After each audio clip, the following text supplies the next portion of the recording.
Come on, you can do it, YouTube. There we go. So we should be live and everything. Beachfront Resort of Cthulhu. Yeah, so the downside is with the beachfront thing we're doing, because of the lack of construction materials, I am going to have Anomaly on. I'm probably not going to be able to do anything meaningful with Anomaly until mid-game, because I won't have a room to put them in. Alright, so what we're going to go ahead and do is we are going to do the basic Lost Tribe. And the only thing you need to... Why does this look wrong? There we go. The only thing you need to know is what this is. It's a custom scenario. It's your basic Lost Tribe. They start with all the normal things, with the only differences being research will be randomly decided. The current project is hidden until 95% progress. So when I start research, they'll research something. I'll have no idea what it is. Will your beach resort offer booze? Probably not, due to lack of growing space, but we'll see. I have disabled the Man in Black incident. I actually don't like the Man in Black incident. That said, I've had colonies I brought back from the brink and all that in my past. These days, to me, I find that's just dragging out the end. And then the usual starting stuff. We will do Strive to Survive Commitment Mode. Cassandra. Do we want to do Randy? We haven't done Randy in a hot minute. We haven't done Randy in a very long time. Let's do some Randy. So, I normally play with Cassandra, and the only reason I normally play with Cassandra is I have had runs where Randy is just not present. Randy's like, nah, I'm not feeling it today. I'm just going nap, you have a good day. And you just...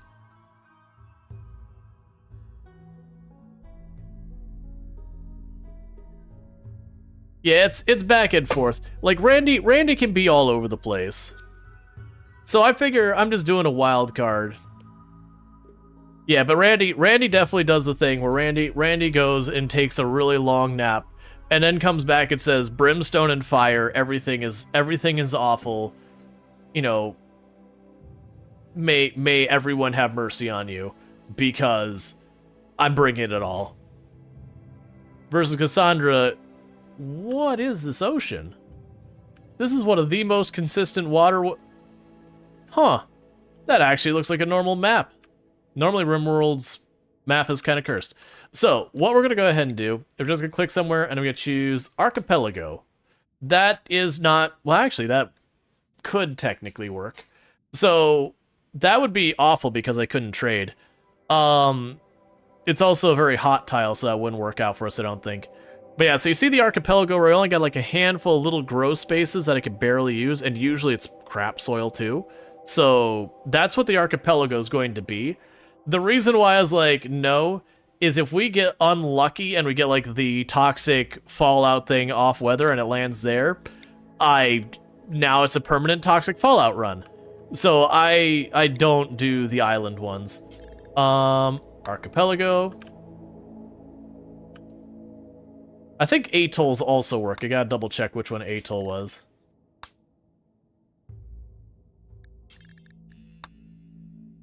Atoll was the ring. Alright, so we're trying to... Yeah, you're taking me to these islands. I'm pretty sure you can have an archipelago that is not an island. Or maybe they all are islands. Am I misremembering the difference? Okay.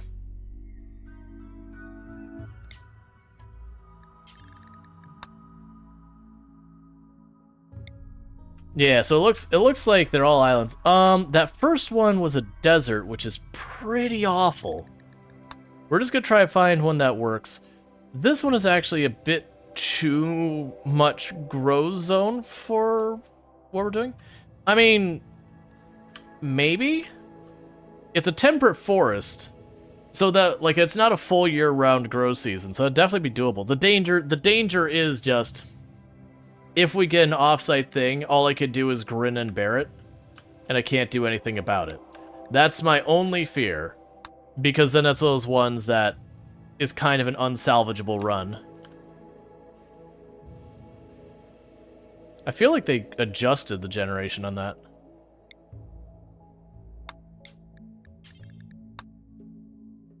That's tropical rainforest.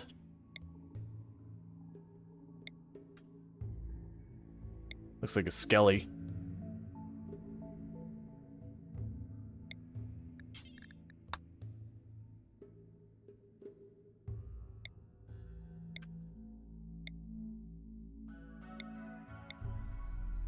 Yeah, so it looks like it has to be islands. I never remember it being that way.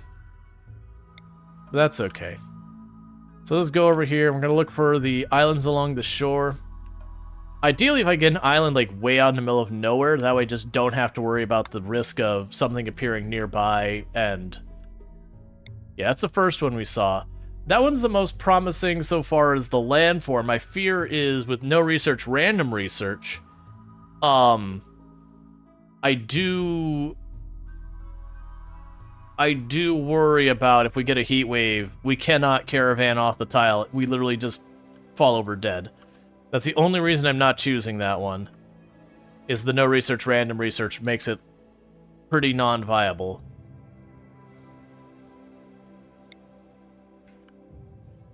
Da-da-da.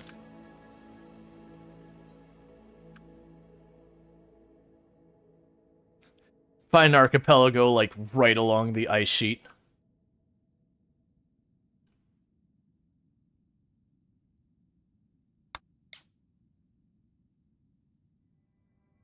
My only... I mean, we can go for this one. My only thing around this one I don't like is that's a lot more grow area than I'm used to getting. So I wish we could kind of mark a spot and come back to it.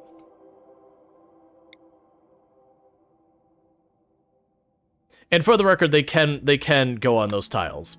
Me choosing those tiles... Oh, it's a mountain tile. I was like, why can't we go there?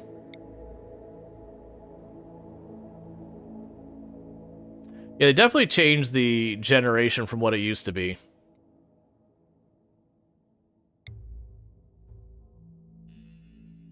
Yeah, I'm keeping that one on the other coast right there in mind, and then we're back over here again already. Oh no, that's not the same spot.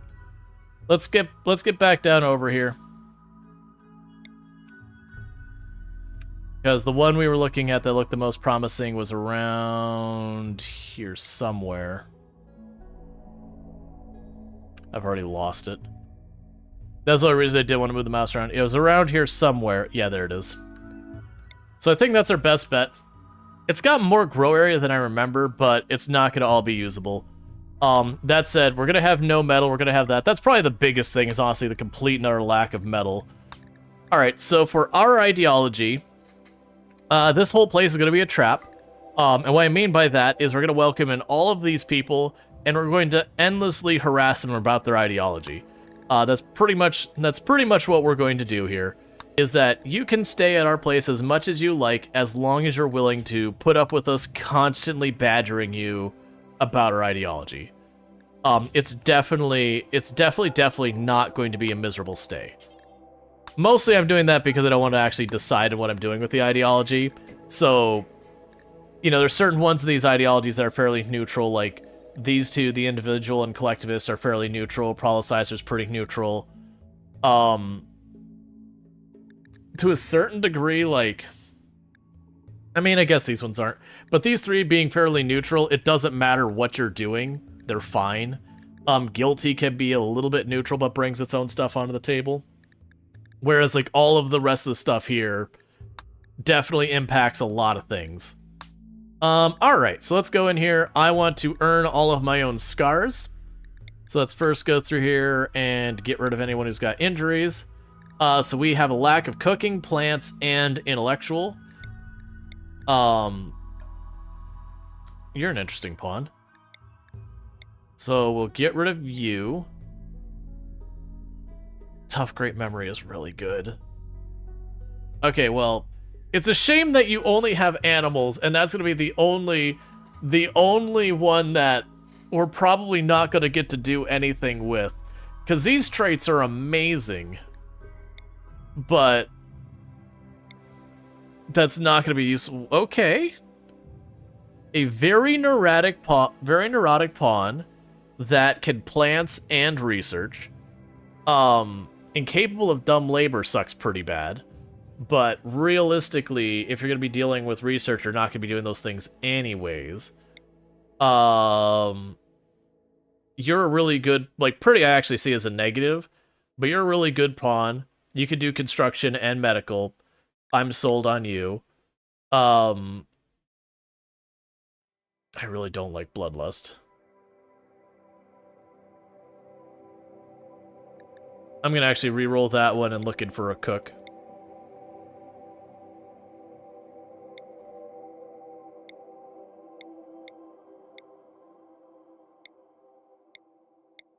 Give cook, please. Alright, that'll do. That's good enough. We have everything across the board. Tortured artists, like, whatever. This pawn here, most likely is just going to be our you clean and sweep and whatever pawn. You're going to be a combat pawn who... Well, actually, you already have cooking. That's still fine. That's fine. That's good. I'm happy. It's week 1 of U.S. college football. I literally don't care about U.S. college football. I usually don't... Like, I don't care about football ever. Let's see. Will you be able to hospitality from... Oh, will you be able to hospitality from the get-go, or does it have to be research? So you don't research hospitality, but I just need rooms for it. Why are you... Okay, the game hung for a real long minute. So let's check to see if World Gen broke in some way. Okay, we do have the Fallen Monolith. I was curious if that would be here. We do have a... Where are my geysers? Alright. Okay. So this is actually going to be a much better one than we had previously for when we've done this run. So who are my best choices for melee? You're all terrible at melee.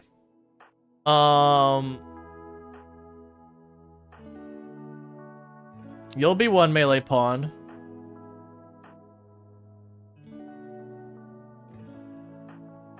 I guess you'll be the other. Okay, so I need to grab the weapons. Oh wait, I only need one melee pawn. I forgot. The one with careful shooter got a bolt action to begin with, so you grab that. You grab this. You grab this. You grab the Pila. You grab the Equa. Alright, so one of the first things I'm going to do before we worry about anything else at all is we are going to set up a stockpile and a dumping stockpile. And I'm going to set everyone to orders. Where? Schedule. Why am I being this way? We're gonna get everyone set up to their passions and get that all sorted out. You'll notice there's also entertain. That's a new thing because we have hospitality. It's literally a work thing of saying, hey, make sure the guests are happy.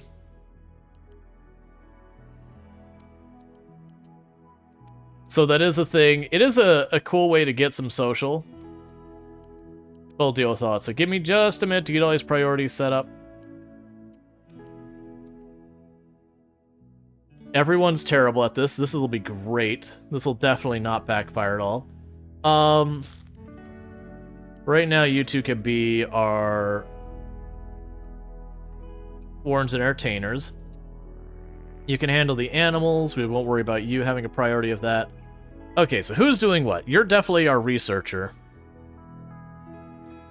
So you'll be our researcher as your main responsibility. You can... Oh, I see the problem there. So you can be our construction person. You can be our researcher. You can grow stuff. You can be our cook. And you haul and clean. But first of all, we're going to put everyone as a priority, top priority on haul.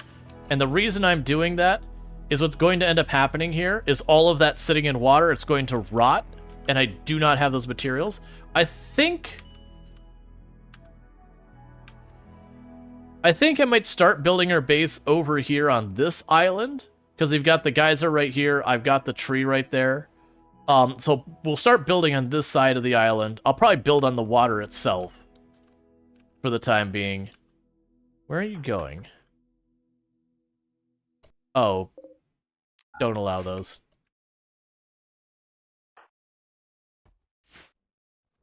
Yeah, because I want them to haul that all out of the way. Meanwhile, like I said, we'll probably go up here, we'll say, okay, right now, get some rice going. And we will also want to go in here and say orders. Cut down every tree that is not the psychic tree in that island, and we'll get that started. But the first thing is I just want to get the stuff out of the water, because sitting in the water, it takes 8, condition damage per tick or whatever. So that's going to go real fast. Oh, yeah, okay. I got you, Strider. I was just like, why are we talking about football? Alright, so with that, we've got all the hauling done, so now we're going to put those back to just normal priorities. Okay, so while we've got everyone starting to do their stuff, we can start working in this. We are going to build off on the water, because I just don't have enough usable land out here. So we're going to go ahead and make that work.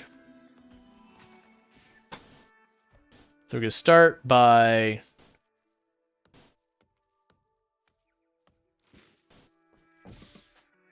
getting that building.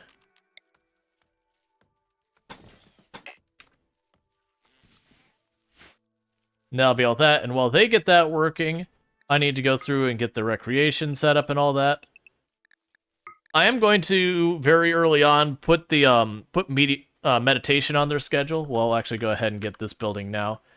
I'm going to put meditation on their schedule. I don't often go for the psychic powers, but this is one of those few times I'm like, oh, I'm like right here. Yeah, let's do some psychic powers.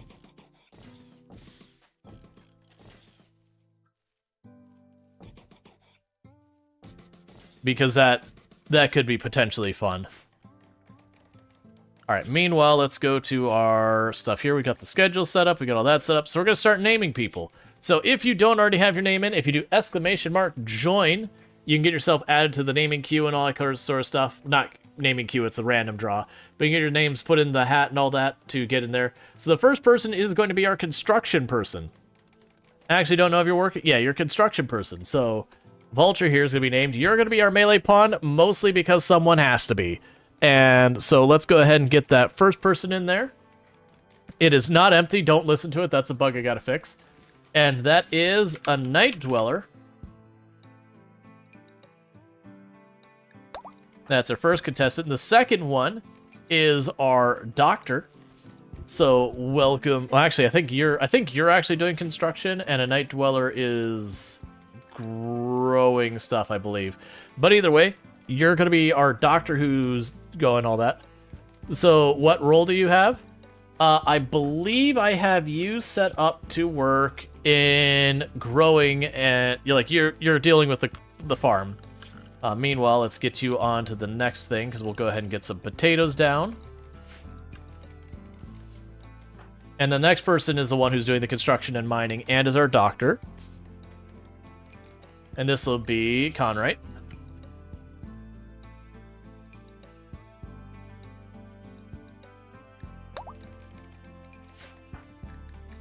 And then our third person here is our very neurotic person. You're going to be our researcher. It'll be Otan.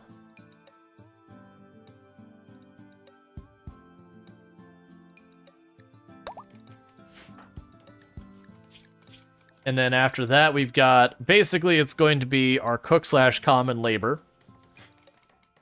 And that is going to be Mr. Mayhem. Something tells me letting someone called Mr. Mayhem be responsible for food is a dangerous decision. Yeah, you're our researcher, that's right. Like, having someone named Mr. Mayhem responsible for the kitchen is either a great or a terrible idea. And then we've got our last person. You're what would be classified as general labor. You're gonna haul, you're gonna clean. I usually don't have a dedicated hauling cleaning person at the beginning of the game, but it is wonderful to have one around your colony. It helps make stuff so much nicer. And that's to be a Luxray. Okay.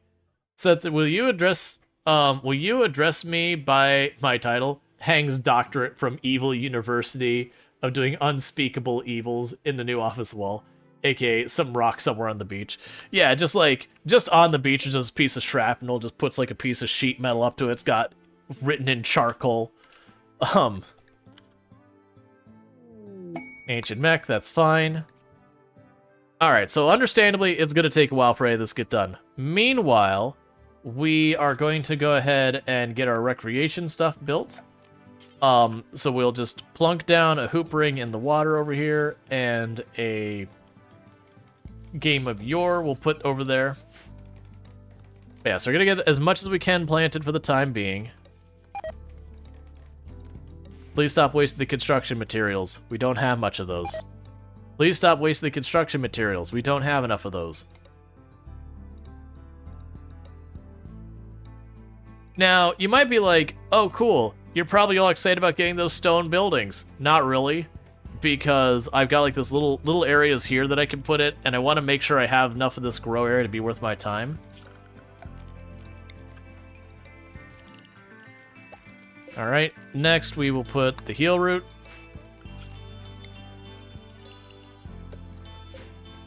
And we'll plug down some cotton.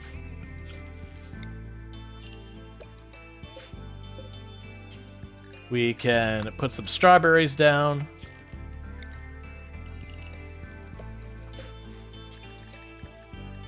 And some corn. A lot of this is overkill for what we're doing. And what I'm also going to do is put down fiber corn.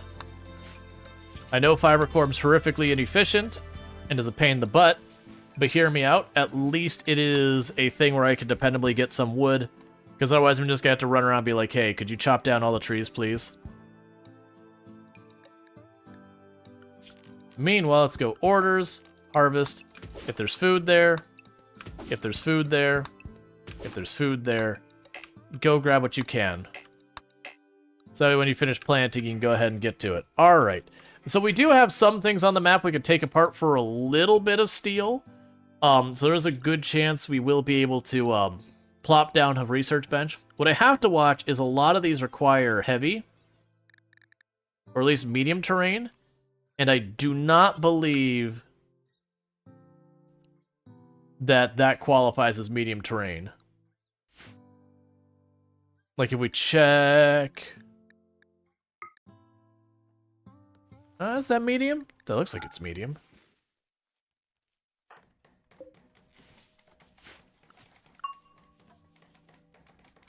But yeah, so we're gonna run to issues where like I am going to need some on there. Bridges medium. Yeah, I thought so. So I should be able to put a research bench on it. There's a lot of stuff I won't be able to build on the docks though. But as you can tell, having a person who's not super great at construction yet, it's gonna take us a hot minute to get anything built here. Our construction person is gonna get work done, but we're gonna have a lot of buildings made out of wood. One thing... Yeah, almost all the crafting benches are heavy. Yep. So one thing you are gonna find with a lot of this is we are gonna be building on the water mostly out of wood, which is gonna be really annoying. But on the upside... I don't do that yet. But on the upside with all that, what we'll actually have that'll benefit us a great deal is by the fact that it's sitting on the water, fires won't be nearly as bad as you would think with the wood buildings, because they will really only meaningfully spread along where I put docks connecting things. Alright, so we've got a mad rat right next to us. So let's run everyone over here onto our dock. We got a careful shooter with a bolt-action rifle, so we're gonna do pretty well. It's not... Oh, it is a masterwork. We got that again. We had this before. We had a pawn with careful shooter, really high shooting, and a masterwork bolt-action. And it was funny, because every fight we'd get into, you'd see the first shot ring out, and one enemy would drop dead, and then the rest of the fight, they wouldn't contribute nearly as much. But it was just funny having, like... Oh no, there's 5 guys running at us. No, wait, never mind, 4. And it happened a bunch of times the last time we had that combination. Alright, so let's see if it'll actually let me put down the research bench now.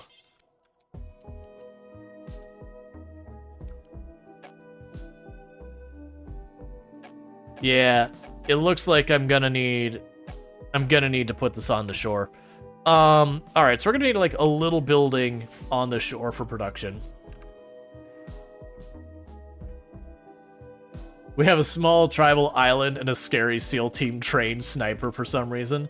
Hey man, it happens.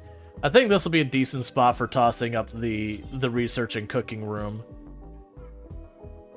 Because I can plunk that up here.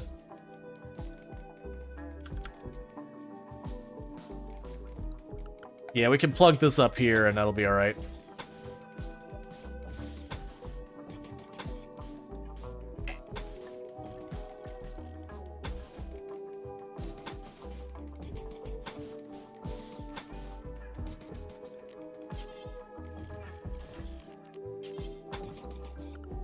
Alright, production.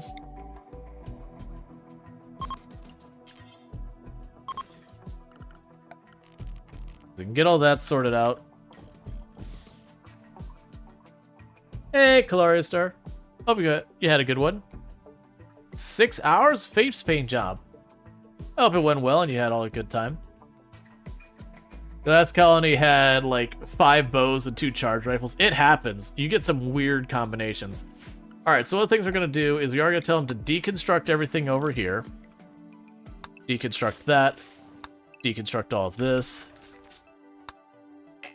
So I got a bunch of things I can break for materials, which will be important for us.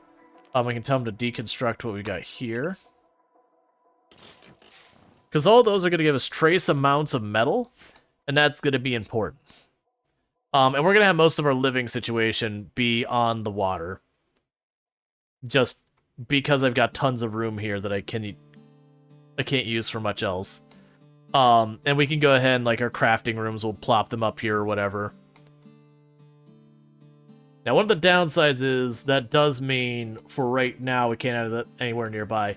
Eventually, we'll be able to get moisture pumps. We'll be able to pump this up, and all of this will be usable soil, but that's way late game. And if we go here, I don't have a research button, so we'll see how kind the RNG is. If we get geothermal on this map early on, that'll be extremely powerful for us. Combat supplier. Who is our least awful at social? Because they're all pretty bad. We got a 2. Alright, we'll wait till they get up here and we'll do all that.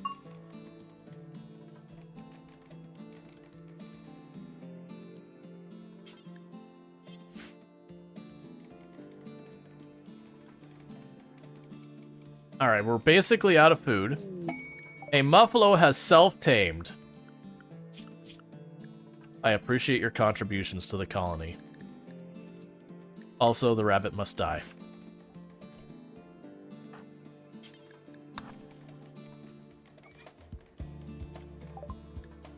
Okay, so you can take the knife and the club. I'm not going to need those. It's a shame I don't have more to give them and just immediately get ourselves a second bolt-action rifle. Because that would be pretty fun. Just jump right up to a sniper rifle just immediately.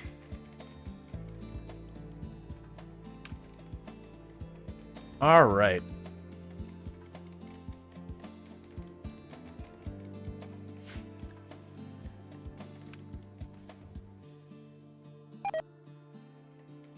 Just keeps wasting those materials. But very quickly, we're going to run out of wood. And then I'll be that. Hey, JD, how's it going? Let's see, you finally have a barrier of viewing into your room from inside the house? Like a blind? Is that what you're trying to say? Like blind, curtain, that kind of thing?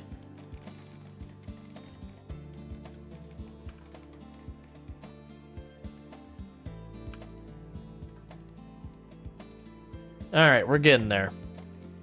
But yeah, so what is going to happen over time is we will have people... Could be a door as well.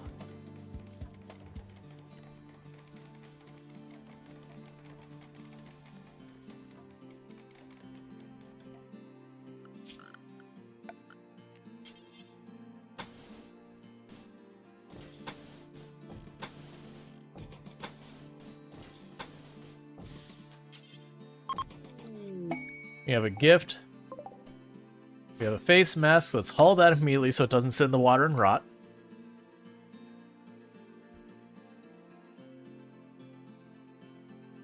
Okay, sorry about that. Alright, we can go here to furniture.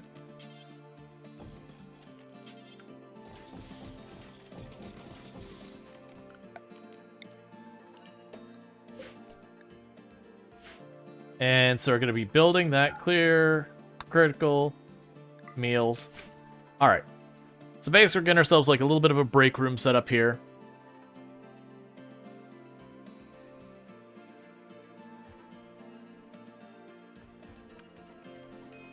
And what we can do while we wait...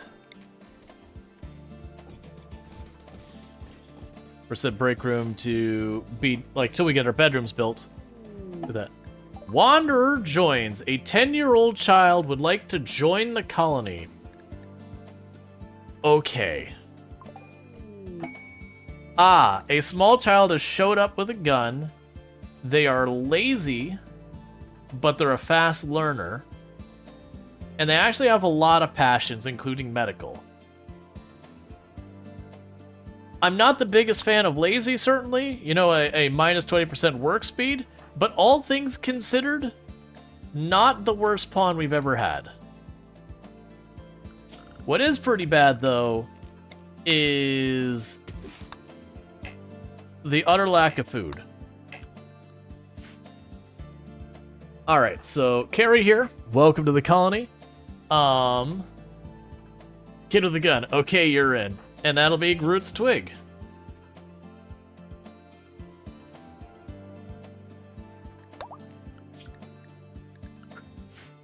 Hunting time, and there's only Muffalo on the map. Well, we did get the research bench done, so that actually works out because what we can do is get rid of our animals and get ourselves a quick bite to eat.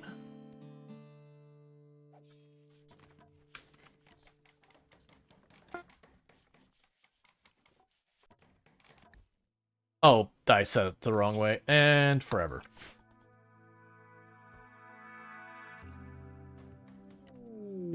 Fallen monolith, we won't worry about that anytime soon. So they're taking apart the stuff here until they get enough steel to build that.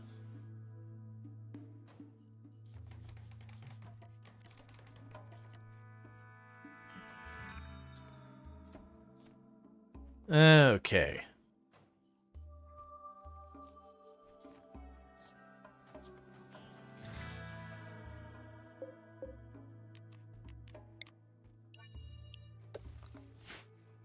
Cool.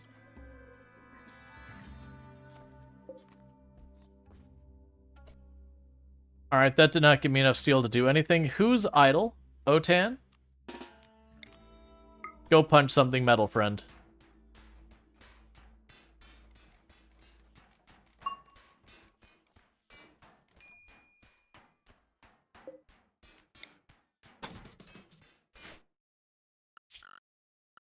Okay, chop down more wood.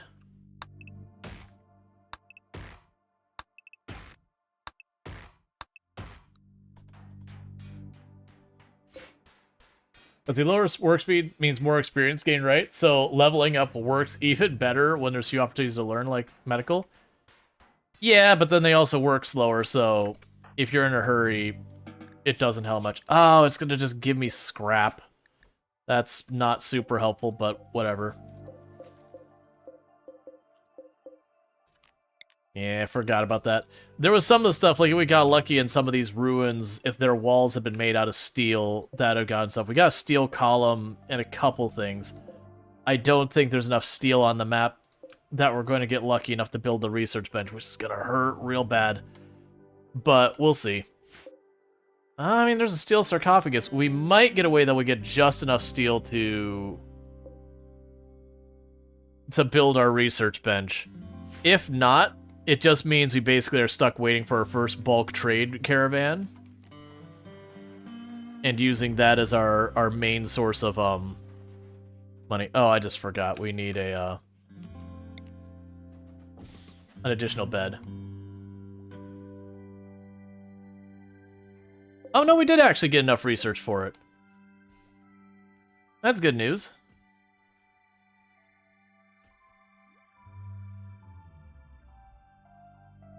Cool. The point is, we got research going. With research going, at a minimum, forward progress is happening at all times.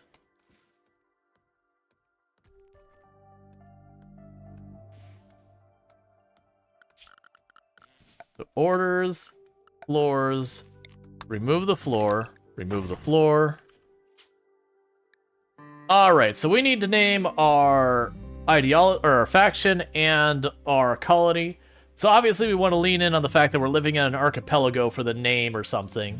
And then for the faction, right now we're pretty generic. We don't really have any strong this is the direction other than hospitality, the castaways.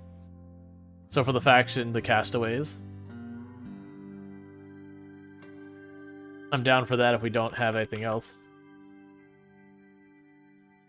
Gilligan's Island. I don't know about that.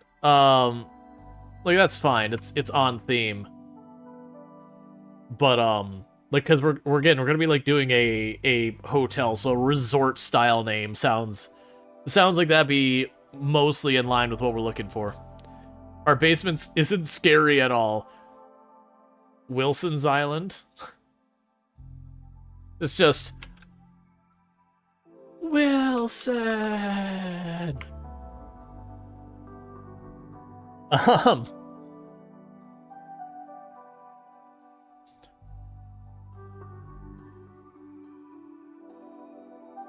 Let's be like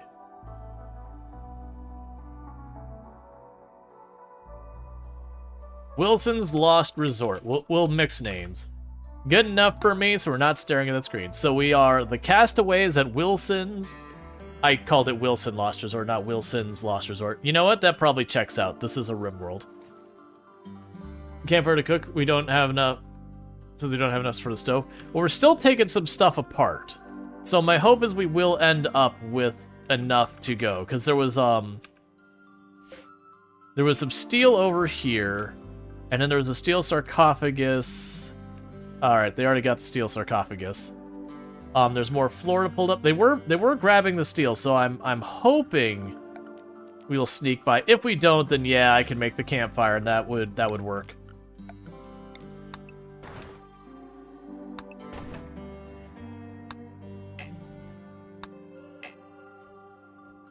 Because we might actually get a little bit more steel out of the floor there. Alright, yeah, we only need 21 more steel. There is a chance we might be able to pull up some flooring and get that amount. So that's granite, limestone.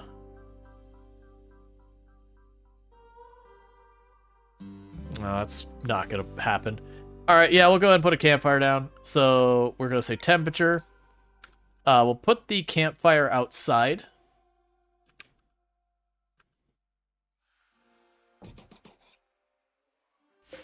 The only reason I'm putting this down here is just there's going to be a certain thematic around it that if you're looking for min-max, like, optimal play, this isn't going to be the run. Just going to let you in a secret. This isn't going to be the run for you. So meanwhile, we are going to need to have an ideology spot.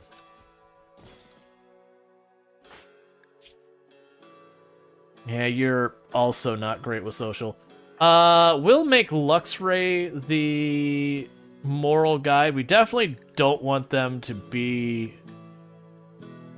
I read that as Black Enchilada, and I was about to be like, what? It's definitely not that. It's Echidna. But My eyes just saw the ECH and the ending in A, and it's like, what? And there's no relationships I need to worry about in the colony, right? Cool. Alright, and Luxray, the very first thing you're gonna do is you're gonna try and convert the kid who's already...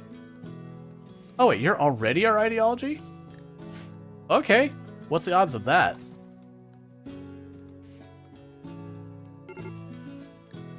Major break risk on you because you are ravenously hungry, but there is food. Go eat it. It's not good food. You're literally eating raw horse, but I mean, it is technically food.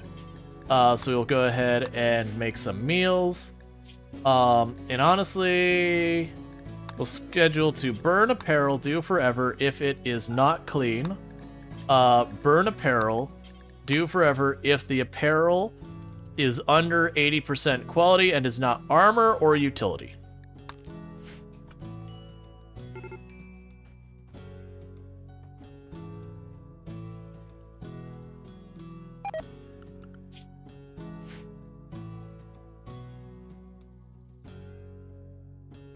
Now, for this, we've already had one show up. We can have the normal raids like you'd have. The only thing is they cannot come from this side because that's deep water. Oh, actually, I take that back. Mechs can come from this side now because mechs can come, like, you can have a raid from mechs from deep water now.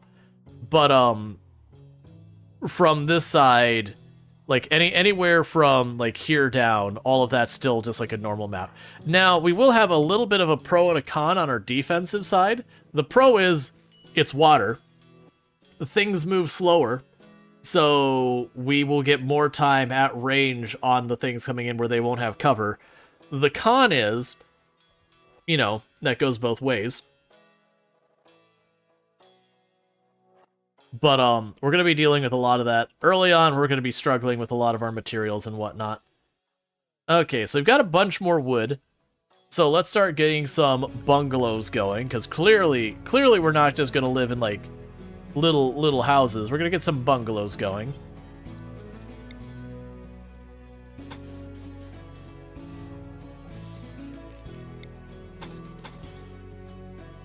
Let's go. You know, I haven't been making even spaced buildings in a while.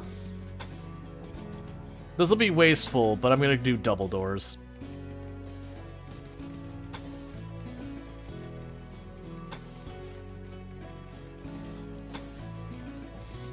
It's gonna take a while before any of these get done, by the way. I am well and acutely aware of that.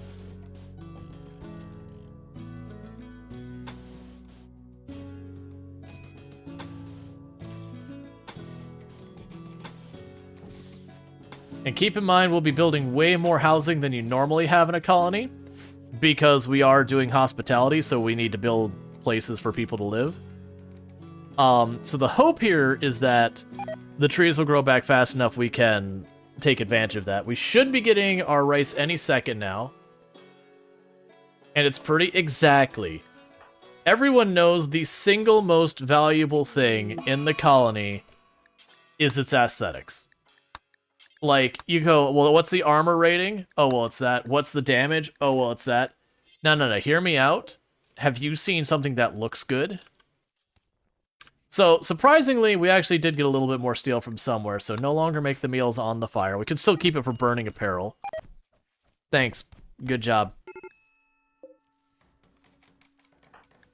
So, mostly bruises. You've got a bite on the torso. Who's our doctor? You know who our doctor actually is? Oh, I never set your priorities. Thank you for fighting each other. I wouldn't have realized I hadn't set any of those priorities yet.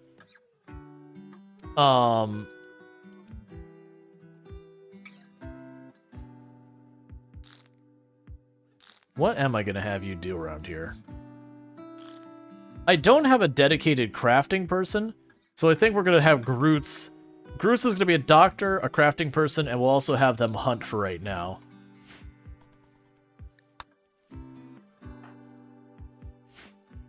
Whoa, you have a prosthetic heart? What happened to you, Groot? Like, What happened at your last colony, man?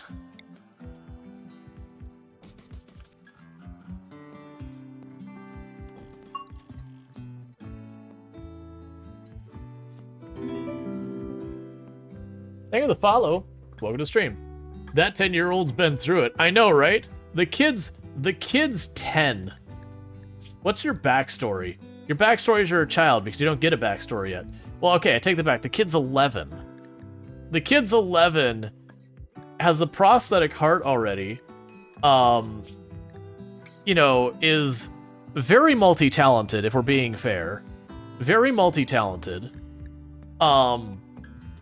Just shows up with a gun as like, hey, can I hang? And we're like, yeah, I mean, there's only one of us who's reasonably equipped compared to you, so sure, I guess we can hang. We will be making docks to connect our islands as time goes on, by the way. As you can see, we're taking a pretty bad penalty from the movement here. I'm gonna actually structure. Alright, so they're taking that spot, and then they're taking a diagonal along here.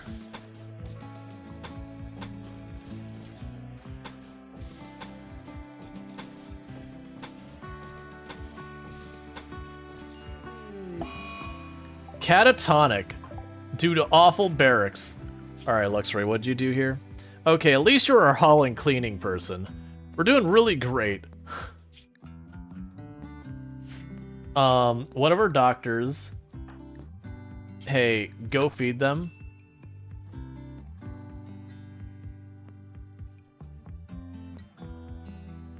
Alright. We're off to a great start, chat.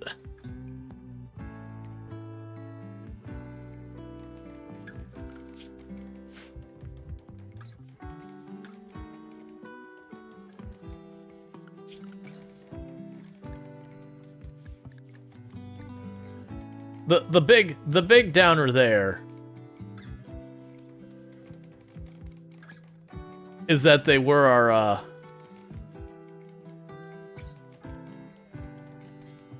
sorry, they were our I'm just deciding where I'm putting other people's responsibilities. They were the person who's going to do our hauling and cleaning, so we're like, oh yeah, we actually get a dedicated person this time, and then they immediately went catatonic. We'll put clean as a 2 as on there as well.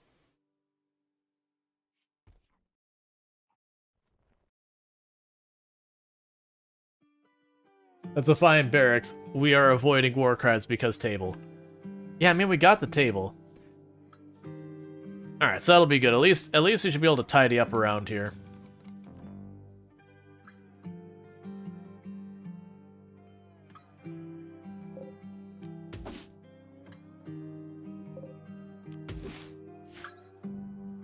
Alright, Night Dweller.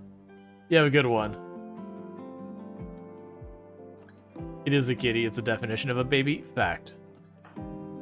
Oh yeah, I'm gonna need to limit where you can run. The good side here is, at least, with it being in water, I don't believe they'll nature run out in the water. So the normal reason I don't usually let the kids run around is they'll nature run and they'll go like right here, and they'll nature run like that close to the edge, and then, you know, raid shows up and they just fall over dead because the raid literally shows up farther in the map than they're standing. And I've lost a decent number of kids right when biotech came out to that nonsense. We're just not going to worry about you at all. Not because of the combat aspect. I just don't feel like dealing with the Empire.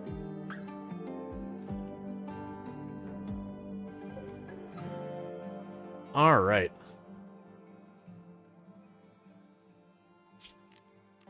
So I saw that path.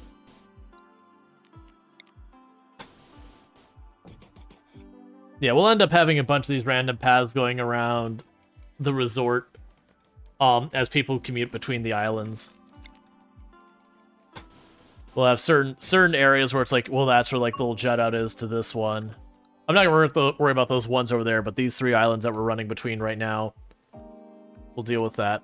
Because I'm gonna end up putting stuff, like I might put the ideology room or whatever on this side island as like the main space. We're going to have some aesthetics with this particular base.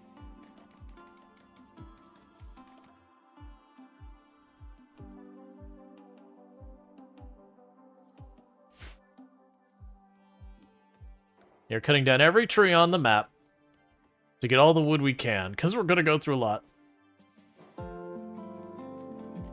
You may have a problem with wood if you spend wood like that. This is true. But I'm going to go in, like, because normally when I get these maps, I don't have nearly this much space going. So I'm kind of going on the fact that we're going to be chopping down a lot of trees that might work out just fine. Probably reinstall you there. That way I don't have to stand in the water for most of it.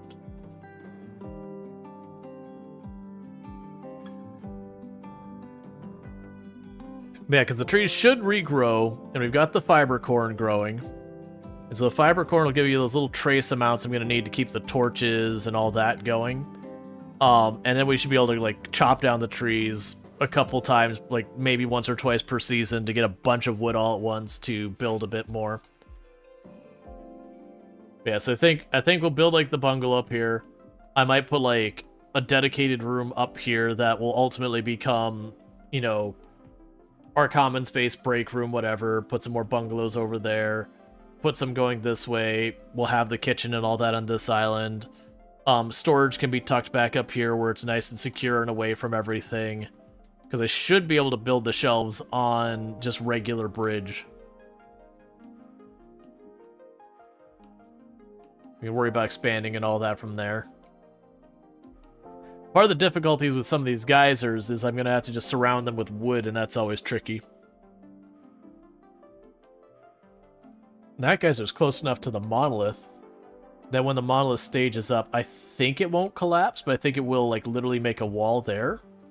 So that if someone's on this side, they have to walk around the geyser just to get to the monolith and all that, which is interesting.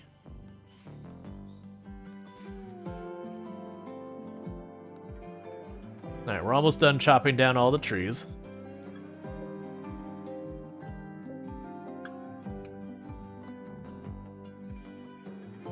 Alright.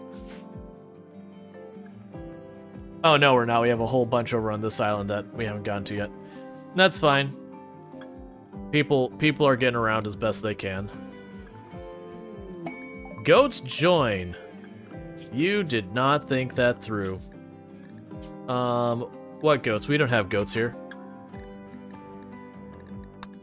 Alright, well, I was about to say we're a little bit low on food. Thankfully, the potatoes are almost done, and the berries are almost done. It looks like we got some goats to carry us over to make sure we can cover till we're actually done. Alright, so first bedroom. Oh, I didn't think this designed through that well. That's fine.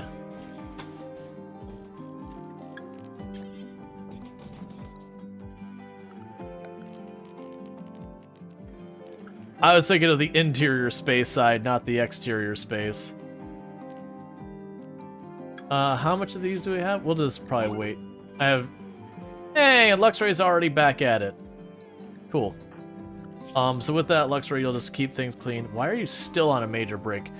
Oh, right, because you're a tortured artist, so you're always going to be upsetty spaghetti. That's fine.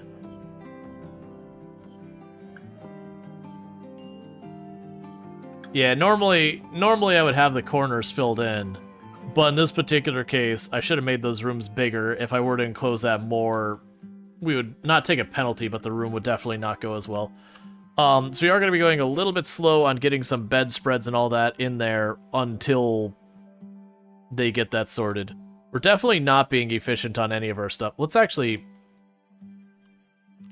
We're going to make it one door. It'll be off-center, that's fine. I can put, like, the dresser over here or something. Put, like, the bed here, the side table. We'll figure it out. I didn't plan that room out well. But I'm not willing to tear up bridge to change it.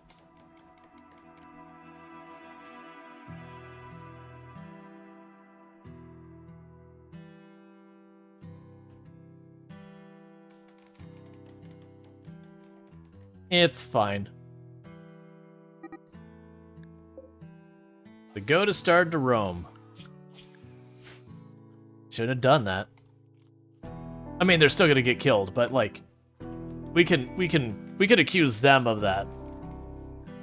If we see anyone go idle over here, I'm gonna have them start banging on all the metal stuff over here and taking it apart. That'll be they're taking a break punishment. Research known psychoid brewing. I mean, I'm not upset by that, because that actually works out for us needing money. But, at the same time, it's not surprising at all. With our random research, it's become a meme that it's almost always drugs. That's way more psychoid than we could ever possibly use.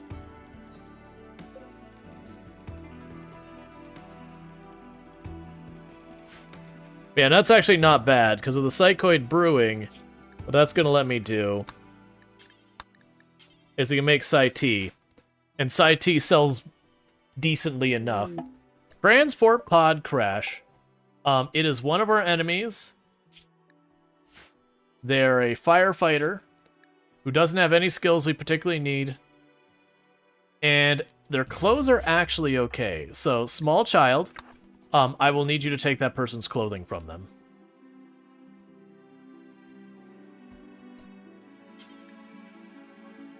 So you can haul that. The pants are good too, so you can haul that. Let that rot in the water. That's fine. Go ahead and haul that one as well. Oh look, he's trying to crawl away to shelter. That's adorable.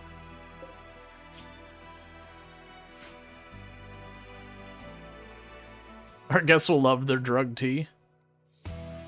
Hey man, it's an exotic experience. Don't worry about it.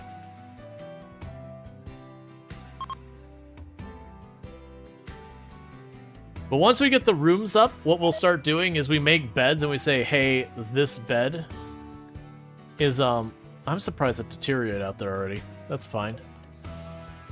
But once we get the beds built, what'll end up happening is you'll have some beds you mark as 4 guests. Once we start marking beds as 4 guests, that's when that's when hospitality kind of kicks in. So this is good. They can potentially bring us quite a few things. At a minimum, we can potentially get some steel from them, because right now on this entire tile there is 27 steel. And I'm going to wait till they actually get onto land before I trade them so they don't dump all my stuff in the water. Alright, so let's see here. So they can take the trace amounts of leather, because that'll be good. For right now, they can take that. I can literally get a book that'll give me electricity. It's not a terrible choice. Now you can have this tribal wear. They do have steel, which is probably worth me grabbing. Are any of these books amazing books? That's level 8 medical. So that's smithing and electricity. That would guarantee me the ability to get helmets. I think that's worthwhile. And then I think I take all the steel I can afford.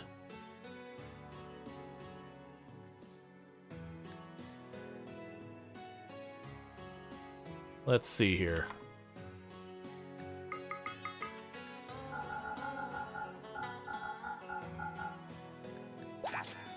Nice doing business with you. And let's go ahead and get ourselves another zone in here. Stockpile. Storage, clear, critical. Books. And please bring the book inside. The steel doesn't go bad, but please make sure that book gets inside, because that'll be able to get us some quick guaranteed research of the electricity and smithing. So that's, you know, as an added bonus. So that way if RNG starts screwing us on a bunch of stuff, at least we got something workable.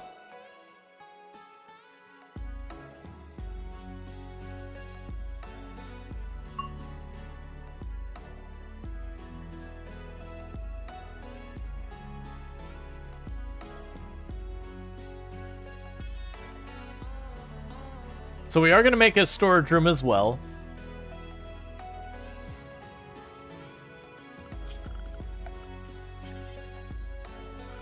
Alright, what I'll do while we wait for them to get that sorted out, so plan-wise, like I said, I think we end up going up here.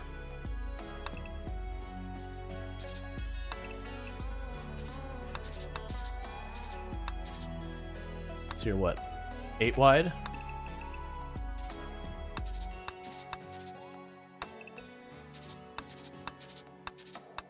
And then this will be like our common space up here. We'll put more bungalows over there. We'll have probably the kitchen. The kitchen will probably be here. Just like in general. And I could just honestly put the storage room up here. I was thinking this area of just make a giant mammoth storage room. Wouldn't be the worst. It's like literally just up here be like, you know, do that. And take out the corner so it's at least not as boring. It's still borderline just a giant rectangle. It is a warehouse though, so I mean, if anything on the property is going to be a giant rectangle. There. Look at the power of lightning in our home. Lighting in our home? Yeah, we can get there.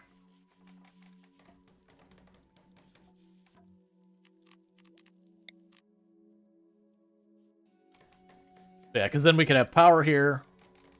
Oh, wait, it'll have to be up on the shore, so we can probably put the kitchen, like right over here or whatever. Like, it's fine where it is right now. We can start moving stuff around as able. But I'm gonna wait till I'm basically out of wood before I tell them to start running around and cutting down more trees.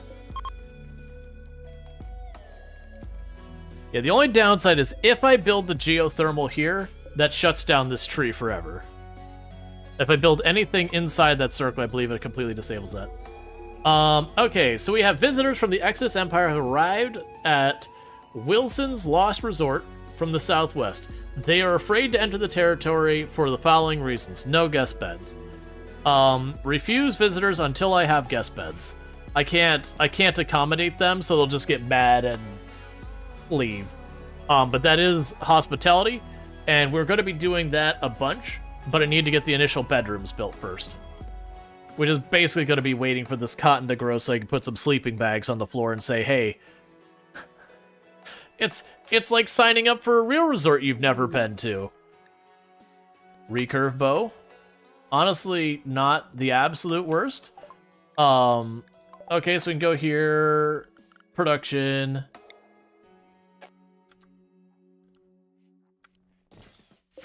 And what we could do with that is build, make tribalware, do until you have 1 spare tribalware of at least 80%. That's not what I'm needed at. At least 80% quality.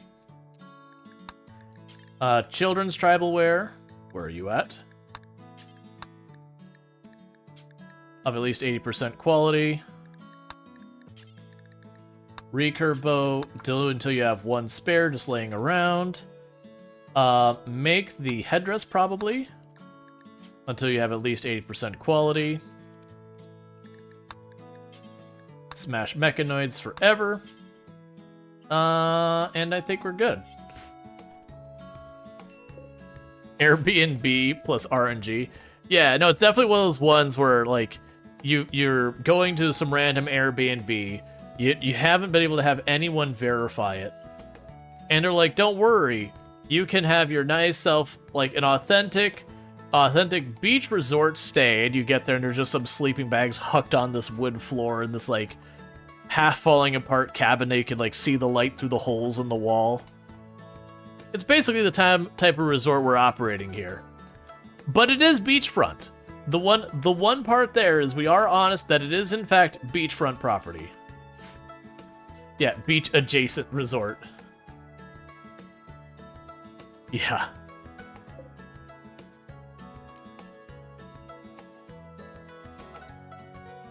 Yeah, now if I remember correctly, anything you build inside this red circle will negatively impact the rate that builds up. Anything you build inside this green circle like a wall literally will disable the tree. It'll shut down and it won't work anymore.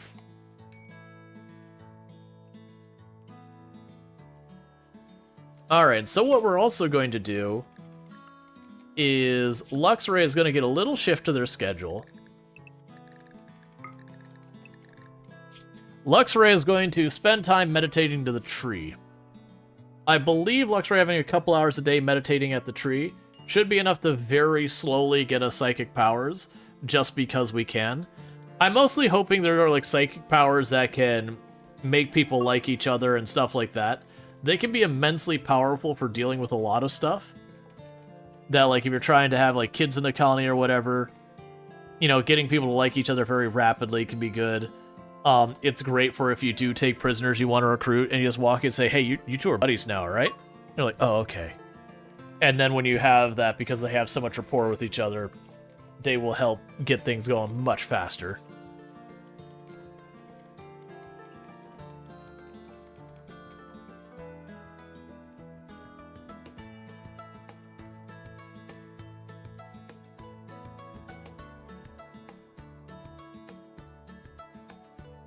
But yeah, for our colony being built entirely out of wood, you'll actually find fire is not as big of an issue with this style colony as normal. Because normally, you'd have all this stuff built, you'd have like the wood walls and all that here, and everything would just spread rapidly. But having this water in between, it can still jump across, but it's nowhere near as bad as we have like grass and all that, so it could like literally just run up the side here. So it ends up burning mostly along the bridges, which means if you can counteract the bridges, you just have like the 1 or 2 tiles that jump across the water that you can get. So it's pretty manageable. We did one of our big runs way back that I did an archipelago run that went really well. That one ultimately died. I think that was one of the ones I was still doing Randy at the time. That I think it was something like that when we had there was like a landmass up here that kind of like ringed around the whole way around, and we ended up having, it was like 3 separate mech clusters that showed up on the tile and a regular raid.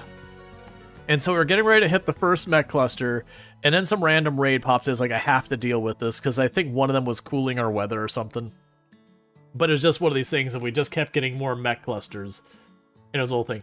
Luxray had a strange dream. In it, he saw a black shape unfurling in space and time, growing and consuming. The shape originated from the nearby crumbling monolith. Upon waking from the vision, Luxray feels strangely drawn to the monolith. It calls to him. Well, Luxray's just not going to answer right now. We'll eventually answer, but right now we're still building bedrooms. Let's get the bedrooms built and the very basics in place. Because until I have what I need to, you know, take an anomaly and like put it down on the, like, to, you know, chain it down so we can research it, me accepting anomalies isn't going to help us much.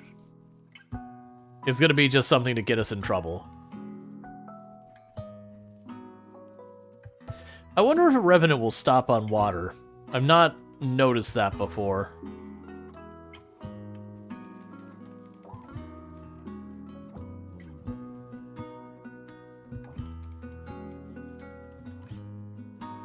Okay. It's weird that they don't finish those 2 rooms and work on the others. That's always been an issue in RimWorld. The way they prioritize things, you don't have that much control over unless you micro it. Complex furniture, that is a really big win for us, actually.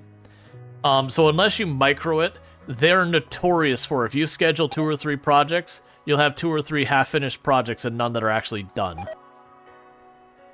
So it is one of those things. It is one of those things that's been an ask I've had for the game forever, is to have like an oxygen not included style priority. So I can sit there and be like, okay, priority 1, build the bridge. Priority 2, build this. Then 3, then 4, then 5. You get the idea. But it's just been a stance. They're like, yeah, we just don't want to do it. It's like, okay. Like, don't get me wrong, there's a computational concern and all that. But I don't know, I don't think it's that big a deal. Alright, so with that, we can go and start doing this, because that now gives me what I need for all this.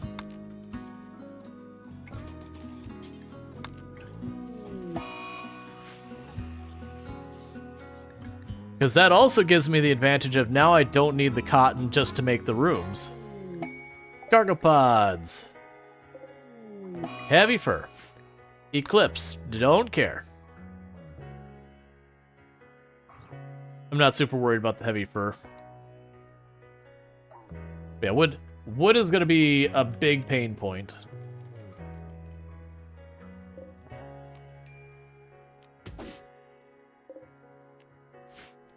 That's part of the reason why when we got a book that's got electricity as one of its options, like, okay, well, if I can get any type of sustainable electricity, that'll work great.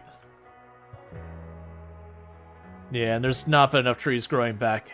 We're not actually down to 22 wood. There's some wood scattered down here, and there's some wood over here yet. I've got a couple hundred wood left still. But that'll be a thing.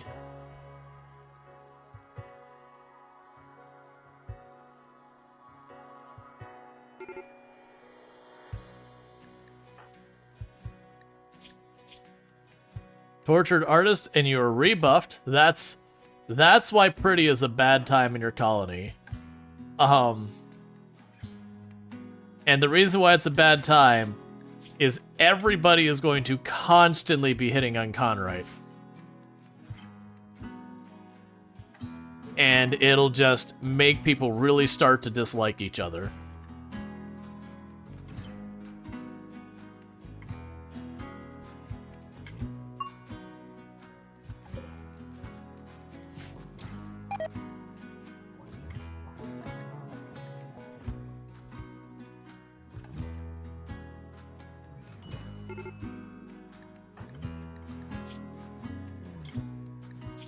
Serious pain because food poisoning. Disturbed sleep, slept on ground, mediocre barracks. Excellent. We got the low psychic drone also going on.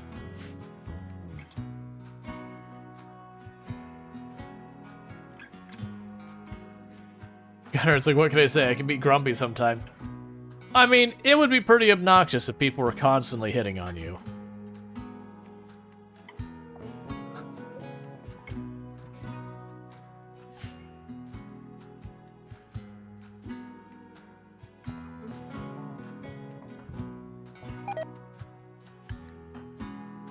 And everyone's getting themselves a little bit of food poisoning. Gotta love it.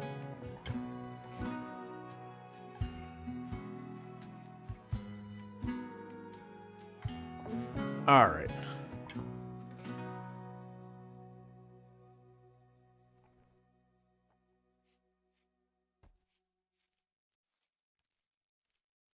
They're not gonna let you deal with that all the time? That popular life and all? Just kidding, you have no idea what it's like. Nah, it's... You just don't realize it, that's all. You just go to the bar and you're like, is she hitting on me? You're like, no, that's not it. Or you'll be sitting there and they'll be like, dude, you know she's hitting on you, right? She's flirting. There's no such a thing of a little bit of food poisoning. Yeah, it's fine. Ground oblivious. Oh no, I was the same way too when I was like, you know, still in like the dating scene and all that. You'd have your buddies like, you know, she's flirting with you, right? And you're like, what? No, she's just being nice. And having the one time you're overheard by the person who's like, yeah, I was flirting. It's like, oh, okay. I'm sorry. I didn't want to assume.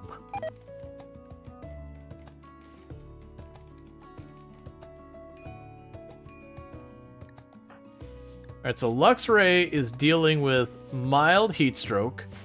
That's fairly concerning because I can't do anything about heat stroke. What they could do is go inside.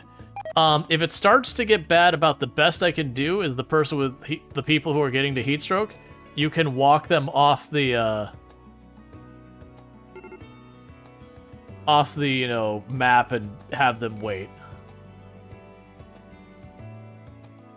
You can relate? Your wife basically hit on the head and is like, you wanna? Yeah. That was, one of my brothers, a bunch of his friends finally like, hey, you two just need to start dating. It's like you two are walking circles around each other the whole time, and it's getting obnoxious. Like, it's very clear you both like each other. Just just get it, like, just get to it. You're both waiting for the other one, and sooner or later, someone has to actually act.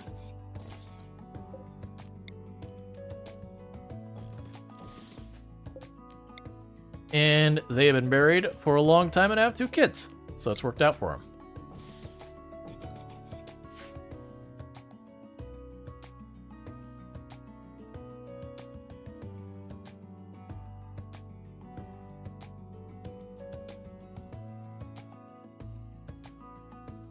The whole you wanna just, my mind doesn't make like, hey, you wanna Fanta? Get an instant eye roll. Alright, so food is fine for right now. We're probably overkilling the food, but a big part of the reason we're gonna end up overkilling the food anyways is the hospitality. We're gonna have the number of people eating at our colony is going to fluctuate wildly and often, because it's like getting regular, like, visiting refugees of all sorts of amounts. And so we'll just have to deal with that.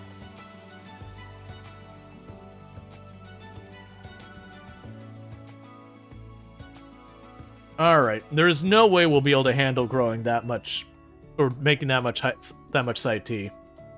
But we can worry about that. One of the nice things is... Oh, I missed you down here. That's a tiny bit more steel. I don't actually know how I missed that, but a tiny bit more steel down there.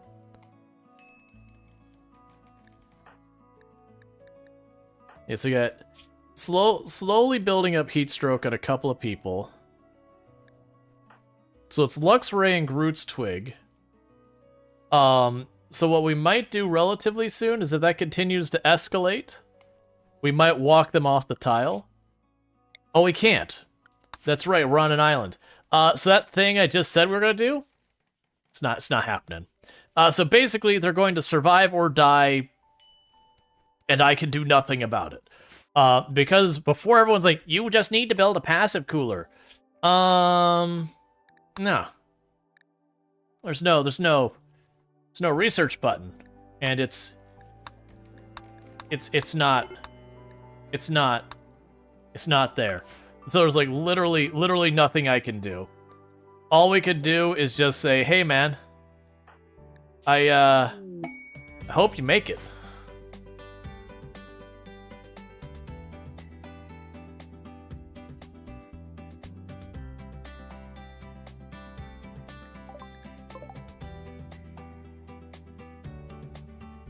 Just walk it off sounds like my coach. Yeah, just walk it off. It's heat stroke. Walking makes it worse. Yeah, we'll just walk it off.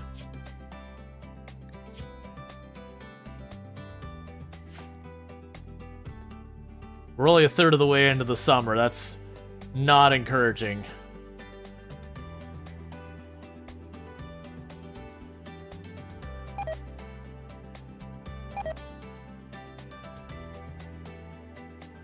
Just everyone getting that food poisoning.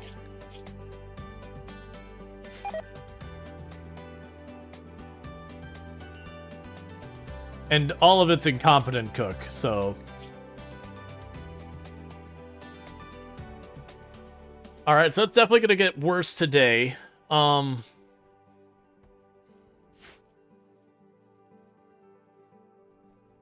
it definitely didn't get cold enough during the day to deal with it, so... Maybe if we get complex clothing, we might be able to get them to bundle up enough to give them enough resistance to be able to cool off at night. But if we're not already researching complex clothing, it's going to be too little too late. It probably still will be too little too late, but at least that gives us an option. But the two who are having problems is Groot's Twig and Luxray.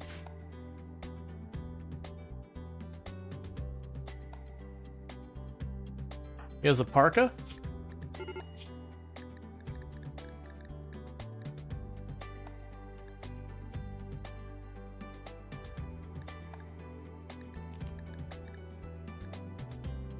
I was under the impression, and I could be wrong about this, that any and all clothes give you insulation that help.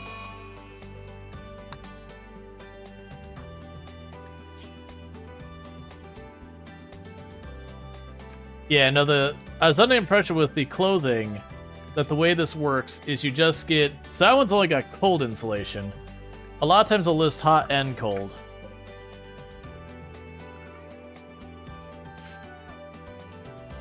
Because it's not like in real life the way your clothing works.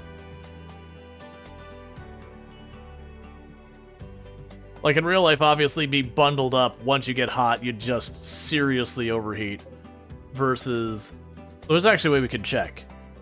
So if we check you, we go to your information, we can go to the temperature range. So the maximum comfortable we could do is 80.8. And we force you to wear this real fast. If we see that maximum comfortable temperature go up, then we got a problem. Or sorry, if we see it go up, then we're good. If we see it go down, that's bad. Yeah, so it's still 80.8.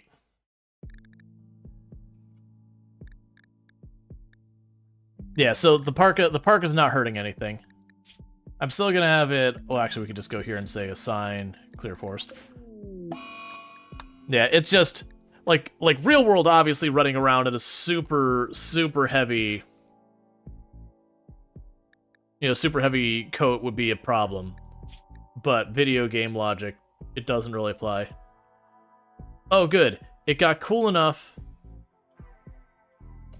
You two go outside while it's cool enough for you to cool off.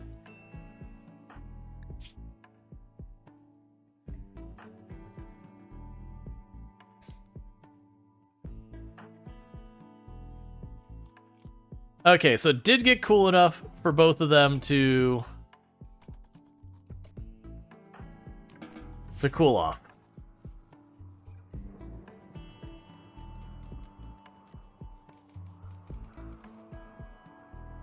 Tribal wear is good for overheating. I actually have it queued up for them to make a bunch of tribal wear.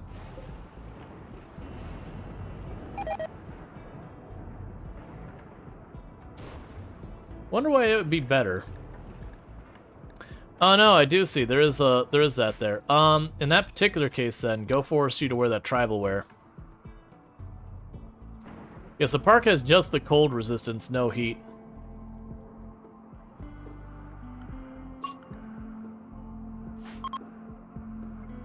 Weird. You can wear the parka and that. It's still better. All right, that's fine. We'll just let it figure it out. If they start getting to the point of actually in danger, I'm not gonna micro all their clothes right now.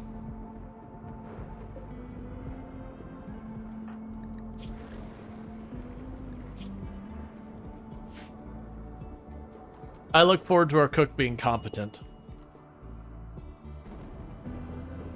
Those will be nice times. All right, we're out of wood for real now.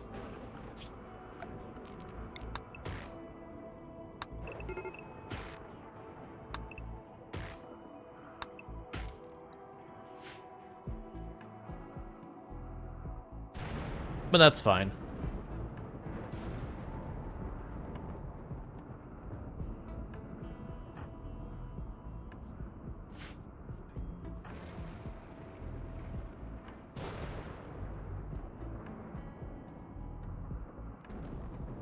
But yeah, no, I actually, right now we're walking around just not having wood anywhere. That's what I was expecting. We still have played. All right, well, colony's dead.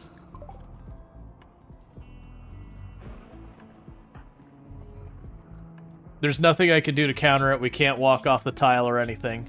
Because normally what I would do in this situation is I'd say form a caravan and walk them off the tile. But I can't. And I don't think we could do like a thing where we walk off the tile net. We have a heat wave. So we're just gonna die in the heat wave. I was hoping I could tell them to like caravan on the same tile or something.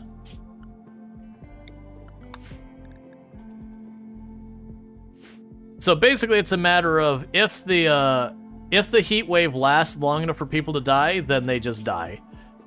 That said, what can happen is the heat wave could be short enough that we get through it. It's early game, so there is a chance we could be fine.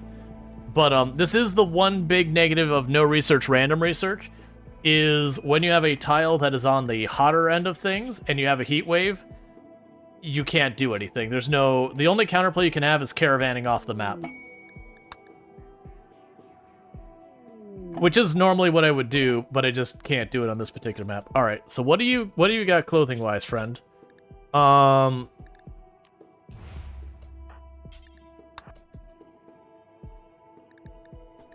Strip them now.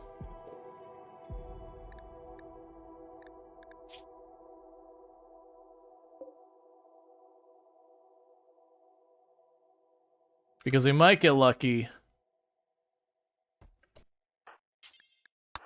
and put some of this to use.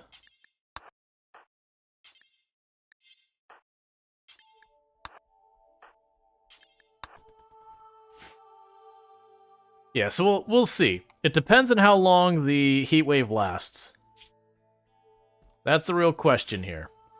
Because a heat wave can last, I think it's between 1 and 3 days or something like that. Or like 1 and 5 days or something like that. It's not super long. So it's just a matter of, will the heat build up enough to finish us off? Because if it goes like the full length, it'll absolutely kill anyone who's got the buildup going. But if it's on the short end, literally you could just stay outside in the heat and you'd be fine. Like, you'd start building up heat stroke, but it just wouldn't get far enough to finish the job. Versus everyone's gradually... Cool, lightning storm.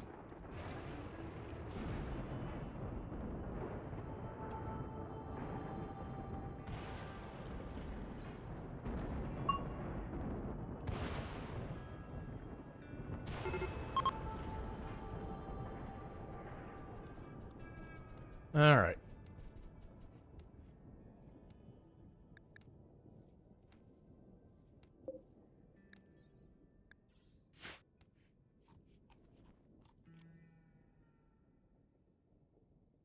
And we are learning about electricity and smithing from the book, little by little. So hopefully we'll get there soon. Alright, sorry about that. Come on, heatwave. Go away. So we're at 1 day we've been under heatwave so far. So far it's not looking... Otan's in bad shape. And Groot's is in bad shape.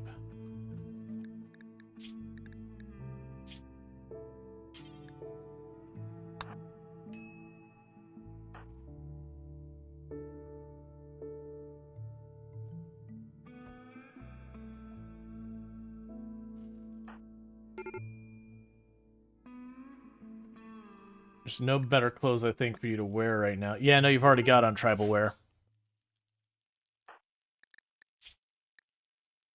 So we've done what we can for Groot's. Otan just is got to live with it or not. Technically, I believe this thing can break any time now. But it can keep going more than twice as long as you've already got, which would be fatal to the two who are building up heat the fastest. The other ones are honestly, it's going slow enough of a build-up that they'd probably be fine regardless. Like, and Mr. Mayhem here, their clothing is enough that they aren't even getting built up at all.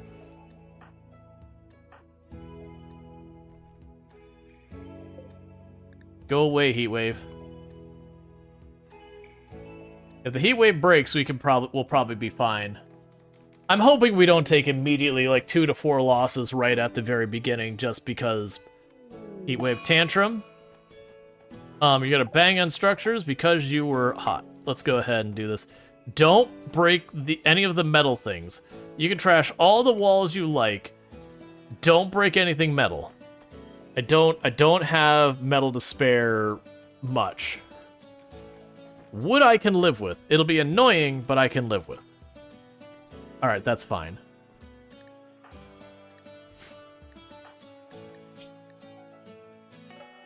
Why are you ravenous? We keep being ravenously hungry. What is going on with these meals that they're not eating them? Dusty refugees. I'll get with you after the heat wave. Then we can talk about it. Okay, so the heat wave's over. Nobody died. And it's coming back. Alright, so we're fine. The heat wave luckily only lasted, I think it was like 2 days. Had it been the full length, they would have died.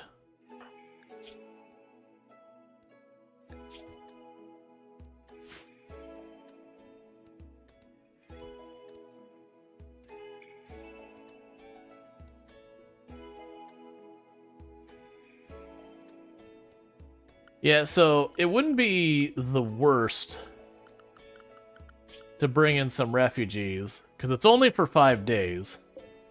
They're about to harvest more crops. And they can work on things. The downside is, it's mostly we're just short on wood and other building materials, which is normal. And our food is rotting because it's still just sitting outside.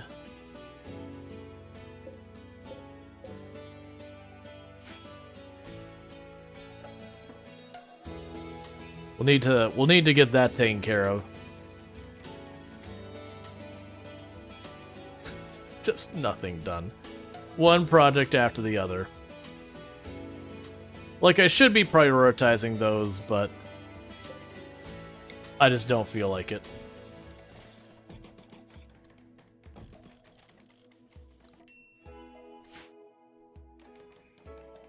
Alright.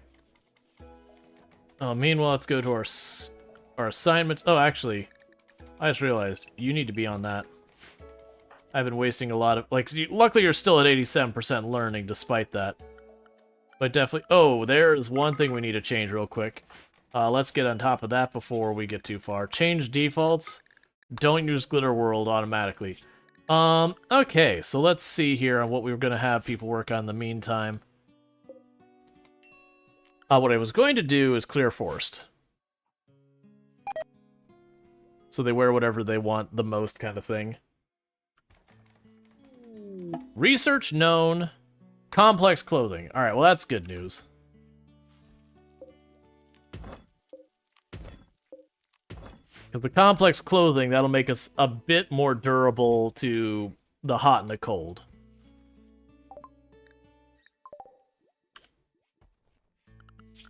So, production.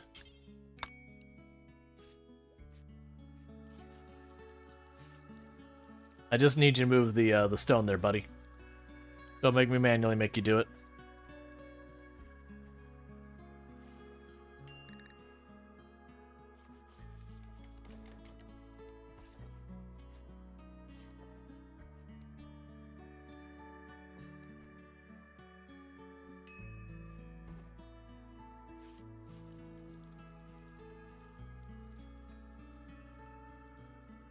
Where are you? What do you got going on?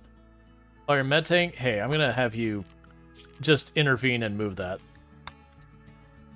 So that I can place this. Cool.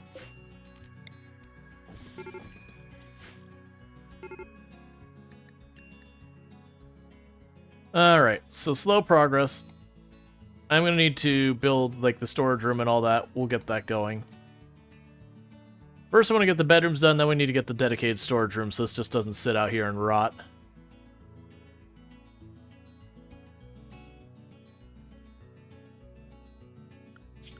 But honestly, could be what I do down here real fast is,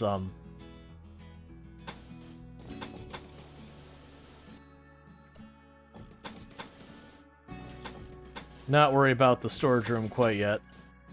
Because I mentioned I was going to probably make this the ideology room. Make it an odd number so when I add the doors it doesn't look weird. Basically, make that the ideology room eventually, but right now it could be the Huck stuff on the ground room.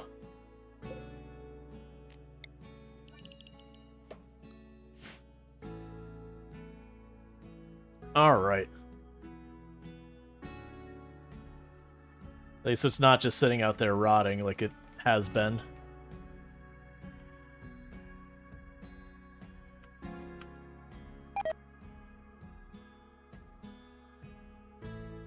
They're just wasting a lot of everything right now.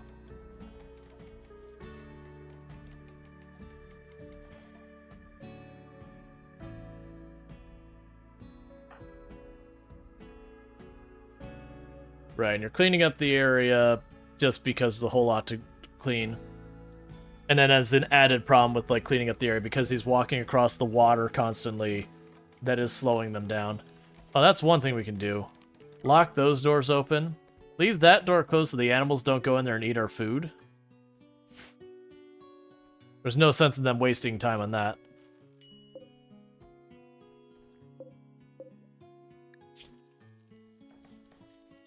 In the meantime, let's go ahead and take the clothing off of there.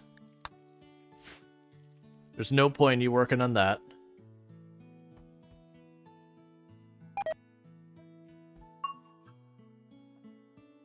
And getting these bridges done will help a lot, because just all the movement speed lost running back and forth between the islands. I'm not going to worry about connecting these ones down here yet, because there's a defensive advantage of having that be slow for when we get raids and all that. You know, attacks immediately got slowly cross the water the whole way up. So you're at initial. The good news is we're already halfway through summer.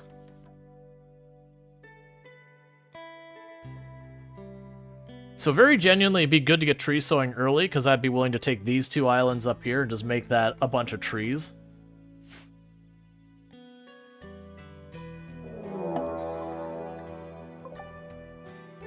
Alright, I got a group of 2 red foxes. Most likely they'll cut across this way and come up here. Royal Tribute Collectors. Will the foxes attack us or turn around for them? So it looks like they're coming towards us.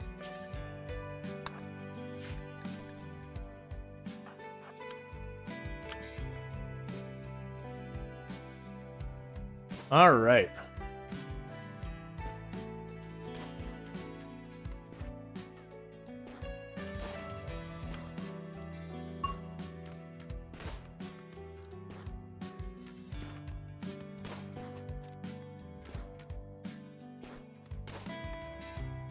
And sorted. That's a Royal Tribute Collector, so we don't care about anything they've got, so that's whatever. Oh, hey, stockpile, no rotten. Just leave that corpse in the water. It's a perfect place for it.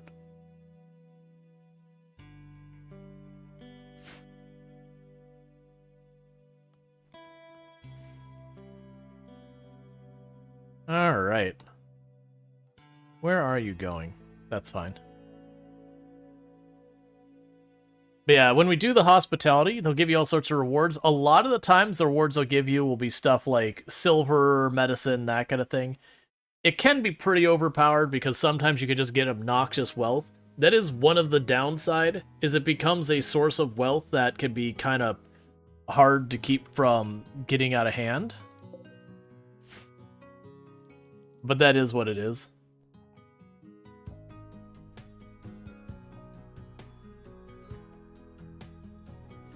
Yeah, so the path it's finding to get back here is to go all the way out, around, and down it over. Combat Supply Faction. Okay.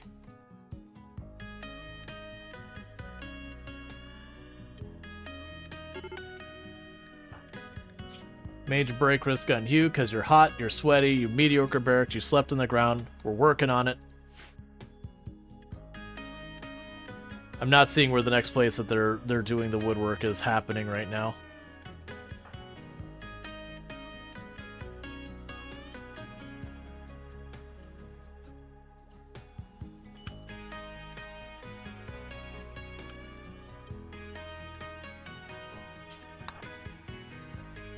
Alright. Let's see, can we do an offshoot of Hospitality Run with Arconexus ending? I mean, we could see what we could do when we get that far. So we're getting 162. I don't see anything we could really spend our money on that I want to.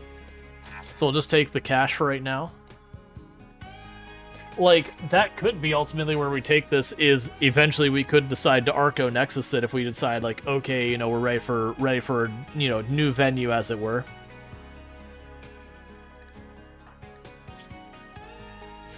I don't see any particular reason to go out of my way for that, though.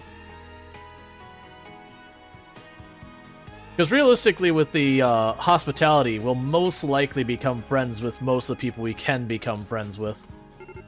Because it'll be in our best interest to get as many customers as possible.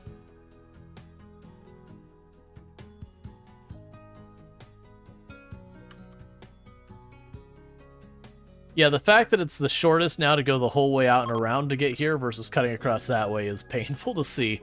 But that's why I put the 2 bridges connecting the 3 islands that we're working on. Is because I recognize they will keep going the whole way around again and again until we get that sorted.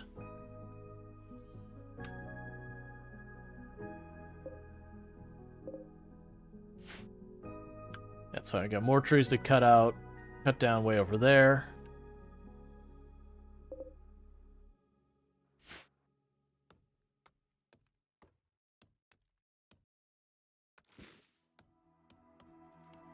All right. Little by little.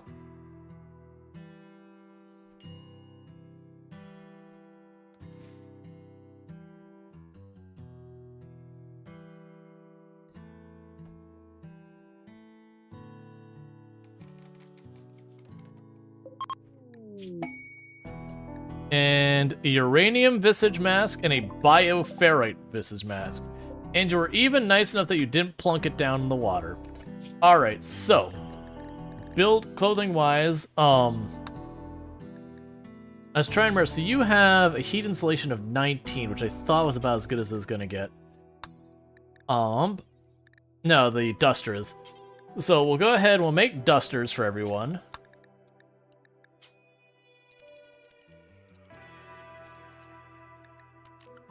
Because that should massively reduce our risk. We can go and we'll do the button-down shirts.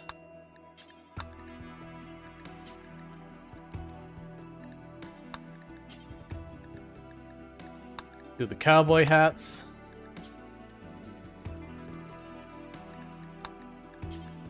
Do the pants.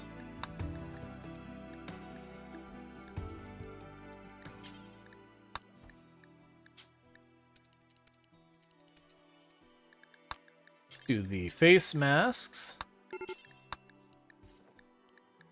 Because they do add a little bit. We will need the children's shirt.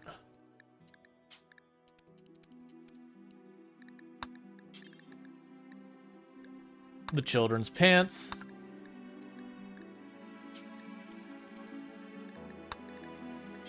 And then there's no equivalent to... At least I don't believe there's equivalent to... Like, what is the romper considered? The romper is basically the whole body. Alright. We'll make the children's parka.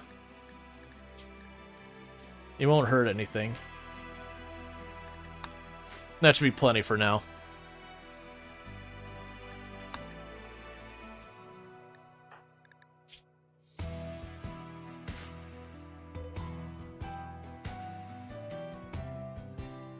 And weirdly starting the bridge in the middle, as you do, I guess.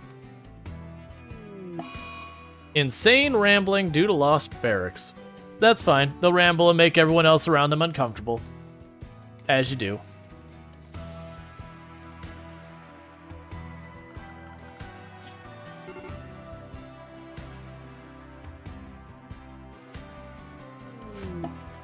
Dealmaker. A stunningly good-looking stranger is approaching your colony. She wants to talk. You can send a colonist to hear what she has to say. Alright, so what do we got? You are a beautiful cannibal with perfect memory who is industrious. Oh boy, perfect pawn stats. Like, cannibal's not my favorite or whatever. But, this is one of the people you get as the thing. So she doesn't have a special ability like the other ones, but like she is the all-around, you know, perfect pawn, that she's got top tier and everything and nothing but positive traits and all that. Yeah, so talk to Eastwood. So we're gonna go ahead and welcome this person. They will most likely betray us in some manner or another, or have like organ rot or something and die. But I mean, in the meantime, a stunningly good-looking stranger stands in front of you. Her face beams with confidence as she opens her hands in a gesture of fellowship. She says that she is here to make a deal and will help you in exchange for simple hospitality. This is her purpose, and she always fulfills her purpose. Eastwood is skilled in everything to an unnatural degree. Regardless of subject, she has mastered it. In addition, her work ethic is remarkable. She appears to be the perfect worker. She may be useful, but you can also sense that she, she isn't telling you everything. Yes, we will allow them to join, so welcome Eastwood. Now, this might be someone who doesn't stay. They might, these are kind of a wild card, but you never really know if they're not going to stay until they choose not to. Alright, so that'll be you, Bentley. But sometimes they do stay forever. So with that, schedule, what the heck am I going to have you do around here? Because you can do literally everything extremely well. So you are going to be a doctor, and you're going to do childcare. You can warden and entertain, because we actually don't have anyone good at that. I'm not going to have you waste your time handling or hunting.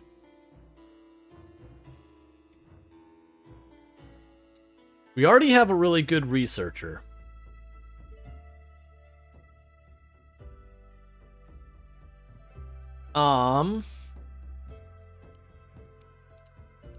Honestly, just put all of these F4. If you find any availability, do what you feel like.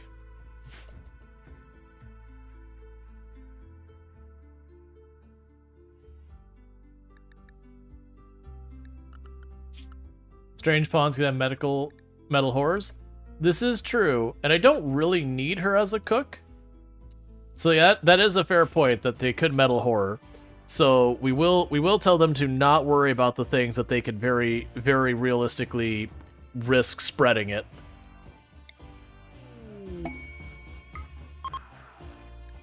And we're not going to do the deserter. We are going to slowly try and convert them.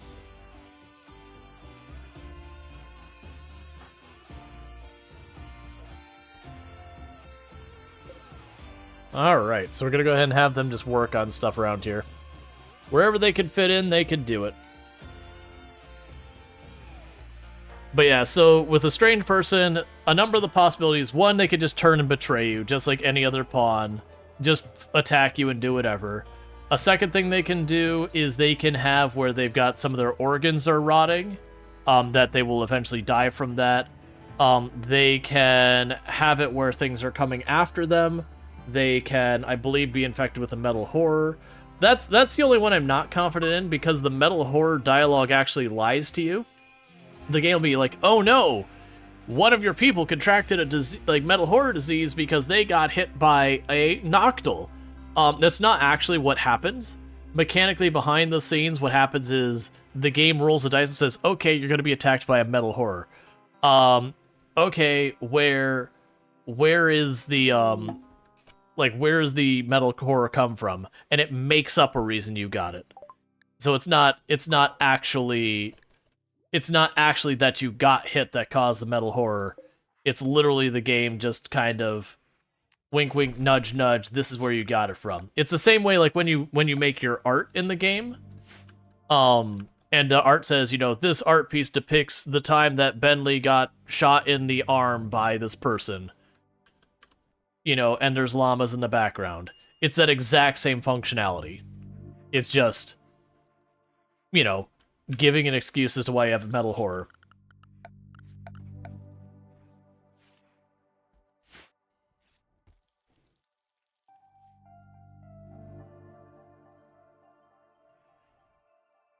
Yeah, and the other thing they could do is the person could just be like, I've had a nice time, deuces, and just leave. It's an external thing though, right? It will either be a new colonist, a raider that was captured. No. It won't, Kale. Unless I've misunderstood. My understanding is literally it rolls the dice and says, okay, it's time for a metal horror, who's infected, and then it comes up with a reason why. That's my understanding of how it works. Because you can have a colonist who is already there and get a dialogue that they got hit by a Noctil, or a stranger must have brought it in, or whatever. It's flavor text. It's not real. Because that came out because there was this whole people trying to figure out, well, how do I prevent from getting this? and trying to come up with all these strategies to prevent it, and then people eventually figured out, it's like, oh wait, this is like literally just a random event. Like it's not actually that you're contracting against, because people started like dev moding stuff where you had like this enclosed space with colonists inside it, that there was no outside source, and then killing anything that showed up on the map and they still got infected. And it would just add some different flavor text.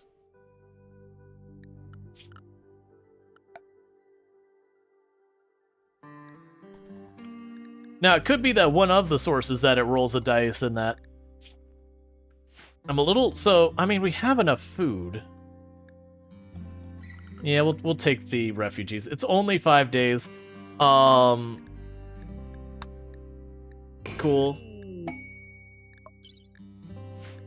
And the refugees arrived, and they're all adults, so drop your weapons. Do you need another bed for Bentley? I actually have extra beds. I overdid my beds for right now. Not for the refugees, either. I guess your question is, it can spawn in people who have been there for like 60 days without anything happening? Yes. Like, literally it is rolling the dice and making up a reason why they have it. Like, that's the part I'm trying to get across. Is literally them having it has nothing to do with anything that you did as the player.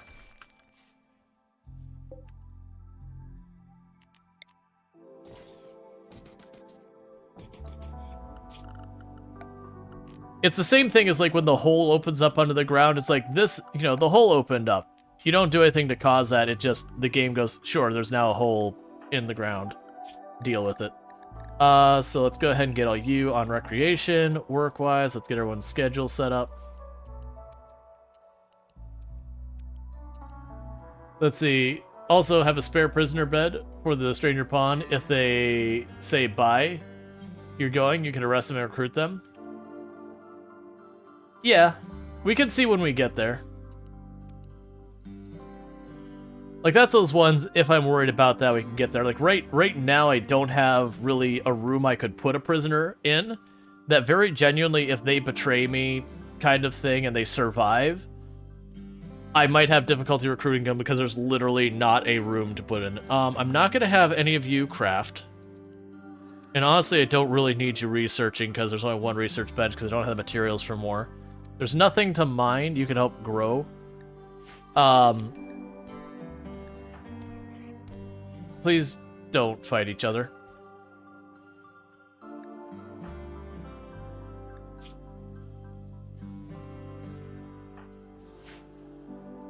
Alright, so start dealing with that. Who is our doctors? Oh yeah, Groot's Twig is a doctor. Will you please tend to the person who's hurt? Hospitality. Keep them for 16 days? Sure, why not? Colonist needs a rescue. Yeah, you have paralytic abasia. You rescue them first.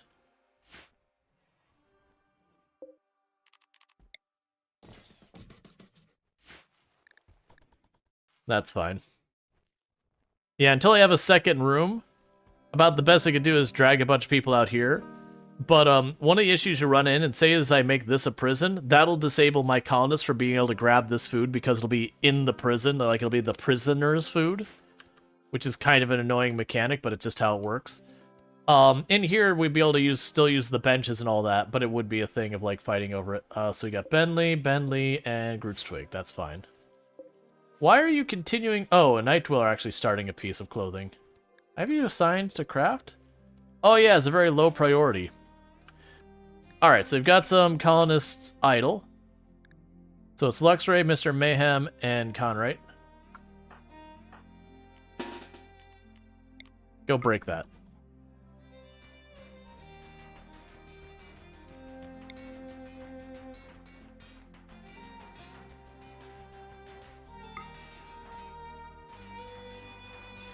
Because you got nothing better to do, go ahead and start breaking stuff. Checked with a chunk of the stream? Yeah, no worries. We started a new colony. The other one didn't die.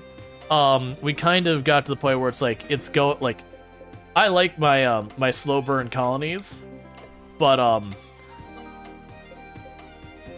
it was a much, it was slow even for my tastes. Then like, there's no way people are gonna stay interested in this. Like, we're tied. Research-wise, we are tied with what we did on the other colony for research, so far as actually researched. That's how slow it was. 2 full streams, and we're only about 2.5 hours in on this stream, and it's like, even then, we had a late start. So you get that, and we're still tribal, so we're still researching at 50% your normal speed. To put that into context, we're at 50% your normal research speed because of being tribal.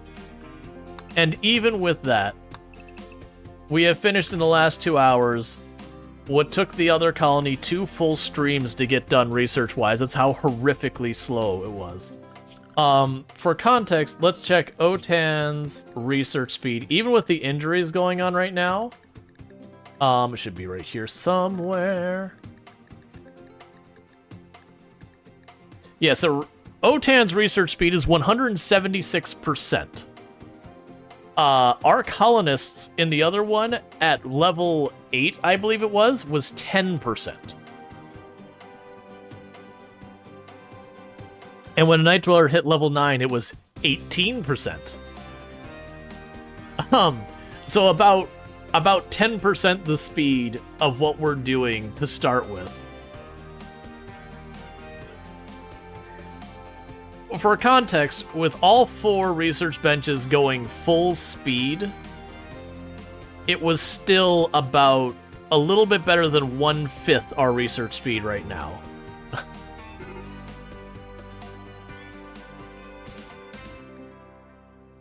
We did the run where I did Ritualist with a maximum research penalty and Tribalist, and that still researched faster than they were. That run we actually won, if I remember correctly. That run we actually did win the run, and at the end of the run, we had only research in like normal technologies. Like I think we had gotten like the basics of electricity up and everything, and that's about it. Everything else was just the anomaly tech. But we won that because of the anomaly tech. We got ourselves up to the point where we were able to make the flare packs. And then honestly, between raids and everything, we managed to get all the rest of the equipment we really needed. Yeah. No, and that's to be clear. Everything else was going okay speed but the research. But the problem was, with the no research, random research going on it, it was extra awful. And I actually do have a book that's teaching me smithing and a book that's teaching me electricity right now. It's right there. That book, right there. Which I won't see any of the progress. Like, normally you'd see that these are filling up. But we won't see those fill up till they're done because of no research, random research. It doesn't show me my progress till it's basically done. Muscle parasites. Honestly, as annoying as muscle parasites are, I'll take that over other stuff. Bentley has made a Masterwork children's shirt. And you're gonna food binge. Cool, man. Real constructive, real helpful.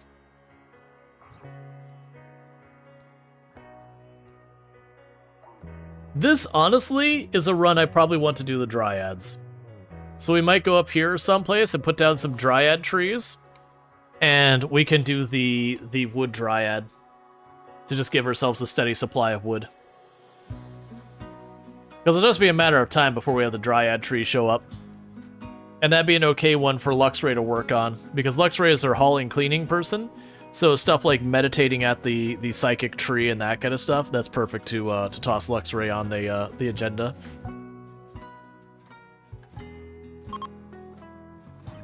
Alright, so you are ready for another conversion. Hey, Bentley, let's go chat about your ideology.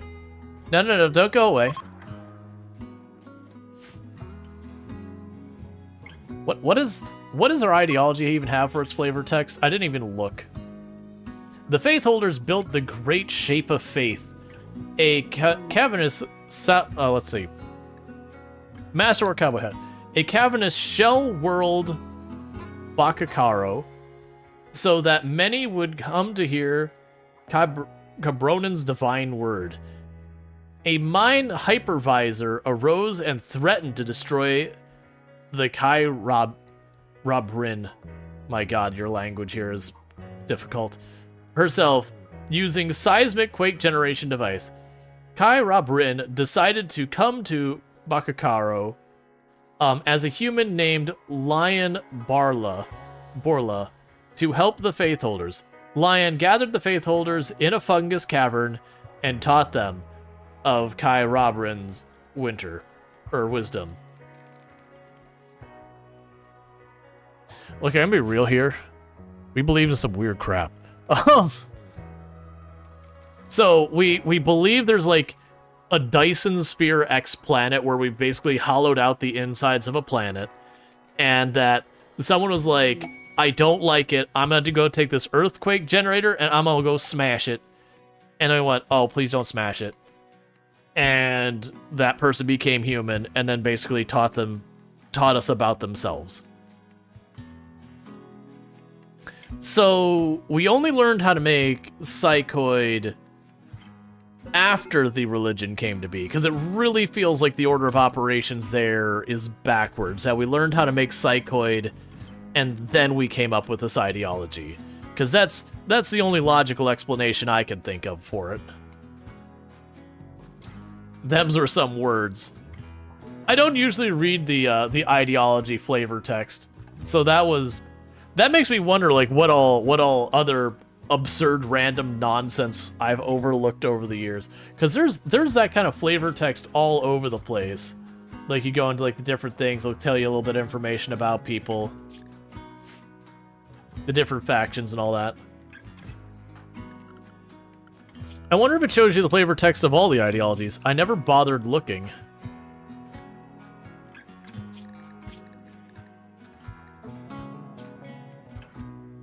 Let's see, so yeah, the Faith of Harmony, the people of the glitter tech world, Rogia, lived under the solitary supervision of Aton. There was peace, until a corrupt bureaucrat and his bionic guards rebelled against Aton's domain. The Harmonious were forced to flee to a hidden space elevator. Ophelia Bass encountered an ancient gun which spoke of Aton's voice about family.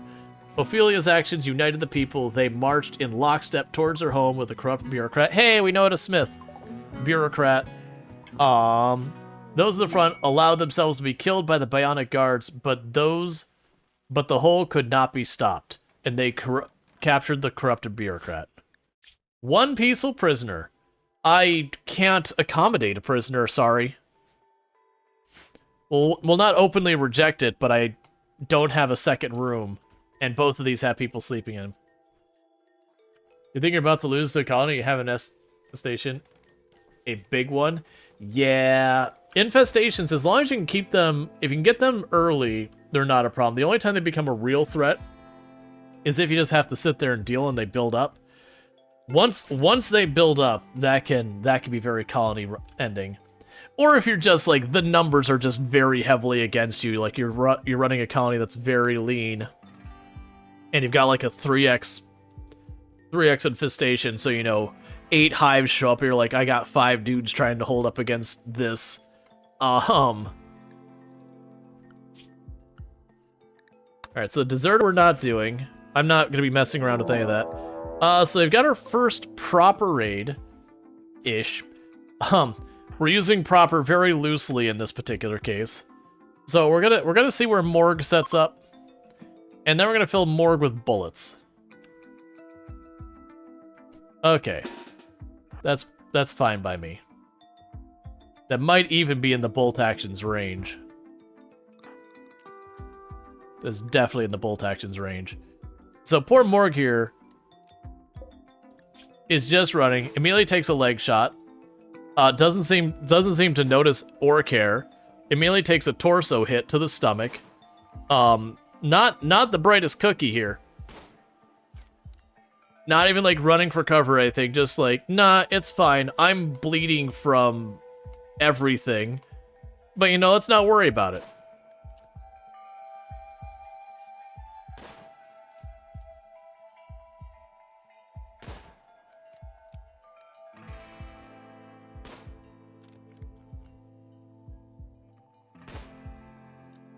Okay, that'd be a shot to the arm.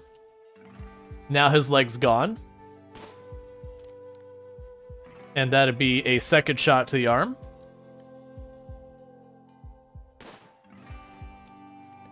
I don't know about you, but if someone maims my leg off of me, I'm probably going to react in some way. I'm honestly genuinely surprised you're not downed yet. Oh, there's the other arm. You know what? Just go about your business. This is sorted.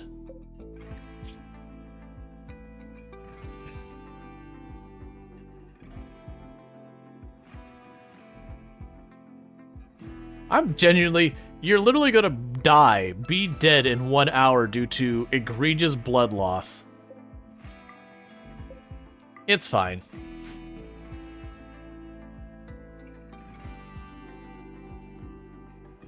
Shot in the arm and it's too late. You give love a bad name. So up here, clear, important, and corpses, human-like. Don't home zone.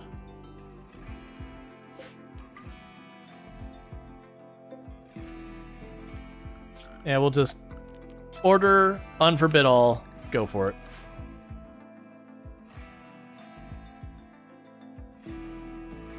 It's a Black Knight, 'tis a flesh wound.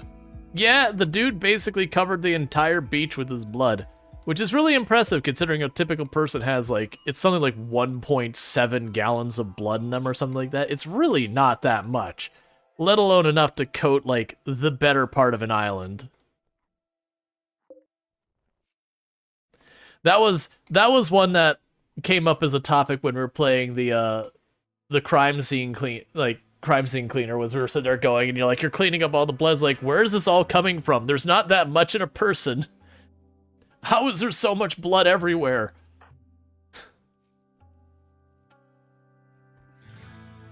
Were they all doing, what was it, the Ascension Cookie on their 245 stream streak, catching the last 245 streams without missing a single one. That is absurd, my friend. So thank you so much for that. It does mean a lot that you tune in every single day I stream. You spilled a gallon of ranch once. It's more than you think. Yeah, no, don't get me wrong, it goes a long way, but for like the one that stands out from Crime Scene Cleaner was one of the people that you clean up after them is they get intoxicated and they attempt to do a trick into a pool that was empty, and they just face plant the ground and egregiously injure themselves and die.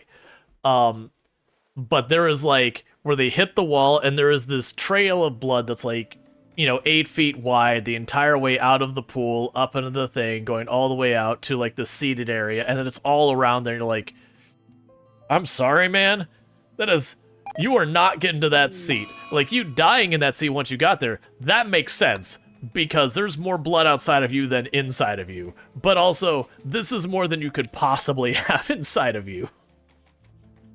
Like, you have filled up this entire backyard. What we don't realize is it's all these people, and like all of them were getting ready for a bike race, and they were doing that thing where they put aside a whole bunch of their blood and then put it all back into themselves all at once to give themselves even more blood. So they were just extra full of blood right then. That's all. Alright, well, we got passive cooler, so the good news is if we have another heat wave, we can deal with it.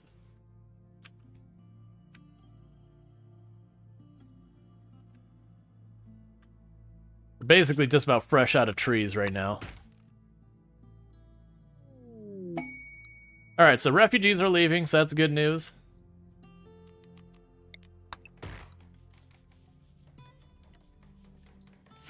And while we haven't gotten much in our buildings done, we're getting these main walkways between the buildings knocked out.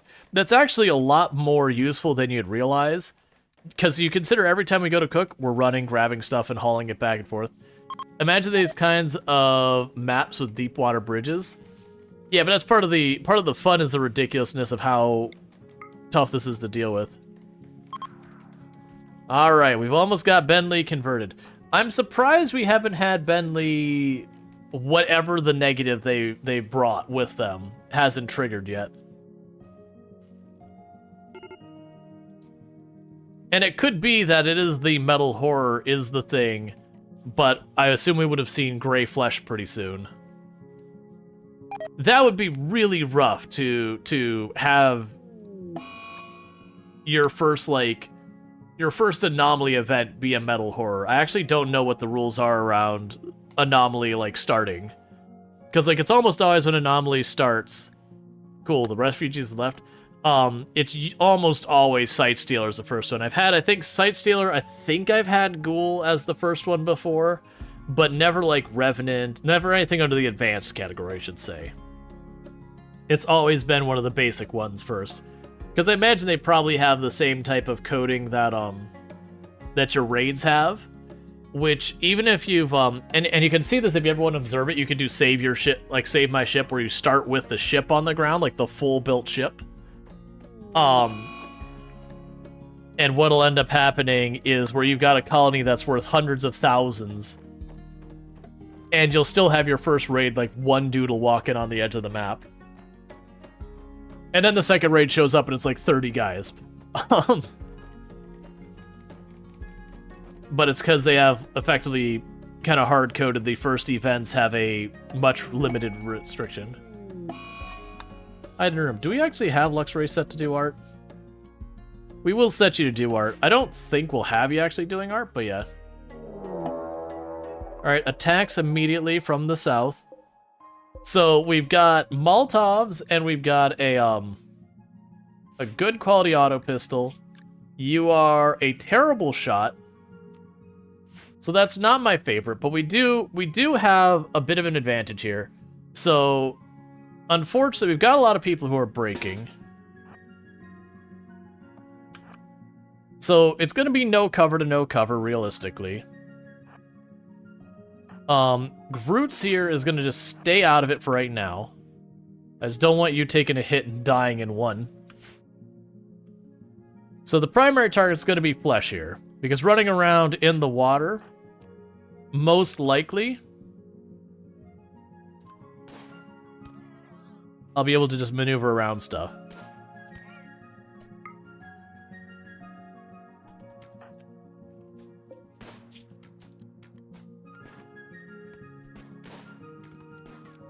Come on, I got 3 of you. Please hit it. Alright, so Conright's the target. Start moving.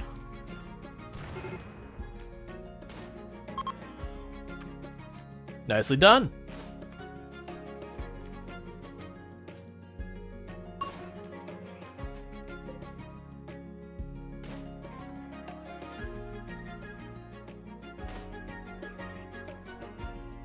Alright, so you two go ahead and get out of here. You can go do about your business. We'll keep you on that for right now. You go ahead and run up and grab that pistol. So we've removed an arm and a leg, and you're still running. I should be able to get one more hit in before you get off the map. Well, off the area.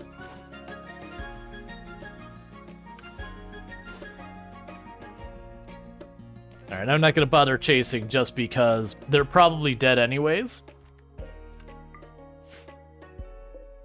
The downside is I'm not going to have the chance to strip them beforehand. Oh, you dropped your Molotovs? That's weird. Oh, your manipulation hit 0.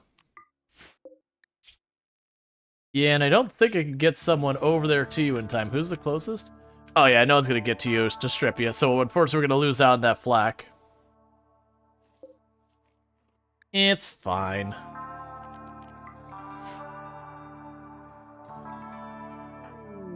And you're all angry because of oh, we have the muscle parasites, that's right. As there's why is everyone so angry? Oh right, muscle parasites. Yeah, those will be the 3 of the muscle parasites causing them severe pain. Shuttle has arrived for you. So let's go ahead and get you on the shuttle and out of here.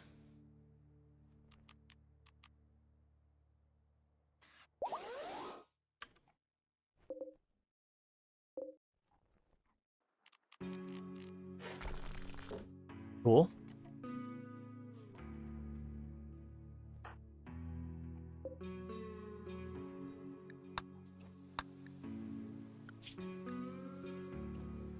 Yeah, so the problem is, I believe if I put this one in here, that'll have side effects. So the big issue we're running into, medical treatment needed, that's fine, keep working on it. Psychite binge, because awful barracks, mad stallion, cool, why not?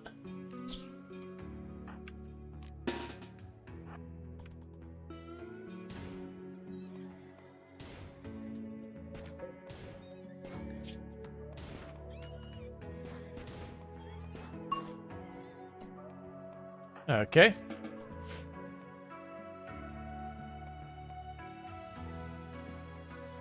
Hey, invigorated, it's going pretty good.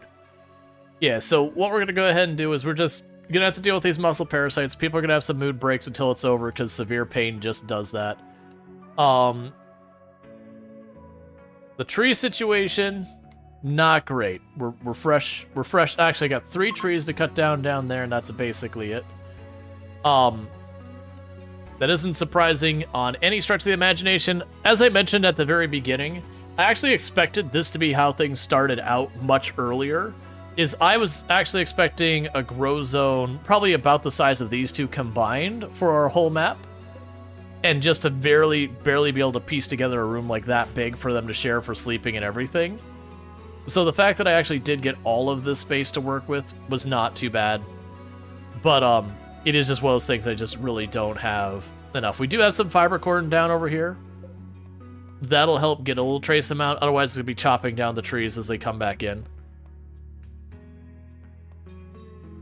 Most likely what'll actually end up happening is we'll get the dryad tree. We'll start growing that, get some wood dryads, and that'll get us some of that. So the downside is this does mean pretty soon we're going to have our stove will stop working, and there's nothing I can do about it for the time being.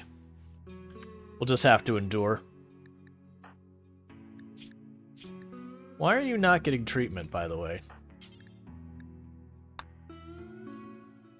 Weren't you the doctor, Bentley? Oh, no, that's right. I took you off of being allowed to doctor just in case you were, your hidden thing was metal horror.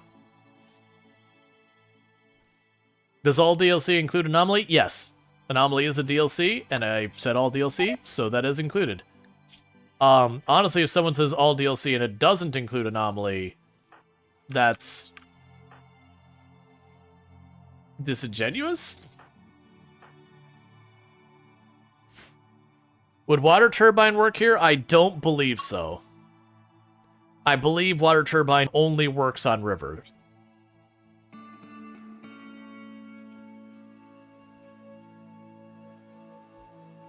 So I believe for the map, if it's not one of these tiles, it can't work. I could be wrong about that. I've not done the water wheel often. That said, the water wheel is actually pretty strong. Like for the power generation, for the material cost, is actually not bad. I understand, if I'm not mistaken, I think it can be a little bit component intensive to maintain it, because like all your power stuff breaks from time to time. You know, not counting like the unstable power cores or whatever.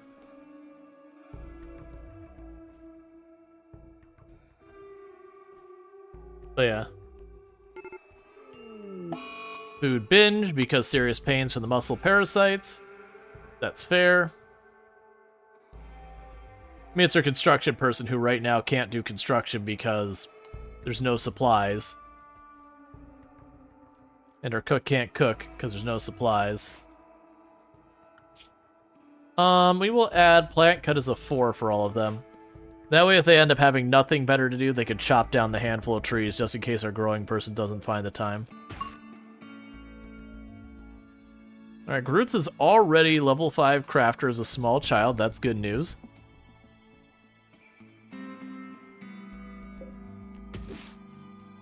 Set those to harvest, because that can be used to help with mood breaks and all that.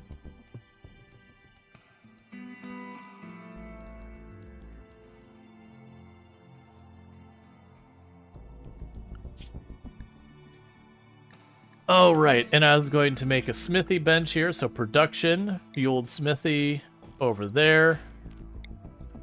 Make a chair. That probably won't get done anytime soon. That's going to be a hard one to call what I'm doing with the smithy. And the reason that's going to be a hard call for me is because realistically, I'm not going to have the steel to spare from helmets. But if we do start keeping anomalies captured, we can make it bioferrite. Can you build turbines in shallow water? No. Turbines will be heavy load.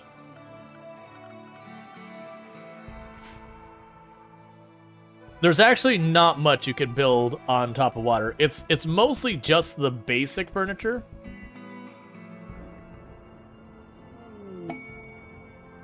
Royal Ascent, we're probably not going to be doing that one. Blight potatoes.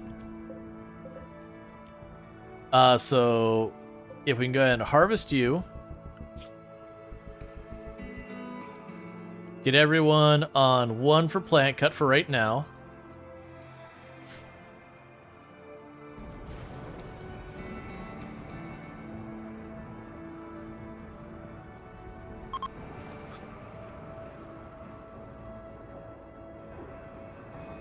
All right. And then meanwhile,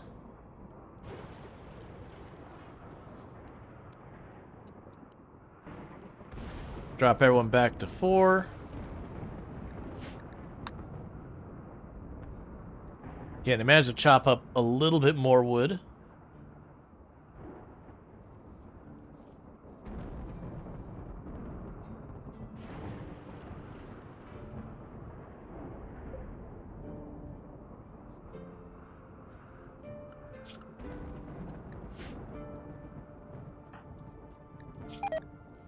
Okay, so you're mad because you're super hungry, which is kind of your own fault, so I don't really feel that bad about it.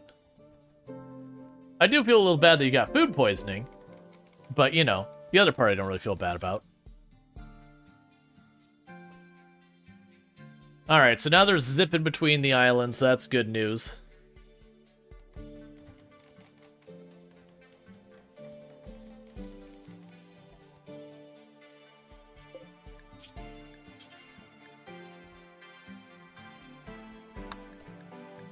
Okay, so if we were to keep helmets in stock...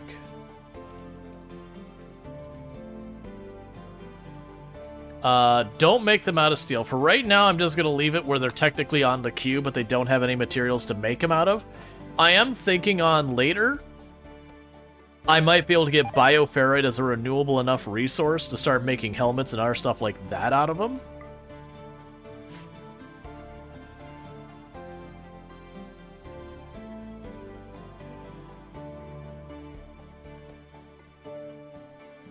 Alright, so they're hauling everything. And like I said, when the moment we see someone start going idle, we'll start smashing these things here in the middle, get them out of here. Pretty soon we should get electricity from the book, if we're not already getting that done. This is clearly not electricity here. I'd expect to see it go much faster if it was from that. And we are working on getting Groot's Twig trained in medical. Since they have a big passion for it and all that. And as much as muscle parasites are awful, that is an opportunity to let me just grind out some medical skill.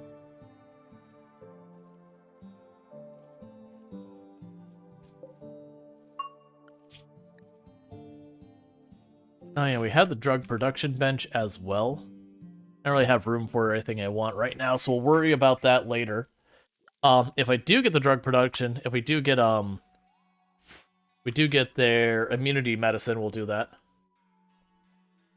Let's see, how many structures can you build on bridges?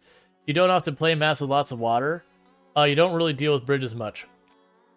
Yeah, so the only things you can build is you can build wood walls on it. You can build like basic furniture like dressers and beds and all that. And like tables and chairs. But if we look at all this stuff, all of the furniture in here requires heavy, so it's too heavy for bridges. Bridges are only lightweight load.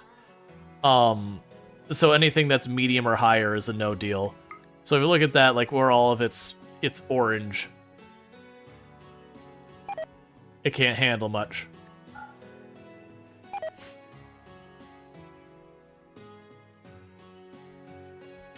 So it means our base is going to be basically made out of wood, other than like a handful of buildings that we build on the islands and the sand.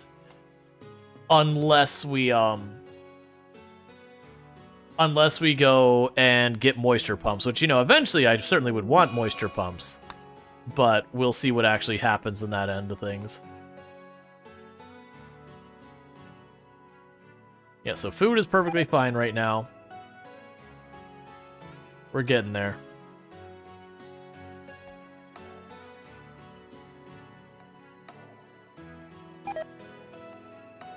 I'm curious what the negative is that Bentley's got going on. Usually you figure it out pretty quick. That they'll be like, oh, I have organ deterioration, or they'll betray by now. I'm wondering if it has rolled metal horror. Let's see, or if the patient score is high enough, they go to bed and wait to be treated. Because it tells you when they can be treated again every few years. Yeah. So every so often it'll sit there and go medical treatment. If you actually look at the people with this, like it'll list here that says, hey, can be tended in 1.5 days. Tending expires in 1.7 days. And we have to keep tending until we hit 300% cumulative tending to get rid of muscle parasite. That's just how muscle parasites works. If they don't have a tend that is actively going or whatever, then you cannot see where it's at.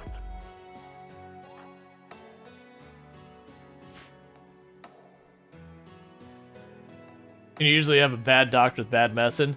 Honestly, not having a good doctor in your colony is one of the more dangerous things you can have.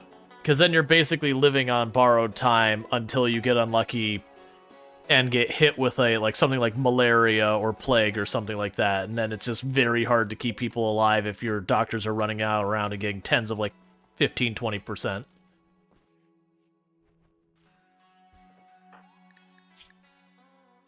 Especially if you choose tiles like tropical rainforest or swamp. Thank or whatever. Thank you, SAMcart1 for subscribing for 4 months. Hey, Rual Sam. Arrive.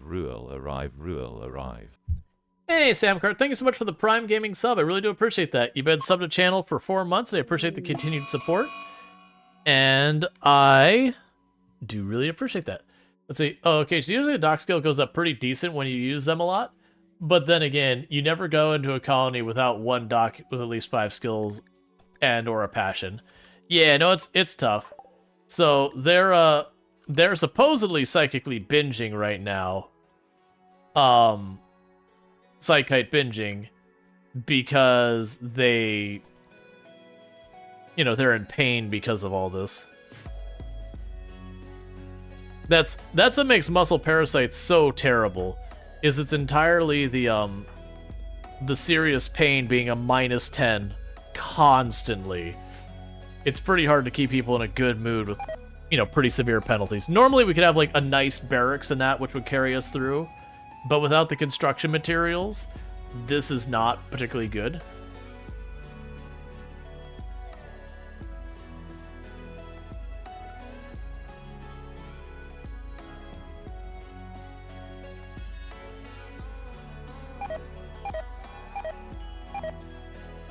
That's fine. I still have plenty of goods.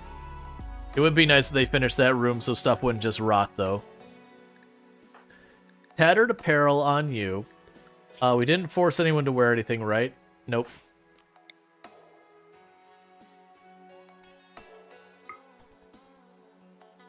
Let's work on that converting you. Alright, we've almost converted Bentley over to our ideology.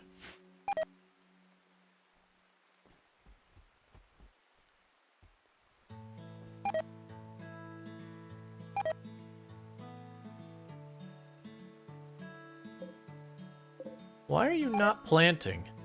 Oh, I bet you it is. Because you have the muscle parasites and you need to keep stopping and being treated, you're just not keeping up.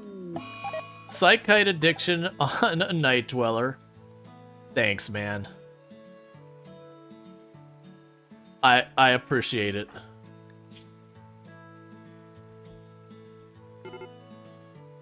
That'll absolutely help our colony.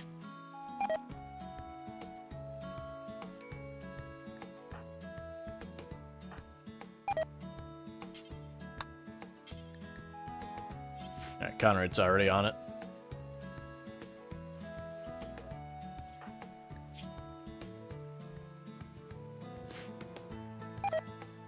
So now I've got someone who's got a drug addiction.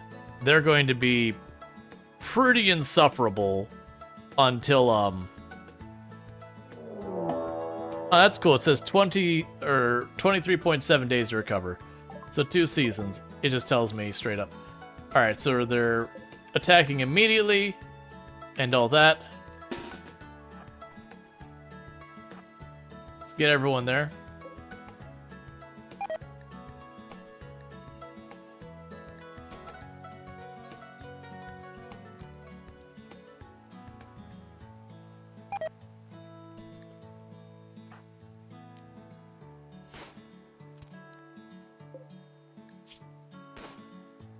Alright, you just literally took out a kidney.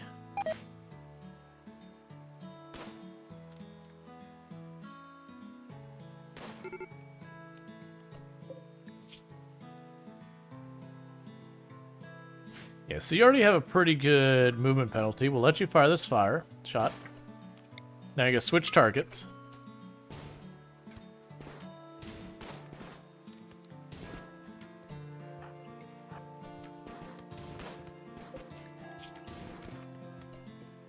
Alright, so you're all slowed.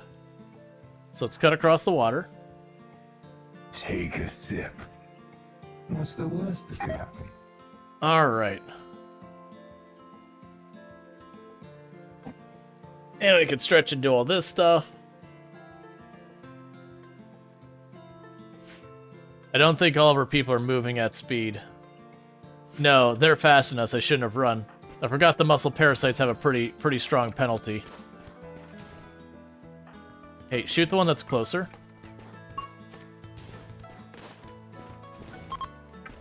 As they'll both be more accurate, and you'll deal with the more immediate threat. Alright.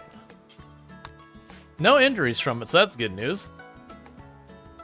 Got a couple points in shooting while we were at it. Any new trees to speak of? Not looking like it. Ambrosia binge, thanks, man. Might as well get everyone an addiction while we're at it.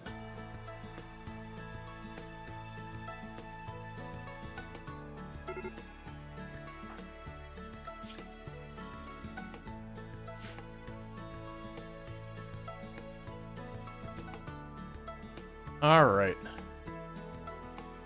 Addictions are so trendy right now. Yeah, to be fair, we don't have a proper barracks, and we don't have a proper room for them to be staying in. And they're eating raw food because we ran out of wood to cook. So it is one of those things that we are just gradually escalating our mood penalties. And then muscle parasites is just really a bad time. Like muscle parasites, and you have like a really good doctor, isn't that big of an issue.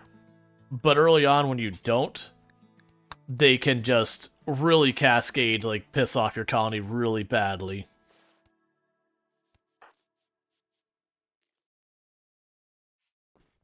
Because we look at this, the penalties we're getting from that is we got serious pain, which is -10. We've got 6, which is -5. So you're guaranteed at a minimum having a -15 constantly until it's clear.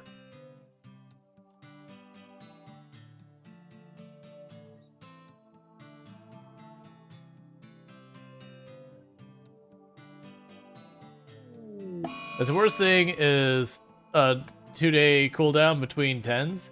Gives you roughly an 80% each time. Your parasites take ages to deal with. Yep, and we're getting bad 10s because we don't have good doctors.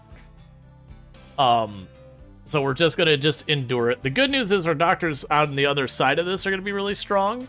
But the bad news is people are gonna be real pissy the entire time.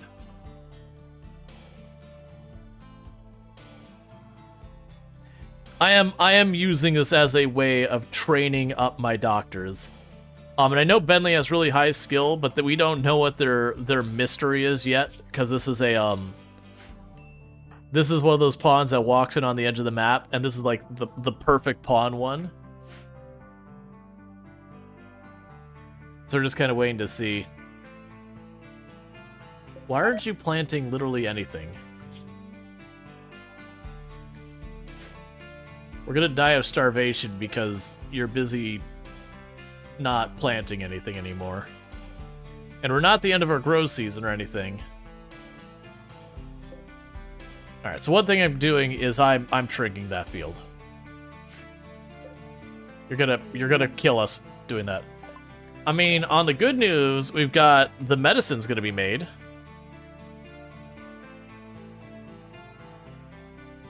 Which that'll be really good for us later to prevent disease. Where's the merchants when you need them? I know, right? Root's twig became an adult. Alright, so we can give them a passion in a couple different things. Sorry, I didn't mean to bang the mic. Okay.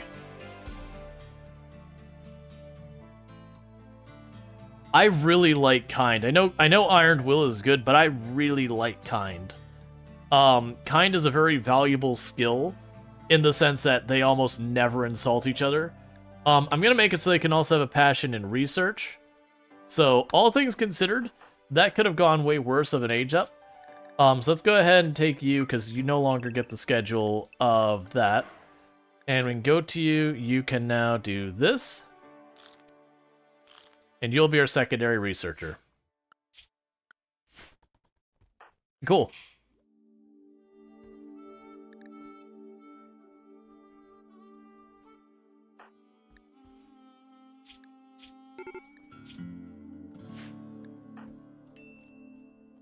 Alright. Let's see. RimWorld's merchants are the kings of having nothing that you need late game, or having everything you need when you're broke and you can't afford it early game. Oh yeah, no, they can be very hit and miss. Part of that's just, you usually have one thing you're looking for at any given time, maybe two. Oh good, we can cook a couple of meals.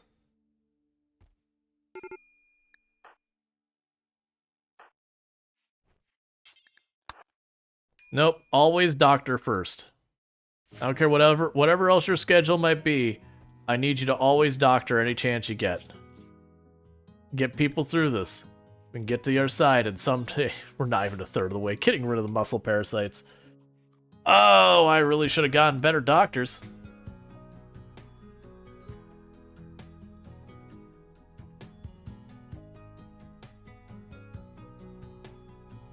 Unfortunately, a bad case of being bad at RimWorld, and it doesn't seem like you'll recover anytime soon. In the meantime, your poor pawns keep having mental breaks and addiction while dealing with medical issues and bullet wounds.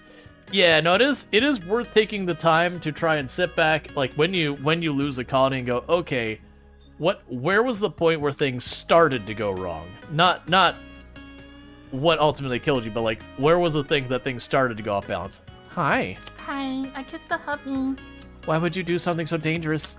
Why is it dangerous? Because you could settle. Already done. Yep, it's truth. As long as you're aware. I love you more. Food's going to be a problem because a night dweller was one of the impacted ones with muscle parasites and is just not getting stuff done. So what we're going to go ahead and do is we're going to bump our researcher. We're going to bump some people up to help with the growing things because of those muscle parasites knocking a night dweller down. You can see how much of a difference in your productivity that the muscle parasites become, where a night dweller was handling all of this just fine, got muscle parasites, and now the whole thing is like grinding to a halt. So we're gonna get 3 people working on that to play catch up. Because our food is dropping real fast.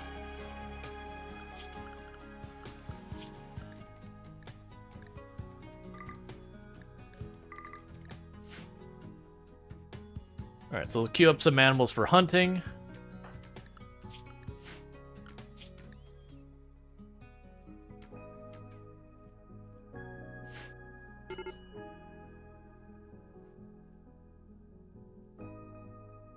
And we'll see where we get with there.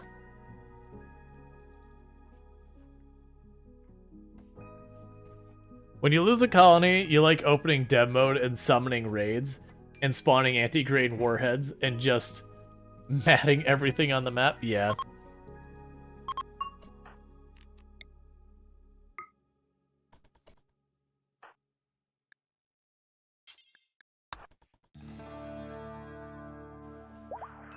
Cool. So we have converted Bentley to our ideology. What's this game? This is RimWorld. It is a colony building game that pretty much the gist of it is basically you've got kind of a an AI that's behind the scenes being like the storyteller. And pretty much they hate your existence. And so while you're building your nice little colony, having a nice little time, they're like, what about if I caused disease? Or what if you got attacked? Or what if, you know, suddenly everything was cold? And stuff like that.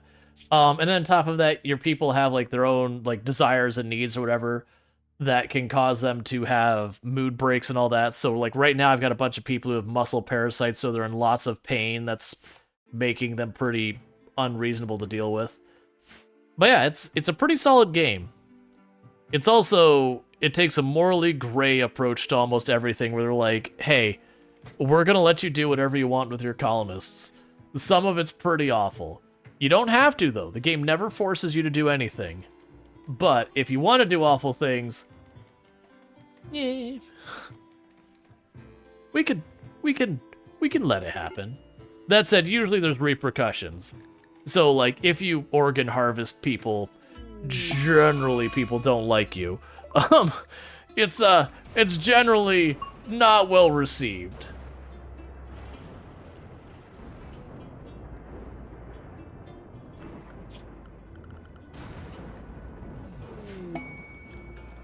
Psychic Soothe, thank you, game. The Psychic Soothe is actually pretty good. That'll at least give me a little bit of some leeway with the men in the colony. Alright, so we've got some people approaching that they're saying they're desperate and they just need a little money. So we're going to chuck some money at them and tell them to get lost. And then they may or may not do something nice for me later. I generally find that giving them money and sending them on their way, it's pretty rare you'll actually have them come back later and give you something nice. Whereas helping the refugees, it's a pretty high chance they will later on send you something nice. Which makes sense. Giving someone some items and just having them walk on and off the map is pretty low effort from the player standpoint. Whereas keeping refugees alive on your colony for, you know, potentially a pretty long time can be a bit tricky.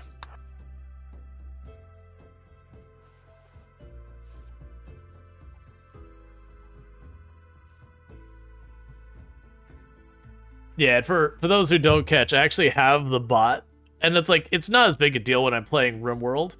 I was getting annoyed because we'd be playing games completely unrelated to RimWorld that don't have cannibalism as a mechanic, and just the constant cannibalism jokes that I eventually was like, here's what I'm doing. And I set up the bot so it'll replace, you know, anything, like it'll replace cannibalism and a lot of other terminology to mean the same thing, to swap it out. It's kind of as a little playful, like, hey, you know what? The subject gets tiresome. Like, obviously, when you're playing a game that it's a mechanic, that's fine, like, whatever. But it was, we'd be playing something like not SimCity, what's the other one? City Skylines, and it'd be like, oh, you know, like, we played City Skylines, and people are like, oh, looks like I have to do cannibals. Like, that's not a mechanic in the game. There's not even survival and food in the game, and people would still bring it up, and you're just like, oh, come on. Mad Muffalo. Alright, we can have Muffalo for dinner.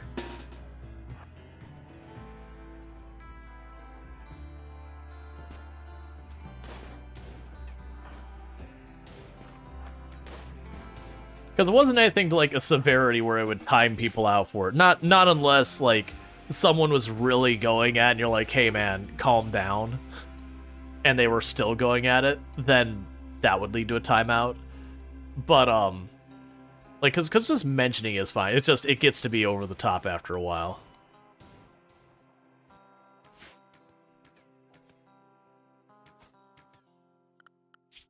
What do I have you set for hunting? Lowest priority on everyone for hunting. Like, I want them to hunt a little bit, but they don't need to, like, stay on top of it.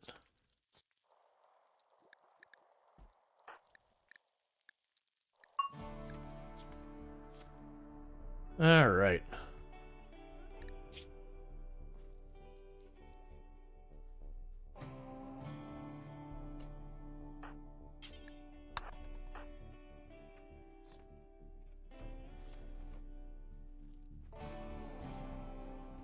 So that's interesting. So it's telling me, because they don't have, like, full addiction,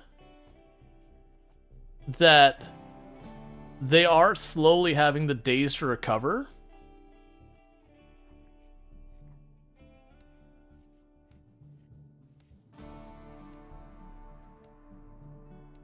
Yeah, no, that's definitely one of those things that genuinely, if you're willing to play as evil can be in RimWorld, it actually makes the game substantially easier.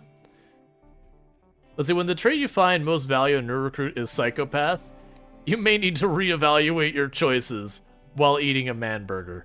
Yeah, no, that was like, wait, when RimWorld first came out, I was probably just as bad as about anyone else, where it's just like, okay, you know, going for everyone being, you know, psychopaths and all that sort of stuff, and doing your awful colonies because you're like, tee-hee-hee, I can do the really naughty things.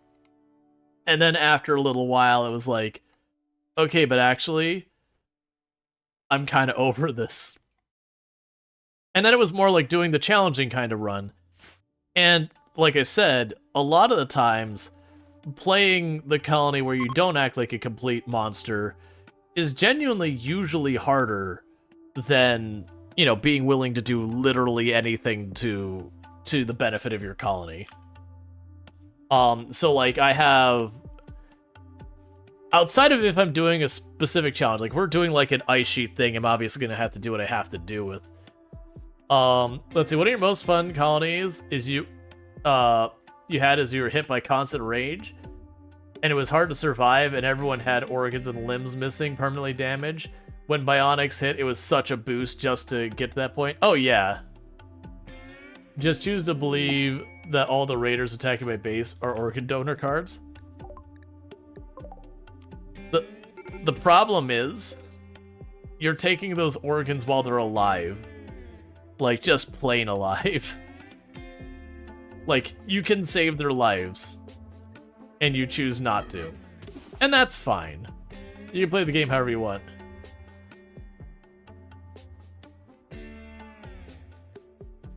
Oh yeah, no, you'll get the colonists that have, like, amazing stats and their traits are horrendous. Like, you'll have, you know, Bloodlust, Volatile, Meanderist, and you're just like, oh, okay. So, this person is going to kick off and social fight every single second of every single day. Like, they're going to spend more time laying in bed from injuries they get caused to them because they constantly are fighting everyone.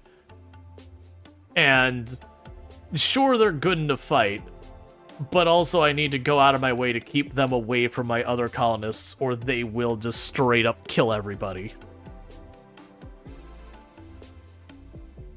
And then on top of that, there'll be like Sanguiphage, or, you know, or Hussar, or one of these other ones that have the extra aggressive biotech to them. And so you just kind of stare at this person going, this person's just going to kill everybody. That's all this person's going to do, is just going to kill everybody. I think we had a run. It was a Sanguiphage, and I think they also may have had Psychopath, that we ended up with them, or something like that, like Volatile or whatever. And it was one of those ones where just playing the run, that one pawn killed like 3 of our colonists, that everything would be fine, and they would just have like a mood break from being out in the sun or whatever. And just that was enough that they would just walk up, they get into a social fight, and immediately decapitate someone. Was this a wet map? Yes. Everyone's no prisoners are fine with just the one lung. Yeah, no, like I said, I used to do a bunch of that stuff back in the day. Actually, genuinely, that can work against you. That people will organ harvest as a source of getting money, and you can get a lot of money doing that very quickly. But it is one of those things that it's just a way of ballooning your colony wealth. But it is a way of ballooning your colony wealth where you don't directly benefit from it. You get wealth, but you still have to go through trade. And it can get you into a lot of trouble. So relatable. Nothing like the warm summer sun to make me want to social fight your friends to death. Hey, man. You live in a place like Florida, or like Australia, or Texas, or the many other places that are like that. You're not entirely wrong. Alright, so we got 2 colonists who are idle. So Otan and Luxray, I'm gonna go have you over here punch this car. That car right there, it's stinky. We don't like it.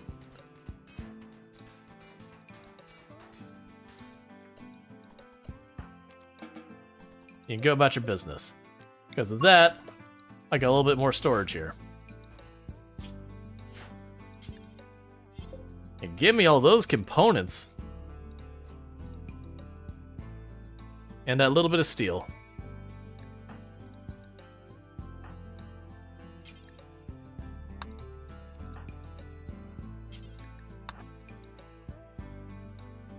How'd that truck get here?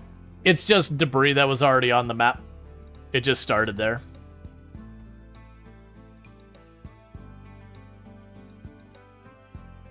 My bad, I got a little lost before I knew it. My truck was in the ocean. It's okay. It was a Nissan. It just needs a tune-up. It'll be back to new.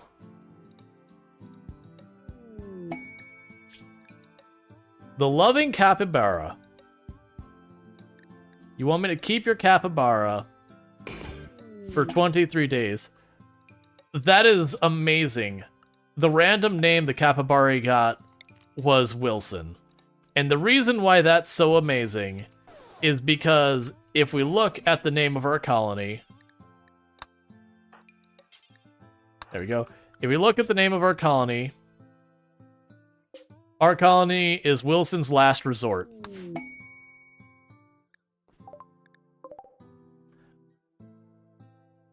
I mean, considering they landed a colony where everyone is on the very edge of murdering each other.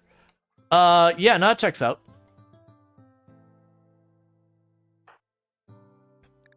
Oh, right, Ben Lee should socially talk. That's how talking works, is it's always social. Because Ben Lee actually has, like, near max social because they're the perfect pawn or whatever. So go ahead and take the leather and all that. We're not going to use that. Take the ambrosia and the Saiti, since we got addicts and everything here that we're dealing with. Take the dye for right now. I will take the wood. All these clothes that we have rotting outside, we're going to go ahead and get rid of all of them. And they're rotting outside because we keep making them and then just leaving them on the ground. It's great. Alright, so we've got all that good stuff. What else are we grabbing? I'll grab the pemmican as well, since they don't have enough money to buy all this stuff from me. We got all the wood. We're not going to worry about taking all the clothes for right now. I'm partly tempted to take the donkeys. What we'll keep the fabric.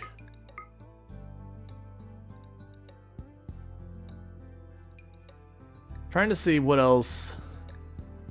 We'll keep the dye.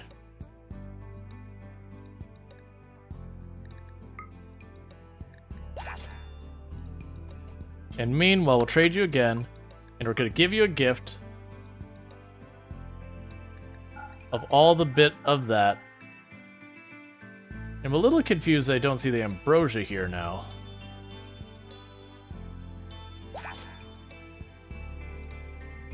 Cool, and I dropped it all on the land down there, so that'll be good.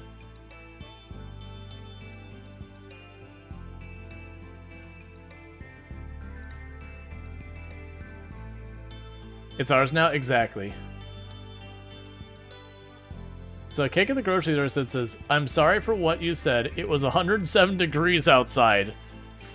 That is amazing. It's an unfortunate cake because it's just an excuse by someone, but also very relatable and understandable because very genuinely when you overheat to that degree, you don't think rationally. No, don't botch in like the 1 or 2 bits of wall there. Finish that so it doesn't all rot there. Have I played Star Sector? Yes. Star Sector's excellent. I haven't played in a good while. That's one of those games that's, it'd be a little difficult to stream. This is why we help refugees, chat. Right here is why we help refugees any chance we get. Chain shotgun of masterwork quality. It's got art on it. An engraving of a weapon that shows a rapier.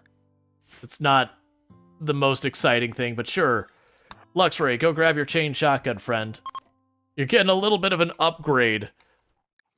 Going from a poor quality bow to a masterwork chain shotgun.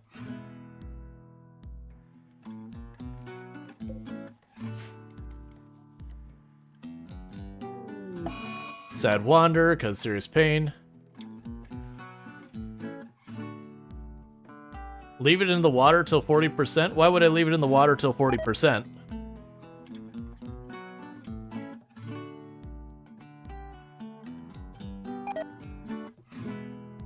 Chain shotgun had a rapier artwork. Just, yeah, has never bring a sword that. You hate it here? In the colony, you mean? Yeah, because the colony is a bad time.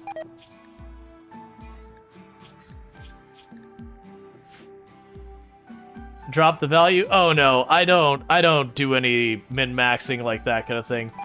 Because the counter-argument I can have to that is then you get, unfortunately, in the situation where you get downed, there's fire nearby, and you lose your masterwork shotgun because it's already badly damaged.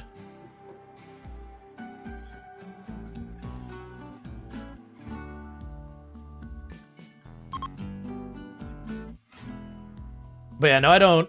Like, you're not gonna see me make, like, a room where I burn all of the stuff I don't want. Usually what I'll do is when a caravan rolls through, I'll just trade away and give away all the stuff I don't want to clear out my stocks and all that. But it's like, I don't avoid building certain kinds of floor for wealth and all that. That's one of the reasons why I stopped playing the 500% runs and all that.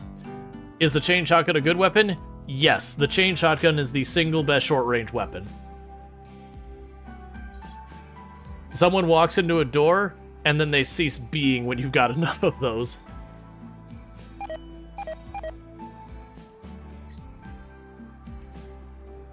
But yeah, no, for me, I didn't... Yeah, and shotguns have a good stagger chance. Yeah, so you get 4 people rocking chain shotguns. They can put out a staggering amount of damage. Now that said, you're in close range with something, and there's a lot of cases where you will fire and they will fire at the same time. So, you know, enough enemies rolling through where they pull that off, and you'll stop having people to fight back with. But as far as like short range weapons, they are what you want. There are other excellent choices as well. I think there's 1 or 2 guns that can get their initial shot off faster than the chain shotgun, but they just don't have anywhere near as much damage output.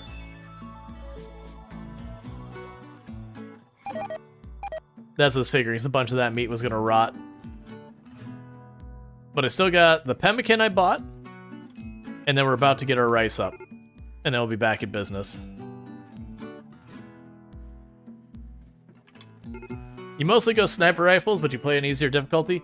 Yeah, sniper very genuinely usually wants some amount of mix, because the big problem with sniper rifles is the fire rate. That, its actual damage per second output is not great, but it does let you go and where you see like the one guy with the triple rocket launcher and you go, okay, pop, you hit him with a sniper rifle, and now you've, you know, got them sorted. So, as much as I would love to do this for the telescope, I physically don't have... I can't build more. Like, that's our immediate problem, is we're out of wood. And I've got the fiber cord in here, but we're just waiting for trees to grow on these other tiles. I'm trying to avoid just building a bunch more fiber cord production. That's actually what I could do over here for right now. And go up there and say, hey, more fiber cord. Because fiber cord is horrifically inefficient for getting wood, but it is a renewable source of wood. Versus waiting for trees to grow can be not the most effective. Yet a pawn go berserk after dealing with the centipede raid, and the chain shotguns made short work of her head. Yeah.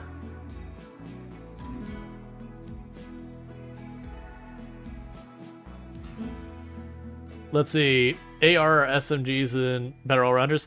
Generally speaking, like, you'll have people who argue it. Generally speaking, most you'll hear is that people will say that the assault rifle is the best all-arounder. That if you're looking for just something that performs well no matter what the circumstances, they're pretty solid. The light machine gun can be situationally good. It doesn't have as good of stats in most fights as the assault rifle. It's only when you're dealing with, like, truly a saturated situation of enemies that the misses hitting stuff still makes up for the difference. But generally, the assault rifle does better. The heavy SMG is also pretty solid. A little bit shorter range, though. Until you randomly research tree sowing. That's what I'm kind of hoping, is I'm kind of hoping the research we've got going on is tree sowing, but we won't know till it happens. Regardless of, the book is giving us electricity slowly.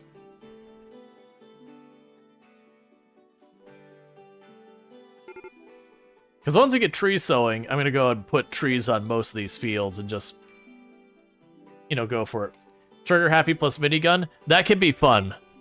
That can be a fun choice. The only thing is it still is slower than most other enemies shoot, so you do run the risk of the other person popping off a couple of hits before you manage to get it opened up.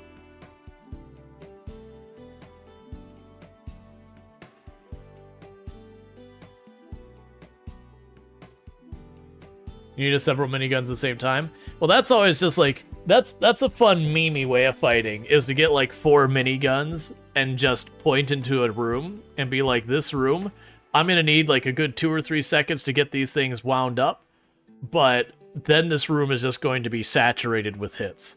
They also, if I remember correctly, I want to say they don't have very good armor penetration and all that, so against stuff like mechs, they can be a little bit on the rough side. Like, they don't do nearly as much damage as the same number of units with, like, assault rifles, which have much better armor penetration.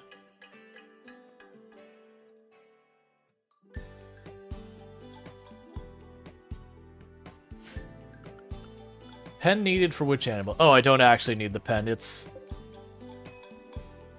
you. Go ahead and put you for hunt. Change of plan there.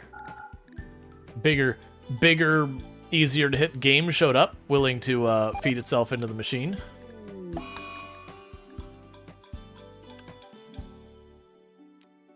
Alright. So pretty soon we're going to start having our muscle parasites drop off people. Yeah, you're at 200%. You're not really that close. Those muscle parasites. You're at... We've had these for a while, and you're only at 90%.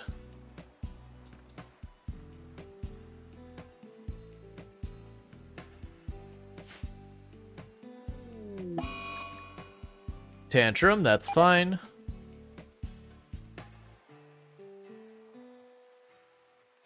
Where are you finding more Psychite? We haven't been managing to successfully get a lot of that going.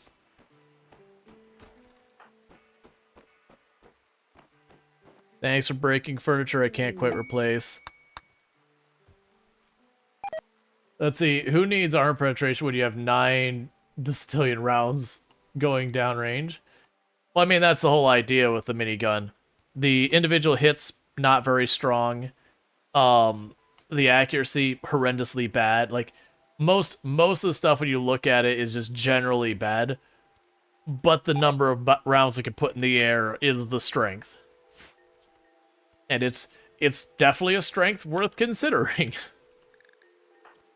For me, it's just, even with Trigger Happy, as long as it takes to wind up, a lot of times the enemy is going to get their shots off first, and knowing the RNG luck of RimWorld, you'll sit there, you'll start winding up your Masterwork minigun, and your character will get popped in the head and downed instantly, and you just kind of stare and go, alright, well I guess the minigun's out.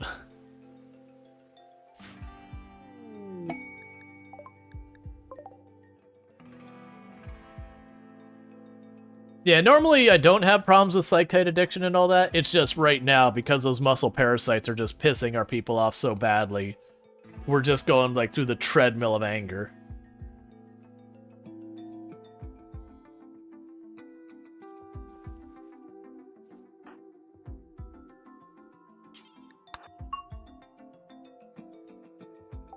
But we're already up to five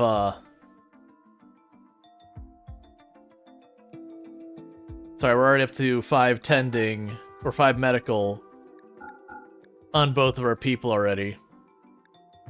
So that's good news. They do have a little bit of steel, so that might be worth taking.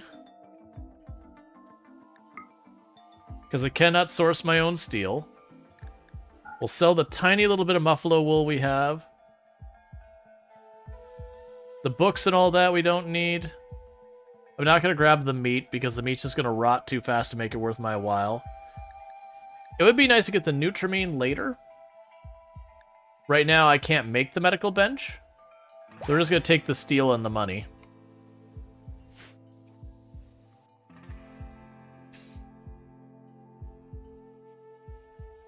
Because steel's going to be really rough for us for a while. So going out of our way to grab some as we're able to is not a bad plan. It's similar to when you have a run where you don't have many components on your map, where you just make it a point to grab components as much as possible, which we are going to need to do the same with components. Yeah, you ate raw food because there's no meat to cook it. Stop breaking all the furniture. I also realized with that, I might as well replace it with like an actual chair, since their stool's getting broken. I am happy that the person who is our construction person has availability, so just following apart around the tantrum, repairing it again and again.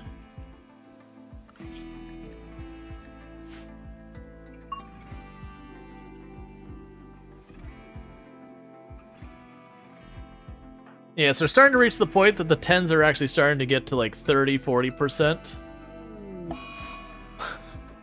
Psychite withdrawal. I am deliberately letting the Psychite withdrawal happen. In fact, I could take this a step farther, and for right now, don't make any Psychite. Let's get them through their addiction real fast. Get them to the other side, and we can go back to making our Psychite then. Why are we eating that? We don't have wood. No wood means no fire.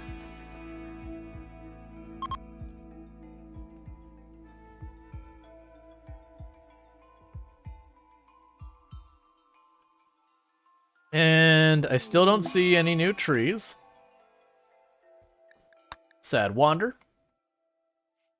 But yeah, that's the challenge of this map. There's no stone, there's no steel, there's no components, there's no anything like that. Like, if it's something you got in mind, we don't have it. And then we actually lucked out. We had some pretty good amount of early game wood, but we did try and build a lot with it, and so now we're punished for it. That said, we've got some fiber corn going here and here. Planting the trees would be way better, but we don't have that technology because I'm doing no research, random research. So Randy's in control. I can actually see that our electricity is almost done, which is interesting that I can see that, because normally you can't, and that's because I have this book that we purchased that has electricity as one of the things. All right, transport pod crash. You're a genie who is a brawler, which is disabled because you're a genie.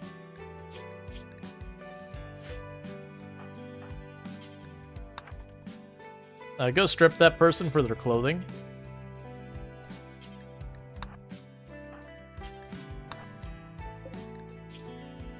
But we're not going to keep them.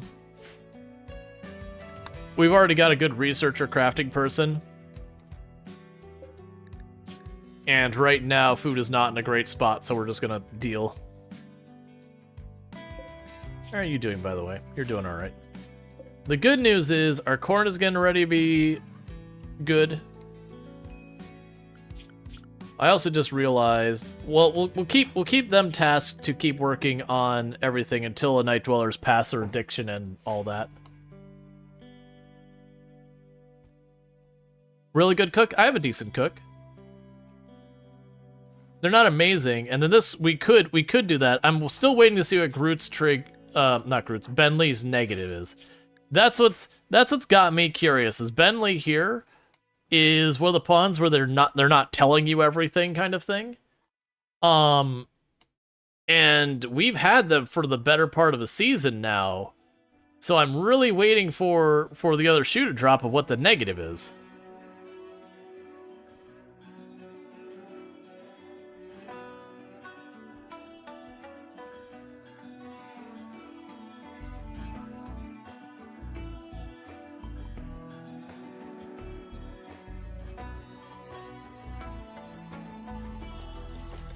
Where are you going? Oh, you're hunting the pigs. Or I guess you were hunting the pigs? I'm not sure what you were doing.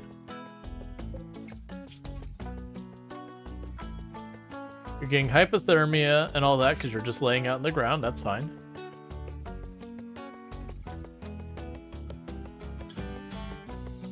Yeah, no, I could harvest it right now if starvation was a concern, but we're actually doing okay on avoiding starvation. It's just, without the wood to cook food, we're eating a bunch of raw food, and that's going to lead to food poisoning and all that, which is certainly not going to help our situation.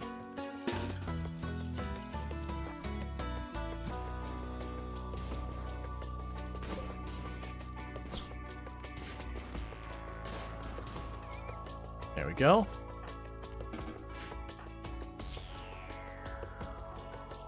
Yeah, so you got 27 days to recover from your addiction. So basically 2 seasons.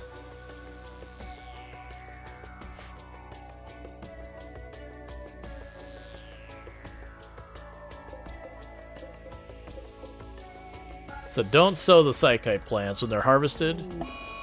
Tantrum due to psychite withdrawal. That's 2 tantrums. They honestly are probably doing that break because there's not that many. Like, we don't have enough food for a proper food binge, really. You can't psychite, and like we got rid of the drugs right now, so they can't binge on the drugs at the moment. We do have a singular tree in there. I'm honestly surprised they're not seeing more trees pop up around here. It is winter, though.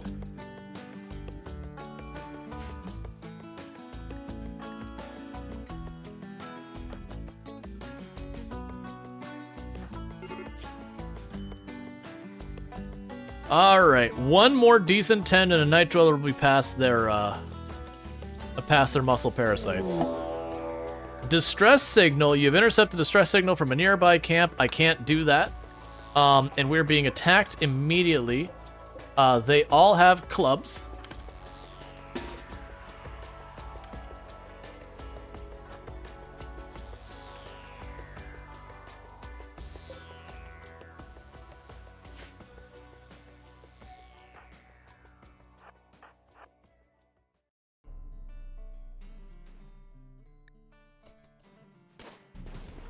Man, you're getting here fast even for that.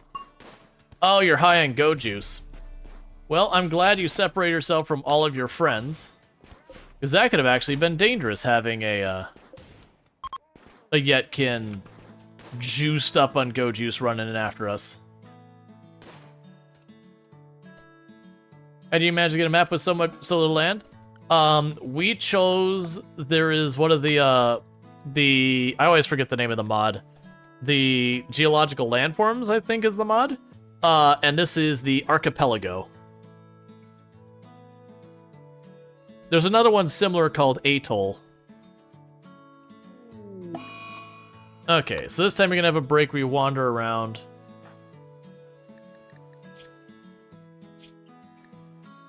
So this is Catharsis' third stack happening. Because its Psychite withdrawal is a -35, which combined with the fact that they have muscle parasites as well, they're really unhappy right now.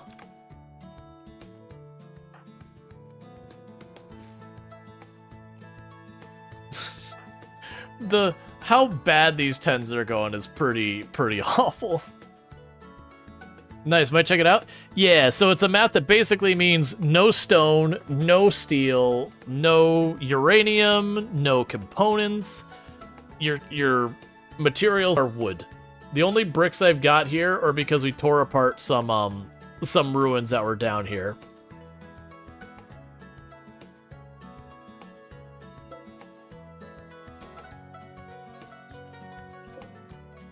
Alright, and that corn is right about to be harvested. Like, to max out and be harvested.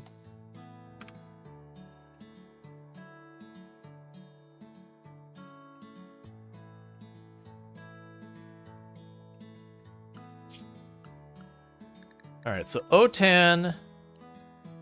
Got deprioritized growing stuff again. I'll let you get back to research, because the other two should be able to handle that fine.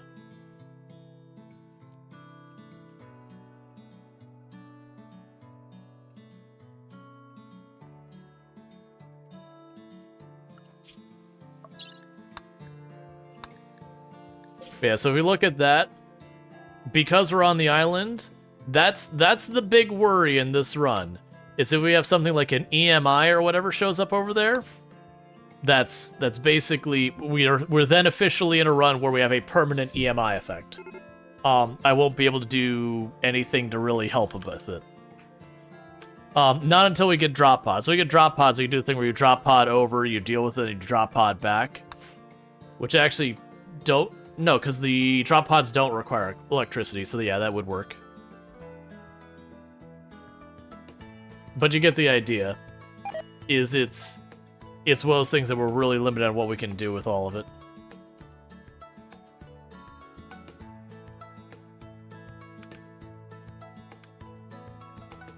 Alright.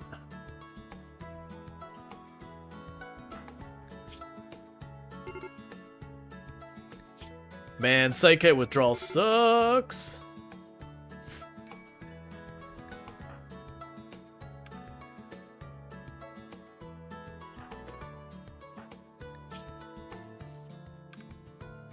Alright, good 10. Come on.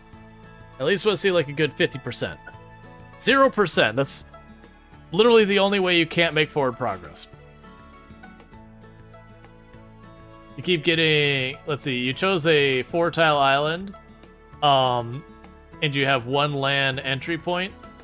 You keep getting peace talks to the mainland, you can't go. Yep. Well, that's like, peace talks are fine. Cool, so we got the electricity. The really dangerous stuff is if we have, like, you'll get a raid every 2 days, off-site or one of those. So we did get electricity. Now, I don't have batteries, so I'm not going to set up the wind turbine yet. But if we can get either the batteries or geothermal or anything like that, that'll be a big boon for us. Biofuel refining is workable. I can use the food as a fuel source. You just sneeze 8 times in a row, everything is pain. Or watermill. I don't know if watermill works on this, because this is shallow ocean water. Bentley thanks you for the hospitality, but says that their time is over. It's time for her to move on. Goodbye, Bentley. You served us well. You're an amazing pawn, but I'm not going to chase them down because I don't really have a place that can make a prison, nor can I deal with that. Yeah, so the thing is, I don't think water wheel works in shallow ocean. I could be wrong about that, but I don't believe it does. Hey, Bentley, you get to be the one colonist who survives. Congratulations! You get to live! That's how you perfected your skills, is you stayed at a colony just a little while, went, cool, I've trained a little bit, and then you leave. You leave before everything can go sideways. What's killing everyone? We have muscle parasites between 3 people. So half the colony right now has muscle parasites, and we don't have a good doctor. So everyone is just losing their minds. It wouldn't be so bad if we had managed to get like the bedrooms up and all that, but because we didn't have enough building materials, we are dealing with having not great rooms and all that. Okay, so if we patch this person up, we'll get goodwill from them. So Groots, do your best to actually make that happen.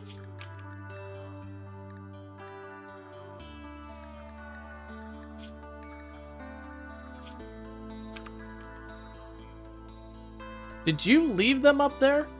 Why go tend to them now? Now they're gonna die because you just decided you didn't feel like it.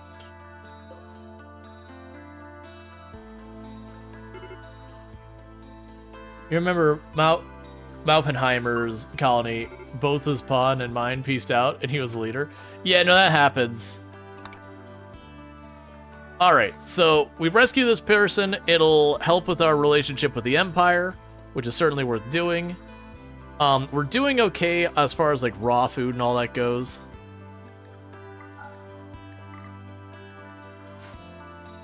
Alright, so you got you and Luxray are idle. So go punch that thing.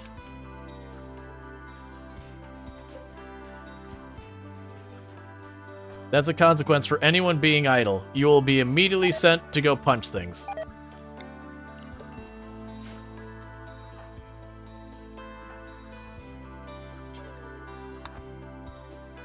Alright, so how are we doing on this? Alright, Luxray, you sleep well. Thanks for hanging out. But yeah, because of the muscle parasites, we had someone get addicted to Psychite, so now they've got muscle parasites and that. So earlier, they still managed to have a mood break with double catharsis, which is pretty bad. Because that means they had a 70 mood buff, and they still had a break because of all the negatives stacked. I mean, because you think about that, that's minus 50. The muscle parasites are high on Psychite. We wish. Have that kind of treatment where you just get high enough that the muscle parasites die before you do.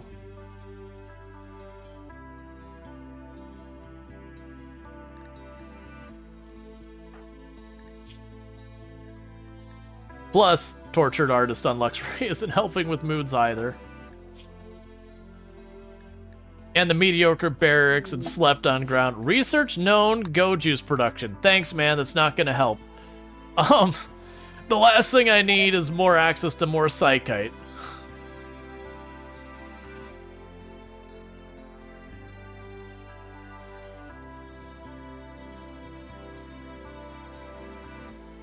This colony will totally live long enough for you to run. So we're actually not in a lot of danger of losing the colony right now. We're still early game. We're extremely low wealth because we haven't had the chance to build up much wealth.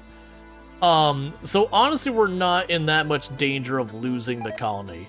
We could risk potentially losing a colonist due to, like, you know, someone going on a murder rampage, or, like, you know, a raid showing up and the person having a mood break and just throwing themselves into melee range and getting killed or whatever.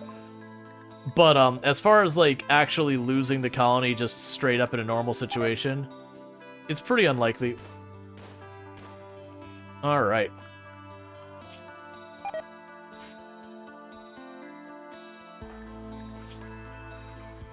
Minus 35 Psychite withdrawal. Minus 10 pain. Minus 5 sick. That's all these two individual things are doing. That's all it takes to take a pawn and make them completely inconsolable, because that's cumulatively minus 50. Alright, at least it's an okay tend. Or someone goes wild. Yeah, we could also have someone go wild. We could have someone, you know, like decide to leave. Like, there's lots of ways we can lose a colonist. Random question, Coke, Pepsi, or Dr. Pepper? And what flavor does it select a cola? Dr. Pepper. That was like big news that came, what was it?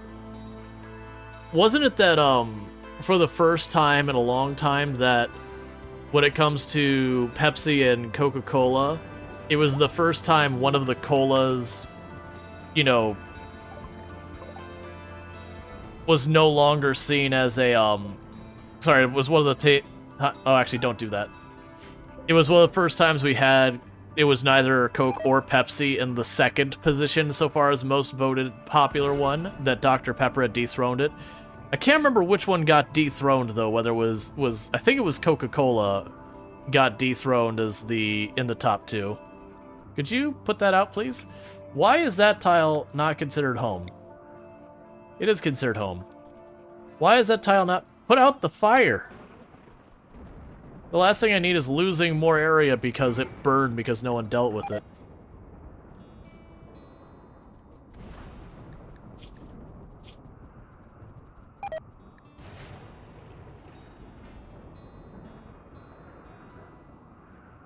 If you don't have to drink caffeine, but if you do, Dr. Pepper actually has flavor. Agreed. For you, it's cherry Coke. Pepsi products, in my opinion, have too much syrup. Yeah, for me, a lot of the Pepsi products are a little bit too sweet. Like I like the citrus sodas, but you know, just straight up colas, I find Pepsi to be too sweet for my taste. Would it be worth it to put corners in the barracks so you could finish the wall in the storage room? Would it be worth it? Oh, to remove the corners of barracks? Well, I'd only recover part of the materials, and I don't remember what the ratio is. I'm not that worried. Like, honestly, the stuff rotting in the, in this room isn't hurting us very much. It means our people are, like, working on leveling up their stuff, and our colony wealth is still staying under control. Go Juice Binge. I don't think... There's two of them. Hey.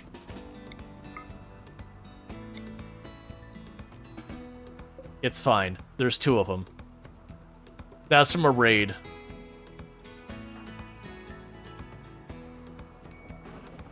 Yeah, we're going to be making a hotel with hospitality is what's going to ultimately happen.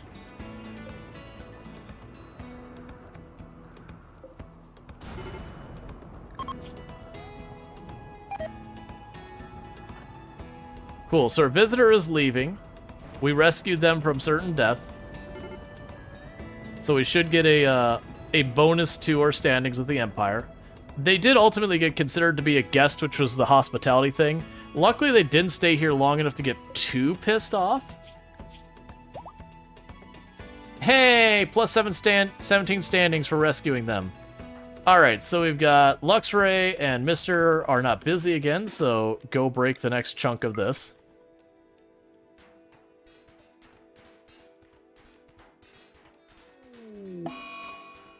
Oh no, a solar flare, our electricity went out.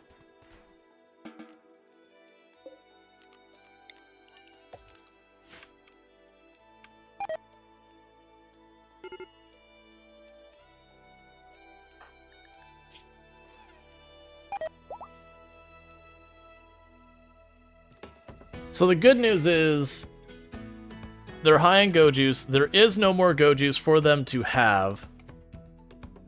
So it won't get worse. They didn't get addicted.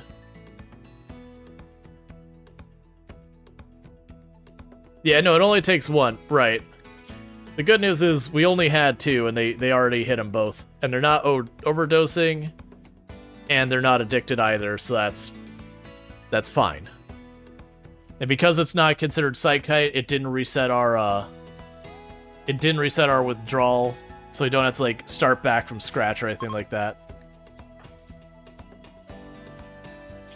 If you go to bed, buddy, I believe you're down to like one more tend for your muscle parasites, as long as it's not a terrible tend. Just go to sleep, Night Dweller. Go to sleep and the serious pain will stop. It won't help you with your addiction, but at least it'll be one thing off your list of misery.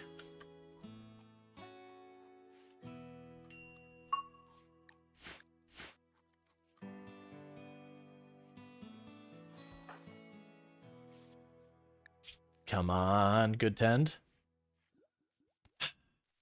7% short. That's fine. We're getting there. You're getting there, and you're still horrifically behind. So yeah, had Catharsis. Still bottomed out. Psychic Soothe. Thank you, game. I really wish you'd give me a tree. Emergency Descent. And you're willing to give me Glitter World. I'm gonna take the reputation, though. Because that Glitter World most likely is just gonna rot outside.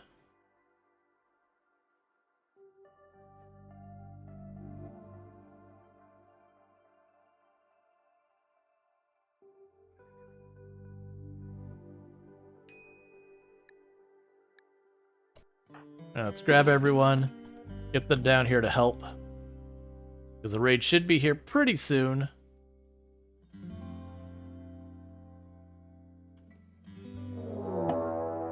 Alright. So we've got you with the shotgun. And you with a club.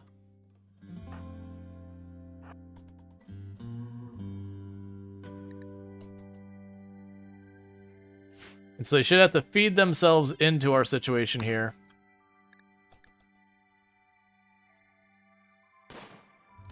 Please don't run ahead and get friendly fired. Please don't run ahead and get friendly fired. Thank you for dying. Did I mention I really hate the AI when it comes to this particular event? That the AI runs at the enemy? Okay, they've got that sorted. We're just going to leave that alone.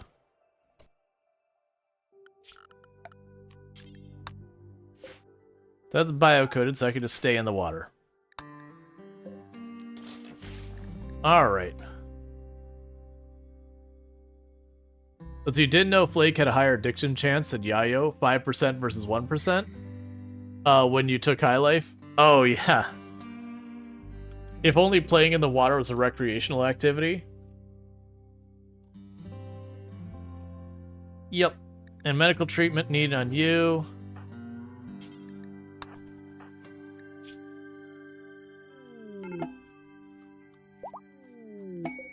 Cool. So we did gain more standings with the Empire, so that's good news. We got that to take apart. How are you doing? You should be probably here not for too much longer. We'll have more days. That's actually pretty decent like the time. We got lots of food that's ready to harvest. I'm gonna need you to help out a Night Dweller again. Nah, Bentley's not here anymore. Because Psychite addiction, you can notice Bentley's current moving speed with no injuries is 26%. So a Night Dweller not having their Psychite basically cannot function. So research is going to grind pretty slow halt in the meantime, because our researchers have to step in to help out with that. The good news is when Groots isn't crafting, Groots will go and take care of the other stuff. All the components first, that's higher priority for me. And honestly, leave the Go Juice out there in the water. Let it rot. Because the Night Dweller is going to have a lot more breaks for a while, and is very likely going to be triggering, like, Go Juice, binge, and all that. So we're just going to leave it out here to rot in the water, since 8 a day should make it decay very rapidly.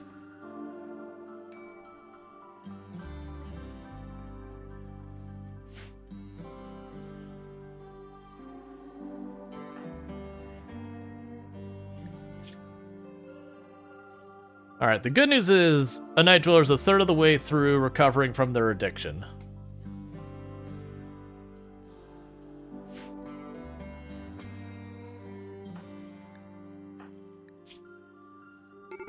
Yeah, so you're probably 2 tens away from recovering there, decent. You're still like 5. And you're just literally anything but like a 0% kind of 10 thing will get Night Dweller out of the muscle parasites territory. which would be really nice. Because that one thing, if nothing else, the muscle parasites being gone will massively improve their ability to do their job.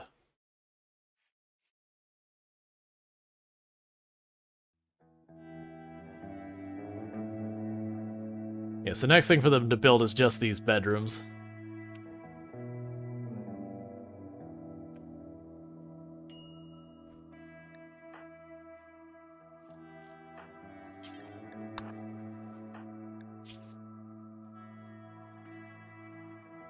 %25 is still, honestly, having no medicine and just tending them. 25% is not the worst.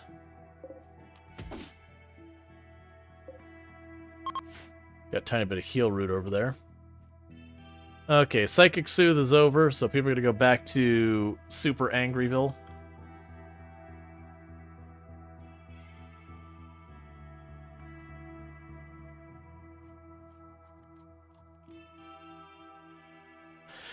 To be fair, eating raw corn, like uncooked raw corn, I can understand being upset about that. That's genuinely pretty awful.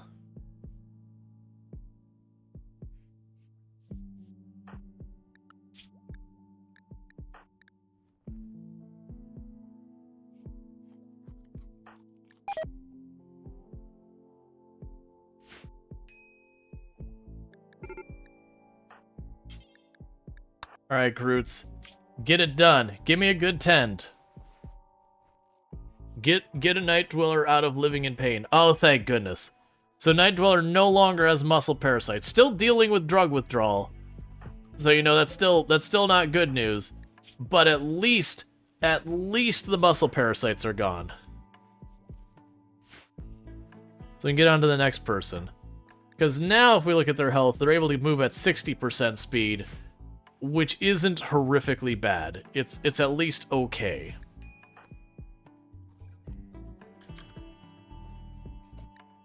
Alright, so we got the same two who have nothing to do. So go bang on our mech piece.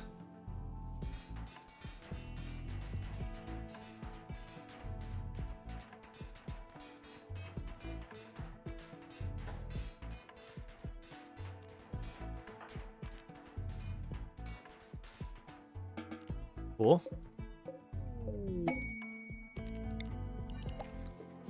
Labor lending. Okay. She'll send a shuttle. Honestly, do it right now. I know exactly who's getting in there. Hey, a Night Dweller? Buddy, I feel like you'd best recover from your addiction by not being here. Have a nice time. Go work through it. We're sending a Night Dweller to rehab.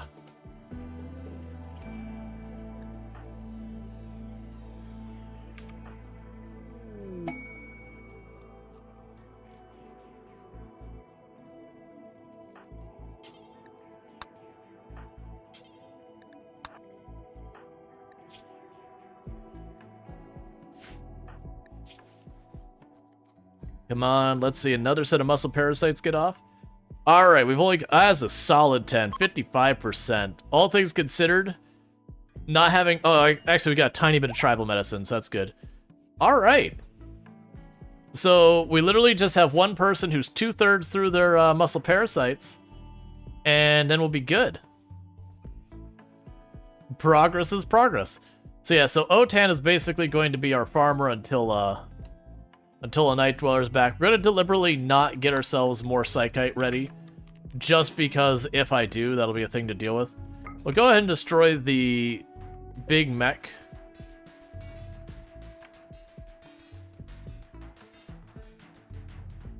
I feel like this explodes when you kill it.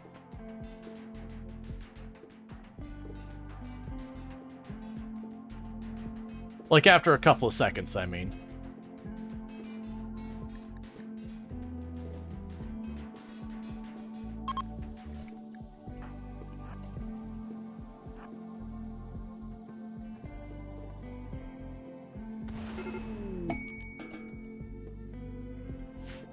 I forgot it explodes with lots of fire. That's actually pretty awful.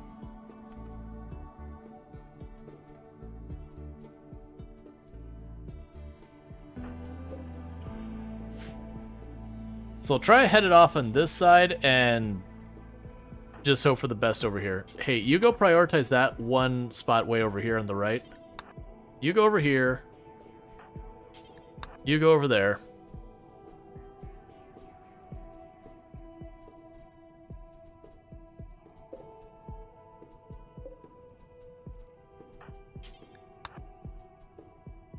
All right.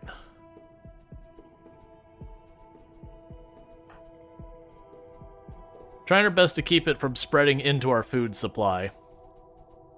Like, losing the cotton, not a big deal. The fiber corn's annoying, but honestly not a big deal, despite the fact that we're hurting on wood, because each one of those... Don't relax socially, there's an active fire burning. Why would you even consider that? Alright.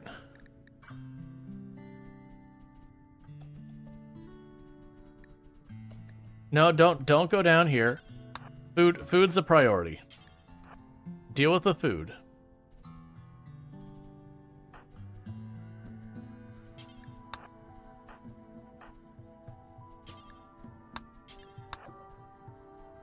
All right, so that'll do. Yeah, so basically just burn down the fiber corn. Otherwise, fairly mild problem. Yeah, so it looks like the only crops we really lost was the fiber corn. Honestly, we only lost a little chunk there. And even the actual corn was fine for the most part, too. Okay. All things considered, not that bad. I wanted to get that done, just because as we fought, it was only a matter of time before we whittled that down. I'd rather destroy it on my terms. I forgot exploding fire. I thought it just exploded in general, and to be like a little fire. So the whole big fireball around it kinda sucked. But that's okay. Losing fiber corn's not that big a deal. All of that probably equated to something like 30, 40, 50 wood.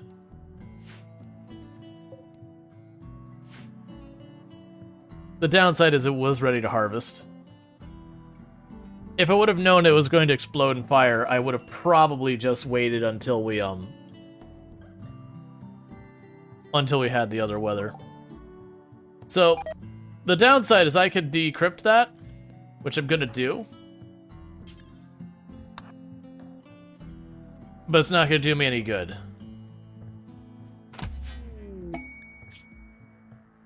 Oh, actually, it will show up here. Okay. Hold up. So that means I could get a Mechanator. And while that won't make the most sense, if we got an Agrabot as the mech, it means I would get part-time whatever. One Tesser is a pretty handleable thing without too much grief. We don't have a melee pawn, but we'll just have someone substitute as a melee pawn. Probably Otan. They're going to be putting the least damage into the fight. We can get them into melee, because we should be able to shred a Tesser pretty easily. Especially by itself, where it doesn't have any support. We could do that, grab the implant, and make a Mechanator. Animal disease flu. Don't do that.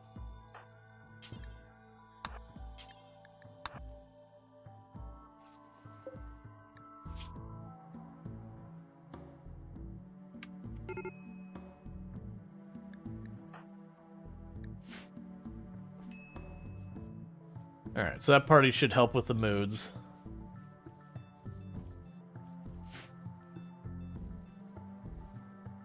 Enter in the water? Yeah. So that's the thing. A Tesser shouldn't be that big of a problem. Let's do it. Mechanator ship is way down there.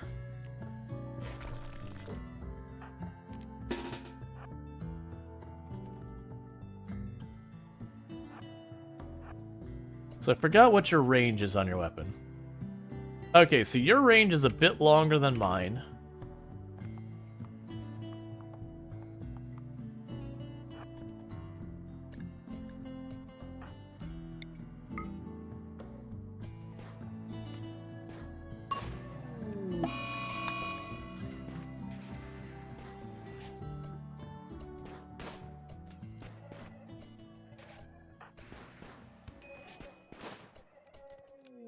Okay, Tesser is down. That wasn't the smoothest, but that's fine. There's the Mechanator. Let's extract the mech link from it real quick. And then decide who's going to jam it in their head.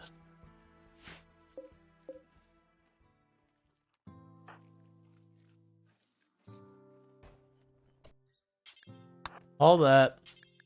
All this. All that.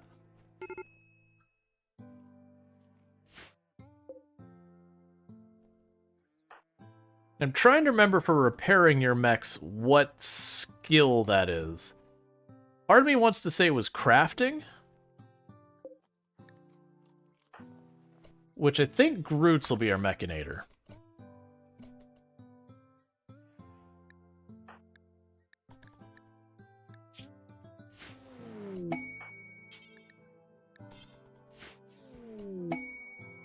Okay, so it did leave us with a constructor bot. So auto repair. It has nothing to do right now. So we can go ahead and set you to dormant self-charge for the time being.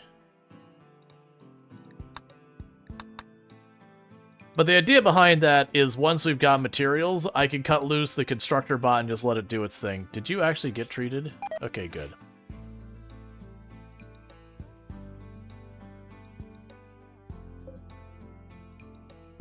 I was really hoping for an agrobot because then I could just cut it loose on there and just let it drop till it needs to recharge. Because I'm not going to be able to recharge these things much for a while. And they only recover 1% per day passively recharging. So needless to say, it's terrible. But in the interim, until we have electricity up, when I have materials, I can cut it loose and just do that.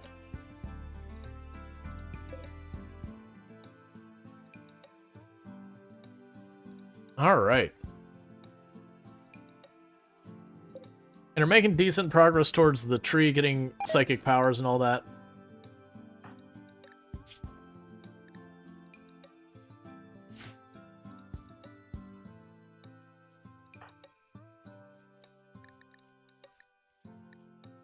I also could see making Groot's Twig our regular leader, not our moral guide, but the leader.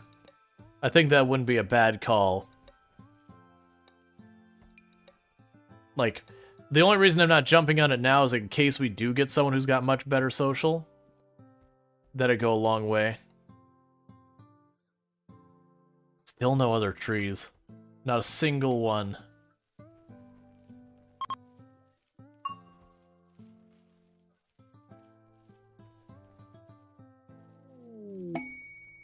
A desolated prisoner. You want me to keep a prisoner for 24 days? I'm not going to reject the quest, but I'm probably not going to accept it because I still don't have a room to put our prisoners in that doesn't cause grief. Because I make that into a prison, like if we were to manage to finish that up, all that gets locked as being part for the prisoner. If I put the prisoner in here, then I can't access the food I put in there, same deal. And it's just annoying anyways. Versus if I got one of these bedrooms done, we can convert that into a prison in a pinch.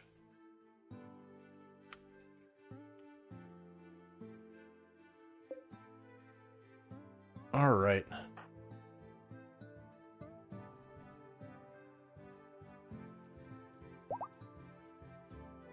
So you should be out of here soon, animal. Yeah, so 6 days on the animal. And then 5 days until a Night Dweller gets back. Which, it should be one of those things that, yeah, give me power. Excellent. But yeah, it should be one of those things that pretty soon, like, a Night Dweller is going to have some of that addiction fall off while they're away, if I'm remembering correctly. And so when they get back, that should be that much addiction dealt with. Versus, you know, having them here dealing with it's just not those things. Alright, Invigorator, you have a good one. Thank you again for hanging out.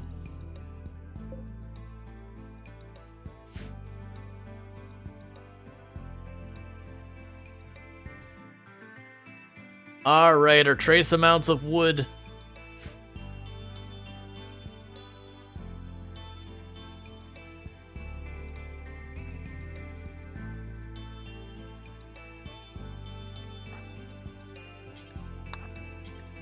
You focus on building those two.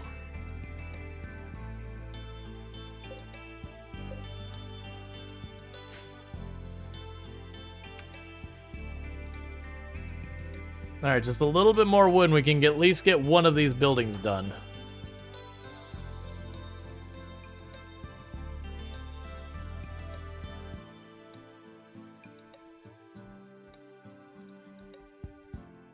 Alright.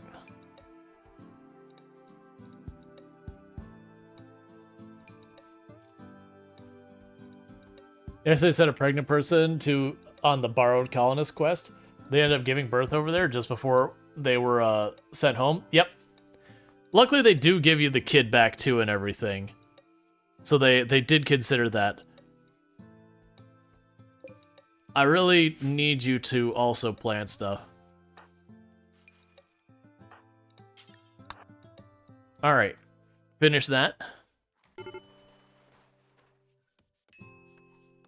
Oh, there was a small tree or two that grew inside there, but that's fine.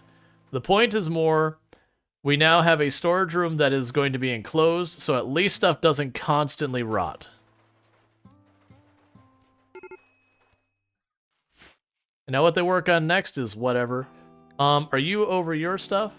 You still have muscle parasites, and you're 110 from being over your muscle parasites, so that'll be great.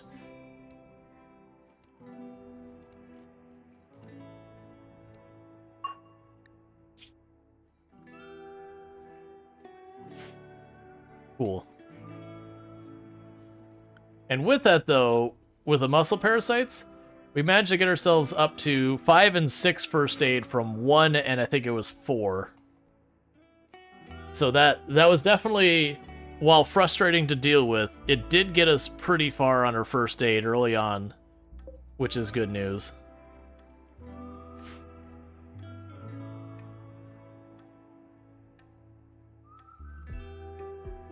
There's not much to add with any of the stuff over here. Alright.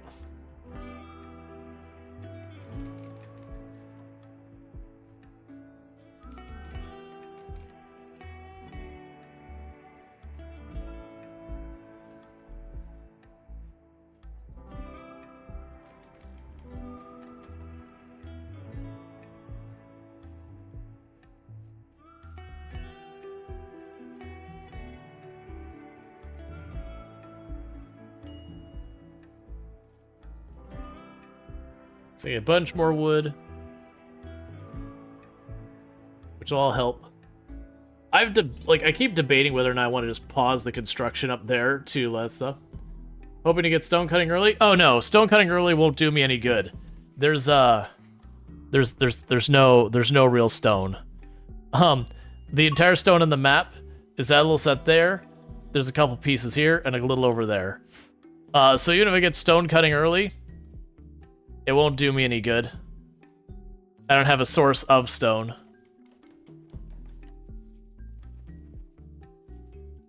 Honestly, the tech that'd probably help us the most would be tree sowing, because the tree sowing I could go up here, put a bunch of trees up there, potentially even go to some of these other islands and just plunk down a bunch of tree growing zones and get that early wood production turned up.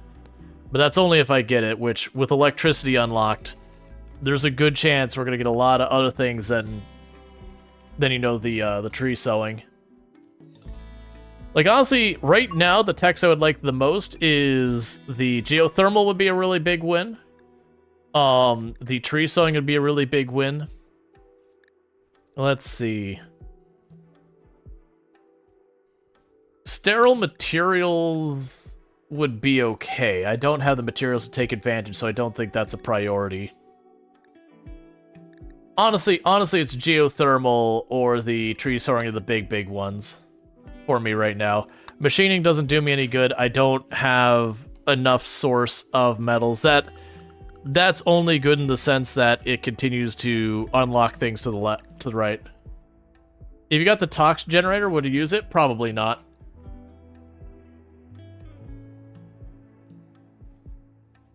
Like, it's fine, but probably not.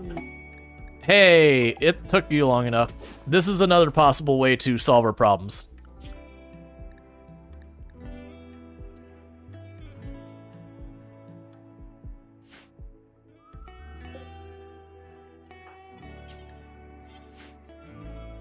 And the reason it's a way to solve our problems is you can plant this on sand, and it still works.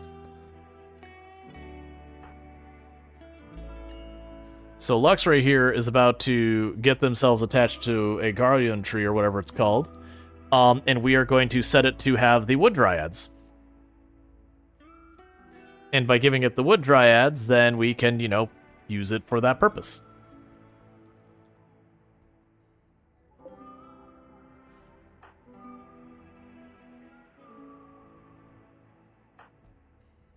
Okay, you're already hauling it. Did it cancel placement? Did I do something wrong?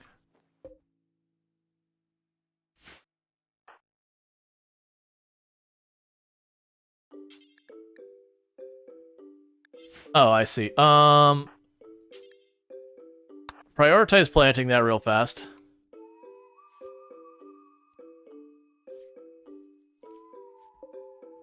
And Luxray. And I'm choosing Luxray because they're our hauling cleaning person, so they're the ones who has the most time available on their schedule. And then choose cast, woodmaker accept. Yes. Because by setting up to do the woodmaker, that's going to let me produce wood reliably with that. Mad Muffalo.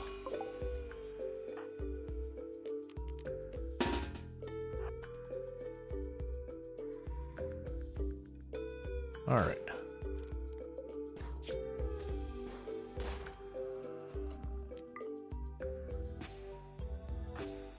Poor Buffalo never stood a chance.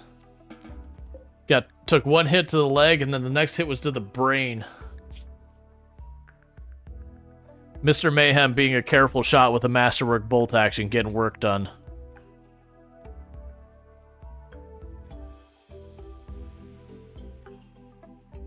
Why are you not sewing anything? I never understood RimWorld sometimes that there's just times where it's like, nah, I'm not gonna plant anything. It's spring, so it's not like we're out of growing season.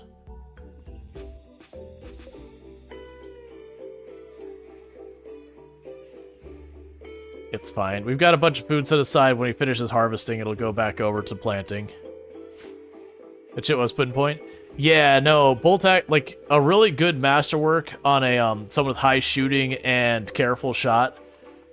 The number of fights that they will one-shot one of the enemies is surprisingly high.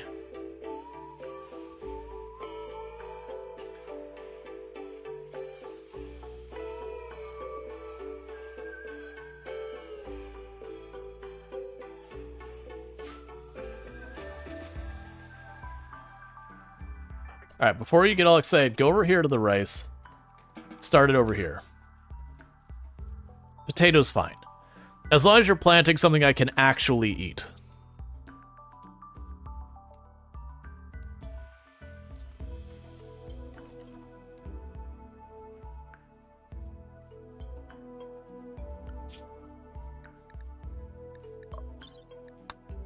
Technically, we're getting closer and closer where realistically I could potentially take that prisoner in here and make that happen. I don't think we have enough wood, though. I think we'd be just a little bit short. But that was what I was wondering, is if we would get lucky and get enough there. Because 8 Juggernaut Serum is pretty nice. So is the 27 Reputation for just keeping someone in a room. But that's fine. So the important bit is they got most of the rice down, they got the potatoes down. Now I don't really care what they plant after that. The key thing was I needed food in the ground so that as they burn through this, I've got more food on the way. Because our ability to hunt here is a bit limited.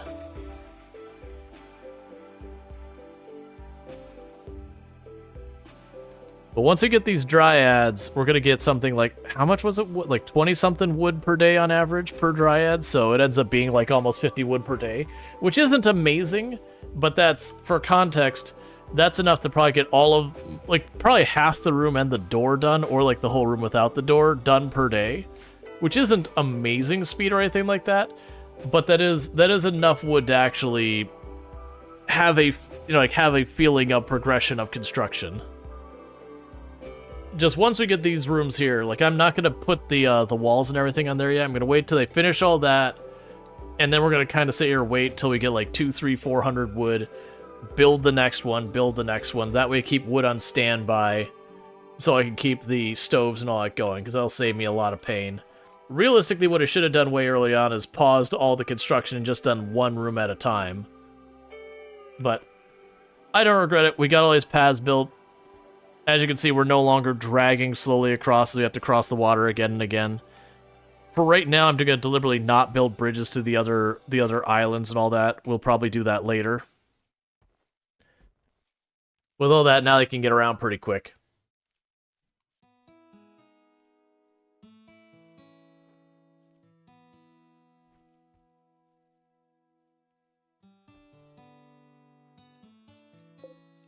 All right.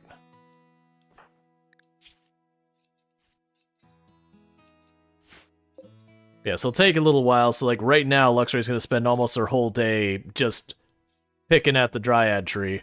But as they skill up, that'll stop being a thing we got to worry about. Right, Mr. Mayhem is idle. Go break something.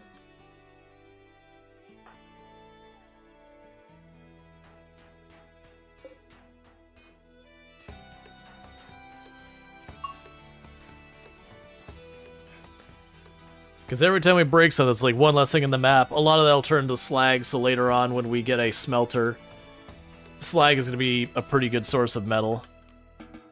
If nothing else, it means that I have to deal with enemies around there. That's cover they can't use against me.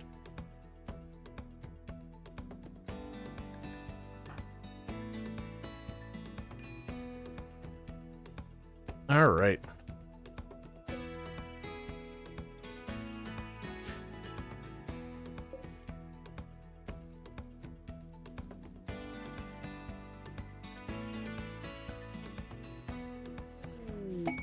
Colonist has returned. Cool. And so we just basically got to bypass about a third of the time that they were going through withdrawal. So that's good news. The downside is the Night Dweller still is dealing with Psychite withdrawal, but they're getting there.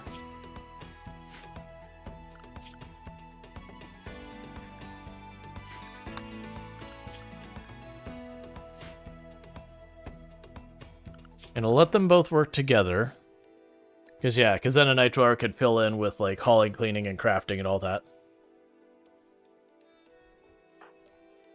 Because they're still only working at about 2/3 their normal speed.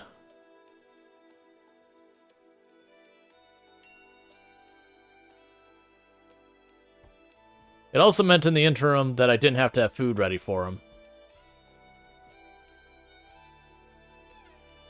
But realistically, once we get our first couple once we get a dryad or two off of this, like, and they're mature, then I could probably, honestly, if not stop doing the fiber core entirely. Ambrosia binge from Psychite withdrawal. Do I even have a decent amount? Oh, I do have a decent amount of ambrosia. Hey. I can't make you carry it. Nor could I have you destroy it easily. I mean, I could use the Molotovs, but it's not worth burning down the room around it. So, if you could just not get addicted to Ambrosia, Night Dweller, I would really appreciate that, buddy.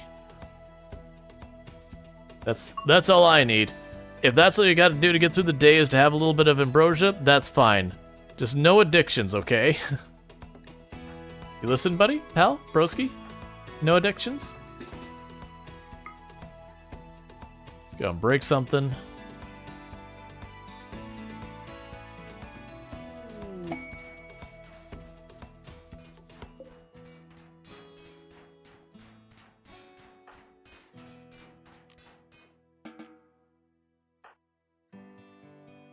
Okay, there's a trade caravan.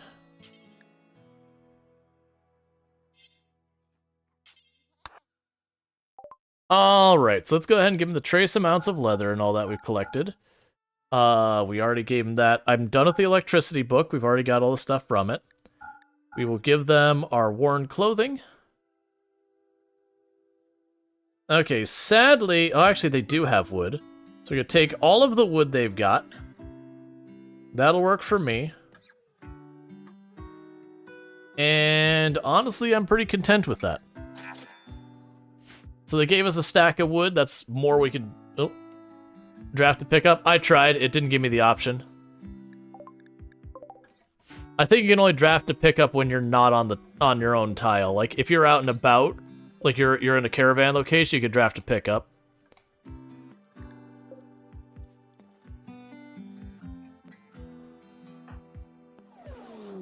Shuttle has arrived for Wilson.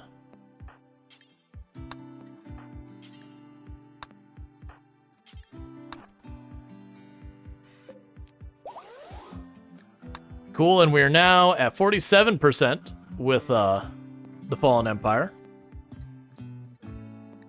I do see that I'm going to just go ahead and delete it so I'm not tempted. I could potentially finish this room and get the prisoner, but it's 2 seasons we'll have them. And so I figure with as angry as a Night Dweller is right now, I have a bad feeling they might go to prisoner release. The jailbreak or whatever it is break would be a high risk, and we could take the standings hit, and then it's just a long time for not having our stuff situated.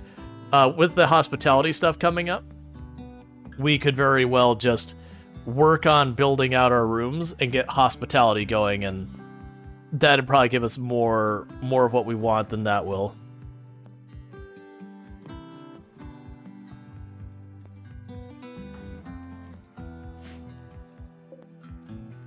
Alright, we're making good progress here. You're slowly gaining some plant skills. That'll be good news.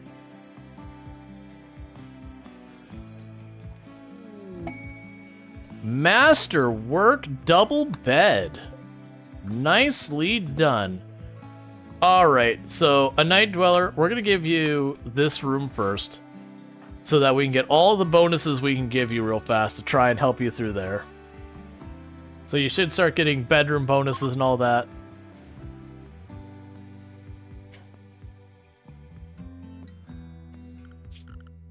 You know, get like actual proper chairs and all that in here too. And I'm pretty sure all the wood we had got is already all gone.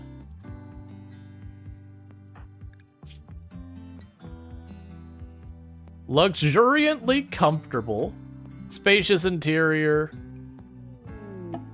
Research known. Tree sowing. Thank you, game.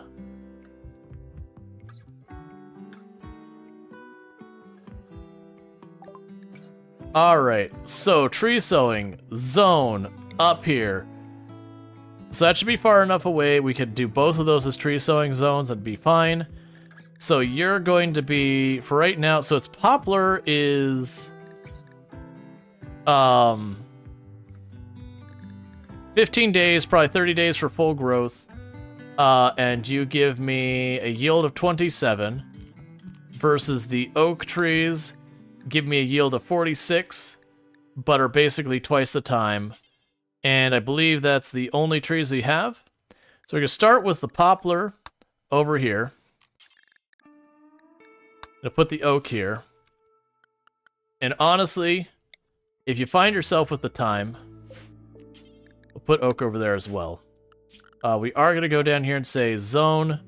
Don't bother putting out fires on that one.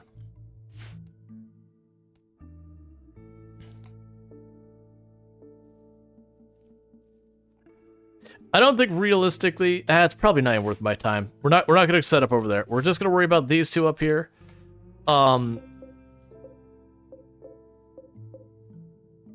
We will replace that fiber corn with something else once they're grown. But the big thing is to start getting these trees in the ground. They are going to take the better part of a full season before we get the wood out of them. But yeah, so between these and the dryad, our wood should be solved.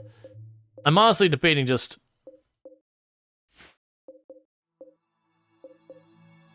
So let's delete that zone. Come on. And delete this zone. Right now, expand you here. What's the grow time on fiber corn? The grow time on fiber corn is 6 days for a little bit of wood. I know we get a little bit of wood faster this way, but honestly, this whole field ends up being like 20, 30 fiber. It's really awful. And it's very labor intensive. And for you right now, honestly, I'll leave you at potatoes. That'll do for one. Can enemies spawn in or on the deep water? So I believe what will happen is, I haven't experienced in a while, so I'm not sure. I want to say with deep water, you can have mechanoids come out of the water. So like the enemies would spawn along the edge here. Oh, and bear with me, chat. I really need to use the restroom and grab myself a new drink, so we are on an ad break, so I'll quickly go ahead and put up the away screen. I'll be back in just a couple minutes. Thank you again for tuning in, and I really do appreciate it, and I hope you're enjoying the stream.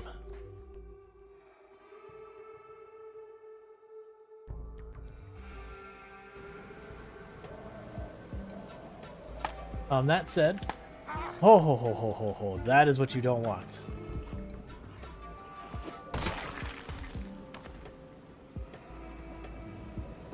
That is the exact way that trees betray you. Luckily, I always keep my finger ready on shift.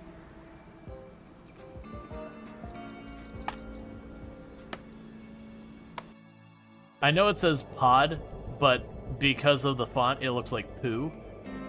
I'm going to my poo now, too. What a waste. That is what poo is. All these months of work will be lost. I can't understand what happened. This shouldn't have happened. Well.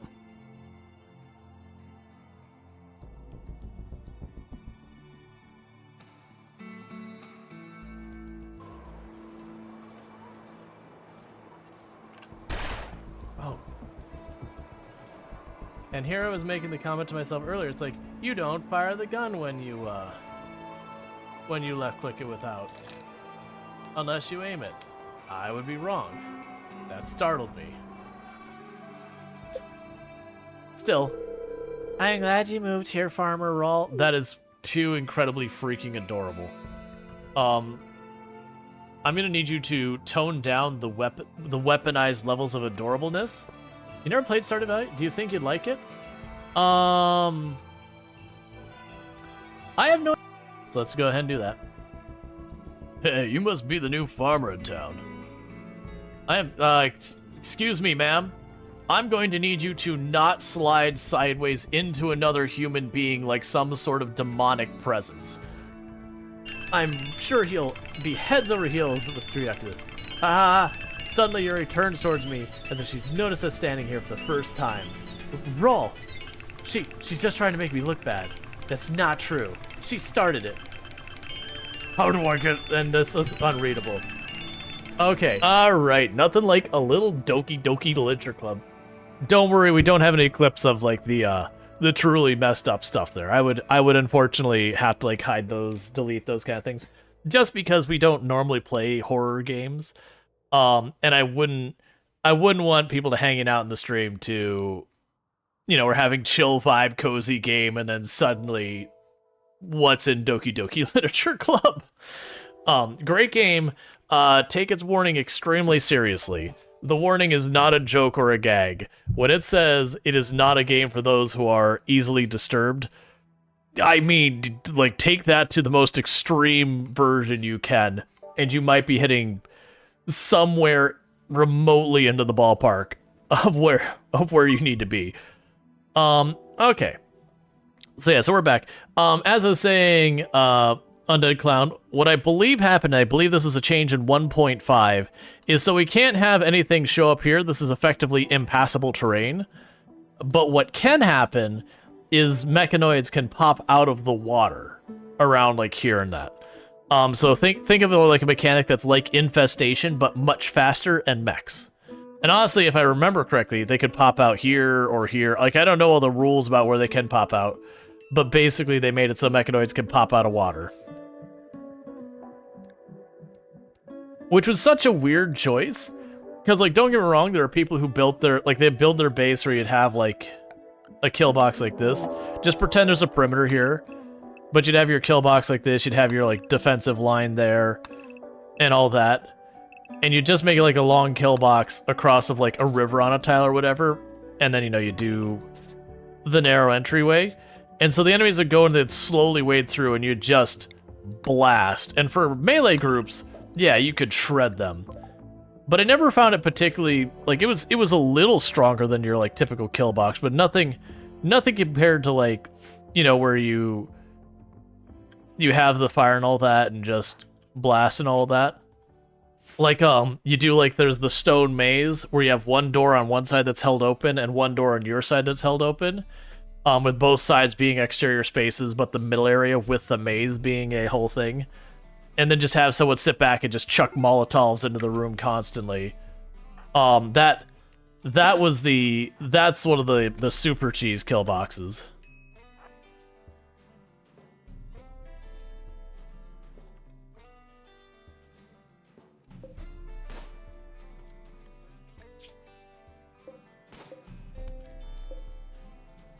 Leg hit. Nice. I was gonna say, this is the most dangerous one among them, so... that'll be good news. Otan's gonna get themselves a weapon upgrade today.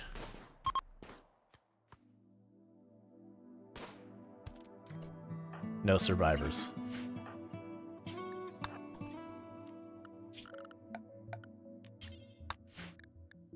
Alright, and these are gonna get way worse. It's gonna get really bad, especially when you have, like, a siege raid drop in here kind of thing. Because where they're waiting across the water and just feeding themselves into us, that's when we get the return, that favor gets returned, because then it's like, okay, it's a siege raid. I guess we just run and gun or whatever. Not really. We would not approach it that way. But you get the idea. Where right now we're getting the strong advantage in the fights. That doesn't stay that way.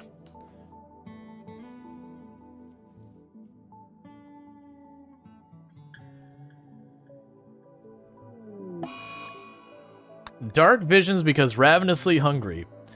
We have food, man. If you're ravenously hungry, that is a choice you've made.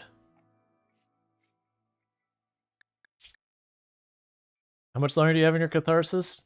Alright, so the end of the day. So you probably have 2-3 more mood breaks before you're through your addiction. We got a bunch of poplar trees thing.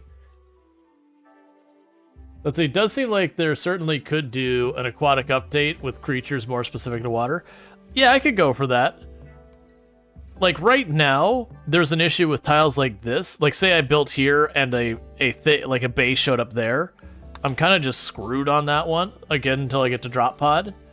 So, I do feel there is room for them to go in and say, okay, we have some equivalent to caravanning that I can navigate deep water and all that. Whether, like, and there's been mods where you could, like, build boats or whatever.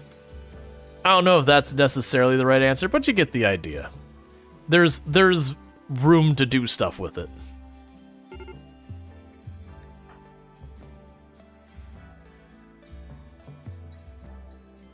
Okay. And that's a major break risk. Oh, on Luxray, I was actually expecting it. Oh yeah, you're just generally not happy. Yeah, no, I still think the thing I'd like to see them do the most is I would like to see them rework caravanning. Like, that to me, out of all the mechanics in RimWorld, is RimWorld's weakest point, is just caravanning. Fishing as a food source altogether?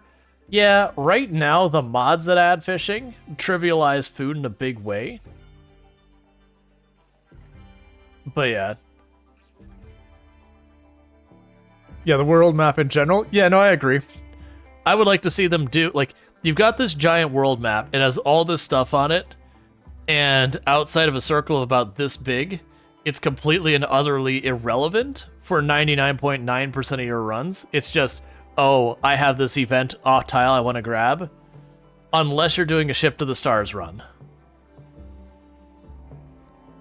So I would love to see them revisit the world map, give us reasons to want to caravan to longer distance things, make caravan nowhere near as frustrating a thing to engage with as it is right now. I would love to see that. That is what I thought Anomaly was going to be before we knew what Anomaly was. When we just had that one image of the lady holding the cube and like no farther information other than it was called Anomaly. Actually, did we even know that was called Anomaly yet? I don't know if we did. But regardless. And so that cube, there is a cube relic that was in the game before Anomaly. That when you go to your stuff here, and you had your relics down here, you had one that was a golden cube. And so with that, I was like, okay, I thought they were going to take the idea of like the Ancient Danger diving kind of thing. No, I don't want this person. The Ancient Danger diving style thing, and do more with that. And so like make it so you'd go and you'd get your relics, and instead of just being this item you put on a shelf and occasionally people drop by and go, ooh, yay, it's an item, we left a gift. Instead make it more meaningful where you would get this relic and you could do a ritual with the relic, and it would have some type of a very large and powerful effect that would be, you know, mixed bag kind of effects. And the one I had mentioned was give it as an alternative and controllable way to resurrect your pawns, for example, but with side effects, which we sort of got, but through Anomaly. Or I like said, you know, like, oh, you could take the world and impact, like, make the animals far more likely to go hostile and volatile everywhere and impact things, or make the entire world temperature a little hotter or a little colder or whatever. Like do like grand scale things like that. Or create like a worldwide storm, and that would have some implication on the other colonies or whatever. And so that's what I had hoped is it was going to be a caravan rework. You'd get these relics, and these relics would have all sorts of bizarre powers that, you know, were large-scale scope impacting. I like what we got. What we did get, I actually think is a better idea than what I was thinking. But I like what we got so far as it has a lot more interesting stuff to it, you know, going that. There's a grammar nerd coming out. Thank you for not saying irregardless. No problem. No, I have a background that involves education, and a lot of people get very upset when you do stuff like you use stuff like irregardless of what happens or whatever, or when you do the whole like I couldn't care less, or no, it's like I could care less, and you're like, ah, so you care a little bit. I understand. Like those kind of things. When you're in the education sphere where you have literal English teachers hanging out and everything, you learn to be mindful of the words you say and what they actually mean versus saying things that mean the literal opposite of what you're looking for, or at least not what you're meaning, and all that. That said, I still used to drive them all the way up the wall where they're like, that's not what literally means. Like, you're wrong. Literally is an intensifier now. So technically, yes, I am using it correctly. Even if it does bother me, that literally doesn't mean literally anymore. It means figuratively. Crisis of belief because you're ravenously hungry. Just eat food. Like, it's not that hard. If you're hungry, eat. The food's available. It may not be cooked the way you want it, but, you know, it is physically present.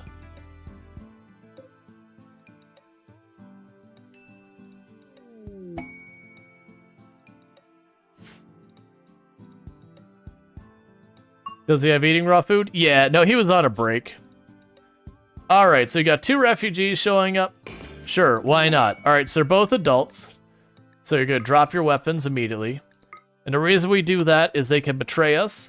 Whereas if there was a kid among them, they will never betray you. And the reason they did that is, you know, so you wouldn't get stuck in situations where, you know, you didn't want to have, like, child soldiers or whatever. And the game forcing it on you. And you can turn that off if you don't like it. You can be like, you know what, but I do want I do want to hurt children as my playthrough. It's like, all right, I mean, that's a weird thing to really want to go out of your way for, but that's fine. You do you, I guess. But yeah, no, it's just one of those things that basically... Take a sip. What's the worst that could happen? Farther versus farthest. Or, sorry, farther versus further. Yeah. I'll leave you ungrowing. That's fine. I'll leave them unhauling and all that to help out. I don't really have room for another research bench, and we don't have the wood to build it anyways. I do actually have a little bit of steel, but like I said, until I have a source of steel, it is important that I don't try and grab too much. How is our components doing? They should be in here somewhere. Where are you, components? Why am I not seeing you?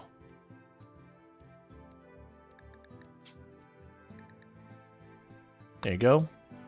They're about half health. That's kind of what I figured with that room not being enclosed. It's fine.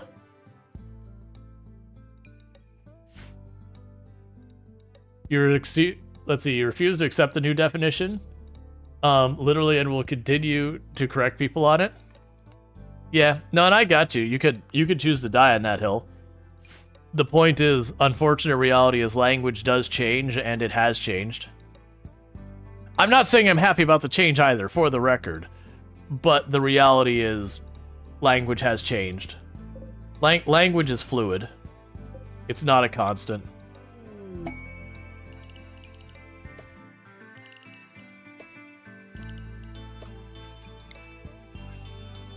Like, language means how people use it.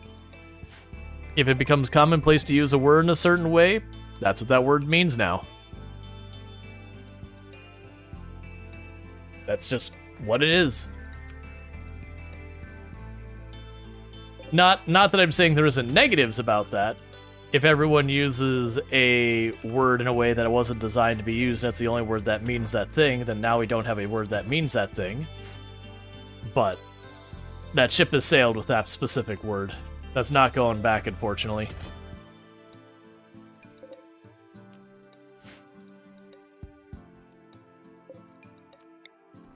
I'm just moving all the stone chunks while I got the extra haulers in here so enemies can't use them for cover. And then we can get all those, you know, piled up for whatever we need them.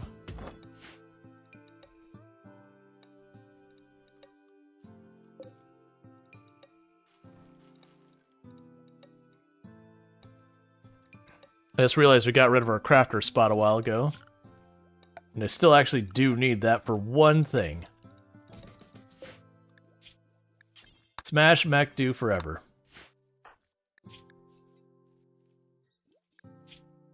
Alright, and you're almost over your addiction. So smash that mech before it rots out there. It's a little bit of steel.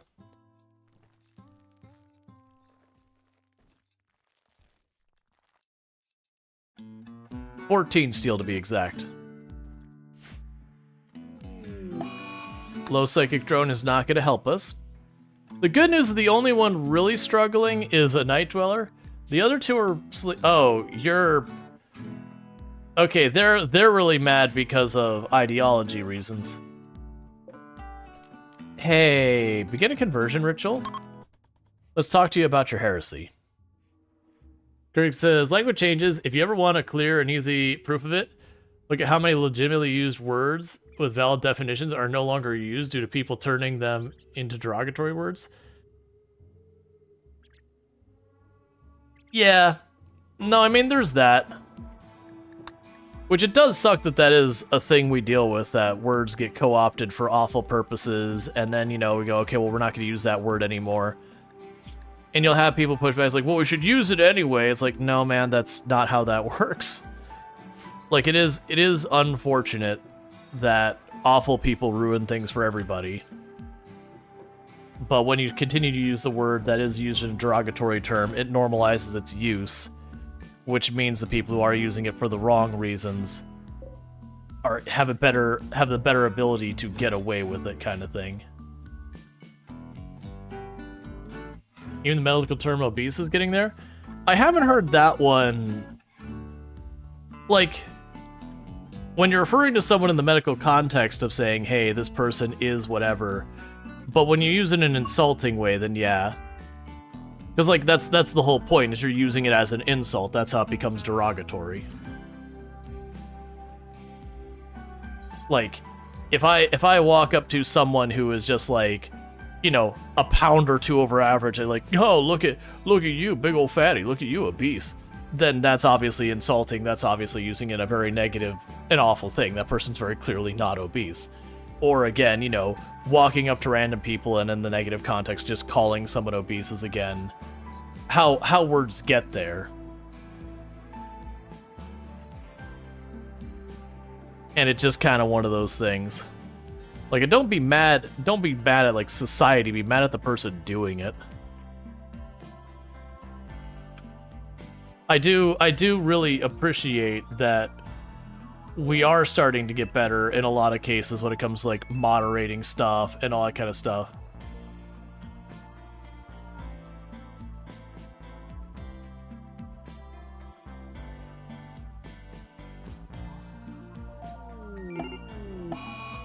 Crisis of belief and then catatonic due to psychite withdrawal.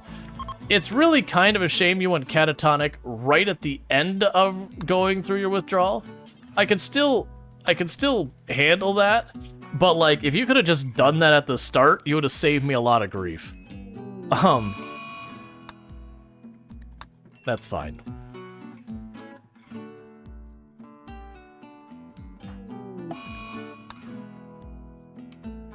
Now, I'm definitely of the mindset when, I don't necessarily agree with, like, if a person gets insulted, they just need to get over it.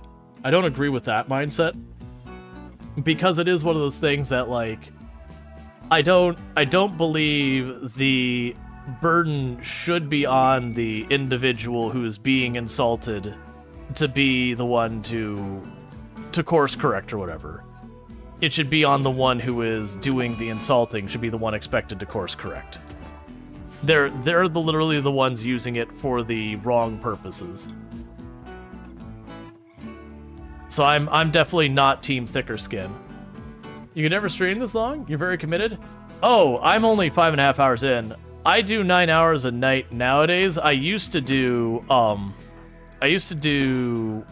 11, and I used to do it 7 days a week. I do it 5 now.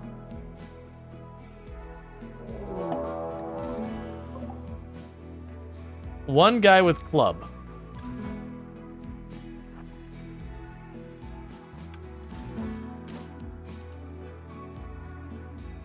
You're of the mind words are just words.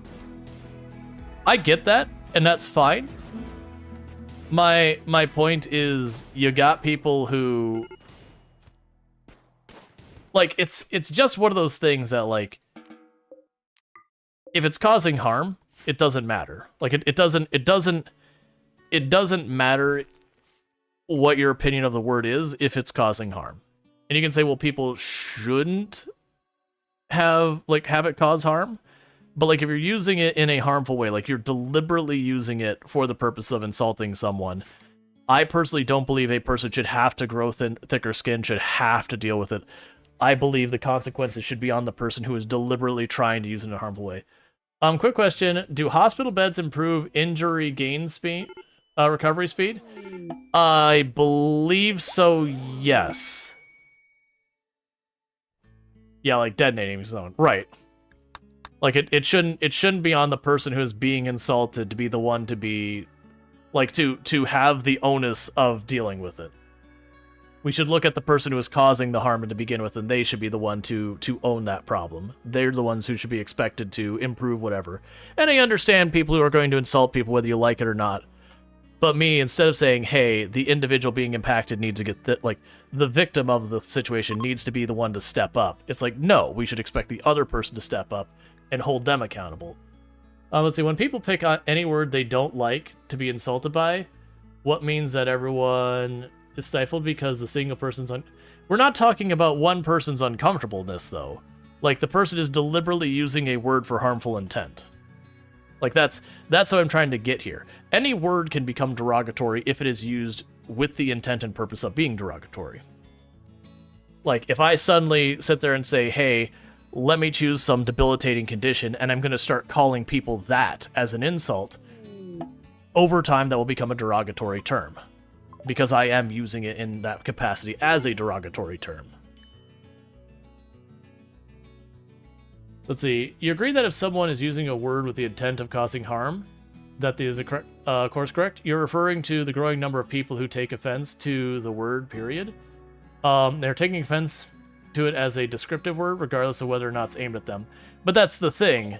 Like, with the word obese in this particular scenario, people are using the word obese not in a descriptor. They are using it as an insult.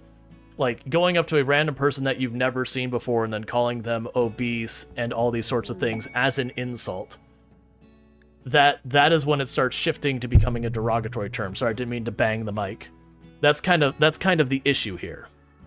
And that starts robbing that word of its actual real meaning and now giving a new meaning in which it's a derogatory term. But that should be a reason to ban word. No one's talking about banning a word. We're just saying it starts to become a word that has a secondary meaning. We've talked about how language changes.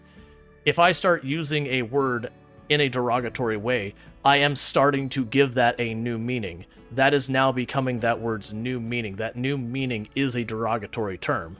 And then we say, hey, that's derogatory, let's not use it.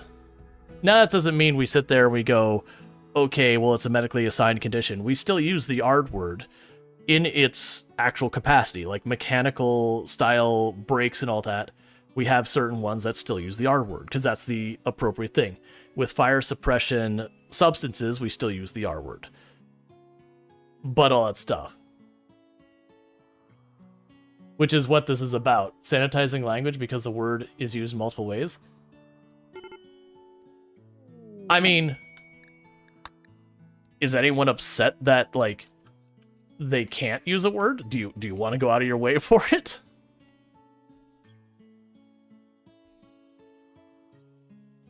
Like, I don't agree, JD. Banning, you're saying, like, words have multiple things.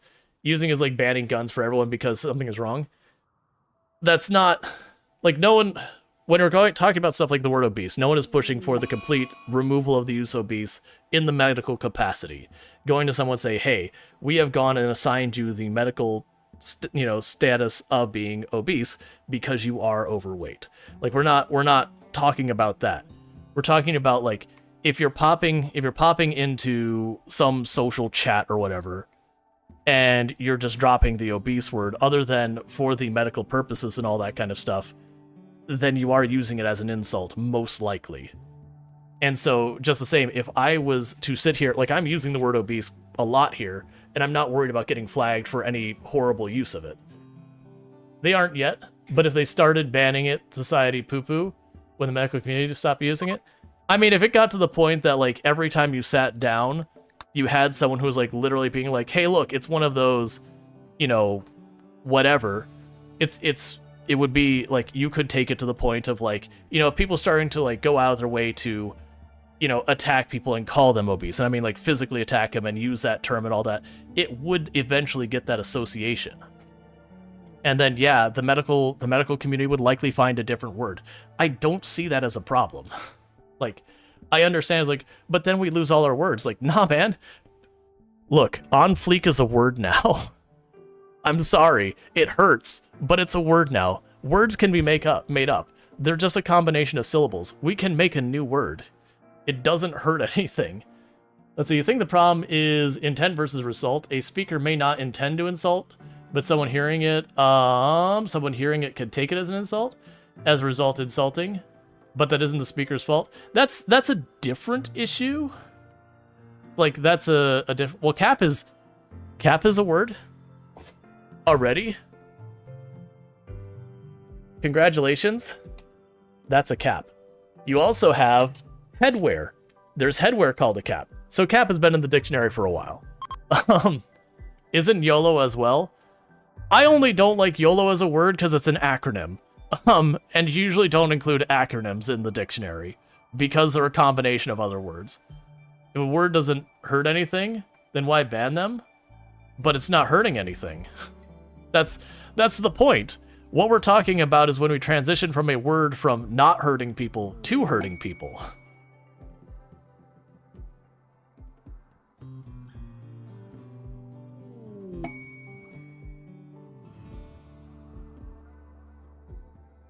Like, and for the record, about the only they are banned in common language, look at how you're abbreviating them now instead of you typing them out.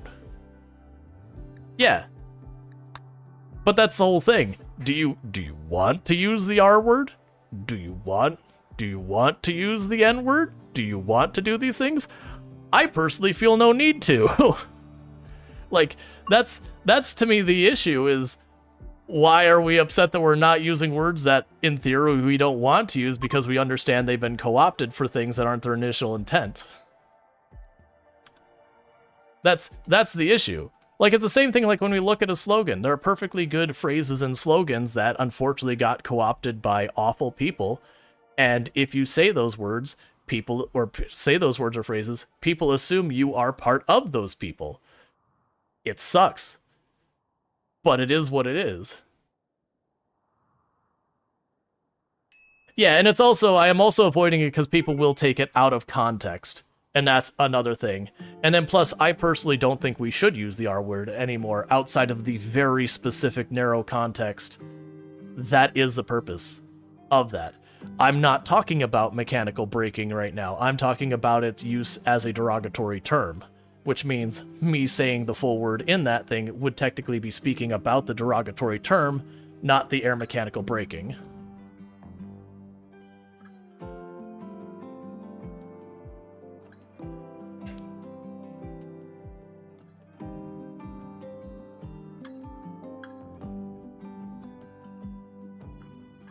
But yeah, no, that's often, we call them phrases like dog whistles and all that.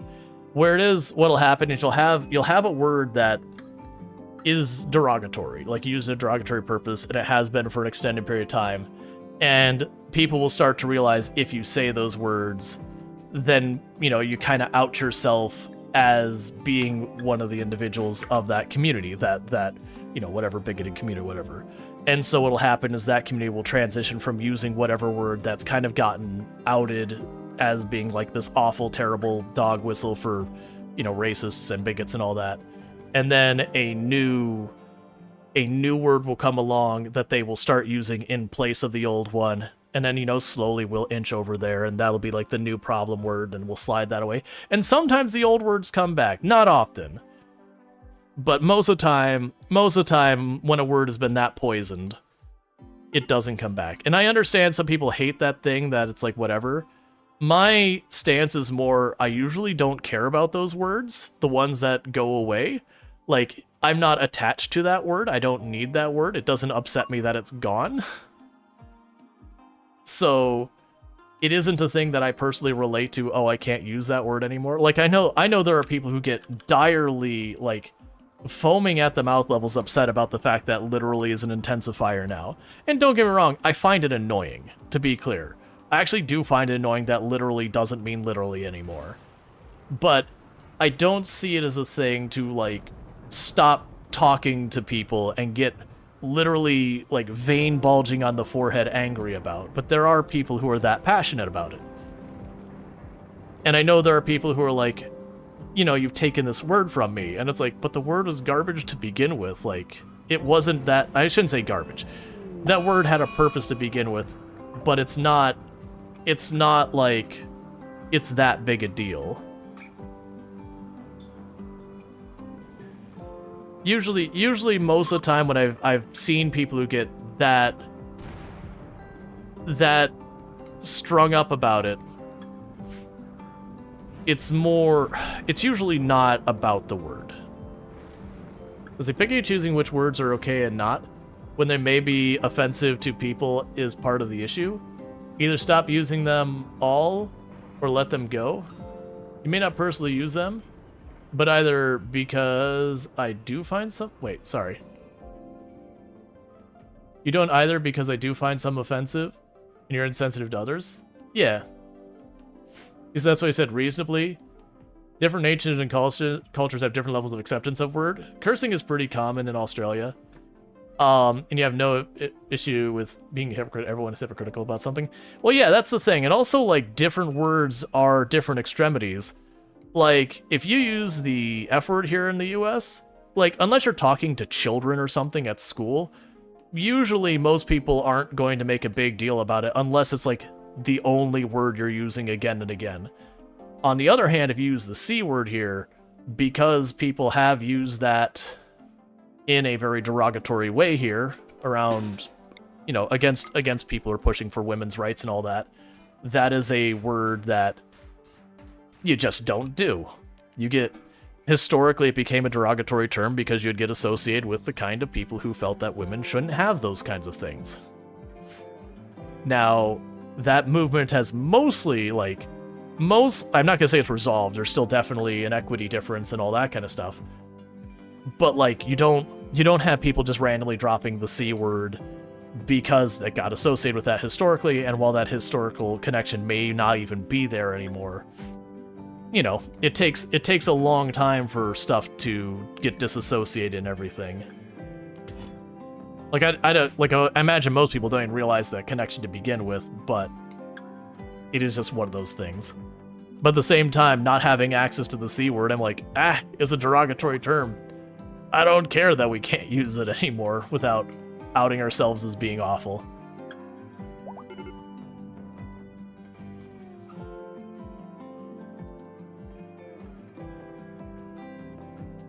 Yeah, it's probably good we move on anyways.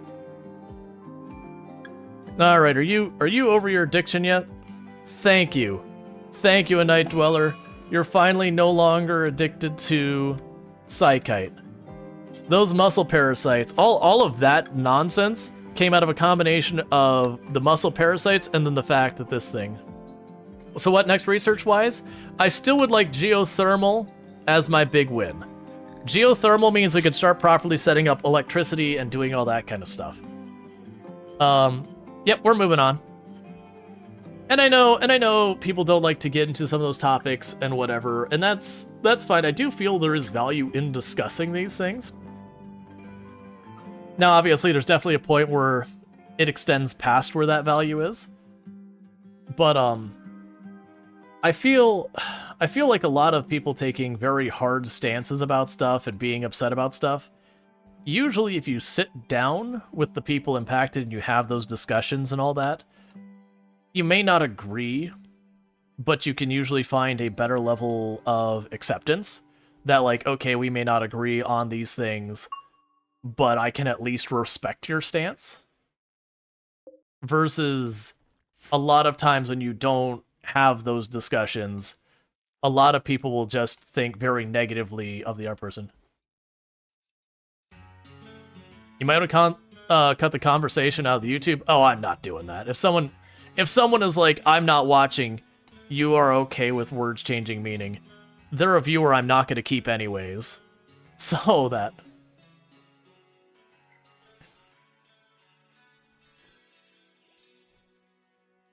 Let's see, you like discussing things with people, just not if they take a stance they don't actually follow. Well, there's definitely, I can, like, don't get me wrong, every person has, like, a little bit of hypocrisy. But usually it's more trivial stuff. But, you know, like, with, like, little white lies kind of things, that kind of hypocrisy. But when someone is just, like, very, very front and center hypocrite, where they'll be like, hey, you know what, we shouldn't drink. And then turns around and you see him throw down a Jack Daniels, and you're like, excuse me, we shouldn't what now? Excuse me? Do I need to say it to your face? Choose kindness? Exactly. But, like, there's definitely things there. It's also those things that you need to also give people space to change and expand and all that kind of stuff.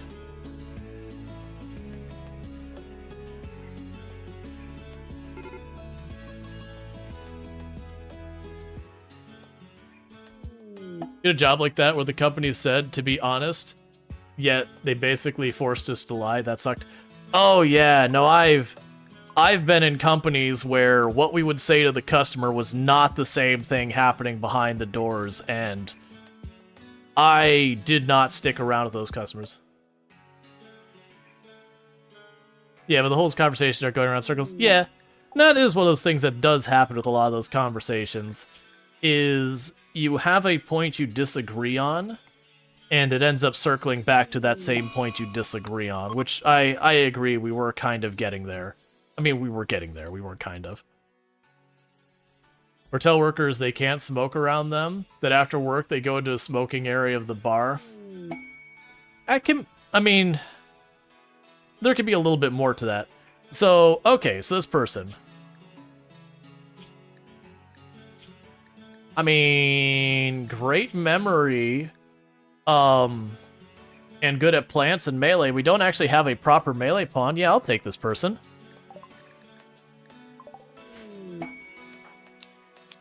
So, a Night Dweller. You've been doing a stand-up job with that Equa, but I do think I'm going to ask you to surrender your Equa. And now that's your job. We're not taking that person. Why is the game being so generous with pawns all of a sudden? Ah, and the last one's a genie, so we'll definitely want to change that. And who was the other one who joined?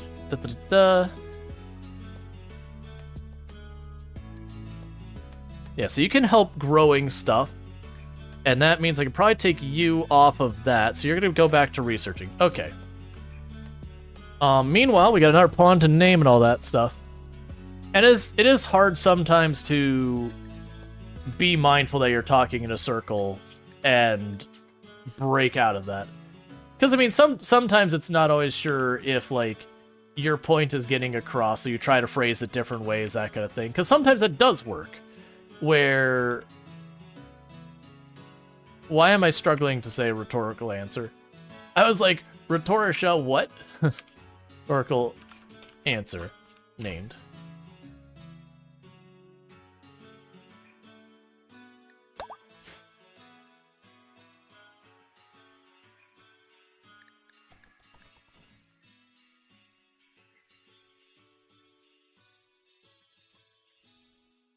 Let's see. You got into smoking simply because you got tired of watching everyone who did around take extra breaks. Oh, I had that battle at one of my companies. Or not my companies, I didn't own the company. Or the companies I worked for in the past. It would have been my last employer, it would have been 2 employers before that. You know, they were very understanding of, like, giving smokers smoke breaks and all that.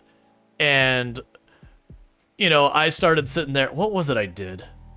I started just basically taking, you know, every time I watched my coworkers kind of go on smoke break, I'd take like a 5-10 minute break to do kind of my own thing elsewhere. And I finally had like someone say, hey, like, what are you doing? Like, why aren't you working? It's like, hey man, if everyone else gets to take a break, it's only fair. And so it's like, you can be the one to tell them they're not allowed to go on break anymore. But I am absolutely not going to, you know, pick up the slack for everybody else. I'm fine with them doing breaks. I think we should all get more breaks at work. But, like, if you're giving them breaks, you're giving me a break too. Yeah, right. Your last reprise seemed to indicate your limiting words instead of your original. Gotcha. Yeah. All right. So we did get explosives. I'm not gonna worry about doing those. But yeah, no, it's always good to have conversations that, especially when you can do so maturely and all that. Like, that was the thing, and it didn't happen here. Like, if I get into a conversation where I make a stance and the person starts insulting me, that's the end of that conversation. I'm not gonna bother. Like, if I sit there and someone, like, calls me woke or whatever, I'm like, okay, very clearly I'm wasting my brain cells trying to deal with this if you're just gonna go to petty insults. Yeah, no, if you resort an insult, you've lost the conversation. There's not worth discussing anymore. Like, jumping in the mud with the pigs and all that, you know, people are gonna sling around poop and all that. You just get poop on you. Like, there's no reason to stick around and deal with it.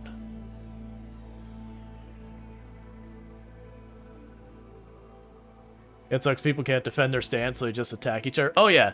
No, and especially when it comes to people in positions of leadership, whether it's business or politics or anything like that, the moment I see a person who their focus is on insulting the opposition view or whatever it is, like, that immediately tells me it's like, you don't have ground to stand on, do you?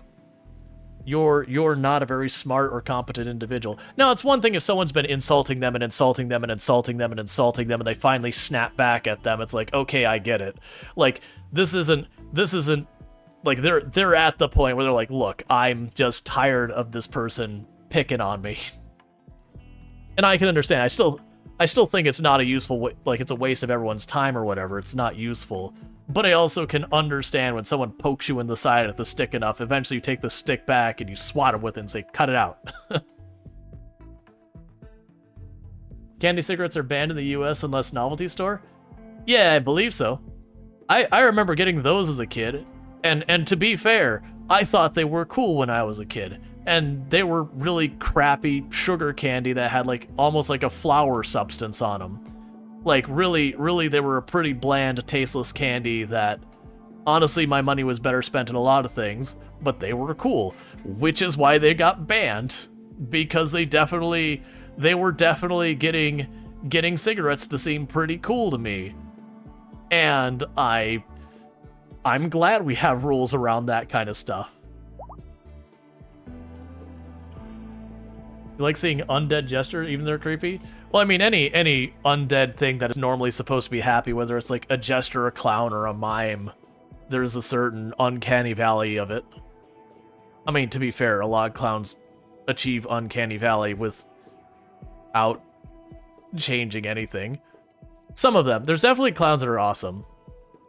I'm not a big clown person myself, but there's definitely some clowns that show up and you're like, you're scary.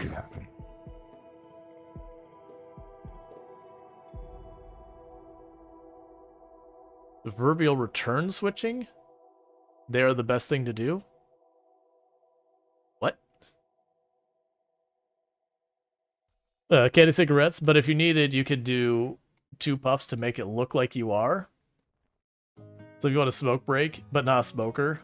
Oh, yeah, I see what you're talking about. I missed that context.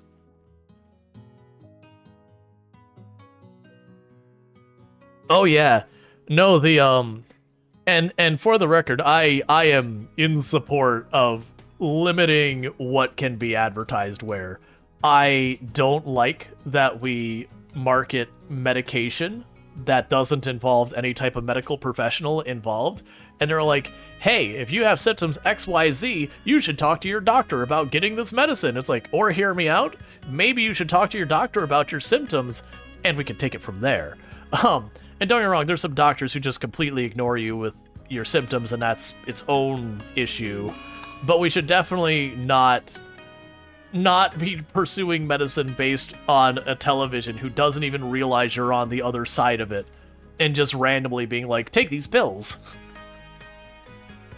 You know, insert Left 4 Dead pills here memes.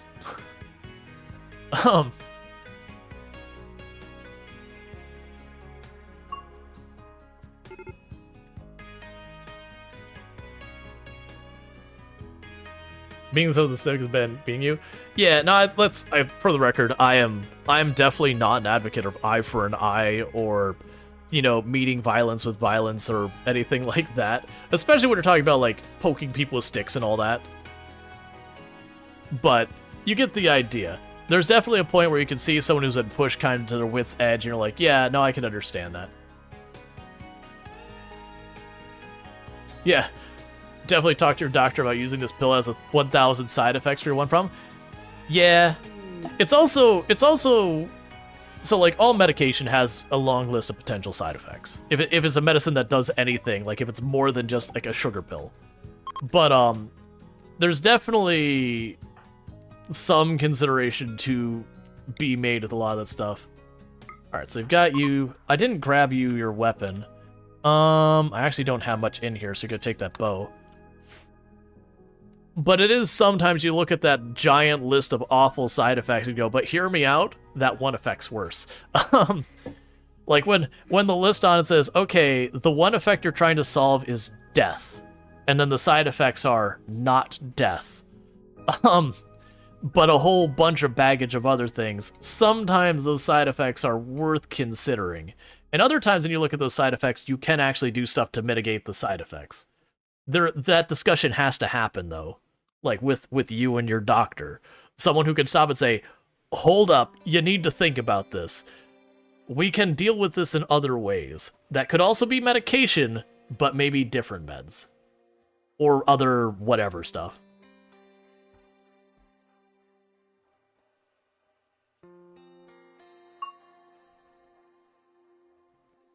Let's see, or the medication, the side effects were worse than the disease.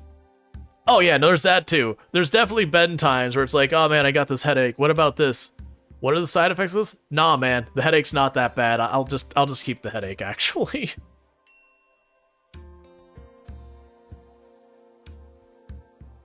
Don't talk to the pharmacist, talk to the doctor. I mean, I do actually personally advocate you should probably talk to both. Like, your doctor should be the one leading the charge, assuming you trust your doctor. They should be the one saying, hey, I think this is a good idea. But it is worth consulting the pharmacist and saying, hey, just so you know, I'm being prescribed this. Is there something I should be concerned about this? Because we have had plenty of cases where you'll have this medication and that medication, and the pharmacist will be much more knowledgeable about how these two interact with each other, whereas your doctor is more likely to be less knowledgeable on that. So it is good to have both conversations. That said, if your doctor says, hey, you should take this, and the pharmacist is like, no, you don't want that. You get this other one? Maybe get his third opinion? Maybe not just leave it between two people arguing and just go with one?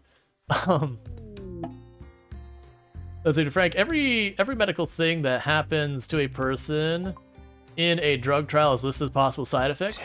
Oh yeah, no, the listed side effects is, well, certainly there is information there. A lot of it is about handling liability, where they say, hey, here is one of the potential things that could happen. How often does it happen? Oh, it's like 1 out of every 3 million.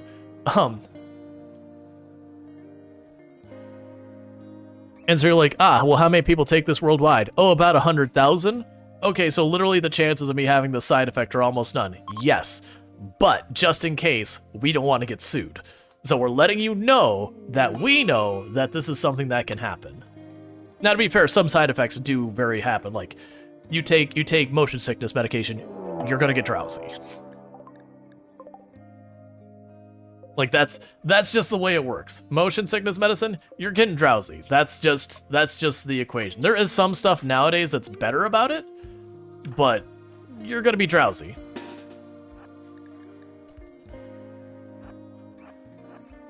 I'm blanking on the name of that stuff. The most common motion sickness medicine that they use like most of the time. I'm just drawing a blank. That was a attacks immediately, right? Okay. I was just making sure I wasn't standing here waiting for them to arrive and then they're not doing it. Dramamine, yes, that's the one. Dramamine, you can ask anyone who has to take Dramamine for motion sickness when they go like travel or whatever. That puts you to sleep. There are people who they have the problem of they start using it to help with sleep, and don't do that. Don't do that. That's where you start getting a bunch of the side effects you probably don't want. You got Trazodone? I have no idea what that is. But you're saying that they make a like a non-drowsy Dramamine now, but it's more like when people take like a half dose or whatever. But that's still one of those ones that you consult your doctor before you start just popping pills.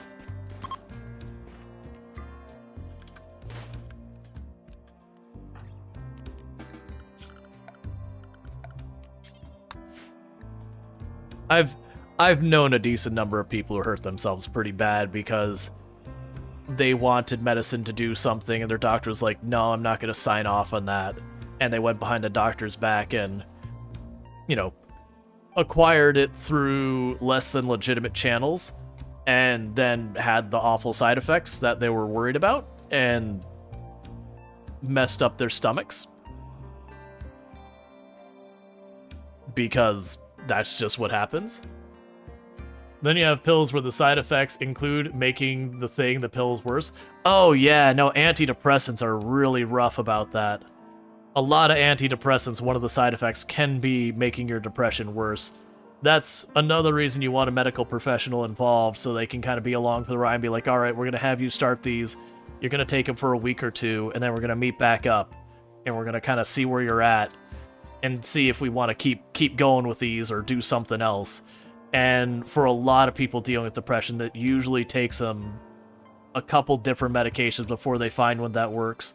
You also have some stuff that, for stuff like anxiety, that you'll use one medicine for a while and it'll work, and then over time, it will stop working and they'll have to find something else. That happens with women's birth control. That can happen, that after a while of being on the same birth control for a long time, that you start having adverse effects and you have to, you know, switch what you're using. Let's see, every antidepressant you've tried has made it worse, and your ADHD meds also made your depression and anxiety worse, which is why your ADHD is no longer medicated. Yeah, that's your anxiety medicine is doing that right now. It's slowly not working as well. Yeah, and it's not a tolerance like in a traditional sense, like we have, you know, in RimWorld, where, you know, you take like a drug and it works a little, like, not as much, so you have to take it more frequently. It's not that kind of a tolerance, not that kind of chemical tolerance. It's just, it's a different thing. Binging on go juice? No, where's the go juice? Where did the go juice go down? New plan. Oh, the fire's out. I was gonna say, new plan. We're burning all the go juice and anything like that shows up. Because that mood break wasn't because they had a lot of negatives. That's not the right person. It wasn't because they had a lot of negatives. It's because they're a tortured artist. And tortured artists can just randomly have mood breaks. Oh, no, actually, no, that's fair. You actually have intense pain. Never mind. But some of those negative moods, like gourmand, you can be happy as could be and just randomly the gourmand's like, yep, I'm gonna go binge food now. Quest completed for helping the refugees. But yeah, that's actually, especially when you're talking about like depression versus anxiety meds and all that, that's where people said, you know, don't talk to pharmacists. Like, no, actually, you should probably talk to the pharmacist. Pharmacists usually the ones who know, like, it can be that maybe the anxiety medicine causes the depression medicine to not work, and that you have those interactions. And usually you'll find the pharmacists are the most knowledgeable on how different drugs impact each other. Whereas that's one of the places that a lot of doctors, just from not dealing with that day to day, don't have as much knowledge in that.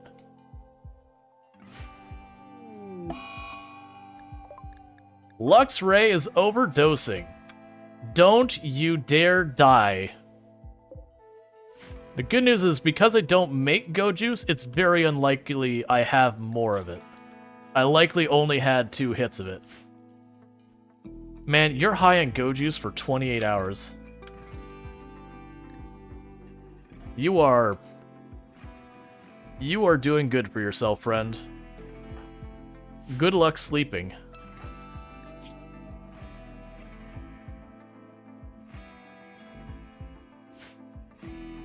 We're having so many drug problems in this colony.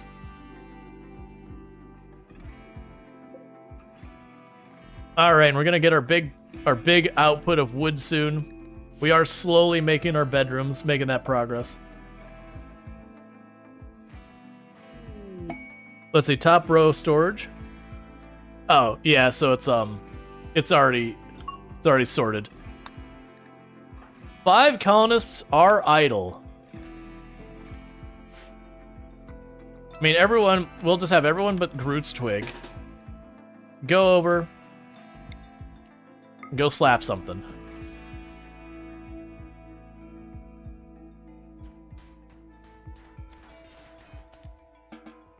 Good job.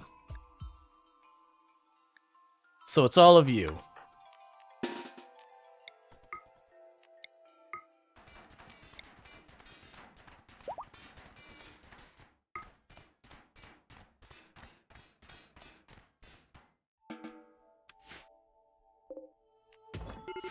All right, we got more wood coming in, so we're making some progress.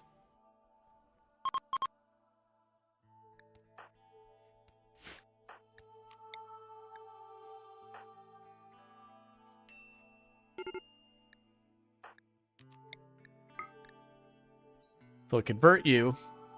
We got them hauling stuff. Free sewing was a lucky research. Yeah, it's going to take a little while. The good news is there wasn't that many different things. There's lots of stuff that is potentially useful. The geothermal is the one I really want. I don't think we're on it. It's not taking it's not taking that long to research.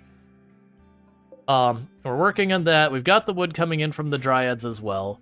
So that's slowly letting me build a couple more pieces of furniture every day or so.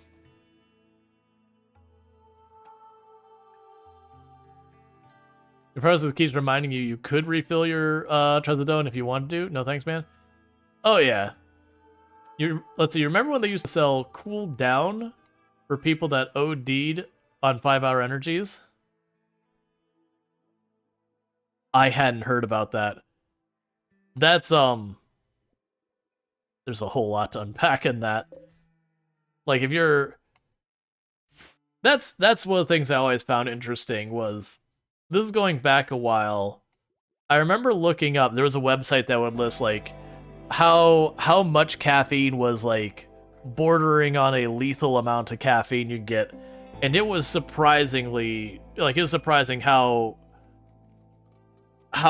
you know little it sometimes took to like get to the point where you're actually at risk of having serious health complications. It really didn't take, like, it really doesn't take as much as you'd think.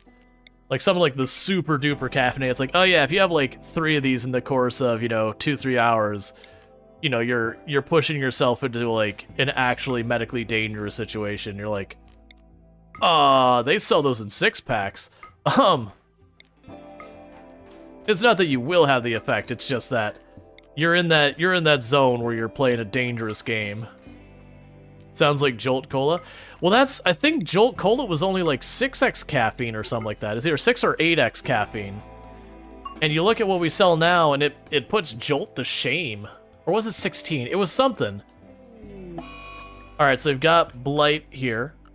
So let's go here real fast and put everyone in Plant Cut 1. What's going on here? Why are you... Oh, that's right, you're set to craft. $8x caffeine? Yeah, because I remember it was like, Jolt was 8x, I think Mountain Dew was like 3 or 4x caffeine or something like that. You know, a Mellow Yellow I think is like right there with it.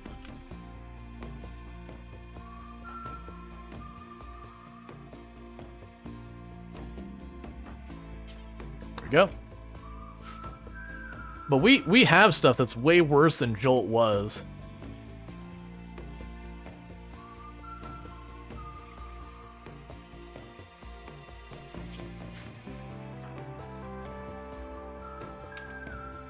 But yeah, no, and it was and Jolt was banned in most places because they were like, this is dangerous because it's such a high level of caffeine content. Like at the time, it was about the highest you could get that wasn't some like medication,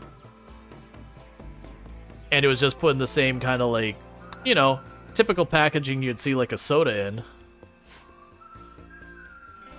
And so it's just kind of one of those things you're like you can really easily mess yourself up without realizing what you're getting into. Which is the problem we had with Panera Bread's like caffeinated lemonade. Like if they would have been very careful about actually labeling it being like, no, this is caffeinated as F. It wouldn't have been as big a deal.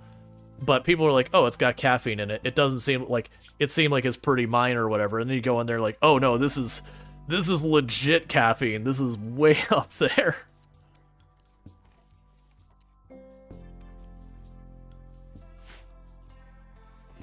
Because they're just like, it's charged lemonade. You're like, okay, so it's like soda lemonade, okay. They're like, no. This is like a real heavy monster, like this is like Monster Energy drink lemonade. And so people would sit down and get, you know, you'd still get the cups that were like, you know, 48-ounce cups of this stuff. Connector not assigned to plant cutting. Connector. not the. Oh, right. It's talking about the tree. That's a nutrition is often not looked at enough. Visionary. I have like the reply thing there, like your body needs amino acids to produce neurotransmitters, and while many can be made by your body from others or sugar, it may not be enough for everyone's brain. Getting your micronutrients in order can help many. Medication should ideally not have to be used to counteract malnutrition. Nutrition is very individualistic, so an expert and test needs. Yeah, exactly. Like, that's the thing. You want medical people involved with a lot of stuff. You drink Ghost Energy drinks, so it's 200 milligrams of caffeine a can. I don't remember what the ratios were. But that was kind of thing. Whenever you hear the thing that says, oh, this is a lethal amount of this vitamin or whatever, there is a lot of fuzziness around that. The same as, like, you know, being exposed to a certain amount of radiation, this is the lethal amount. It's like, okay, but there's a lot of fuzziness of where that actually does and doesn't become lethal. The point being is once you hit that lethal amount, that's when you're like, no, generally your life is in danger. There's lethal amounts of water? There is. Getting, especially, man, there was a whole thing, like, there's a lethal amount of, like, just regular plain, like, tap water. Because the thing with water is it likes to pull the minerals from your body. Or whatever it's in. That's the reason why stuff like lead line pipes are so dangerous, is it will leach that metal, bring it with it, and now it's in you. But it does the same thing in your body. That way too much water will leach some of the minerals out of you. And that's fine. Like, small amounts, that's not even necessarily bad. It is one of those things, though, when you are drinking and now your iron content is too low and your zinc content's too, like, all that. It can get really, really rough.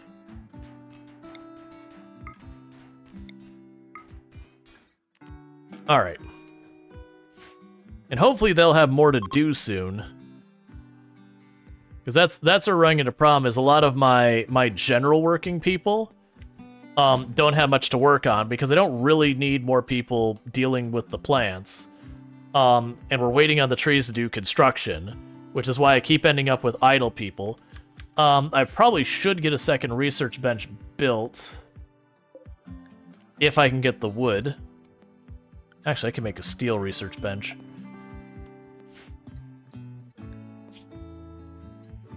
Do I have enough stone to make this worthwhile? So we can go ahead and do structure, limestone.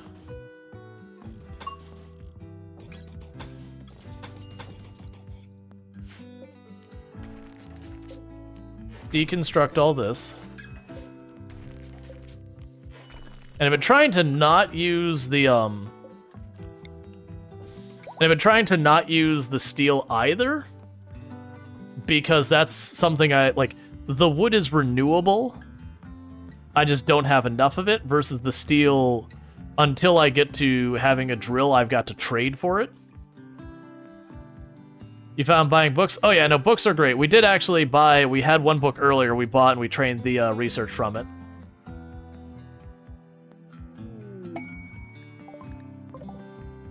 Okay, so we got a trade caravan rolling in. But yeah, so that's how the big thing is, there's no stone or steel on this tile. So every bit of stone and steel has to be brought in from outside somewhere.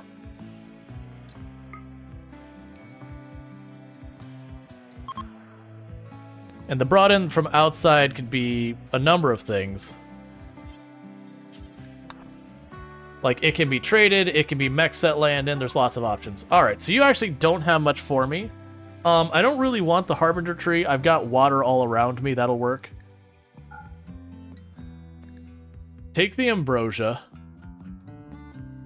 You don't... Unfortunately, really don't have much I want to trade for.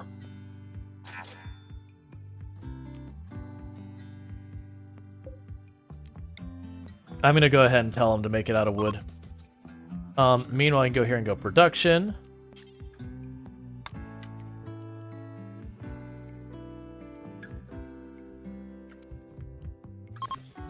We'll make the drug bench.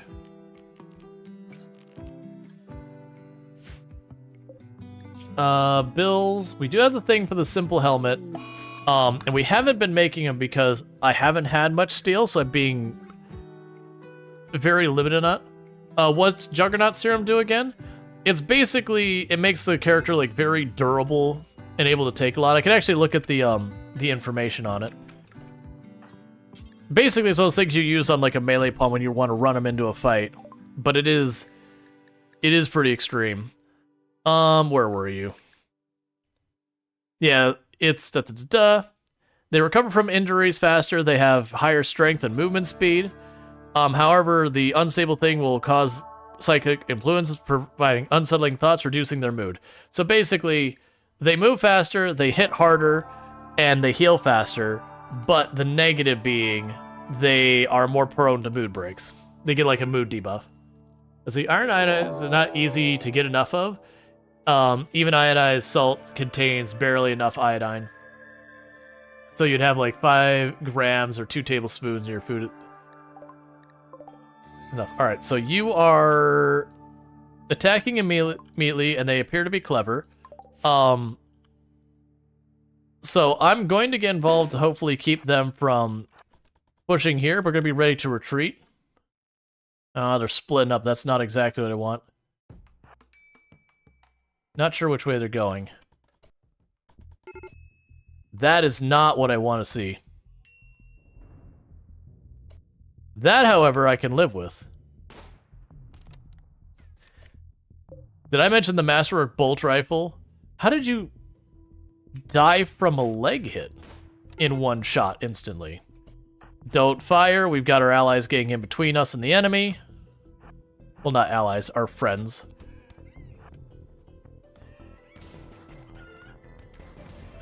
Would you stop walking in between me and what you want me to shoot at?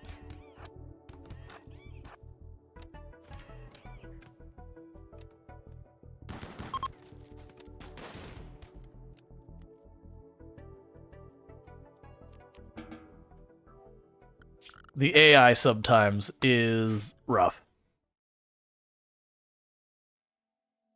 No, that's the thing. Like, the leg didn't get blown off. They're at, like, almost full health. They just took a really nasty hit.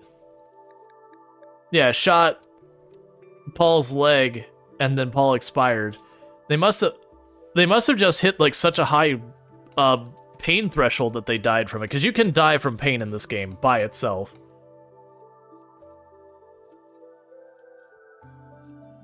Well, actually, I didn't end up hitting their guys. I just kept stopping and moving.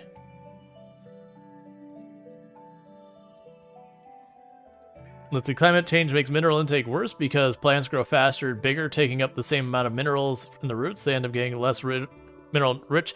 That's one of the problems you also run into with a lot of the, we have, like, when it comes to different ways crops are grown, and sometimes they'll go in favor of crops that grow extremely fast.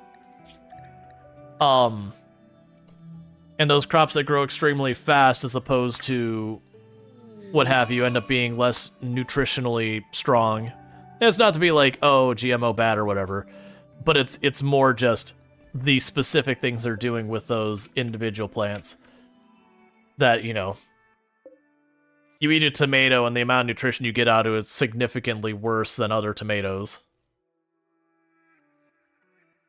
It's one of the reasons why when you look up online and be like, how many calories do you get out of a tomato? It's like, no, I need like the actual specific type of tomato. It can be very different.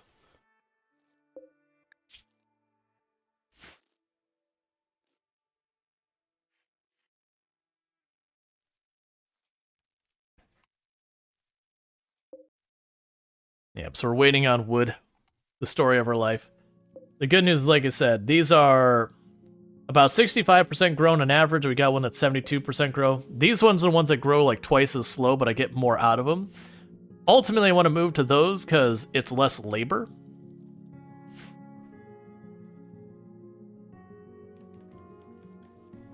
If the Flavor Saver tomato only tasted good, it would have been a whole different ballgame. I haven't heard of the Flavor Saver.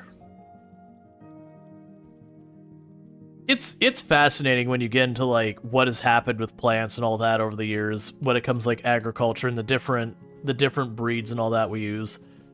Like, the one that always stands out to me is the bananas, because bananas have been going through a thing where there's a mildew that attacks them. And literally the bananas we eat these days are different than the bananas, like, our parents and all that ate. Because the bananas our parents ate, like, for all intents and purposes, went extinct. Because it was this mildew was so pervasive that they just couldn't handle it. And so they kind of had to switch to a more, like, a stronger breed of banana so far as tolerating those kind of diseases and whatever. And now we're kind of going through that same problem all over again, that we've got the current bananas that have been being sold are starting to, like, be phased out as there's a new mildew wiping them all out. And so we're gonna have, like, a totally different type of banana going forward. And supposedly the bananas we have nowadays are nowhere near as good as the old ones. But I'm not sure if that's those things, it's like, it's actually true, or it's like the nostalgia thing where you talk about the things about, like you'll be like, oh yeah, shows when we were kids were so much better, and then you go back nowadays and watch a show, you're like, oh, actually, no, our shows weren't necessarily better. I forgot. Have you ever... Bananas tasted better 30 years ago? Yeah. Like, that's the thing. I can't speak from personal experience because I just don't remember. It could be shelf-stable, genetically modified tomato that had more nutrients but tasted bad. Ah, I see. So they had something so far as the numbers and all that, it was good. It's just, in unfortunate practice, it was just very unpleasant. But so you don't think bananas we eat would reproduce naturally due to the genetic modification we made over the generations, reducing the seed size and the amount of that? Well, no, I mean, you don't... I want to say bananas are one you grow by cuttings. I could be wrong about that. I haven't grown bananas myself, because there are some plants that still have seeds, but the seeds are effectively non-functional. That the plant grows by cuttings. So a lot of vining plants do that, where the plants vine over, the vine gets under the ground, and then it gets roots at that point, and now it's effectively a new plant. You need type, soil, region, weather. The only food where the consumer gets to know that sometimes is wine, but you automatically need every food. Yeah, and that's the whole thing. And climate changes. You don't think, yeah. Bananas are for kind never had seeds. Yeah, because bananas ultimately are in the same, I'm going to use the wrong term here, family as grass. That it's like someone just took grass and said, crop, or like image, grow, and then, started grow, like, breeding them to try and get bigger fruit out of it.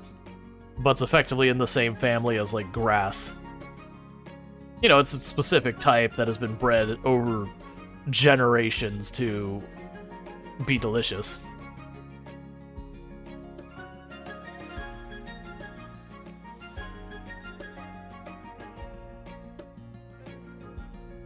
Pawpaws and plantains are combined for the first bananas? Gotcha.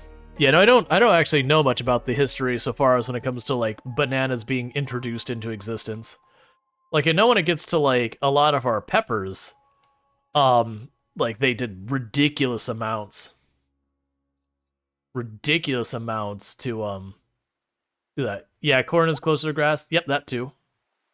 Most of our grains are effectively variations of grass.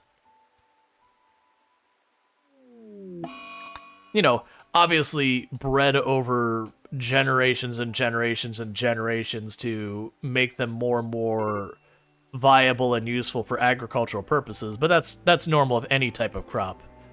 Anything we eat has been bred again and again and again to try and get the most favorable outcome, because people are going for, like, different flavors, bigger fruit, faster produce, larger produce, more tasty produce, produce that looks better, whether or not it actually tastes better, but, it has a better appearance, better appeal.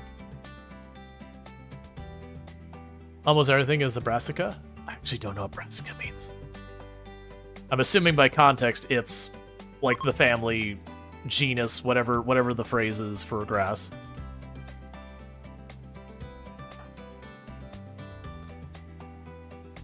But as almost delicious as human. Human does have the honorific of delicious. All right.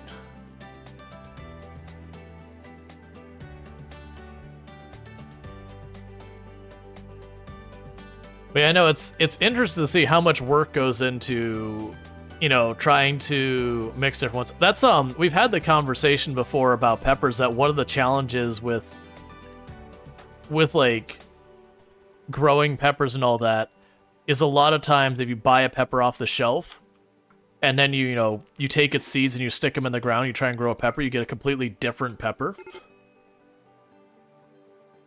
Because they're constantly growing these peppers in these giant grow houses where there's a bunch of different ones, and like the pollen gets to different ones and all that, and so they crossbreed. And they'll usually have one place where they've got the stock of peppers that they're deliberately trying to breed to get different variations, and then they'll have the ones that they actually grow for product, you know, like producing the fruit and all that, or vegetable.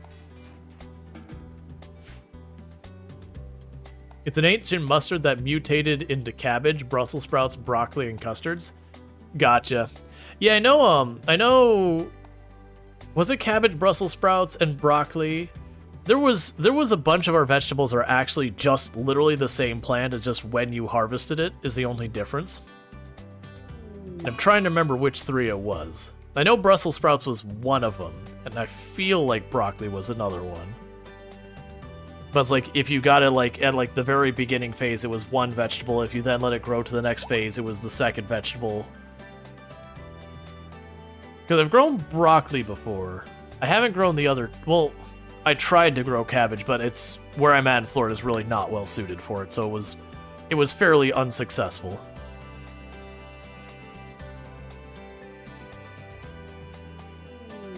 Murderous rage on Luxray. Because you ate raw food. Look. Lux.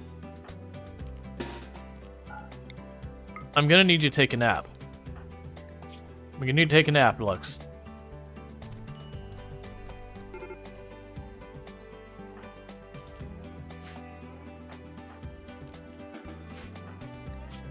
Okay, so the good news is no serious injuries on you.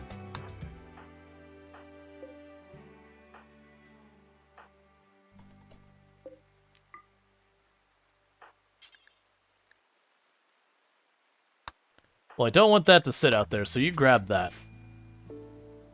Let's see, Brussels sprouts we now eat are reincarnated from an earlier version, and they're not the same that our parents had. Ours are much better and less bitter. Yeah. Maybe less too. Believe it or not, Bambi is 100% willing to turn. I don't believe it because it's a fictional character. So, that's a big ol' assumption on your part.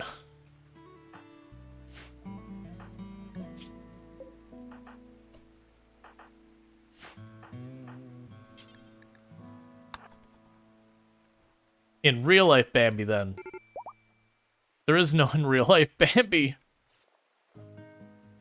I mean, I guess there's people named Bambi, but that's a different animal.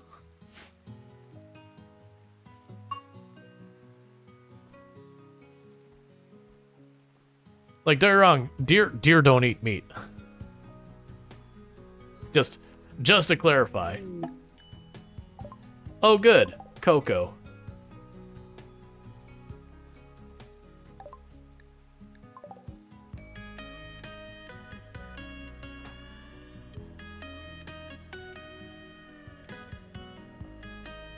Deer have been filmed eating carrion? Interesting. I hadn't heard that.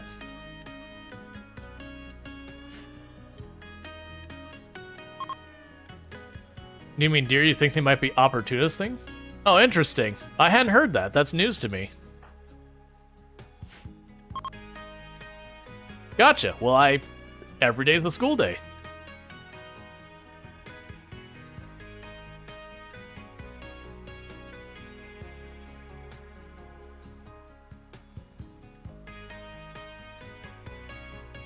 Let's see, most typical omnivores will still eat meat given the opportunity. There are extremely few obligate omnivores.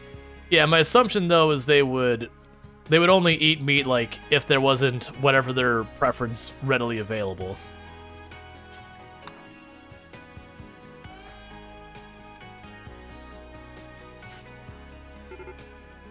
Like if you got like a bush full of delicious berries and then you've got, you know, roadkill right there, that the animal would prefer the berries.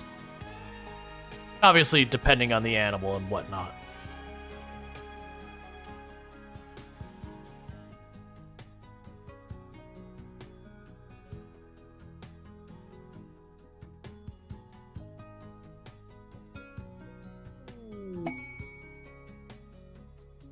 I might need the minerals? Yeah, no, it's interesting to me. Like, I hadn't heard that one before.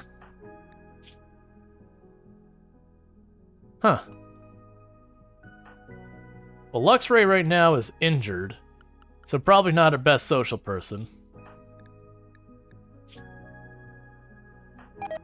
What about our new person? You're all terrible at social. You'd be ashamed of yourselves. Not really. It is what it is. Oh, you know what? I never set them to, go back to, making the Site. Alright, what do you got on you? So you are carrying... So you got Boomalope and Snakes. That's not really helping our cause. And you don't have anything I want, so go ahead and take the money. They're called facultative carnivore/herbivore. Interesting. Royals under threat. An acolyte of the Exodus Empire wants to stay at whatever. I need a free bedroom that's high enough quality. I can't help you with that, so... I'm not going to. We did get a second research bench built, and we got this going, so we're now going to start making our medication. Meanwhile, we're going to go here and Site forever. And then we're going to go to our assignments, manage drug policies, social drugs. We're going to go to this and tell them take it every 5 days. And that's a medication that makes you immune to certain diseases like malaria and all that, so long as you take the medicine in advance. So it is effectively like an inoculation of sorts. A fictional one. Because in real life, you don't take antibiotics before you get sick to make yourself immune to all stuff. That's how you utterly and completely destroy your gut biome and have serious health implications. Because you need bacteria to live. Let's say at one point, you built beds and walls out of silver because you didn't have any steel.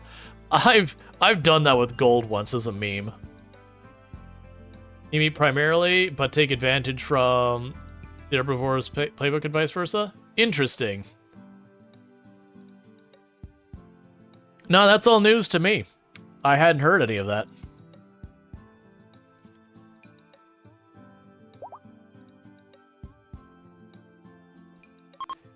Gravik saying, going to say, taking antibiotics before being sick is likely to result in becoming sick. Oh yeah, no, you do not want to take antibiotics unless you are dealing with something that taking antibiotics is the appropriate way of dealing with it. It's one of the reasons why the overprescription of antibiotics for a long time has been such a bad thing. And as well, it also means we end up getting more and more stuff that survives, that we get, like, you know, strong against antibiotic stuff there. So with your hotel, guests paid in silver, but sadly no steel. Yeah, I'm hoping to get the hotel part of this set up pretty soon. Part of the issue is I keep getting colonists that are really good pretty quickly. Well, at least decent pretty quickly.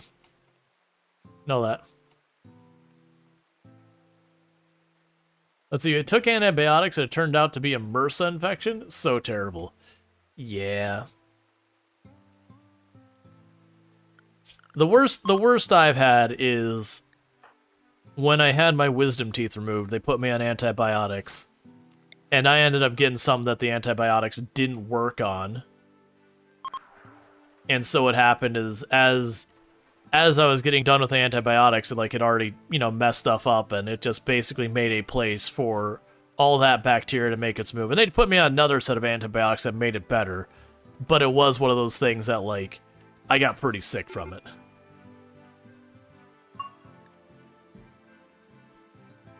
See, a gun technically is also an antibiotic, as living things are biotic.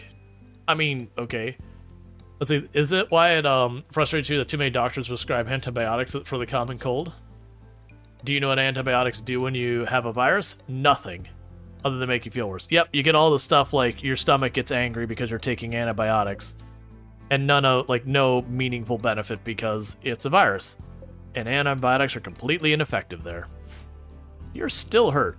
I mean, I did have 4 people mob you and beat you up with their guns, so...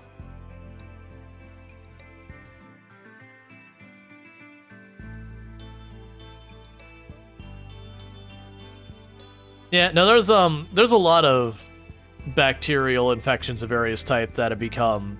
They're not necessarily antibiotic immune, but we don't have handy antibiotics to deal with.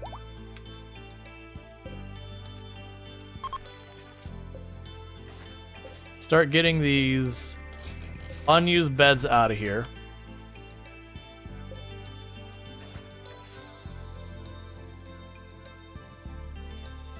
So it's always one of those things of just... It can be very dangerous to use medications inappropriately. And it does feel like what ended up happening was, for a while... You know, for at one point, you know, penicillin was this new medication that was solving what felt like almost everything. And so people prescribed it for almost everything, and then realized it didn't. Like, we learned a lot more about it, kind of thing. And then for a lot of people, it was almost like the same thing you'd prescribe a placebo for, whereas the kind of the, here I prescribed you something, go away. Because it makes a person feel satisfied that they've addressed their concern that they just need to kind of wait for. How effective is a toxic bomb launcher on tribals? Honestly, in my experience, pretty worthless. Like, there's ways you could cheese it to where you could get enough tox buildup that you can actually use it as a weapon. But I found in practice, getting that level of tox buildup is really difficult to do without really, really cheesing. And then you have, like, a raid that shows up that's wasters or something like that, and suddenly, instead of hurting them, you're juicing them.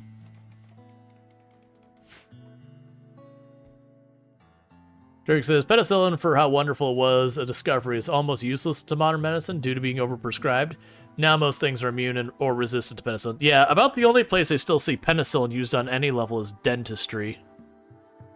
But yeah, otherwise, it's kind of a useless antibiotic. There's something else it gets used for. I know it's still used in dentistry a little bit. And then there's one other thing. So it's like for very specific use cases it was still used. But yeah, by and large, they don't use it anymore. Which I appreciate, because I am one of those people who penicillin is a bad time. Tube television. Okay. What's the big room you have planned? That'll be our storage room. Like, right now, this is just ad-libbing as it. Later on, that'll be our ideology room. But this is going to be a proper storage room later. Tube television. Cool. We're almost at the point that we're going to start getting in the rotation of chopping down trees. Wait, meant the one above the bedrooms? Oh, this will probably ultimately be our rec room. So, like, right now where I've got everyone kind of just shoved in this room, my intent is to make this a much better room, because then we can turn around and we can put, like, you know, put a freezer over here or whatever. Like, we'll figure it out. That could also be a different purpose. It just felt like a good place to put a intersection. We could put a bunch more of the bungalows over here. Probably put some, like, common room back here. That kind of thing. So you just sell the tox grenades and launchers? Yeah, I generally just sell them. They're not particularly useful weapons.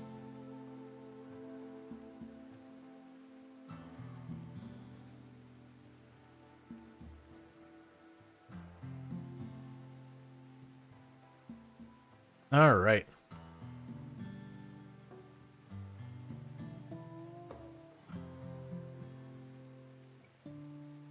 The psychic tree is being let to rot. We put Luxray on this, and now Luxray doesn't get over there to meditate ever. I'm actually okay with that. Let's see, what is your rating on light machine gun and assault rifle? So, statistically speaking, the assault rifle is the better of the two. I do like, when you get to late game, going with light machine guns as well, because when you end up in those situations that are very target-rich environments, that's when the light machine gun starts to have a chance of potentially being better than the assault rifle. But between the two, for 90% of situations, the light machine gun is going to be the better choice. We have a spot right there. I can't get there, so it's done. I know the minigun meme, like, don't get me wrong, when the miniguns wind up, if you get a group of miniguns, you can do an absolutely absurd amounts of damage. The issue is, you need something that's going to let you sit there and wind up without fighting back. Because in a lot of cases, you'll start winding up the minigun, and 2 or 3 of your people are going to catch shots from the enemy while they're winding up. I would much rather get, like, assault rifles and all that kind of stuff, and get some hits in before they start firing to hopefully reduce the chance of them successfully getting their shots landed.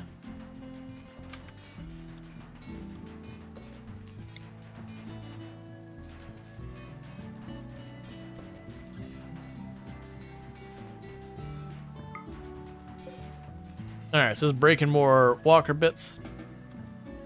Let everyone take care of themselves.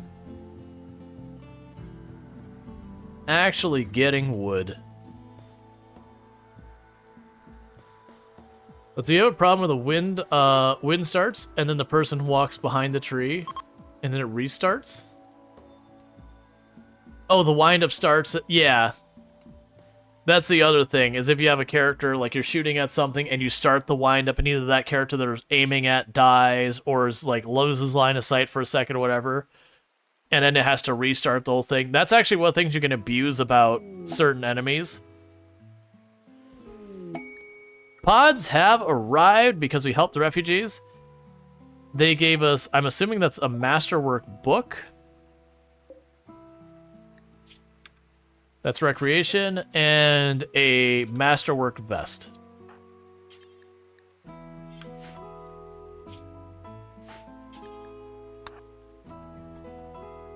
And unfortunately, the masterwork vest, I don't have storage left for it.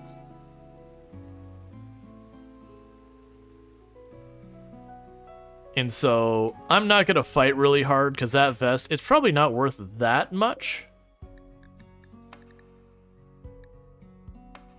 I mean, actually, it's worth actually quite a lot.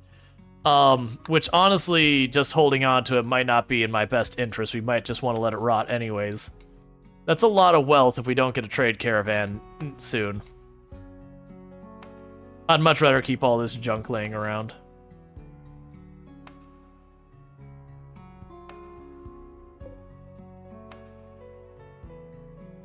Alright, so we're about to have our first trees fully grown.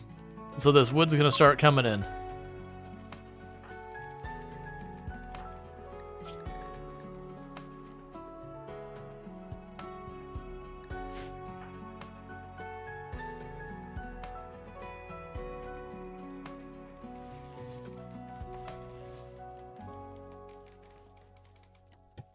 Alright, sorry about that.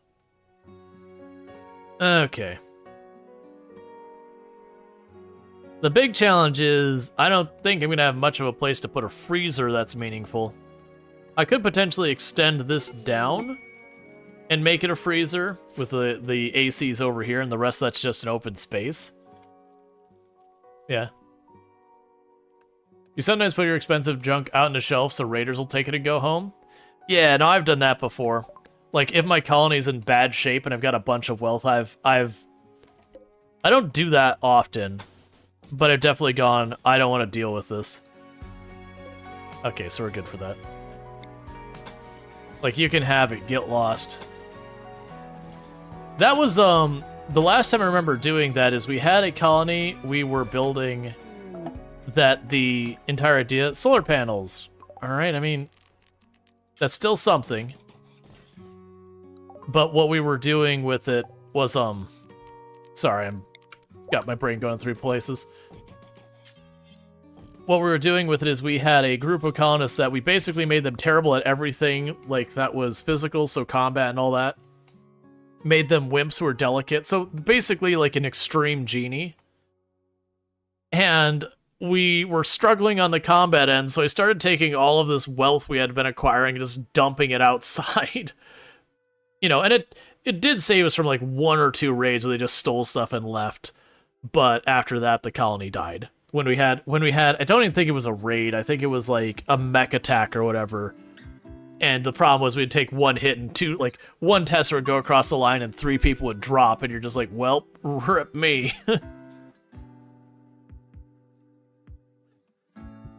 Because they would drop and be actively on fire. And you're just like, well, there's half my colony who is not getting saved.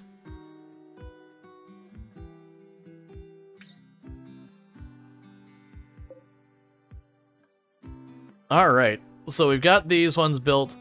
And once those ones are built, we're going to give it a little bit till we go. Because we actually, I don't even think we've cut down... Oh, no, actually, looks like we cut down a couple of trees.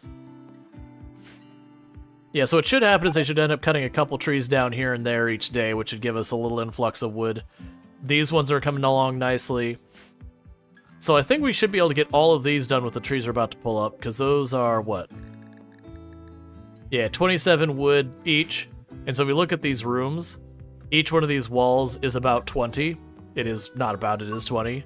So this whole room, building the outside perimeter, is somewhere in the ballpark of 100-ish wood. And then the stuff inside's another 150. So each one of these is probably 250 wood. So right about 10 trees. And that room's mostly done. And that's not counting the little bonus every other day we get of 32 wood off of our dryads.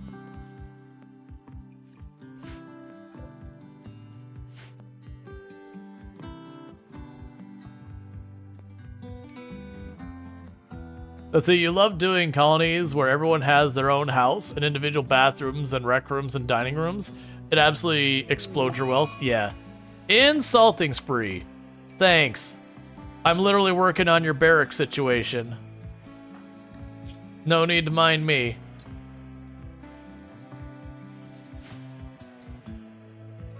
And the dining room is moving up a little bit. Oh, one thing I really should do. Furniture.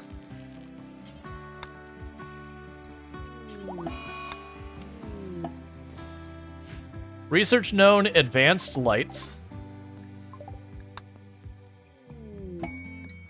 Cargo pods, and those have simple meals. Alright, I could live with that. Yeah, so I want to build a regular shelf here.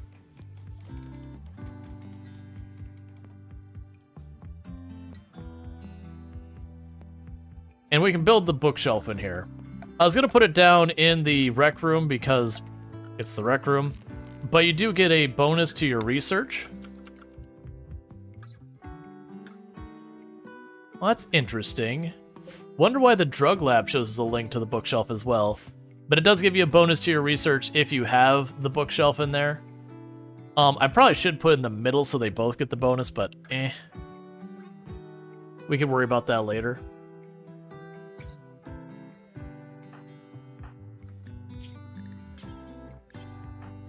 Low opinion, low opinion, low opinion.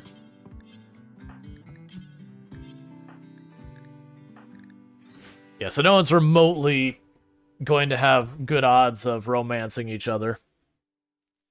That's fine.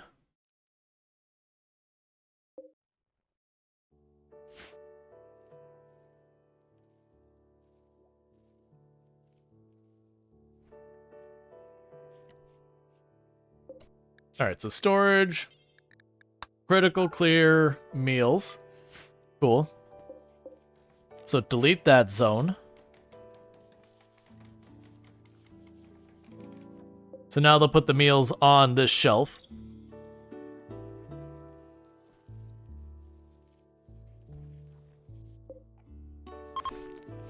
And that'll put you into this room.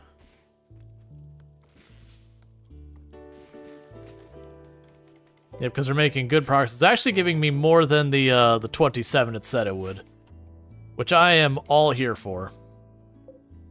Contents, storage, critical.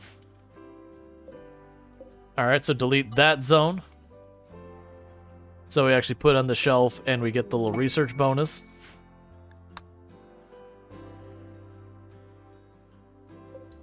Yeah, so this gives a base research reading bonus. It gives like a 0.8. So that'll help with all that. I actually saw it if I click on those research benches, it does tell me it's not supposed to, but all that. Are you the only one thinking that the bedrooms need glass floors? It's a shame that's not a thing in vanilla. But yeah, that would be kind of... I mean, it depends. Like, if we were looking down and this is like coral reef kind of thing, having the glass floor could be really cool. At the same time, if you're sitting here and this is like a lake, so the water is all that, you know, brown, unclear thing, a glass floor would probably be pretty upsetting. But yeah, no, that'd be, like, assuming this is a tropical beach area, yeah, no, a glass floor would be pretty cool. I wonder how I'd feel about that, like, actually trying to sleep in that room, and every time you look around, you just see the water moving around. Alright, attacks immediately. They're all impids. They all got bows. So one thing I should probably be doing relatively soon is at least building a wall here. Not a wall, but like a barricade. Why are you playing the anomaly music? What do you know that I don't know?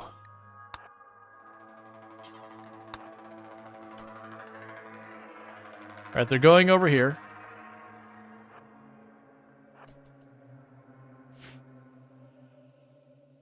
Is one of you more dangerous than the others? 3 shooting, 5 shooting, 7 shooting. Alright, so the ones that hung back are probably your main targets.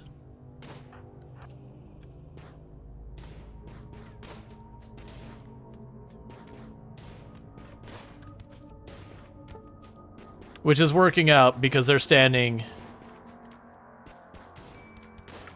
Alright, you took a hit. How bad? Left shoulder, we can live with that. You took a hit. How bad? Left arm, we can live with that.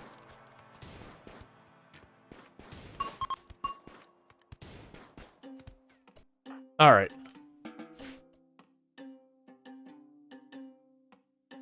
I stayed at a floating hotel floor. It's pretty cool. There's koi under the floor. Yeah, alright. So one of the things we're going to plan is I've got a little bit of stone. So some sandstone. So let's go security. Sandstone.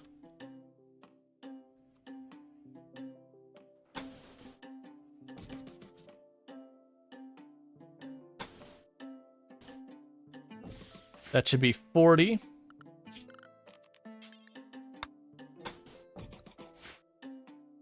That'll be the slate.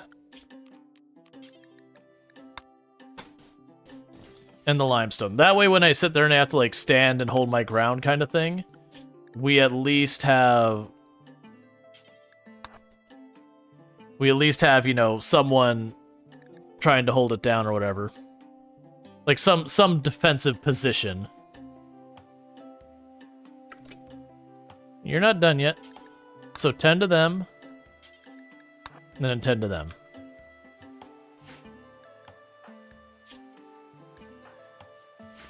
Ooh, that was a spine hit.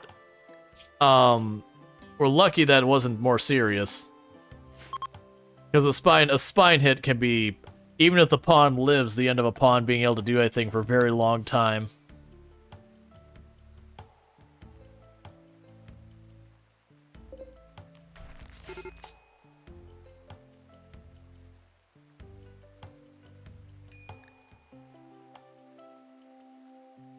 All right.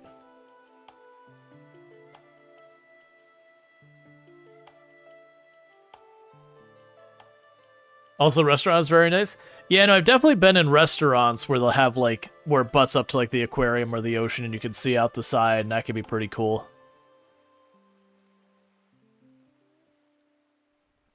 Yeah, but this way with these little walls here, we could potentially have it when they start running in that we have cover and they don't.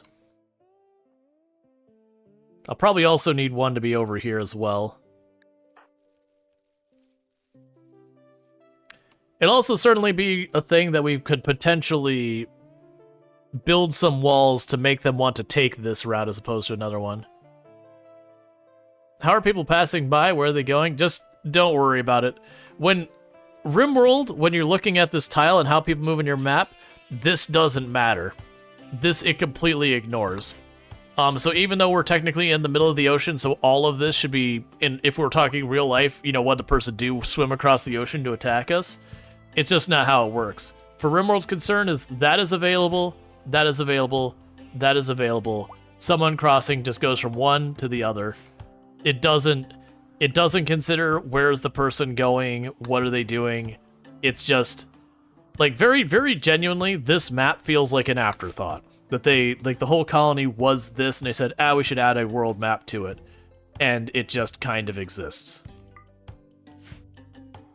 Which is part of why I feel like the world map never really felt like it was as integrated, meshed in, whatever you want to use for your vocabulary, as the rest of the game.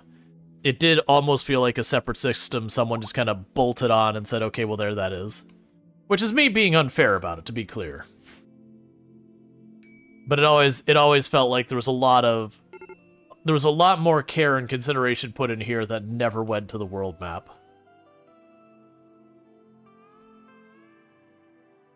Which is a shame. I actually feel like they could do a lot with the world map. But they have to, you know, do it.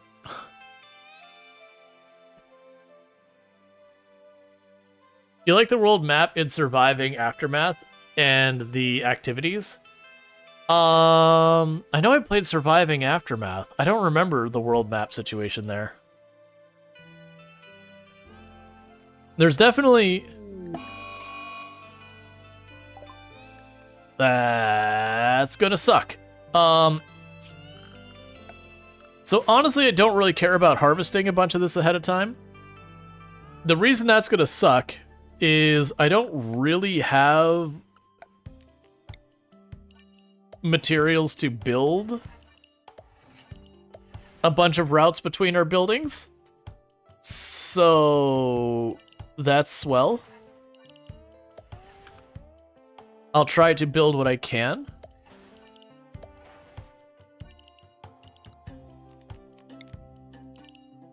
Because I don't think there's realistically a way to keep them inside. Alright, so don't sow any of these.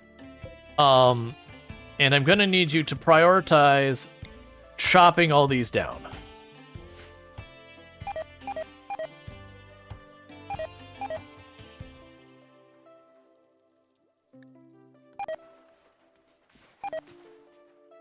And I need to prioritize chopping all those... You're not set to not sow. The reason I'm going to prioritize chopping them all down is because I do want the wood.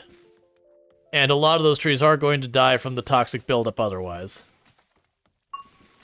We're going to try and grab all the wood we can and get these bedrooms built. But otherwise, I've got these overhangs to try and help out. And we could try to...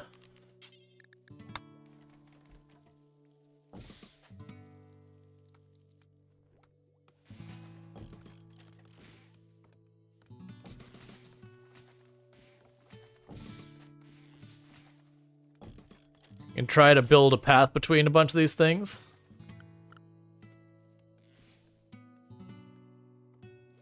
So they at least can run back and forth and keep researching and all that.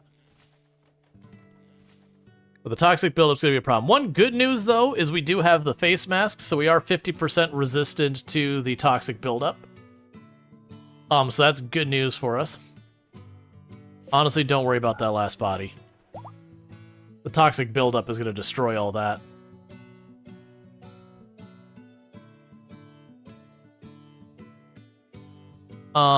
In the meantime, catatonic Luxray because recreation is unfulfilled. We have had a lot of catatonic people this run.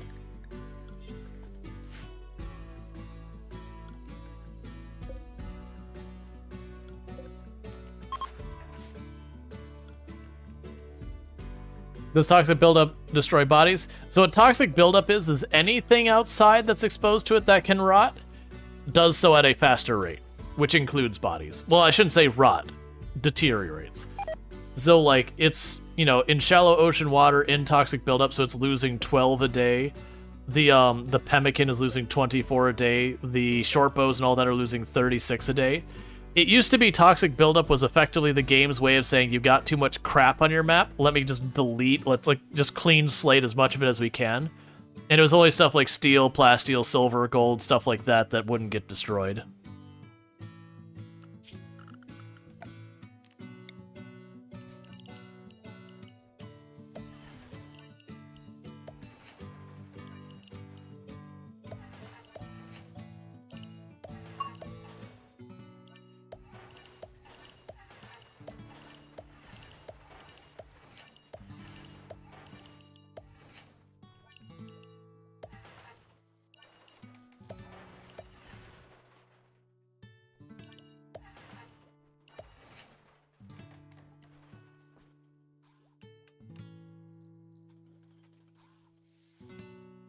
All right, so we've got a pretty good start on this. We'll probably go ahead and do this as well. I didn't really want to put these along here if I didn't have a toxic buildup, just because that is something that an enemy can potentially use for cover. That said, that might actually not work against me much.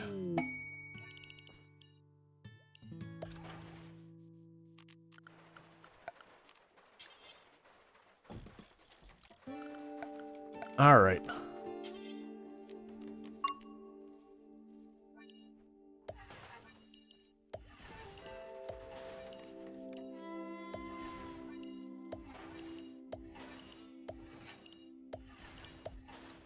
There. So you should have some routes to run around back out there.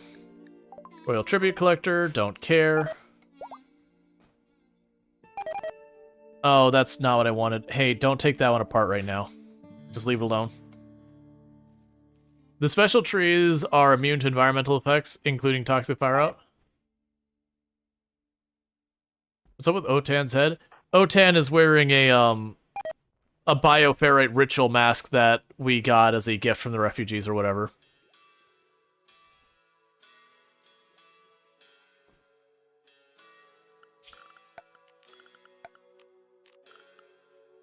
I shouldn't have you out here. So if we leave the wood outside, it's gonna just rot away, which is going to suck. So I do want them to keep building. And we're going to tell them to prioritize building the roof on it as well. So that way, as they build, they should keep the roof over the top of them. We're going to expand that way out as soon as we can. And try and do that, because I don't want to lose this wood to it. Well, actually, that's not deteriorating that fast. But, we definitely want to deal with that sooner rather than later. Looks like wood might not be affected by the toxic buildup the same way as other materials.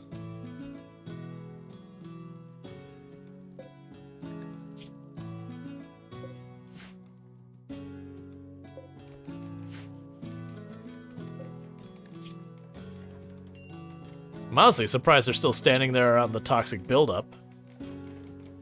I would have expected to have been like, it's dangerous weather, we're leaving. Kinda resembles a face hugger. You have wearing it for so long. You're not sure you can get it off your face at this point. It's just the way it is.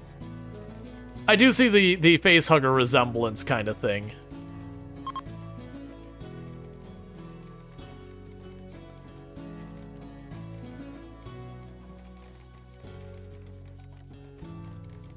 Yeah, so having them all build the dock.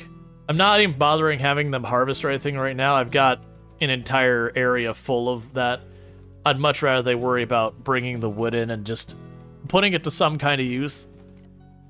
I would have liked to have planned this a little bit more before I actually start building it. I just don't want to leave the wood out there rotting. It does really suck that the toxic fallout pushed that. It's fine, though. At least the dryads are still building. Are you affected by toxic fallout? You aren't. That's good. So at least we're actually still producing wood in the interim. Right, and you're down, so you can't do the Garlean tree anyways, which is probably good, because if you did stand out there, you would get a whole bunch of toxic buildup from just standing under a tree, and I can't roof it off.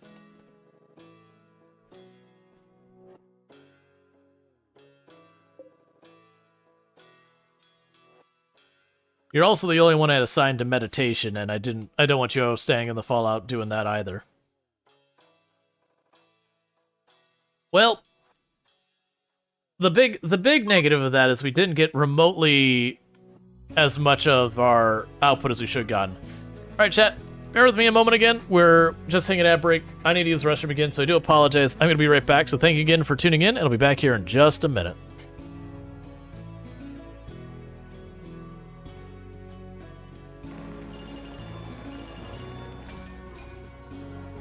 We've done it, chat. We successfully murdered a whole lot of trees. This is not the way I should have done this. Oh well, it's too late to turn around and rethink our choices.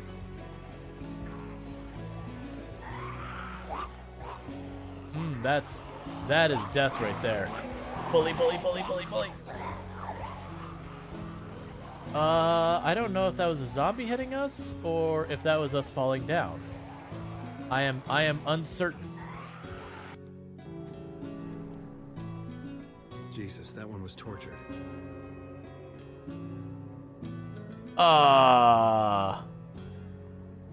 We'll deal with that in a minute. You do your best, Semi. You got this, buddy. They're totally dead. Alright. If zombies are targeted with target animals, they'd surely be wiped out in the first week. I mean, probably not if there's the animals that, like deer and all that, because there's a lot of the map that doesn't have any meaningful zombie presence. No. Okay, that was the mouse messing up again. We're okay though. We managed to trip our way through the zombies.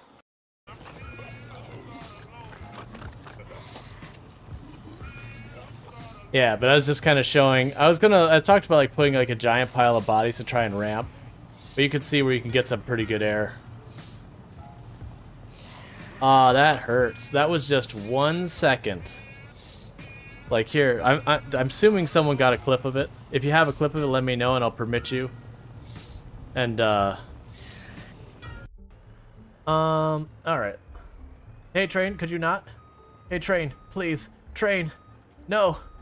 This is not my stop train. I don't want to go this way. Let me free. All right, so we're going to. Oh God.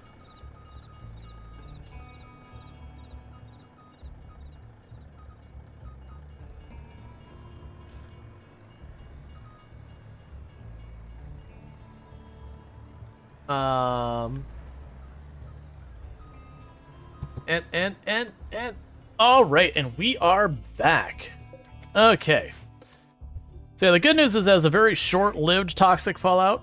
Toxic fallout can last a pretty long amount of time. So that one was, I think, really only 1 day. So that's pretty good news. I probably am also going to want to go here and add just a couple more tiles of bridge there that I can put more barricade on, because I think the barricade I can put on light. And I just want to do that way I can have my pawns lined up next to each other so everyone gets the cover bonus. Yeah, the downside is because that didn't last long, it only halfway decayed those bodies. If it had lasted like 3, 4, 5 days or whatever, it can absolutely obliterate stuff. Toxic Fallout's your least favorite event? I've said before, for me with Toxic Fallout, I don't hate the event. It is definitely one of those events that it catches you at the wrong time and is just a bad time. That's the reason I was also like, because usually my bases I have stuff more close together, so that at least dealing with stuff like the Toxic Fallout and all that isn't quite so bad. That's fine, just leave it the way it is. Versus we have this now where they can get that all sorted. Honestly, I was also fortunate, it didn't really kill that many of my crops. It hurt them a little bit. But when you get a Toxic Fallout that lasts for like 5-6 days, usually it just clean sweeps your crops. Okay, so Gil can join as one option. I mean, a neurotic... Oh, there's a high mate. I was gonna say genie, but it's like a neurotic high mate. Honestly, so they've got extremely high social, but that's about the only thing going for them. Probably not. High mates are good. You don't get the option to get them very often. We'll just take the goodwill.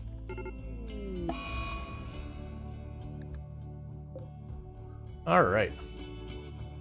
Yeah, I have entire runs that I never once see a high mate as an option for anything. I thought it was a genie at first. I was like, wait a second, no you're not.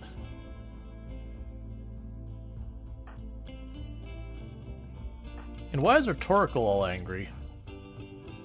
Oh, you haven't been converted yet, and Lux Ray is down, so that's your conversion just kind of stopped. Because it's trying to convert you over, so it's just ideology things. So you got knife. So you're the only one with a ranged weapon. So what I'm going to need you to do, Empire people, is I'm going to need you to not run directly into them, please. That is my ask, is that you do not run directly into the things that are going to be actively shooting at you.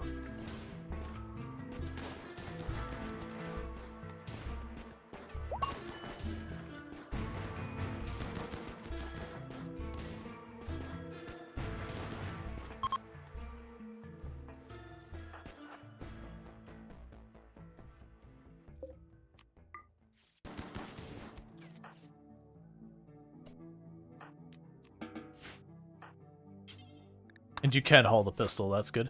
What do you have on? And nothing I'm going to put too much effort into. And you're bandaging yourself, so we were successful in saving them, most likely. Deconstruct that again. And deconstruct that. Because we held those off when we had the toxic buildup so the components wouldn't rot.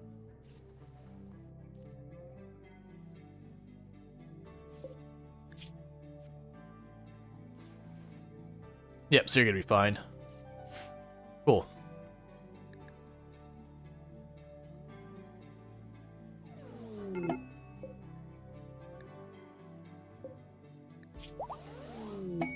And some more standings. We're only 2 points shy of being allied with the Empire. Which is good for if we get a raid that we just can't handle, the Empire can show up and help us. Oh, and also, once you're up, you get rid of one of these beds. And meanwhile, let's go ahead and start planning the next area.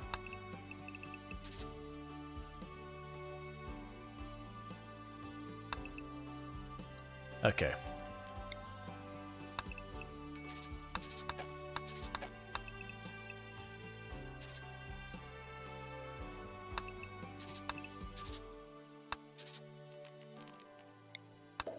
There we go. And so with that, we could just start doing all those.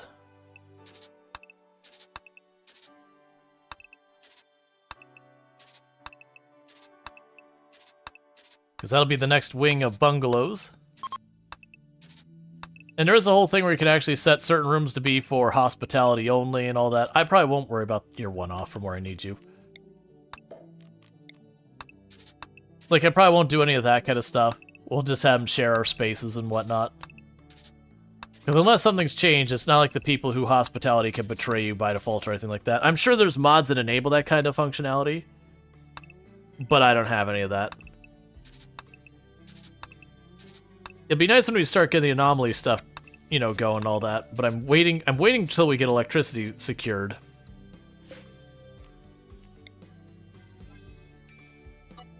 There we go. We can go here, zone. Cool. Late game goal, every bedroom an ornate door. Oh, jeez. Late game goal, wealth, all of it. That's the goal, all of the wealth. So right now I'm going to plan for you to just keep on building. No, let's not do that. We can wait with what we got here. It's fine. And you're getting back to meditating after we've lost some decent progress on the tree.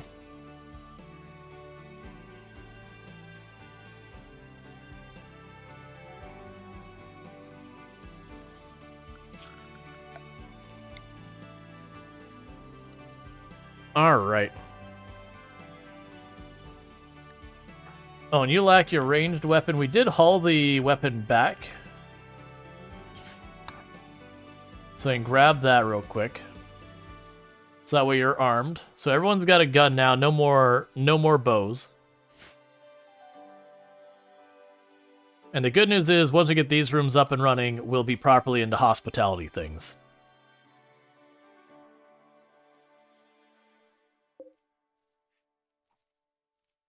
Also, let's scale up our meals. So we have 20.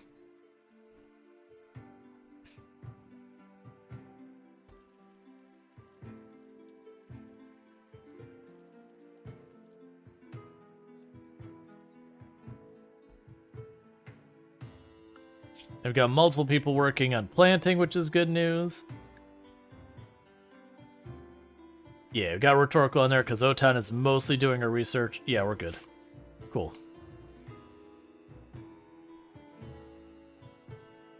We got lots of clothes going.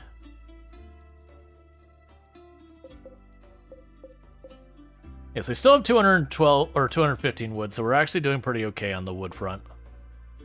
Who's our construction person? Oh, it's Conrad, and Conrad's injured.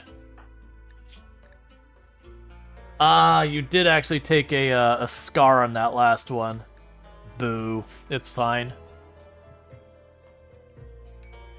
Maybe we'll get lucky. We'll get another strange visitor and get unholy healing or unnatural healing. Unnatural healing is fantastic. Cold snap. Look. Do you have to be the way you are, game?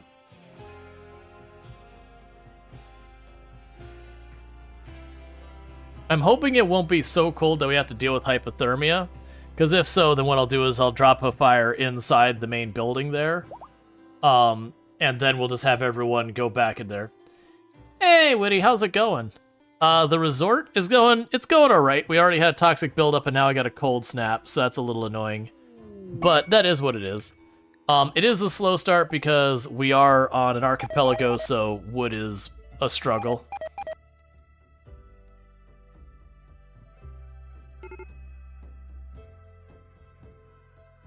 Alright.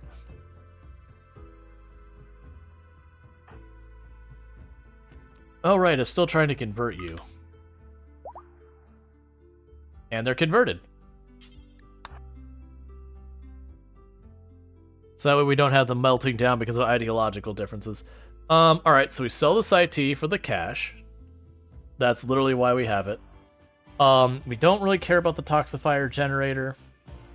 I'll go ahead and get rid of the slightly worn cowboy hat that's sitting in the door because it's slightly worn. But also, if you haven't checked out Witty Mitchie, absolutely fantastic content creator on the platform. Does a lot of slice of life style games and life sim style games. It's kind of some of the big main things they do over there. So if you like that kind of stuff, you know, your Stardew Valleys, that kind of stuff, you can find it there. And that's a good time. So you should do that. Just saying. Alright, so we're going to take the stuff for making medicine.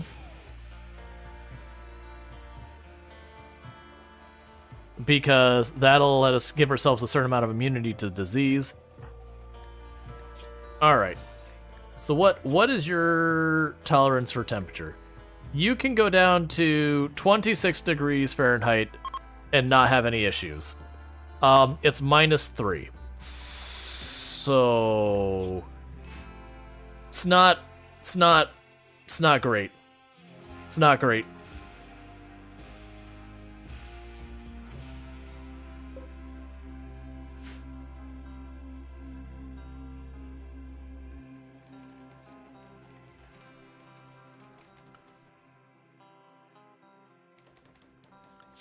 We can go here and go security, barricades, wood. And that'll be that defensive line over there. If you get Volcanic Winter, you'll have hit for the cycle. Yeah. Combat supplier. That happens. I've had a lot of those runs where it's like the actual raids hitting me were pretty snooze fest. But the game was just like, what if I just kept hitting you with one after the other for, like, you know, the various events that damage your good stuff. So hull both of those. Like, just, like, they kill your logistics, not your colony directly. You're just like, could you please stop? Alright, so with that, we can go ahead and get rid of the short bow. And, I mean, you've got really nice armor and a Zeus hammer, but I cannot make the Zeus hammer go. I am broke.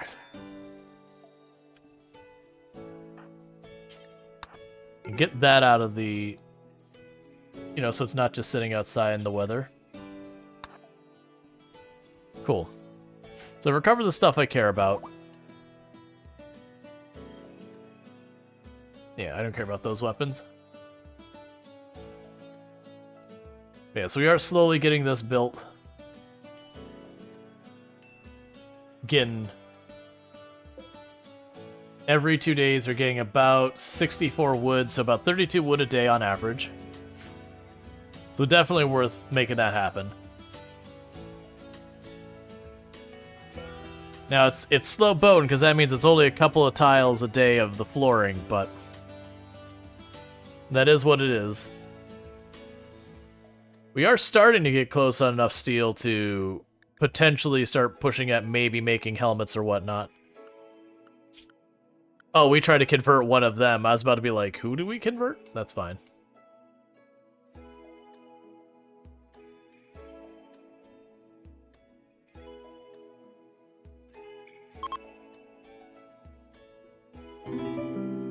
Thank you for the follow. Welcome to the stream. Alright. So yeah. Right now about all I can do is just ride out the cold snap. There it goes. So that means they'll start planting all the stuff again. So that's good for us. Alright, getting rid of the bodies. That's fine. That is one nice thing. These tiles are really... Let's see. Sorry, you just have to wait. Oh, no. No problem. I've done the same thing where I drop into someone's stream while I, like, just start, you know, doing dishes or making myself lunch or whatever. You know, I'll say hi, and then I'll usually lurk for a couple of minutes, 10, 15 minutes until I get all sorted. And we got everyone on their medication, so everyone is immune to stuff. New lovers, a Night Dweller and Conrite. So we have, Oh, I thought it was going to be the two pretty people. I was about to be like, really? Nah, so finally, I'm pretty sure a Night Dweller hit on Conrite a bunch of times, but has successfully convinced them to hang out. What was the actual dialogue? I should have not clicked that away. A Night Dweller pursued Conrite by impishly questioning her stylishness. Conrite became aroused and agreed to be a Night Dweller's lover. Aww. Love on the rim. You should make a secure vault in the middle of the map. That's... I mean, sure. We could potentially make a secure location for our most valuable stuff. Right now, we're not anywhere remotely close to having those kind of, like, fun build stuff just because we can kind of stuff. Right now, I need to get more bedrooms built, because we are doing the hospitality mod. We're making ourselves, like, a little resort. And I have no rooms available. So I gotta make that happen. But because of the map we're on, we don't have metal, we don't have stone. Wood is a limited but renewable commodity.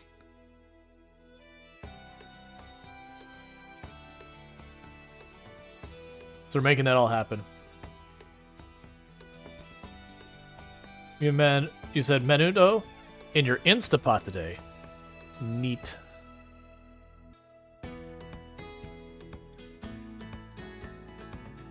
I haven't made soup in a while. I'll do stuff like pho and ramen and then like chili and things like that. Well, that's okay, let me rephrase that. That's not true. I have made soup. I haven't made the more fun and interesting soups like I've said there. I have made just like the roasted pepper tomato soup, which is just, you know, it's fine. It's decent. It's nothing exciting. It's just, you get a box, you shake it up, you open it up, and you dump it into a pot, and you warm it. Versus the other one, you know, you actually like cut up some veggies and put that all in there and make it a little bit more interesting than that. Yeah, so these ones, the trees, they never came back. We cut those trees down a while ago, and they never came back. Those trees are gone. Peace talks. No problem. Oh, wait, never mind. I'm on an island. Yep, so we will not be having any peace talks. And we have a party. I approve of this.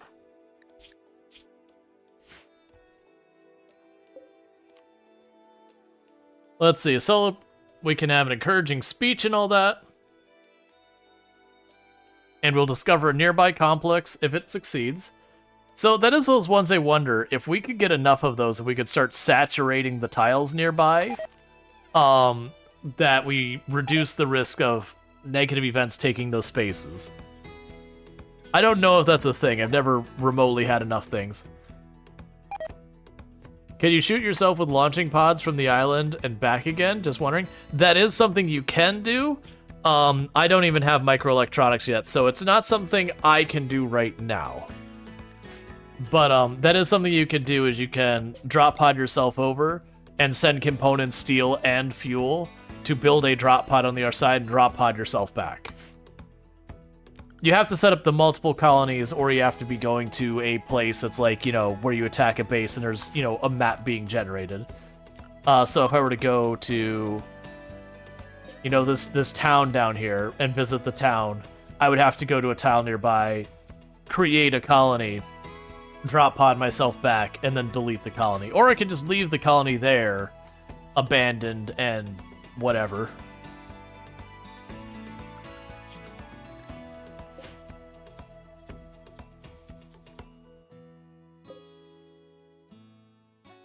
Alright, so getting everything replanted. Those dryads are putting in work getting me a little bit of wood here and there. It might even be something worth considering, is if I get more dryad trees, put them up here, and start taking some of our growing people and assigning them to that. It'll take away from their time to grow stuff out here, but they'll be able to prune it really fast. And once they get that going, then, like, that'll just be one of those things that they'll be able to use it for more. Sensory mechanites on Groot's twig. Cool, man. That's great. Research node microelectronics. Okay.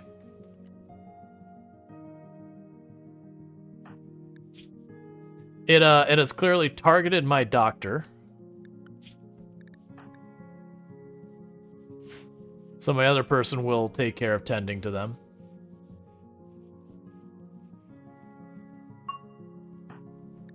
And I want to say this is the one that you don't tend to get rid of it. Basically, the quality of your tend decides how much pain they're in. The worse the tend, the more pain. So, we just get to live with that. Otherwise, it's literally just a timer. You just wait long enough and it goes away.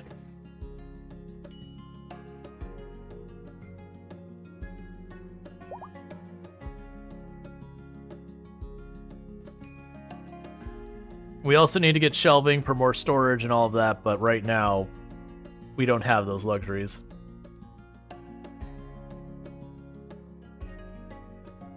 And I'll worry about walling all that in later. I'm just building the tile. We'll go off, make the bedrooms, and we'll get this set up. I am tempted for our freezer to do something like building a room. Let's just say like the freezer was here, for example. I believe the ACs don't work on light flooring. So we would build all of this, and then put the ACs in this area. But we'll see. Like, I think realistically it'd be better to be put down here. We'd want, well, no, honestly, if I got rid of that column, we could build it over here.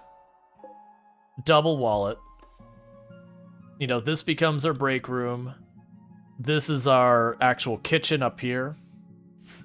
So you would have, I'd probably actually make it have two different doors in, which I usually don't do. So you could drag all the food in from this side, and then the stove would be up here, and then this would be our break room. So just for context, something like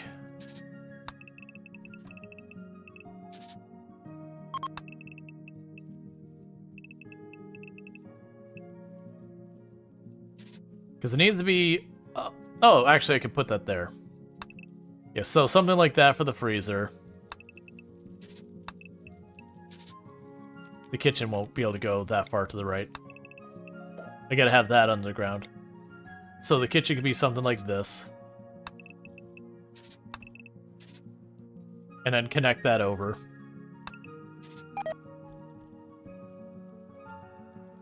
That potentially work. That's probably bigger than I should make it, but you get the idea. Because then I can put the ACs here. So maybe make the room a bit more in the tall and narrow. Cut into the don't cut into the growing area up there. And then the ACs would be something like we'd have a wall here. Here, our ACs would be there. That'd be the output. And that'd be a door there.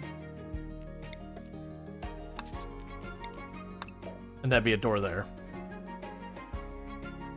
So that could be the plan for our freezer and all that. But that's only once we get air conditioning and all that. The downside with this is then I would probably want to make a path that routes around it. Because we didn't want them cutting that through, and that's effectively a wall. But that's fine, we're gonna have a lot to work on with all that. This could be general storage. Maybe we can put a production room up here. So you go through the production room over to here, and then this would have a connection down that way. So we could drag the wood into the general storage as well.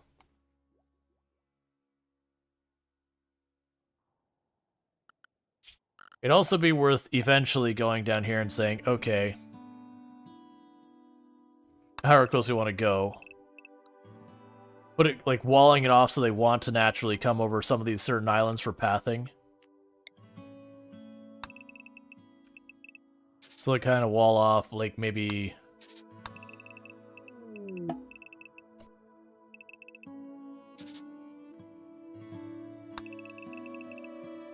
Yeah, so eventually wall off all of that. Then maybe just put an opening down there so they'll want to go on the island, they'll be predictable from there. Alright, so what do you got? Great memory, super immune, psychically dull. I mean, that is a really strong bunch of things. Actually, I'm not going to worry about it, though, because I don't want to deal with the Akin right now. And the reason I don't want to, that's not what I'm looking for. The reason I don't want to is that right there. Aggressive. We're gonna be having a bunch of people we're gonna have staying with us. For hospitality, and the last thing I need is for this person to randomly be kicking off and killing our guests. That's a good way to immediately make a bunch of enemies. And right now, I actually have more colonists than I want for the colony, the physical size of the colony we have. I still don't have bedrooms for everyone I already have. So I gotta get that sorted. Yeah. Do I really need 2 more bedrooms? What's going on here? Oh, that's right, I didn't... There you go. I need 1 more bedroom to actually be built. And then once we have that, we'll start assigning rooms to be guest rooms.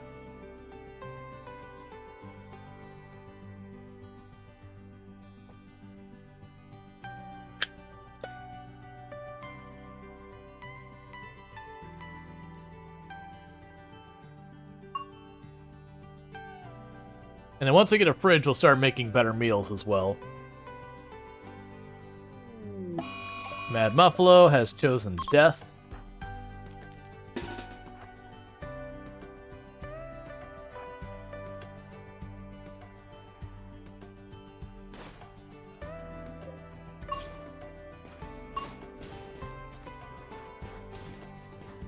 Yeah, and it got the dementia probably from toxic buildup.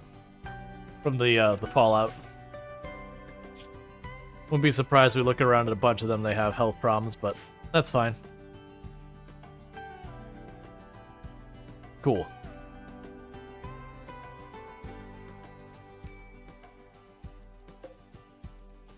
So we got a couple trees that are half grown. Any other ones thing?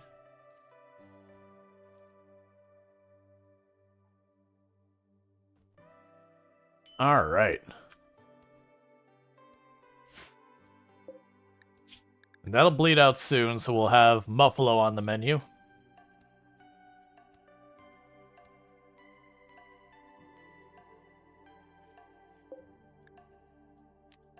And we're slowly building up the psychic stuff so we can give our people psychic powers.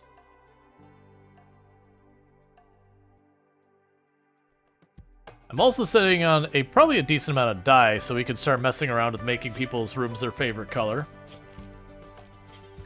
So you had, was it more in the green or the teal? It was a little bit more in, like, not forest green, but, that's probably about right. Oh, right! The flooring here does not count as, the dyeable floor. I forgot that bridge you can't dye it. That's fine. We'll just leave it the way it is. One thing I should do is somewhere let's go ahead and delete that and go to our ideology, go to our styling bench. I'll wait till we have wood. I don't want to waste steel on something I don't need to. Wood might be something I'm hurting for, but it's renewable. Versus the steel I've got to trade for until we get to deep drills. And that's going to take a while.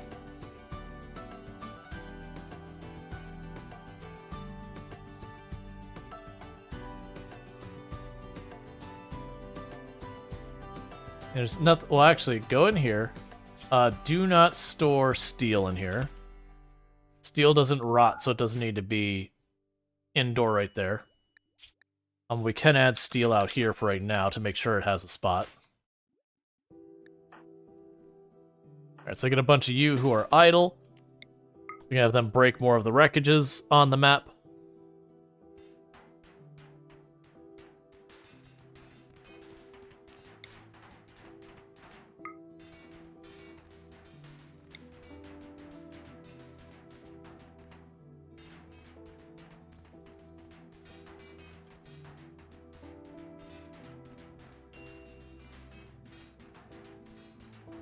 What are you made out of? Okay, there we go. Just knocking a couple wrecks again and again. Yeah, because we've got literally all of these areas cleared. It's just the handful of wrecks down here that's the only things left. We'll get all that slag, and once we get reliable power, I can sit there and turn on a smelter and use the smelter.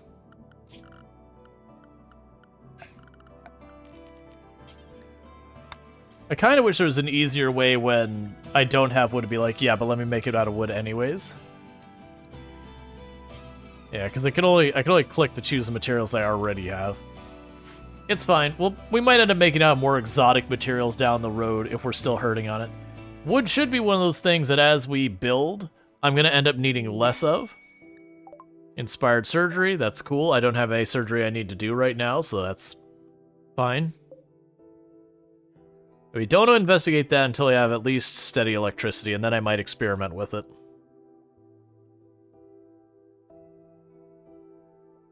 Because once I have electricity, I start getting lots of options on how to deal with stuff. Because we already actually have the advanced lights, so I can put like the giant floodlights over my my grow area and all that.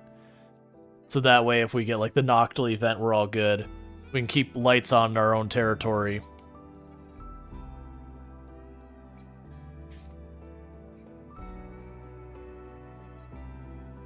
Actually, well, now we'll put the exit there so that's centered, so that everything has to move around this way. And like I said, that'll let us start predicting where they go. Like if that's walled off, they'll tend to go around this way to try and bridge through to get to us, so we can sort of pick our fighting arrangements by the pathing.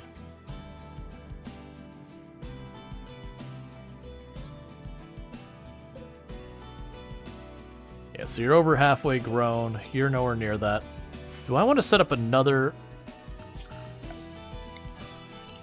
It's probably a mistake, but the slow grow trees will go down there as well. So that way if they have nothing better to do in this grow area, they'll go down here and they'll put down a bunch of oak trees. They'll take almost half a year to grow, but then we'll get a huge influx of wood when that happens.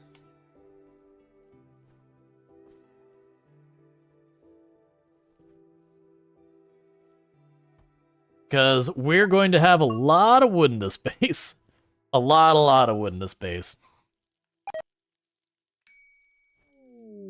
Research known fertility procedures. That's not really what I need, game.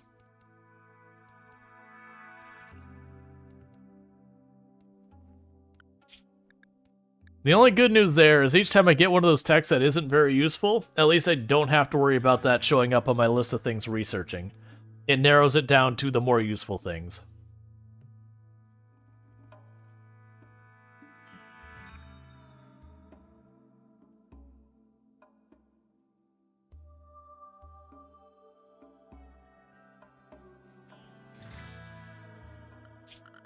I will go ahead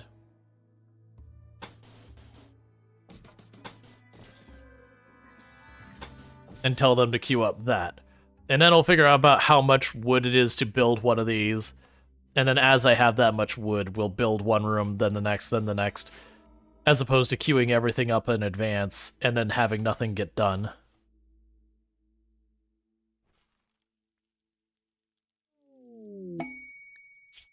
Hosting a machine collector.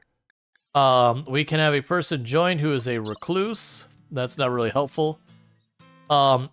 And I must keep their mood over 30%. I don't think we could do that consistently. We'll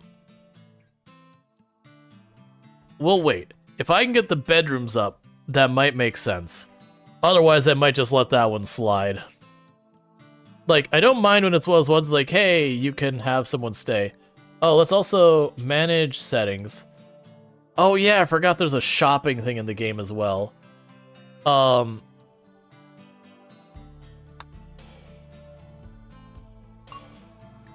So very genuinely, I could set up a room that says, here's the items I want you to be down to buy. We could probably do that. That could honestly be what this room is. Temporarily. We'll see. But basically, I could make a room that's like, this is where you shop. That could actually be the room up here, maybe. Or like over here, we could plunk down a room. So put like a production room here, and then put like a little store as it is up there that's just... It's again, weapons I'm not going to use, crap like that. And I'll just go and they'll buy them at like the value the item is wealth-wise, if I remember correctly. I remember not actually having much success in having them buy much that was bigger than like a meal.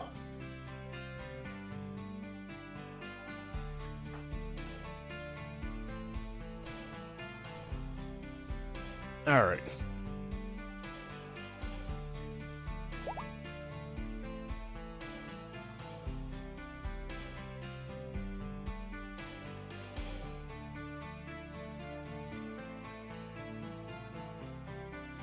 Yeah, the Dryads are working extremely well for at least keeping our oven and all that running.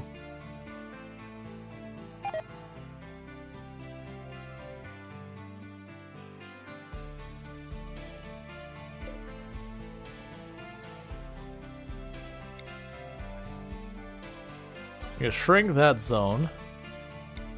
Or expand this. I still want there to be a little bit of rice, but rice labor to nutrition is pretty bad. So I want a little bit because for like the vegetarian meals, you can't just put like tons of potato. It has to be like potato and something and something. So having another option makes it easier to accommodate that. But it is just one of those things I want to make sure I'm getting the stuff that'll last me the most so far as like nutrition per effort and all that. So that my people aren't constantly working for little output.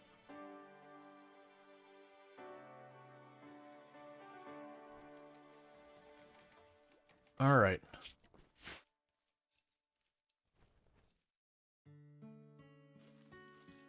And you're doing your best to keep up with the Site T.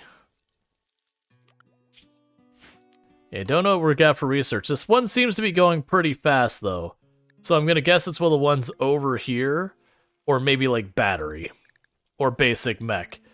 It's gonna be one of the lower value ones, because that's just cruising along.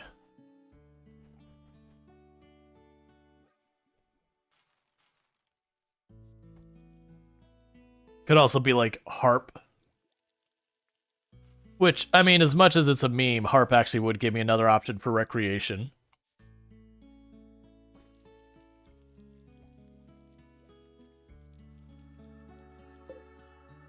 Alright, so the most along the way are 2/3 grow. Research known. Nutrient paste. Alright, well that's not my favorite. That's another one that's moving really fast.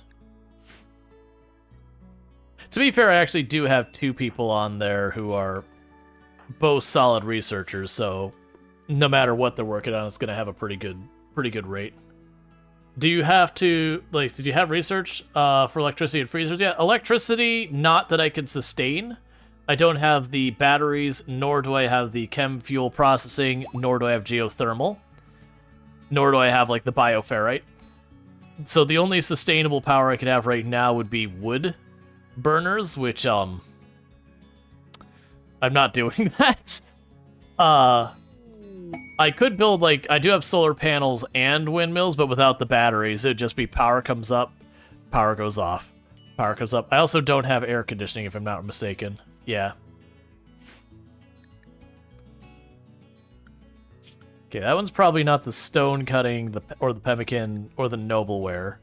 It's probably one of those ones that's like 800.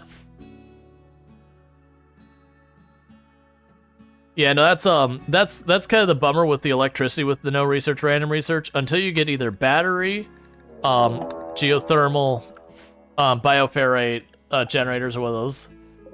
Ooh, you are bringing it. I don't like this at all. Okay, that's not good. I don't have exactly a good place to fight you from. So let's take a look here. If we start checking the stats okay, that's not my favorite. So they actually have someone with a bolt action who is competent with a bolt action. So Vanquish is our primary threat, who is luckily leading the chart. Oh, those trees are going to give them cover.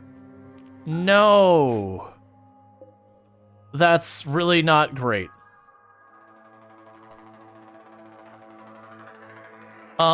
New plan. We retreat.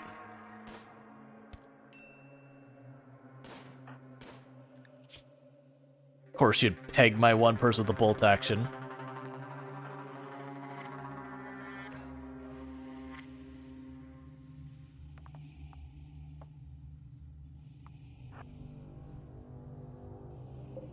I'm trying to force them to not be in cover wherever they fight me from.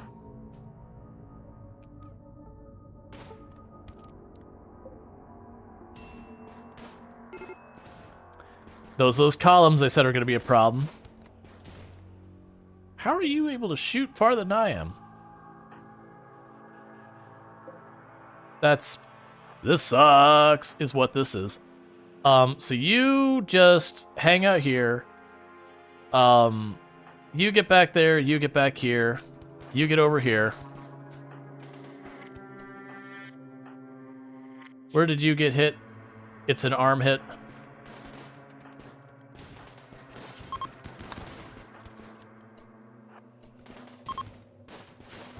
Yeah, steal what you can, I don't care.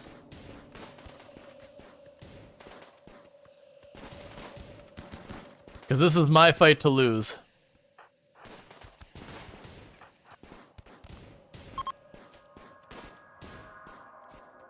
Okay, so what did you steal? So you're running off with my drug table. You've got a bunch of furniture burning. Is there anyone here who's seriously injured? We do have some decent injuries going on.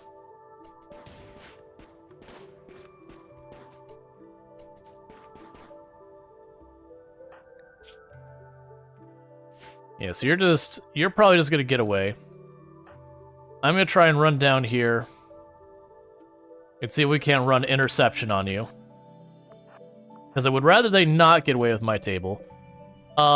Meanwhile, who is our most injured people? You stop, get medical attention. You're the one who's gonna give the medical attention. You stop, give medical attention. You stop, get medical attention.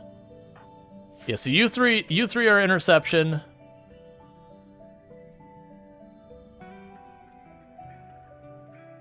I don't know if we can get to horror in time. Yeah, Mister's not gonna make it in time.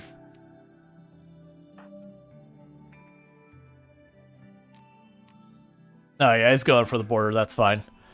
Alright, so deal with that fire real quick, and then I need all of you to get to getting medical attention as fast as you can. Yeah, grab the whole table and ran with it. Honestly, the part of that annoys me the most is I have to reset up the recipes. Okay, get to your respective rooms.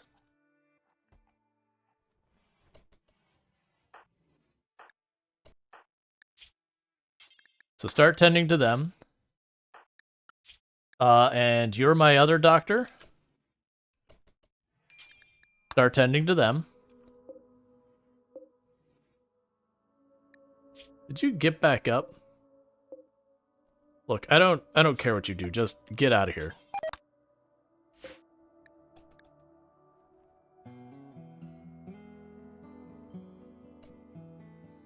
Where did you go?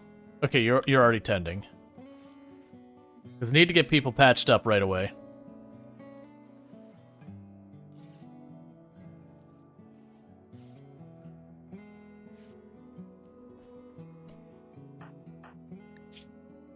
Alright, so you're good. You're already tending to Luxray, so that's good news.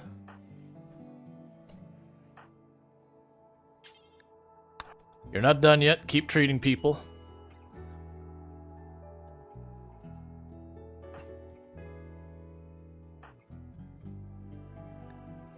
So we need to treat people before we start having people get downed.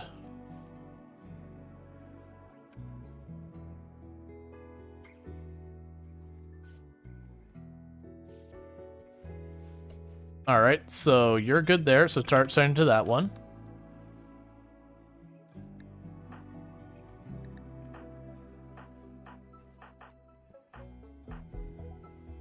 What?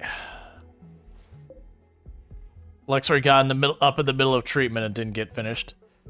So you're already being dealt with, so it's Luxray. Disease, infection, and Luxray, which is perfect. You got up. And Luxray is, of course, the only person we can't preach heal. Because, of course, they're not.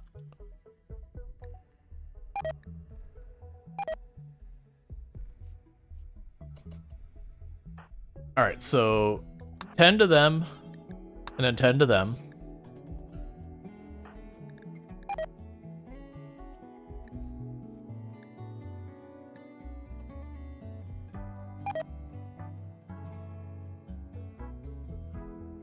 Does Stream see, like, an issue? Yeah, and that was the reason why I was like, oh, we need to stop that. That's the reason I backed off, and it may have been a mistake to back off. But the way I looked at it is they're going to get cover, and I was going to get cover, and that's not in my best interest. That was the reason I didn't do it before, and I just forgot about it. Okay, so you are getting treated. It's not a good tend. I think we are catching up, though. Yeah, we are catching up. Not by a lot, very fast, but we are catching up. Maybe fiber cordon down there? Nah, I probably, like, at the point of doing fiber cordon, this whole area is maybe, like, 120 wood for a whole field of fiber cordon. I probably won't bother. That's, fiber cordon is extremely inefficient. You just do it because you don't, like, when you have, like, no other options kind of thing. Yeah, so we're catching up pretty quick. Food binge. All right, as long as it's not Luxray. I don't want Luxray running around.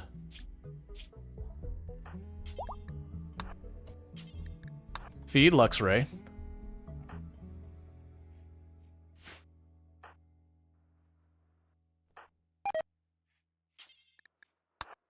Clean up Luxray's room.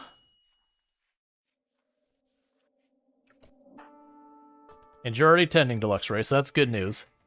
Alright, I want to see a good tend here. Really good tend. Give me a solid, like, 70-80%, Groot. You can do it, buddy.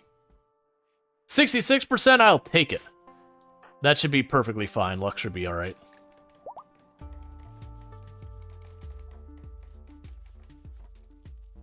Cool. And so Luxray is officially at the point where their immunity has passed their other stats. So as long as they don't start starving or anything, we should be all right. Let's see. Spare quarter is something that's not critical but slow growing, so offer no cover. I don't really need, like, that's the thing. I don't need to grow more. I just needed more wood. So that was the whole reason I put the trees down here. Is like, oh, I should get more wood. I didn't think of the fact that I'm like literally providing my enemies cover. All right, so leave Luxray alone. Grab you 4. You should be fine to deal with this squirrel.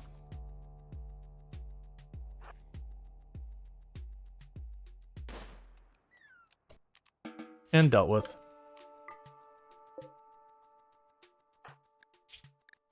The important thing is I just didn't want Luxray getting out of bed, because while we have a lead now, we might actually be through it on this tend. I might have one more tend, and it's just, I want to get as much of a lead as possible.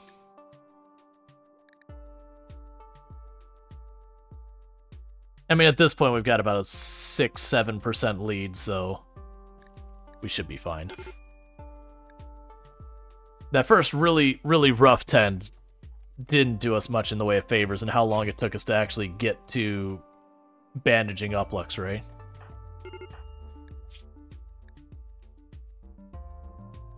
Medical emergency on Luxray because of extreme infection, but we're at 9% ahead.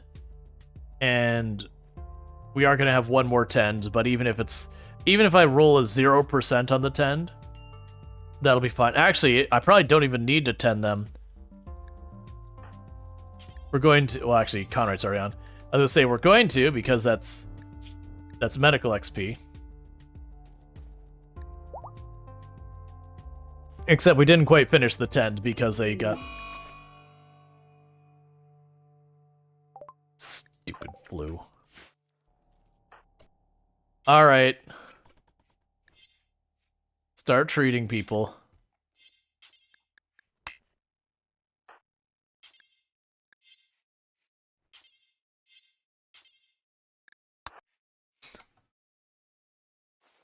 Did you at least gain our bolt action? I don't think so. I think the bolt action person got away. Because they were way in the back, so I wasn't getting shots in their direction. I didn't actually inventory the guns we got out of it. Oh, that's a bio-coded. I didn't want that. Storage. Weapons do not allow bio-coded.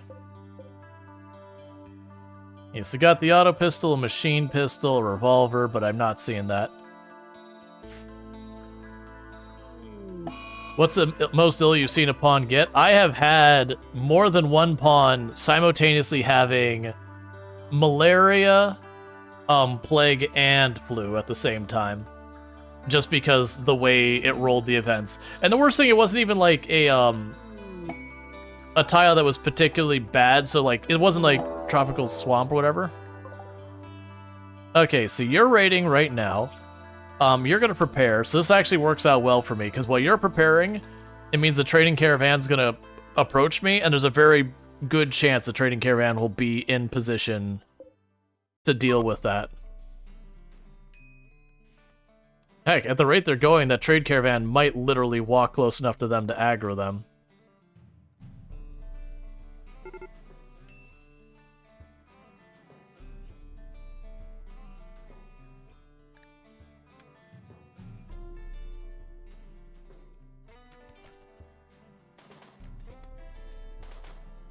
This is a colossal, not my problem.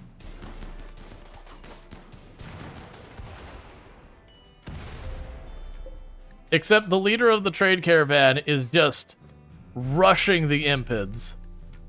Just like, get me in, coach. It's my fight to fight.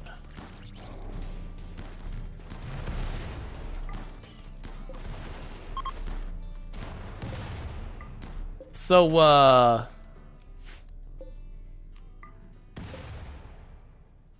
So we're still trading, right?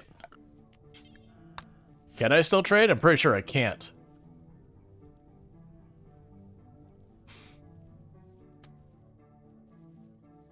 Let's see, she did not survive all that, but if you're close, she's very close. Yeah, no, that's the thing. When you're thinking about sickness, I wasn't thinking of infections. I've definitely had a person with like 5 infections on them before, where it's just, I don't remember what the situation was. It was just they had gotten just a ridiculous number of minor injuries and just blasted with infections. I wonder how old that man was with such behavior. 74. What did you... You weren't even armed. I think that was the issue, was he was unarmed, and so being aggroed, he was like, oh, I have to get into melee range. And that didn't really work out.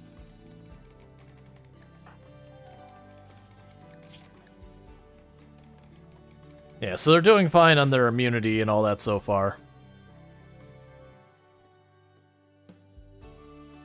Yeah, so it's just they were unarmed, so they're trying to get into melee range and just walking into them. Walking into it.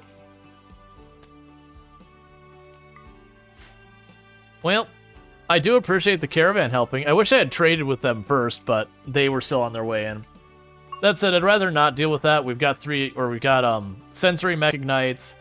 We've got the flu on 3 people. We've got one who's still recovering from their infection.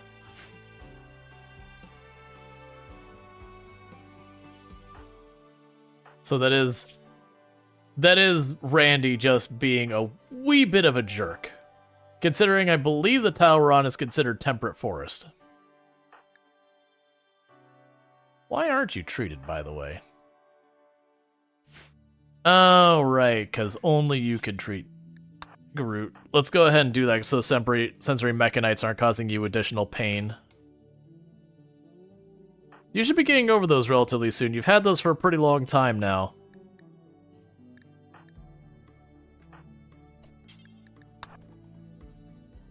The good news is sensory mechanites give you a lot of bonus, so it's one of those things that they make your character really good, but they cause you pain, and so it's a real mixed bag in that regard.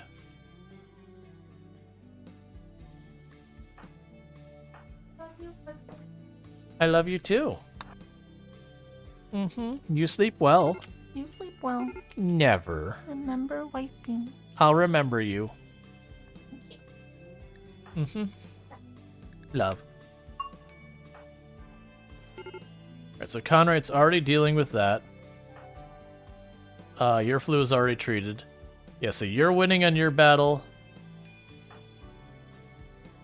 Yeah, so you're 11 ahead. You're 4% ahead. And you are 12% ahead. So we're doing good. Alright, Strider, you sleep well as well. Thank you again for tuning in. Yes, that's the other problem, is these columns ended up becoming defensive point. We put those up because of toxic buildup. Air conditioning, so once they get reliable power, we now have half of what we need for the AC, the other half being reliable power. So the things that I would qualify for reliable power, geothermal would be the ideal. If we went to the anomaly, the bioferrite generator would certainly also work. That's probably not going to happen since I haven't even started the anomaly events or whatever. If we got batteries, that would be fine, because then I can use stuff like wind turbines and solar panels or whatever. If I got biochem generators, that would be fine, because then I can use my food and or wood as a source for dealing with that.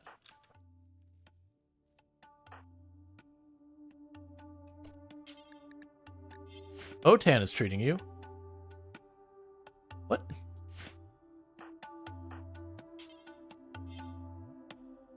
Oh, cheering up patient. I was about to say, like, wait, you're not a doctor. What are you doing?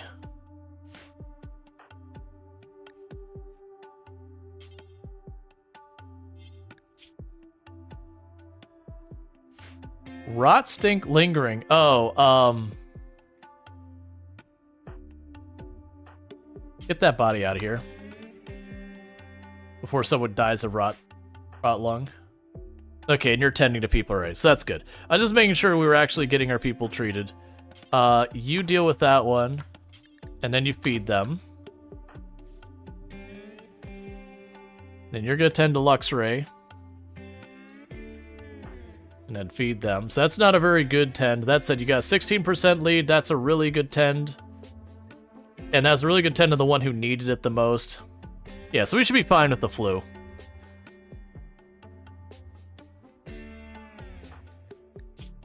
And you're mad because serious pain. You're hungry and want... Wake up and go get yourself some food. Oh, it's because our meals aren't getting cooked now because our cook is sick.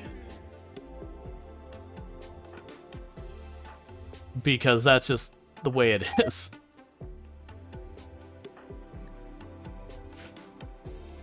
And a whole bunch of people are like, rotting corpses nearby, because Luxray is the one who hauls all that stuff away, and they're also sick. So go haul away this body. And then haul away that body. Alright, tantrum because of that. Try not to destroy a thing. You can rough it up a little, but try not to destroy things. It's always interesting that they're like, okay, they're gonna go back to their room and destroy stuff, and then they just start running all over the base, breaking things. Like, that's not their room.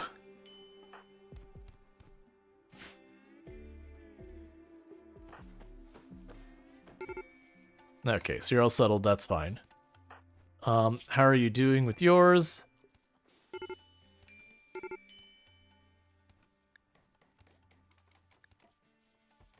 Alright, yeah, get back to bed. You're taking care of it? Cool.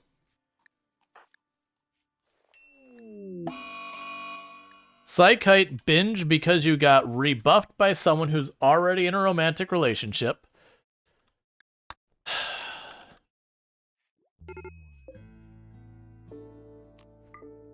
Please don't get addicted.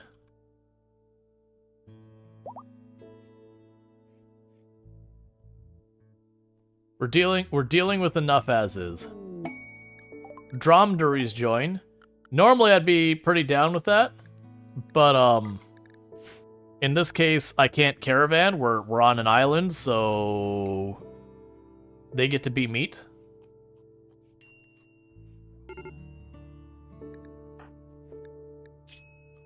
You're ravenously hungry, you could solve that yourself. Serious pain because of the sensory mechanites. A bunch of people in minor break risk due to, like, basically just being stuck in their room because they're sick. And you got a leg injury from that person that last fight that's scarred.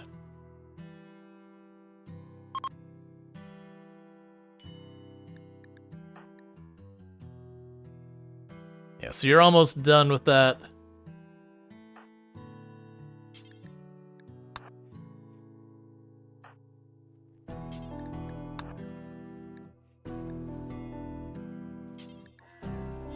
That's fine.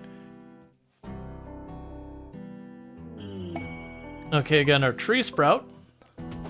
Like I said, if I put those up here, those can be a much more reliable source of wood faster than these trees. So I could just put another one up here and assign one of my farmers to also maintain the tree. And that'll handle the food, or the wood. It'll be a much more reliable source. Or I shouldn't say, I mean, it will be more reliable, but it'll also be a faster resource. Okay, so the good news is no new addictions. That's fine by me. Ah, boo, the drug lab actually took components. Those jerks. Research known, harp. Cool, man.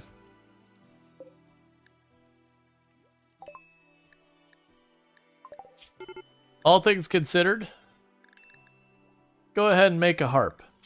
And it has to be out of wood? Ooh, maybe not yet. I was gonna say I could use more recreation sources, but as long as I can manage with what I got, let's save the harp until I can make it out that. Now, how much you want to stay awake? It's 3 a.m. and you need to go to sleep. By all means, get to sleep. Don't push yourself to the point you're gonna have issues.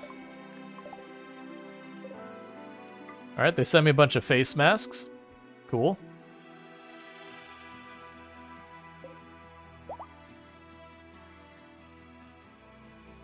And we're getting rid of all the bodies, so that's good news.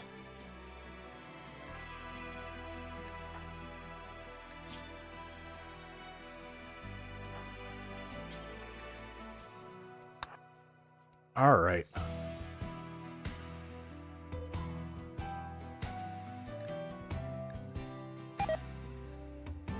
Cool. So we should start having people go immune. Okay, so Mister is immune. Lux right here will be immune very soon. And Night Dweller's immune. So everyone's going to survive their flu, so that's good news. Luxor is the one who got the closest, but again, they're going to make it. They got a 9% lead, so even if I had a really horrific 10, they should make it. The only way they die now is, honestly, if they went malnutrition, there's a pretty good chance they would still make it.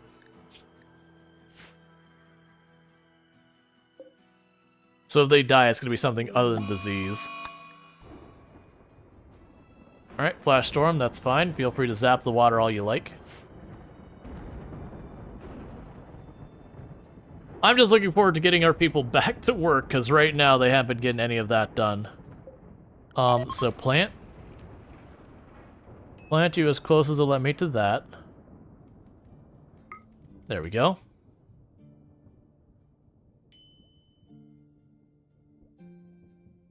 Because then we'll plan for that to be another wood tree.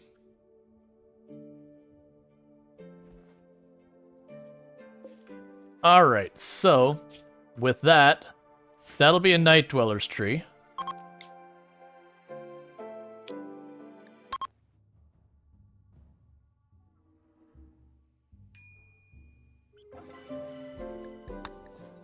And choose cast, Woodmaker, accept, okay. Cool.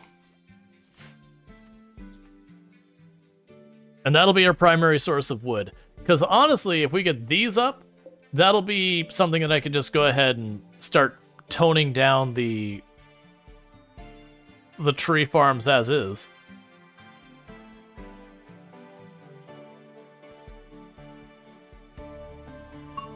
Because once I get that one, it means I'm getting 64 wood every day.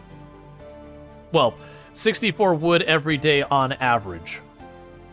Because it could be that all of them drop in one day, we get like 128 one day, and then a day with nothing, then 128. But we should be averaging about 64 wood every day.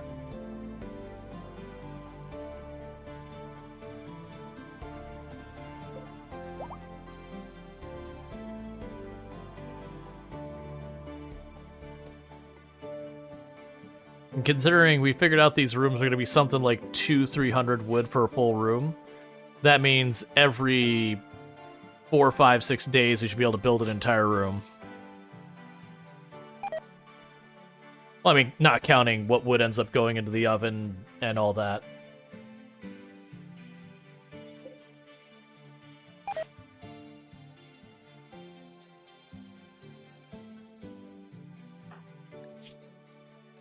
Yeah, one concern I have is very little is going to get into melee range until things start going sideways. So Rhetorical is going to end up being pretty underleveled in melee skill. For a bit. So it might actually be one of those things that I might have to depend on finding a solid melee pawn and recruiting them.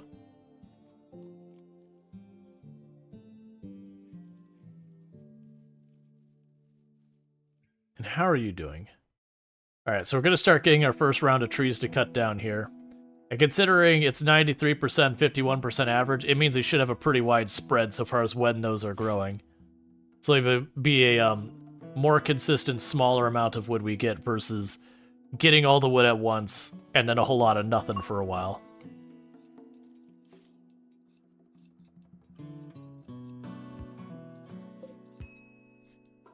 Yeah, so you're much faster at that. That's good news.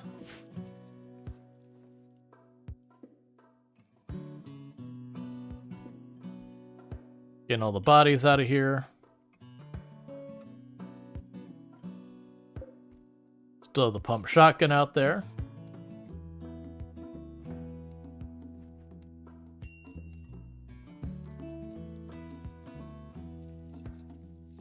Hey, Vitez, how's it going?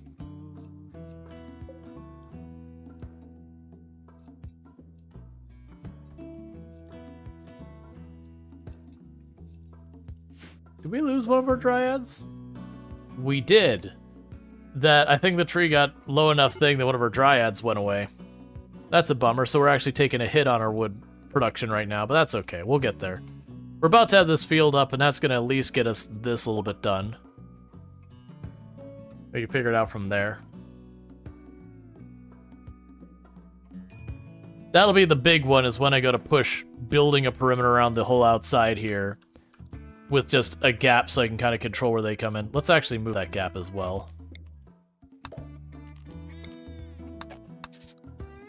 Because like I said, then I can at least let us decide where they come in from. I debated putting it over here so I can guarantee they always, you know, come in from this side or whatever. It's just, I figure with the enemies on this side, with as long of a walking distance as it would be, they might just not go for it because the pathing is too far. But we can figure it out. I also feel like this should be like 2 tiles farther out.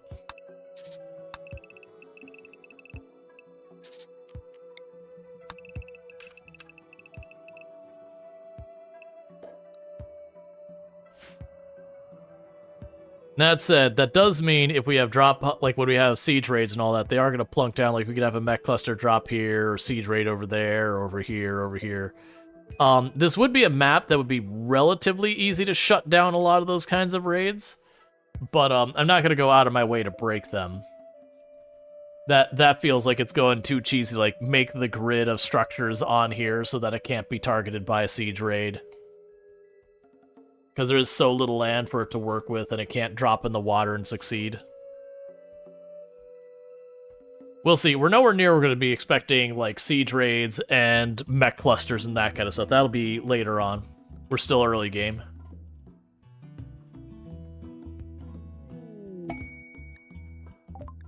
Ambrosia Sprout, don't care.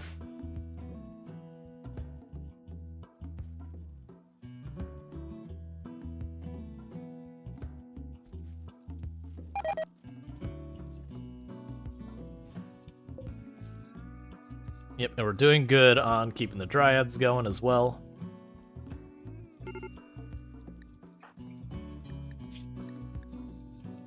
Got our high expectations already? Come on.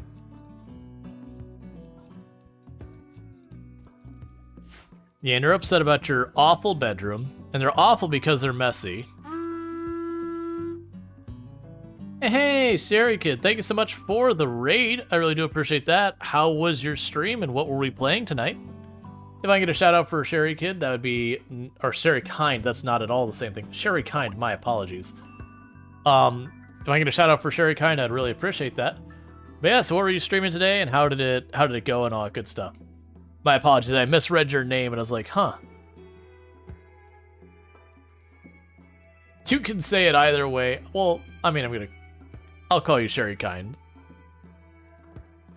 Because Sherry Kid is not your screen name. I'd like to get it right, that way, you know, people can find you not.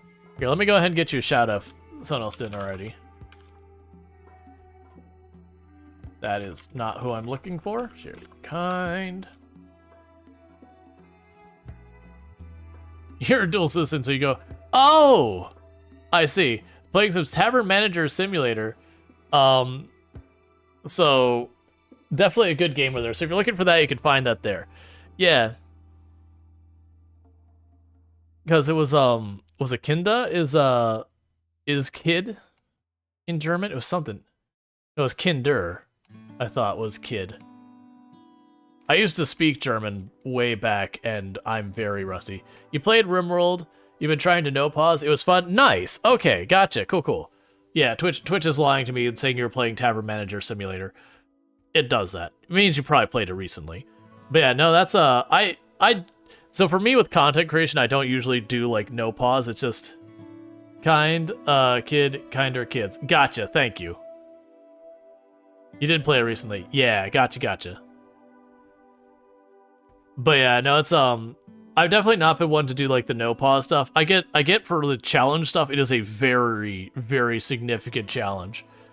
But it is one of those things that like for content creation and engaging my audience and all that, I find that to be very difficult. That's just me personally.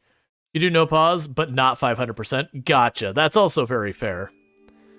But yeah, no, so apparently if you're looking for RimWorld as well, you can also find that there as well. But yeah, so welcome in. And again, definitely check out Cherry Kind for if you are looking for some RimWorld and all that good stuff. And for everyone popping in, I am Rual Storge. I do play a variety of games here on Twitch. I'm most known for my exploits in Project Zomboid, where I used to hold the world record for the highest kill count run ever streamed, 135,121 zombies killed in one character in one life, with no mods to change itemization or vehicles in harder than apocalypse settings. That said, that record has been beaten. But I'm a variety streamer who plays a lot of games, but RimWorld is in, I believe, my second most played game on the channel. It's the most consistently played, is the way I would phrase it, versus Project Zomboid. I played a very large volume of it for a long while, and then I kind of don't play it nearly as much nowadays. All right, so we got Xenode Genetics. To give you an idea of what we're doing for this mod, we have the Hospitality mod installed, and we are working on a resort. That said, I do have the No Research Random Research mods going. It's interesting. Oh, right, because we know what it is now. So you'll notice I don't have a research button. So you're going, huh, why don't you have your electricity going? I'd like geothermal. I don't have that. We have the battery. We like that. Lamprey stopped playing Project Zomboid 2. So much burnout. Yeah, that doesn't surprise me. I haven't been able to catch Lamprey's streams that much lately. But yeah, no, that was that's what burnt me out, was going for that record and getting the 135,000 or 135,000. That definitely burnt me out, but I kept playing because as a content creator, I knew that was what a lot of my audience was showing up for, even though I've always been variety. That was kind of the thing that I blew up on. And so it was one of those things that I played it a bunch, and I got a second character that I think is now up to 175,000 or 180,000, somewhere in that ballpark. But it was around 130 something thousand that had already been playing a lot less Project Zomboid, but that was when I started like really reining in on playing Project Zomboid. Because that was around the time in Project Zomboid that the viewership on the platform was really dropping in a big way. Like it's kind of found itself like a healthy medium now, but it was kind of because everyone went hard on Project Zomboid for a while, there was definitely like at the beginning of last year that the viewership in the category was just straight up nosediving. And that happens. But now it's at more of a balanced rate where people kind of pop in and out of it. You got a lot of people who pop in first time player. You got like new people popping in the challenge ones that keeps the category a bit fresher. Versus definitely for a while there, it was just kind of a handful of us were consistently playing, and you'd have, a big creator pop in once in a while, would play for about a week and then disappear again. I think right now is about what we should expect for the viewership until Build 42 drops. And then honestly, with Build 42, I don't think it's going to be as big as Build 41 on Twitch. I think we're going to see like a nice little spike in viewership. And then it will probably kind of wane back down to where it is now again pretty quick. That's my suspicion. Because if we look at a lot of the new systems they're adding, almost all of them are stuff that's going to primarily impact late game. And I don't think they fundamentally change late game. They just give you more options, which is good. For the record, I think it'll be a wonderful update. But I think it'll be like exploring the map and seeing the new things will be the stuff that actually a lot of people check out and get interested in. Whereas I feel like stuff like the crafting changes and all that will be one of those things that it'll be for the people who get to mid to late game, which is a very, very, very small subset of players. You're so much hype about it, it's just taking so long. Yeah, to be clear, and I did warn people consistently, Indie Stone is a group that it's ready when it's ready, and they are very much in they go, all right, we're going to do our next major update, and you won't see it for a year and a half, 2 years. Like, that's very normal for Indie Stone. So, like, the rate that this update is dropping is pretty consistent from what we've seen from them. And it is like, you'll have people like, oh, well, they keep delaying. It's like, no, they are right in line with their promises. As in, they didn't make any. That said, the only thing we've heard is they said it would probably be, they didn't commit to this year, it would probably be this year, and most likely not fourth quarter. which would imply sometimes this fall. That said, they have had a few adjustments and pivots along the way, so who knows. My original theory is that we were going to get it leading into the holiday season, because that would be consistent with behavior they've had in the past. But they will absolutely take as long as they need to deliver what they want. I don't envy their position either, because as incredibly hyped as people have gotten around Project Zomboid, the amount of stress they might be under to try and meet that demand would be incredibly stressful. And you can tell it's getting to them because they have had multiple posts, and this has been a while. There was a bit of drama for a little while that basically they were talking about struggling with, you know, feeling like the pressure, feeling like people were being unrealistic and all this kind of stuff, and yeah, you know, it's hard to enjoy working on the game anymore. And they had alluded to the possibility that they were like, yeah, you know, people approached to buying the game, and it was the first time they'd actually ever considered it, which they didn't, you know, go through with it, but like the amount of stress, they're like kind of just wanted to not do it anymore. So where they've got their extremely long roadmap, I don't think they're gonna see that through. Not realistically, I don't think so. I think they're gonna burn out before they get there. Because I've been making the game for, what is it, 12 years now?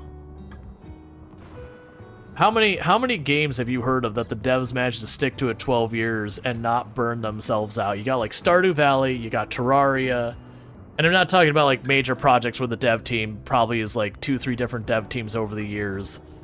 Like, how long has RimWorld been? I think that's one that's around 10-11 years. So the ones that stand in my head are RimWorld, Terraria, Stardew Valley, and Terraria as well as ones that they've quit working on and then came back to work on and then quit working on and then came back to work on, that they kept being said, we're done. Dwarf Fortress, I always forget about Dwarf Fortress because it's not one that I myself play, but that's totally fair that they've been working on it. But when you consider the thousands and thousands of successful games that have like been big names and all that, it's a very short list. It's a very exclusive club. And that's without the circumstances that Project Zomboid found out. For those who aren't aware, Project Zomboid, they actually had a number of builds ago, their office got broken into and their computers got stolen, and they lost, like, it had their source code on it and everything, and so they lost a lot of their code for a while. They did manage to ultimately get most of it back, but it was one of those things that they had to kind of go back and, you know, have a major setback. You can imagine redeveloping the same thing all over again is gotta be heartbreaking. Watermill generator. So, this is the random research trolling us. I don't believe watermill generator will work on this tile because we are against ocean, but people asked about it, so let's find out. Because if it can work, this'll highlight. But yeah, so yeah, the water wheel must be on moving water. So yeah, it won't work here. Ocean isn't considered moving. It exclusively works on rivers. Yep.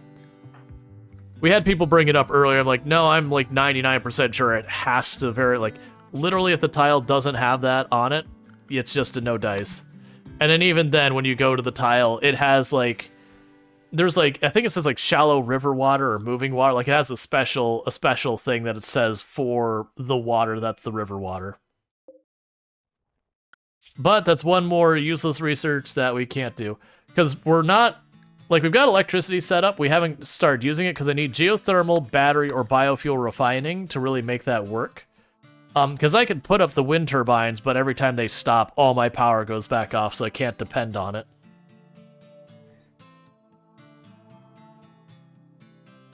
But that's fine. So you should start getting dryads in not too long. Like 1.2 days. And then that'll increase our wood output. This has got a nice balance between where we're chopping down trees and working on it as well.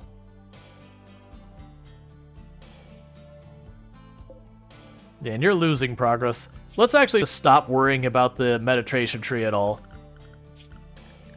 That might be fun to mess with later, if I find myself with extra bandwidth to work. But right now, it's probably not worth my effort. But yeah, so getting back to what this run is. So we are doing hospitality. We are using a special type of map. This is called an archipelago. So the pain points is this map might look actually pretty interesting because you can go, oh, you got lots of defense you can do here. You got all this water that the enemies will be slowed down in. Where am I going to get my stone, steel, and all of that? Because that's the problem. Is I have no steel on my map, I have no components on my map, no uranium, no gold, no silver, no steel, no stone. Like, all the stone that the map will ever have is here. Drilling, maybe? Yeah, when I get to drilling, then that's when you overcome the late game. Both random research, no research. Who even knows if I will get deep drilling? But once you get deep drilling, then I can start going, okay, now I can start doing that. But then also, because 90% of the tile is water, I can't use the stone if I drill it up on anything but these little chunks of land until we get moisture pumps, which requires the steel and components and all that. So it's a slow build situation. Oh, did you actually? That's what I thought. Because they stole my other bench. I had a raid come through here that caused us some grief. Because I've been like, oh, I need more wood. Let me put the trees down here. Completely forgetting that. Have any mech raids happened yet? Not yet. We're still wealth-wise. We're not that big.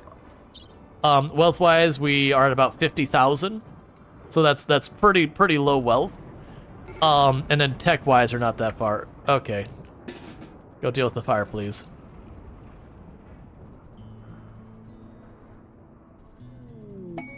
Contract prison. Ooh, psychic emanator. I'd have to find a place for 2 prisoners. How long? If it's not super long, whole season and some change. I'm down to do it anyways. Cause, hear me out, psychic emanator. Psychic emanator is really nice. So, I hate to say it, Luxray, but you're now, these 2 rooms, they're now prisons. So quest. Yeah, psychic emanator all day long. Like, don't get me wrong, I would also like to be allied with the Empire right now, but I'm willing to let that go for a psychic emanator. Because I can put that in, like, our production room or one of the rooms that people spend a lot of time in, and that'll be good. In the meantime, we'll go ahead and convert you, because we can.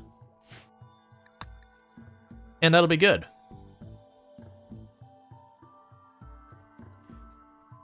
Consider this farther motivation to get the next set of rooms going.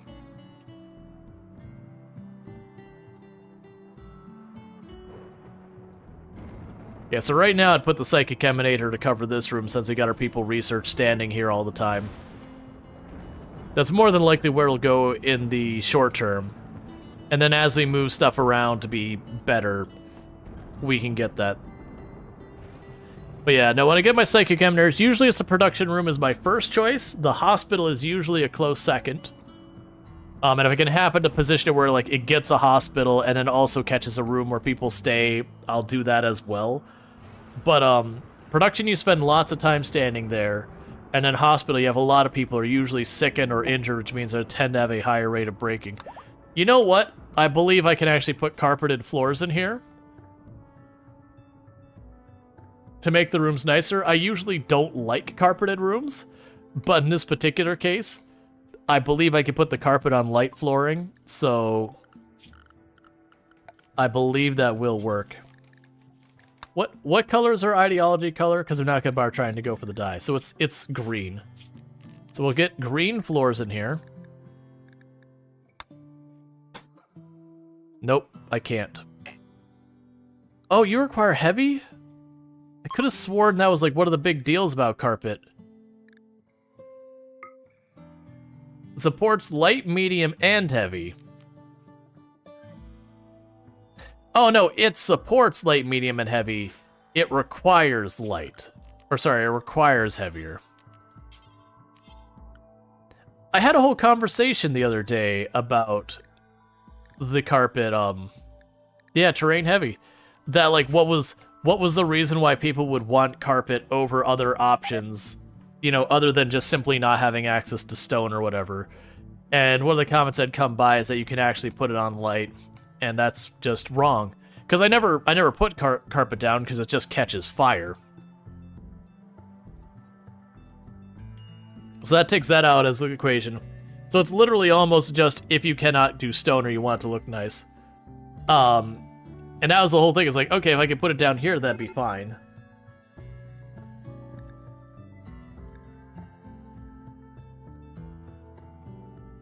Yeah, so they're going to be here for a whole season. That'll be fine. Thank you for the follow. Welcome to the stream. Which, speaking of which, if you have been enjoying the content and you're not already following the channel, don't forget to do your whole following. That whole thing about like, oh man, I'm enjoying this. I'd like to find this channel again. It's kind of hard if you don't know what the channel name is, and everyone spells it wrong, so, you know. Help yourself out. Plus, I absolutely super appreciate it. Alright. And don't really care about the rest of the guns there. One of these is bio-coded and got put in here on accident. I do have it set now where they won't put bio-coded weapons. This ultimately isn't where we're going to keep things, and we'll get shelves and all that going. I'm just trying to save all my wood to try and get the bedrooms up and running. Because once I get the bedrooms up and running, then I get, you know, we could start doing the hospitality thing to get more resources. Okay, so I got a bunch of people who have nothing better to do with their time. So go smash things. And that's because without wood for them to work on more stuff, I could build even more research benches if I had the wood to build more research benches and a place to put them where they weren't out in the elements. We can worry about that later. And I'm mostly destroying this to deny enemies cover if I get in situations where I need them to... Like, if they were to drop a mech cluster here, I don't want to have a bunch of things where I have to, like, deal with the cover around it.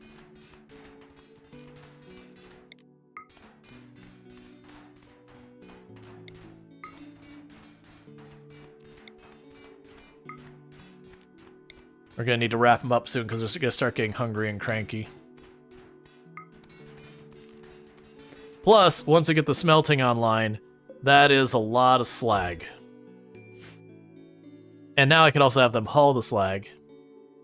Exactly. Plus, all that slag will be steel, which is something we're gonna be really struggling with later. Like, that's the thing. I can make helmets now, but I don't have a lot of steel, all things considered. Like, if I make a generator, that's 100-something steel gone right there. And by the time I run the cable, that'll be another 200-300 steel gone, and then my steel's already all run out. I'm already out of steel with that. So, making steel helmets where they're going to have to wear them out and replace them is a difficult sell. I want them because I don't want my people to get one-tapped in the head, but at the same time, it is a lost opportunity cost. Plus, if we manage to get back here where it could start, you know, building a place to keep anomaly stuff, I'll activate the monolith, and then we can start taking bioferrite. And bioferrite mostly fills a lot of the purposes. That is a lot of guinea pigs. I am not a fan. So we're gonna try and do is kill as many as we can as they walk in. And then we're going to drop back into one of these areas where we can block them at the door. I'll probably drop back to here. Because they should start coming along here and probably try and cross around this spot. Or they'll come around this way and try and cross up that way.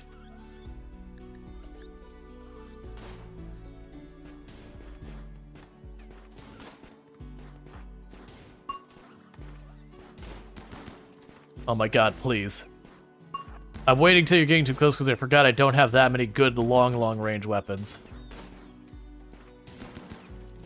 Okay, so they're holding so far. I need you closer this way so you don't friendly fire. Rhetorical.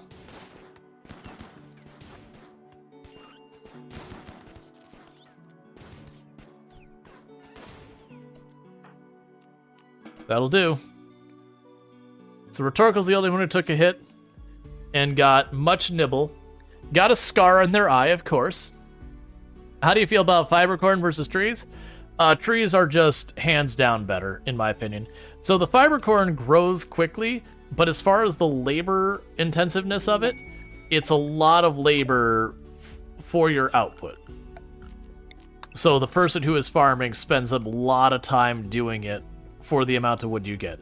It's kind of like corn is the, I want to say corn, the advantage, it's the lowest amount of physical time planting and all that kind of stuff for the amount of nutrition you get out of it versus, you know, rice being the opposite. You get the food really fast, but for the amount of labor, you actually don't get much.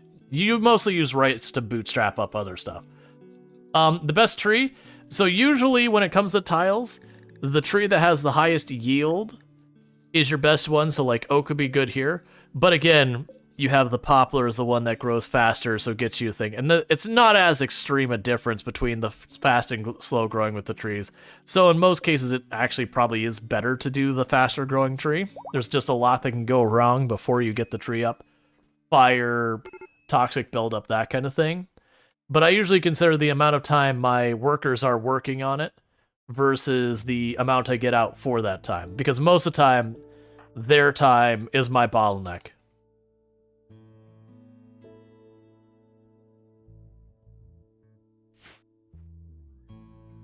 You got patched up, right? Man, that sucks.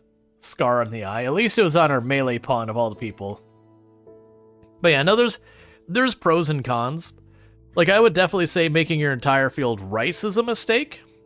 I think it's good to hedge your bets. Get a little bit of rice, a little bit of potatoes, a little bit of corn. The berries aren't as useful, but they have their benefits. Because also when you get to later on, you're like, I want to make fancy meals. You're going to need multiple different types of materials as well. You do rice and corn? Yeah. Definitely that would be like for the like bootstrap, use the rice to bootstrap up to the corn. But I usually do grow variety for the like taking a little bit of everyone's pros and cons. I wouldn't say it's like a min-max strategy or anything like that, by the way. Like if you're getting min-maxy, you'd definitely be like, that's not min-max. Correct. Correct. That's just not the type of gameplay I prefer doing. Alright, so we're gonna let them get the floors set up here. Get a couple, like 100 or so wood in stock. So that way our oven keeps going and all that. And then we're gonna go and set up our next room. But yeah, and you'll find they do that even in games that it makes no sense to grow a variety. Like Project Zomboid is one of those games that you definitely have is like, this is the correct thing to grow. And the answer is almost always potatoes if you have them as an option. That's fine, I couldn't reach them. But I'll still go potatoes, cabbage, whatever. Like the only argument there is for cabbage grows fastest, so it's like kind of the same idea as your rice versus your corn. You use the cabbage to bootstrap things up, or if you just, you know, are trying to get a lot really quickly. But the moment you're not at that point, you just grow potatoes. Like people be like, you can gain weight with cabbage. You can. It's incredibly frustrating to do, and I would recommend you just get a wooden stick and you go to the water and you fast forward. Because gaining weight eating cabbage in Project Zomboid is annoying. It is literally shoveling the cabbage into your mouth as fast as the game will allow you. Sad wanderer because you slept on the ground. Fire foam. I mean, honestly, with all our wood buildings, I'm not upset about fire foam. Especially like a room like that, which is going to be our storage room. A fire foam popper is a good choice there. I also like to put, I haven't done it a lot lately. I like to put fire foam poppers where I'm going to have my defensive line. So let's say we had like a kill box here. Like that. I put a fire foam popper back here. So that way I have my defensive line. If we get an impid raid and they spray fire on me, fire foam popper goes, and it diffuses the main threat of the impid raid, which is them getting close enough, spraying us with fire, and scattering everyone.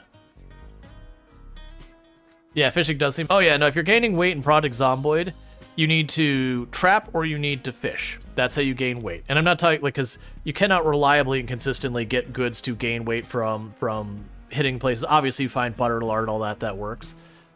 You feel like, oh, the water should help with the fire? Yes, this is also true. But you get the idea, is that having a fire foam popper near your kill box or near your defensive line, whatever you've got for your defense, Unless it's kiting, at which point there is no location it happens. There's a bunch of locations. That'll help against stuff like Impid Raids, Molotovs, Tessers, Scorchers, because the main thing is honestly not the damage the fire does. That's certainly something.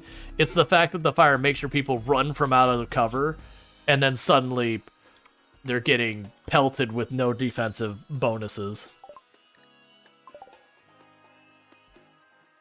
That said, I almost never make the fire foam popper backpacks, even though those are decent. Since Anomaly has come out, if it's melee, I'm going to give it a shield belt. If it's ranged, I am almost always going to give you a flare pack, because the vast majority of things can be stunned by flare packs, and it can be a good way to spare yourself a lot of injury if you got a ranged group and as they set up, you peg them with a flare, and suddenly all of their people lose, opening up 2 or 3 shots. And then the moment the cooldown drops, you hit them with another flare if there's still more going, or if more move in, which is usually the more common thing. You can also flare pack where you get them stuck in a door. Hey, a Night Dweller has proposed lifelong commitment to Conrite. Conrite has agreed, and the two are now engaged. Aw, and they're having a party. Coincidentally, but still cool. And we got somebody gained a level to level 1 social. Nice.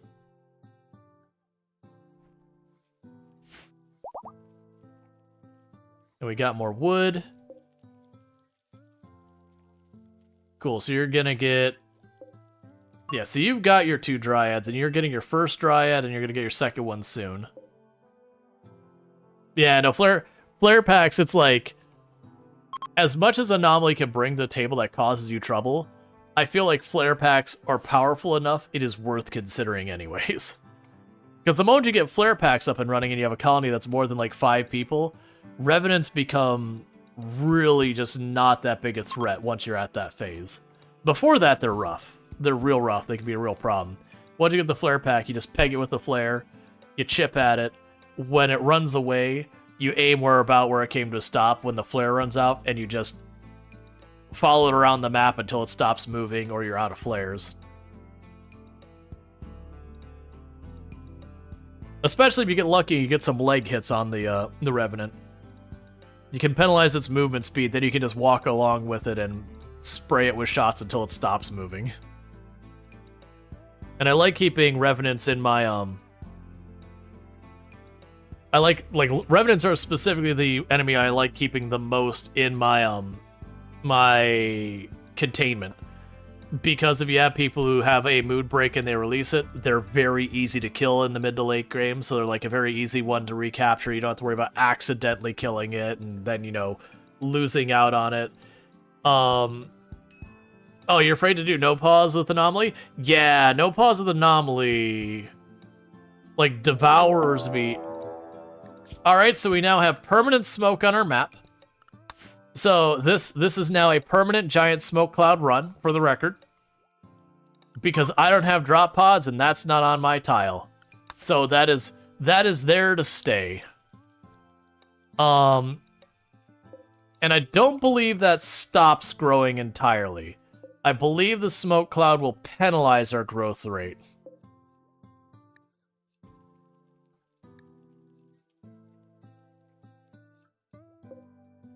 Yeah, so I think our growth rate will be like 25-30% lower than normal, which does suck.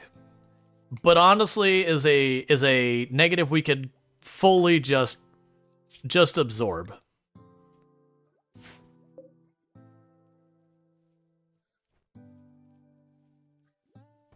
So honestly, of the things that got hit, that's pretty mild. The worst one we could get would be the Toxifier off map.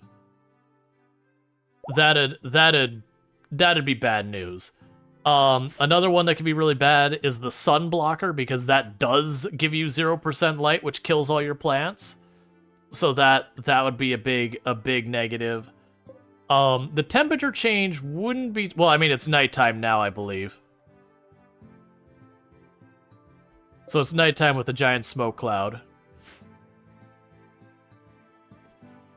But yeah, no, I want to say the giant smoke cloud is only like 25-30% reduced light. So these should still grow fine. Just mildly penalized. The EMI would be a terrible thing later, because again, I can't do anything about it at all until we get the drop pod stuff.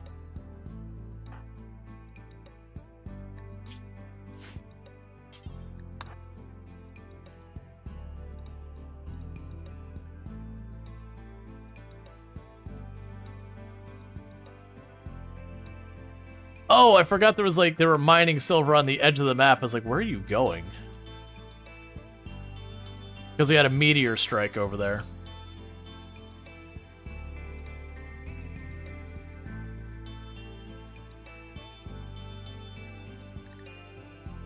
I just want to make sure we get the silver handed to the people visiting. Cool. But yeah, so we click here. It says growth rate 72%. So it's about 28% is the penalty we're getting. So that's fine. Of the things we could have gotten, that one's annoying, but not that bad. I actually don't know what it does so far as like ranged accuracy, if there's even a penalty. Psychite refining, thanks, man. You're all in on the drug trade. Like, no electricity. Just, look, man. They got something they want, and they're not willing to take anything else. Alright.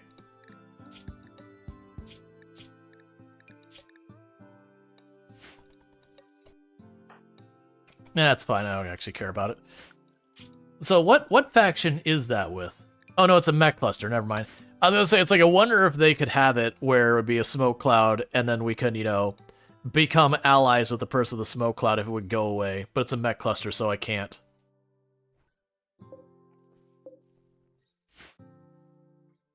Alright. We got 130 wood we've got collected so far. That's 260. Or 300 something wood. Alright. So yeah, so to put down the floor, 288. So it's about 400. 13 manhunter cougars would attack if we do that. That is honestly proper terrifying. The book doesn't do me any good. The plasteel would be nice. The melee skill trainer would be good for rhetorical. I'm not really gonna worry about those. The getting allied would be good, but 13 is a lot of manhunting cougars. And cougars are relatively quick, so I don't think we'd be able to shred the cougars before I need to, you know, bail from the fight and drop to a defensive line. So I'm not actually feeling particularly great about that event. Yeah, not feeling great. Like, I don't think that's worth me taking the risk. I can go ahead and accept that in the meantime. Because we could get lucky and I can get the thing where we have, like, the scanning ship show up. You can use that sometimes to abuse things to go after, like, a mech cluster or whatever. So, like, if I had a mech cluster land here, I could call in the ship and sometimes you get lucky and it'll drop over there or whatever. And it'll cause the endless raids to keep attacking the mech cluster and wear it down. 90% of the time it lands off to the side and it's totally useless, so you just let the raids kill it while you try and deal with the mech cluster.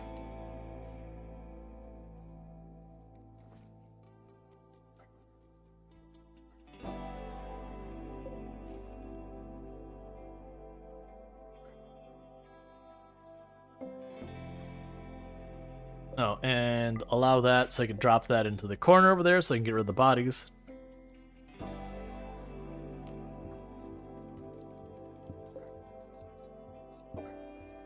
Yeah, so now we're starting to get a pretty consistent amount of wood. We're getting 120, well actually we will be getting 128 every 2 days from the dryads alone. And then plus these, we've got some nice pacing on those trees, that should give us a lot.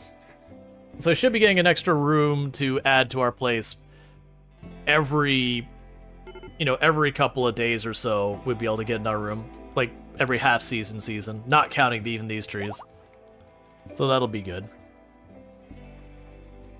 So it'll start being the actual construction speed that'll start becoming our bottleneck. I'm still surprised, these trees never grew back. We got like one grew back up there. Exotic goods trader. Hey, can I convince you to do a little pit stop? Because very genuinely, this mech cluster, we could probably walk onto that tile, pop the thing, and walk back off if I could get to it.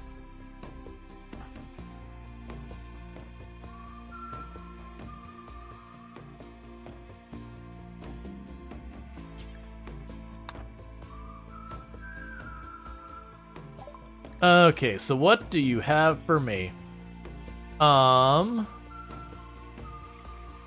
A cooking book, recreation book. So the telescope would be nice. I don't have any silver apparently. So that's not great. It's because it's not hulled, otherwise I'd have enough. Which I think they're working on it. It is what it is. They'll bring it to the colony soon enough.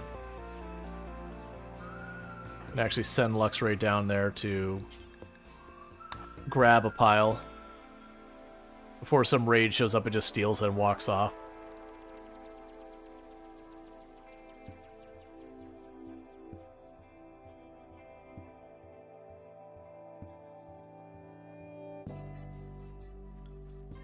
Oh, you're able to get it all in one. That's excellent.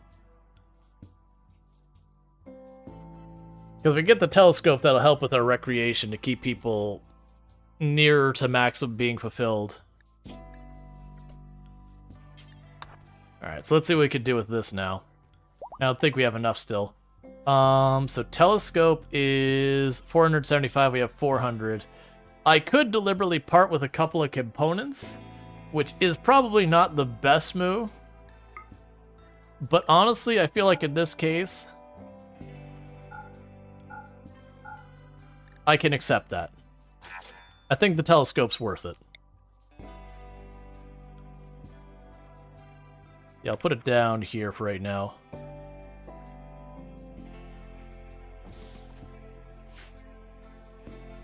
Because that should help a lot with recreational, keep us from having as many mood breaks. And I think that is worth losing 4 components for. Because I want to say the components were damaged because we had to do a lot. Battery. Alright, so with battery we can actually get power that won't just fail us immediately. Alright, so that's not necessarily my personal preference of the way to go with power, but that is at least something. Because with that, I can start putting some wind turbines in different places. We won't be able to defend them very easily.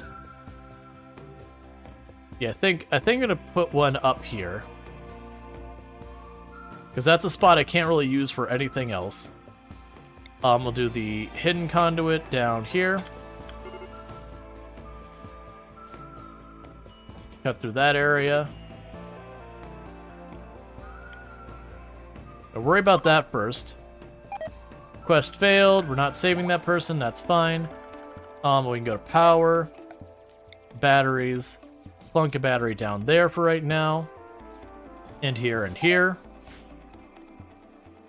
So get that all online. We're going to go to furniture. Put a wall light in there. And then once we get all this powered up and on, we're going to go ahead and start replacing our fueled stove and our fueled smithy. Let's just go ahead and deconstruct our fueled smithy. We're going to start replacing those with the electric versions. I will ultimately get rid of one of the research benches and replace... Well, actually, no, I'm going to leave these ones there. Because once I put the more advanced research bench in, they could start getting this stuff over here. And I do want to try and get geothermal online. Because if I could do that, my power becomes way easier to manage.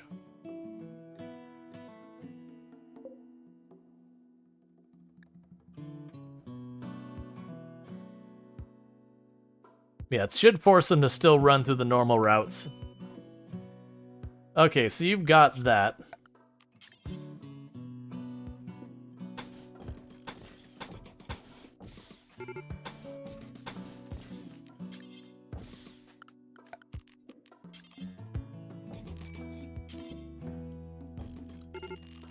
That'll be another bedroom done.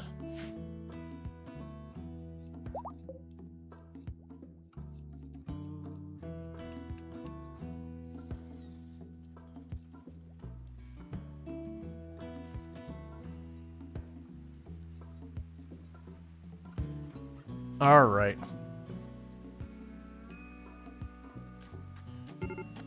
But wait till they get this room done, and then we'll start working on the next one. So the good news is that does actually mean I have all the tech I need for building our freezer. The bad news is I'm not really ready for us to be ready to build our freezer. I'm gonna make a path through here, because this will be our kitchen. We'll have the 2 tables right there. And then honestly, it doesn't really need to be this big. So we'd actually go here and say orders. We could probably make this the north side. 1 bench goes there, the other down here. There's a path through the middle, path into the freezer. Good stuff. Okay, so we got the batteries. We got all that. So production. We will do the electric smithy. We can take apart the stove. And get it replaced with an electric stove.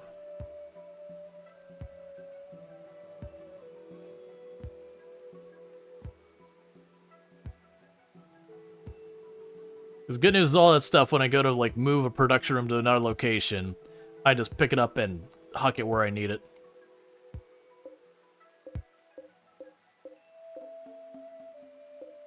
Let me get that torch.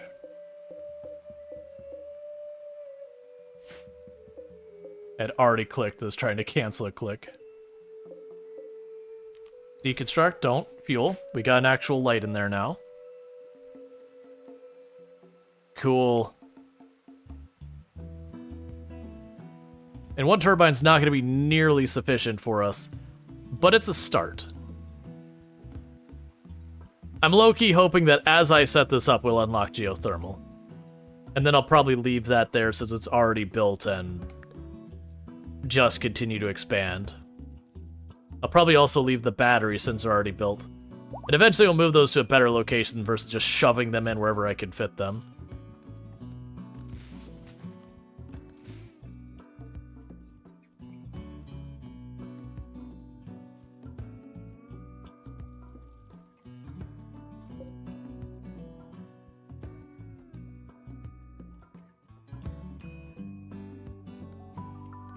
Yeah, so this time I'm going to let them build 1 room at a time until we reach the point that I've just got spare resources.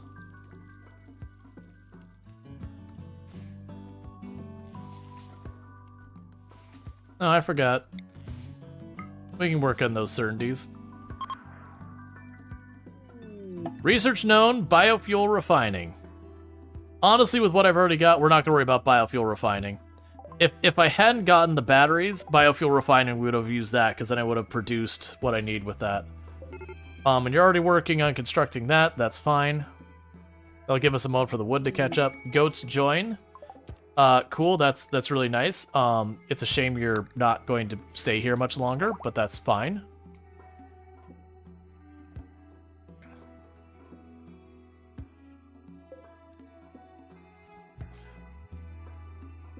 So that bedroom's done. So go here and say structures. Get the next one going. Pop down here. That bed is no longer yours. And this will end up being a room as well in time. I just haven't been focused on it because the bedrooms are higher priority. My intent is to make this the common room, so what that room is down here. Make it our dining room, whatever. Make it nice, put like TVs and all that in there in the long run. We're just nowhere near that point. Okay, so we are being drop pod raided by them. I think they're popping in this room, so let's back off here. That is a lot of people shoving into one room. I don't like where I'm going with this. Get into position as fast as you can. I'm hoping they'll be mostly... Yeah, they're all melee.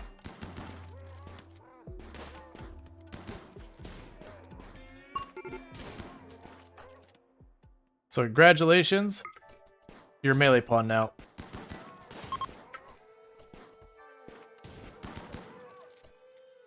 Okay, so everyone's there. How badly do you get messed up? Not as badly as I feared. So let's rescue you real fast.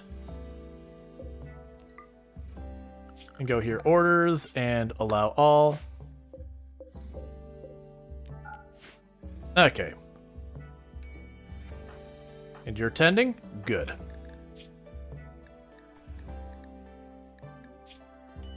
Someday you'll actually get a little bit of melee skill. Because you are currently just getting absolutely thrashed in every fight. But honestly, the thing I need you to do the most is be able to take hits to the face and not fall over dead. Which is a pretty big ask for melee pawns, in all honesty. Oh, hey, let's not have you do that, alright, buddy?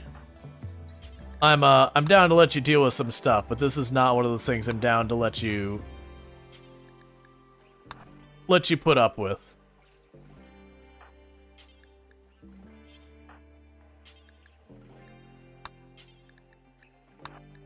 Because if you stand in there, you are going to have a break from all of that crap.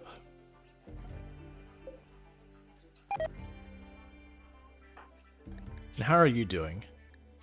You're still unhappy about all the corpses. Alright, so we got all the corpses out of here, so we don't have to worry about rot, like the corpse rot or any of that stuff. Get it all out of here. We got our direct distress signal right there. Hey, that must suck. Can't help you.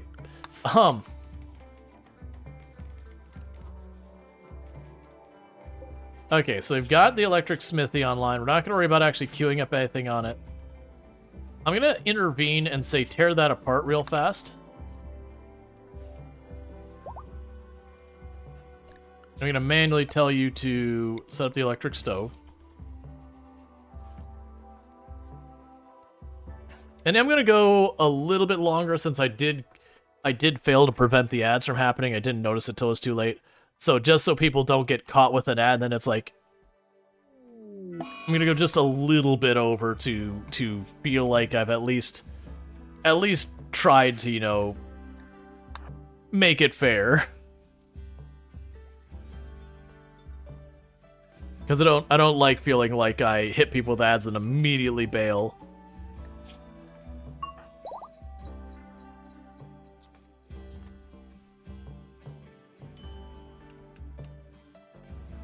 Alright, so we've got our electric stove online.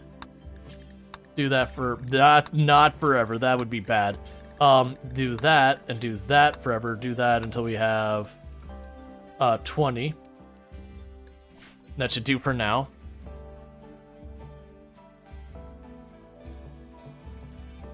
Alright, so we've got our electricity online, we've got that.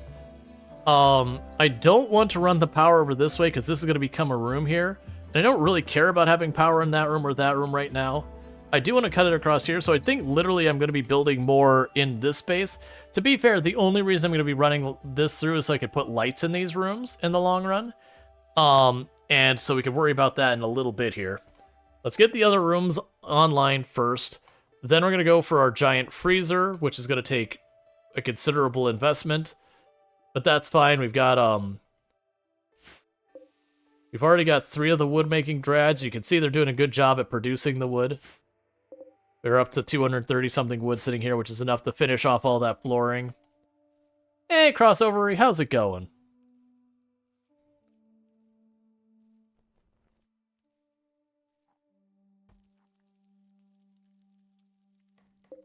Yeah, that growth rate penalty is going to be aggravating, but it's just the life we live with. I really am curious if that plays into our accuracy. Research known, stone cutting. Honestly, that's not the worst. I can still cut the stone we do have on the tile. It's not much, but it is something. So I was curious with the combat speed. Shooting accuracy. Yeah, so it doesn't look like the smoke seems to be affecting our accuracy, so that's good news. So mostly that smoke is just hurting our grow rate a bit. So it's pretty minor, all things considered. Out of the ones we could have gotten, that was one of the best case scenarios. Stone cutting. I don't really have a place to fit a stone cutting bench anywhere right now. Honestly, I'm going to put it outside.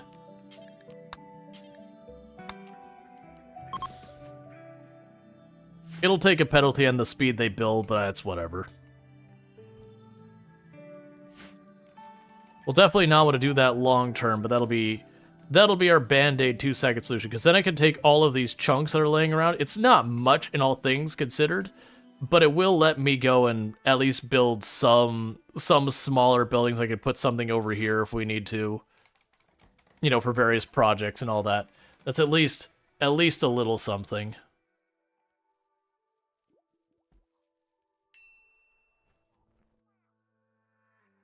The downside is I can only build the stone stuff on here.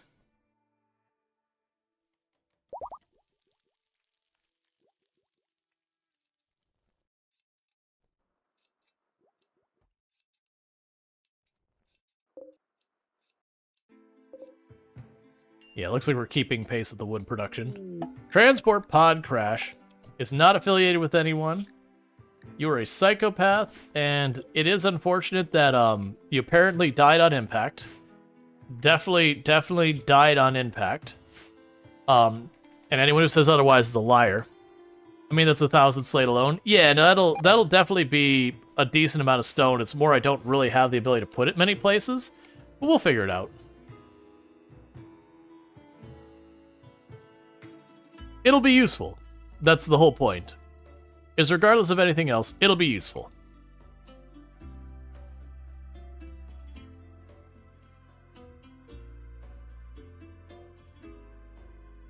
If nothing else, it gets rid of clutter.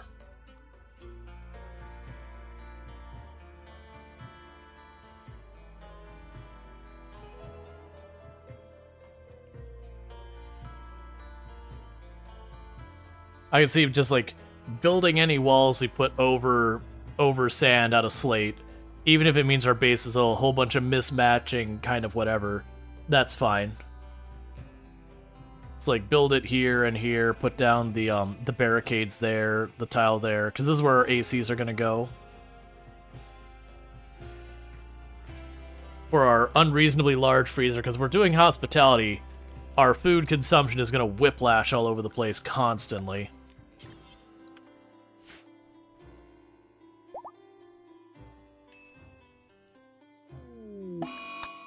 Eclipse, that's fine.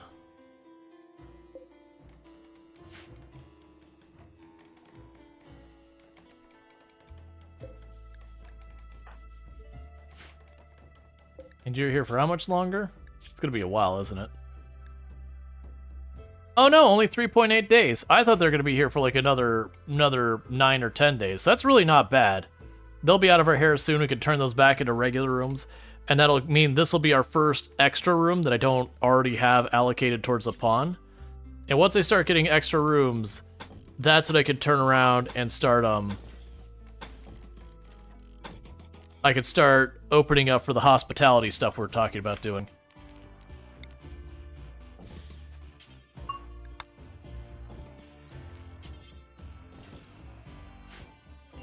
Research known, plate armor. Which, again, I would definitely love doing plate armor. This alone is the reason why I couldn't do random research. It feels, you know, like a big thing to not grab stone cutting immediately. Yeah, no, I hear you there. Like, for me, it's honestly complex clothing, complex furniture is one of my first grabs. Just because of how many environmental concerns that the complex clothing can at least mitigate, if not resolve. And then the complex furniture, I mean shelves. Shelves and beds. Shelves and beds. Need I say more?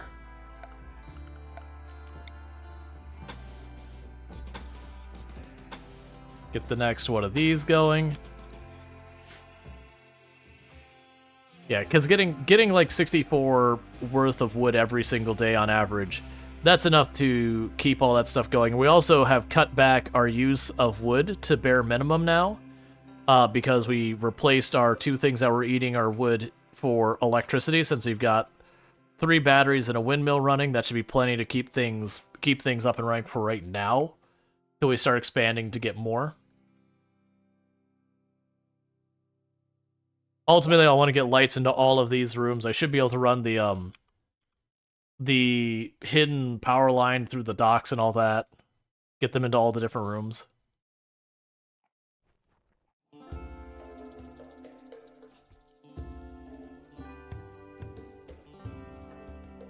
Any specific plans for the left side of the map? Not yet.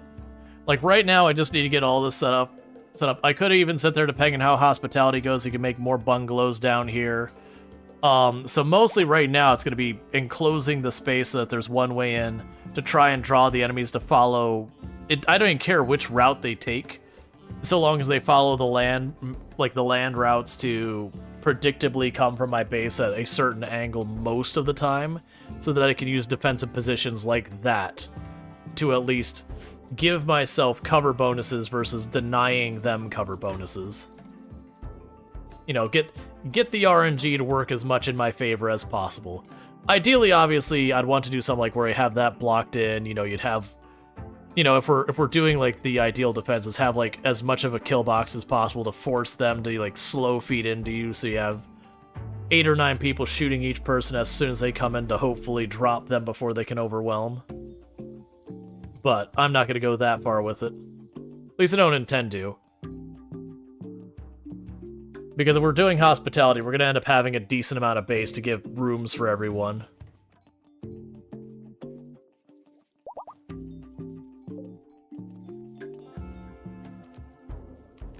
Get rid of Luxray's room, you can sleep here now.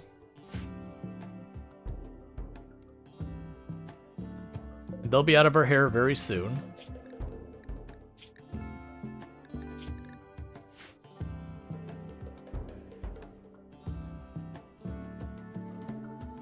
Alright, chat. That said, though, what's going to end up happening now is we are going to be getting to the point of wrapping up stream. So as a reminder, if you have enjoyed tonight's content and you're not already following on the channel, don't forget to drop your follow. That way you can find your way back here in the future. I do stream 5 days a week from 7 p.m. EST till about 4 a.m. EST. We went a little over because I missed skipping the ad break, and I wanted to make sure you didn't just, get hit with an ad and then immediately the, deuces, I'm outie.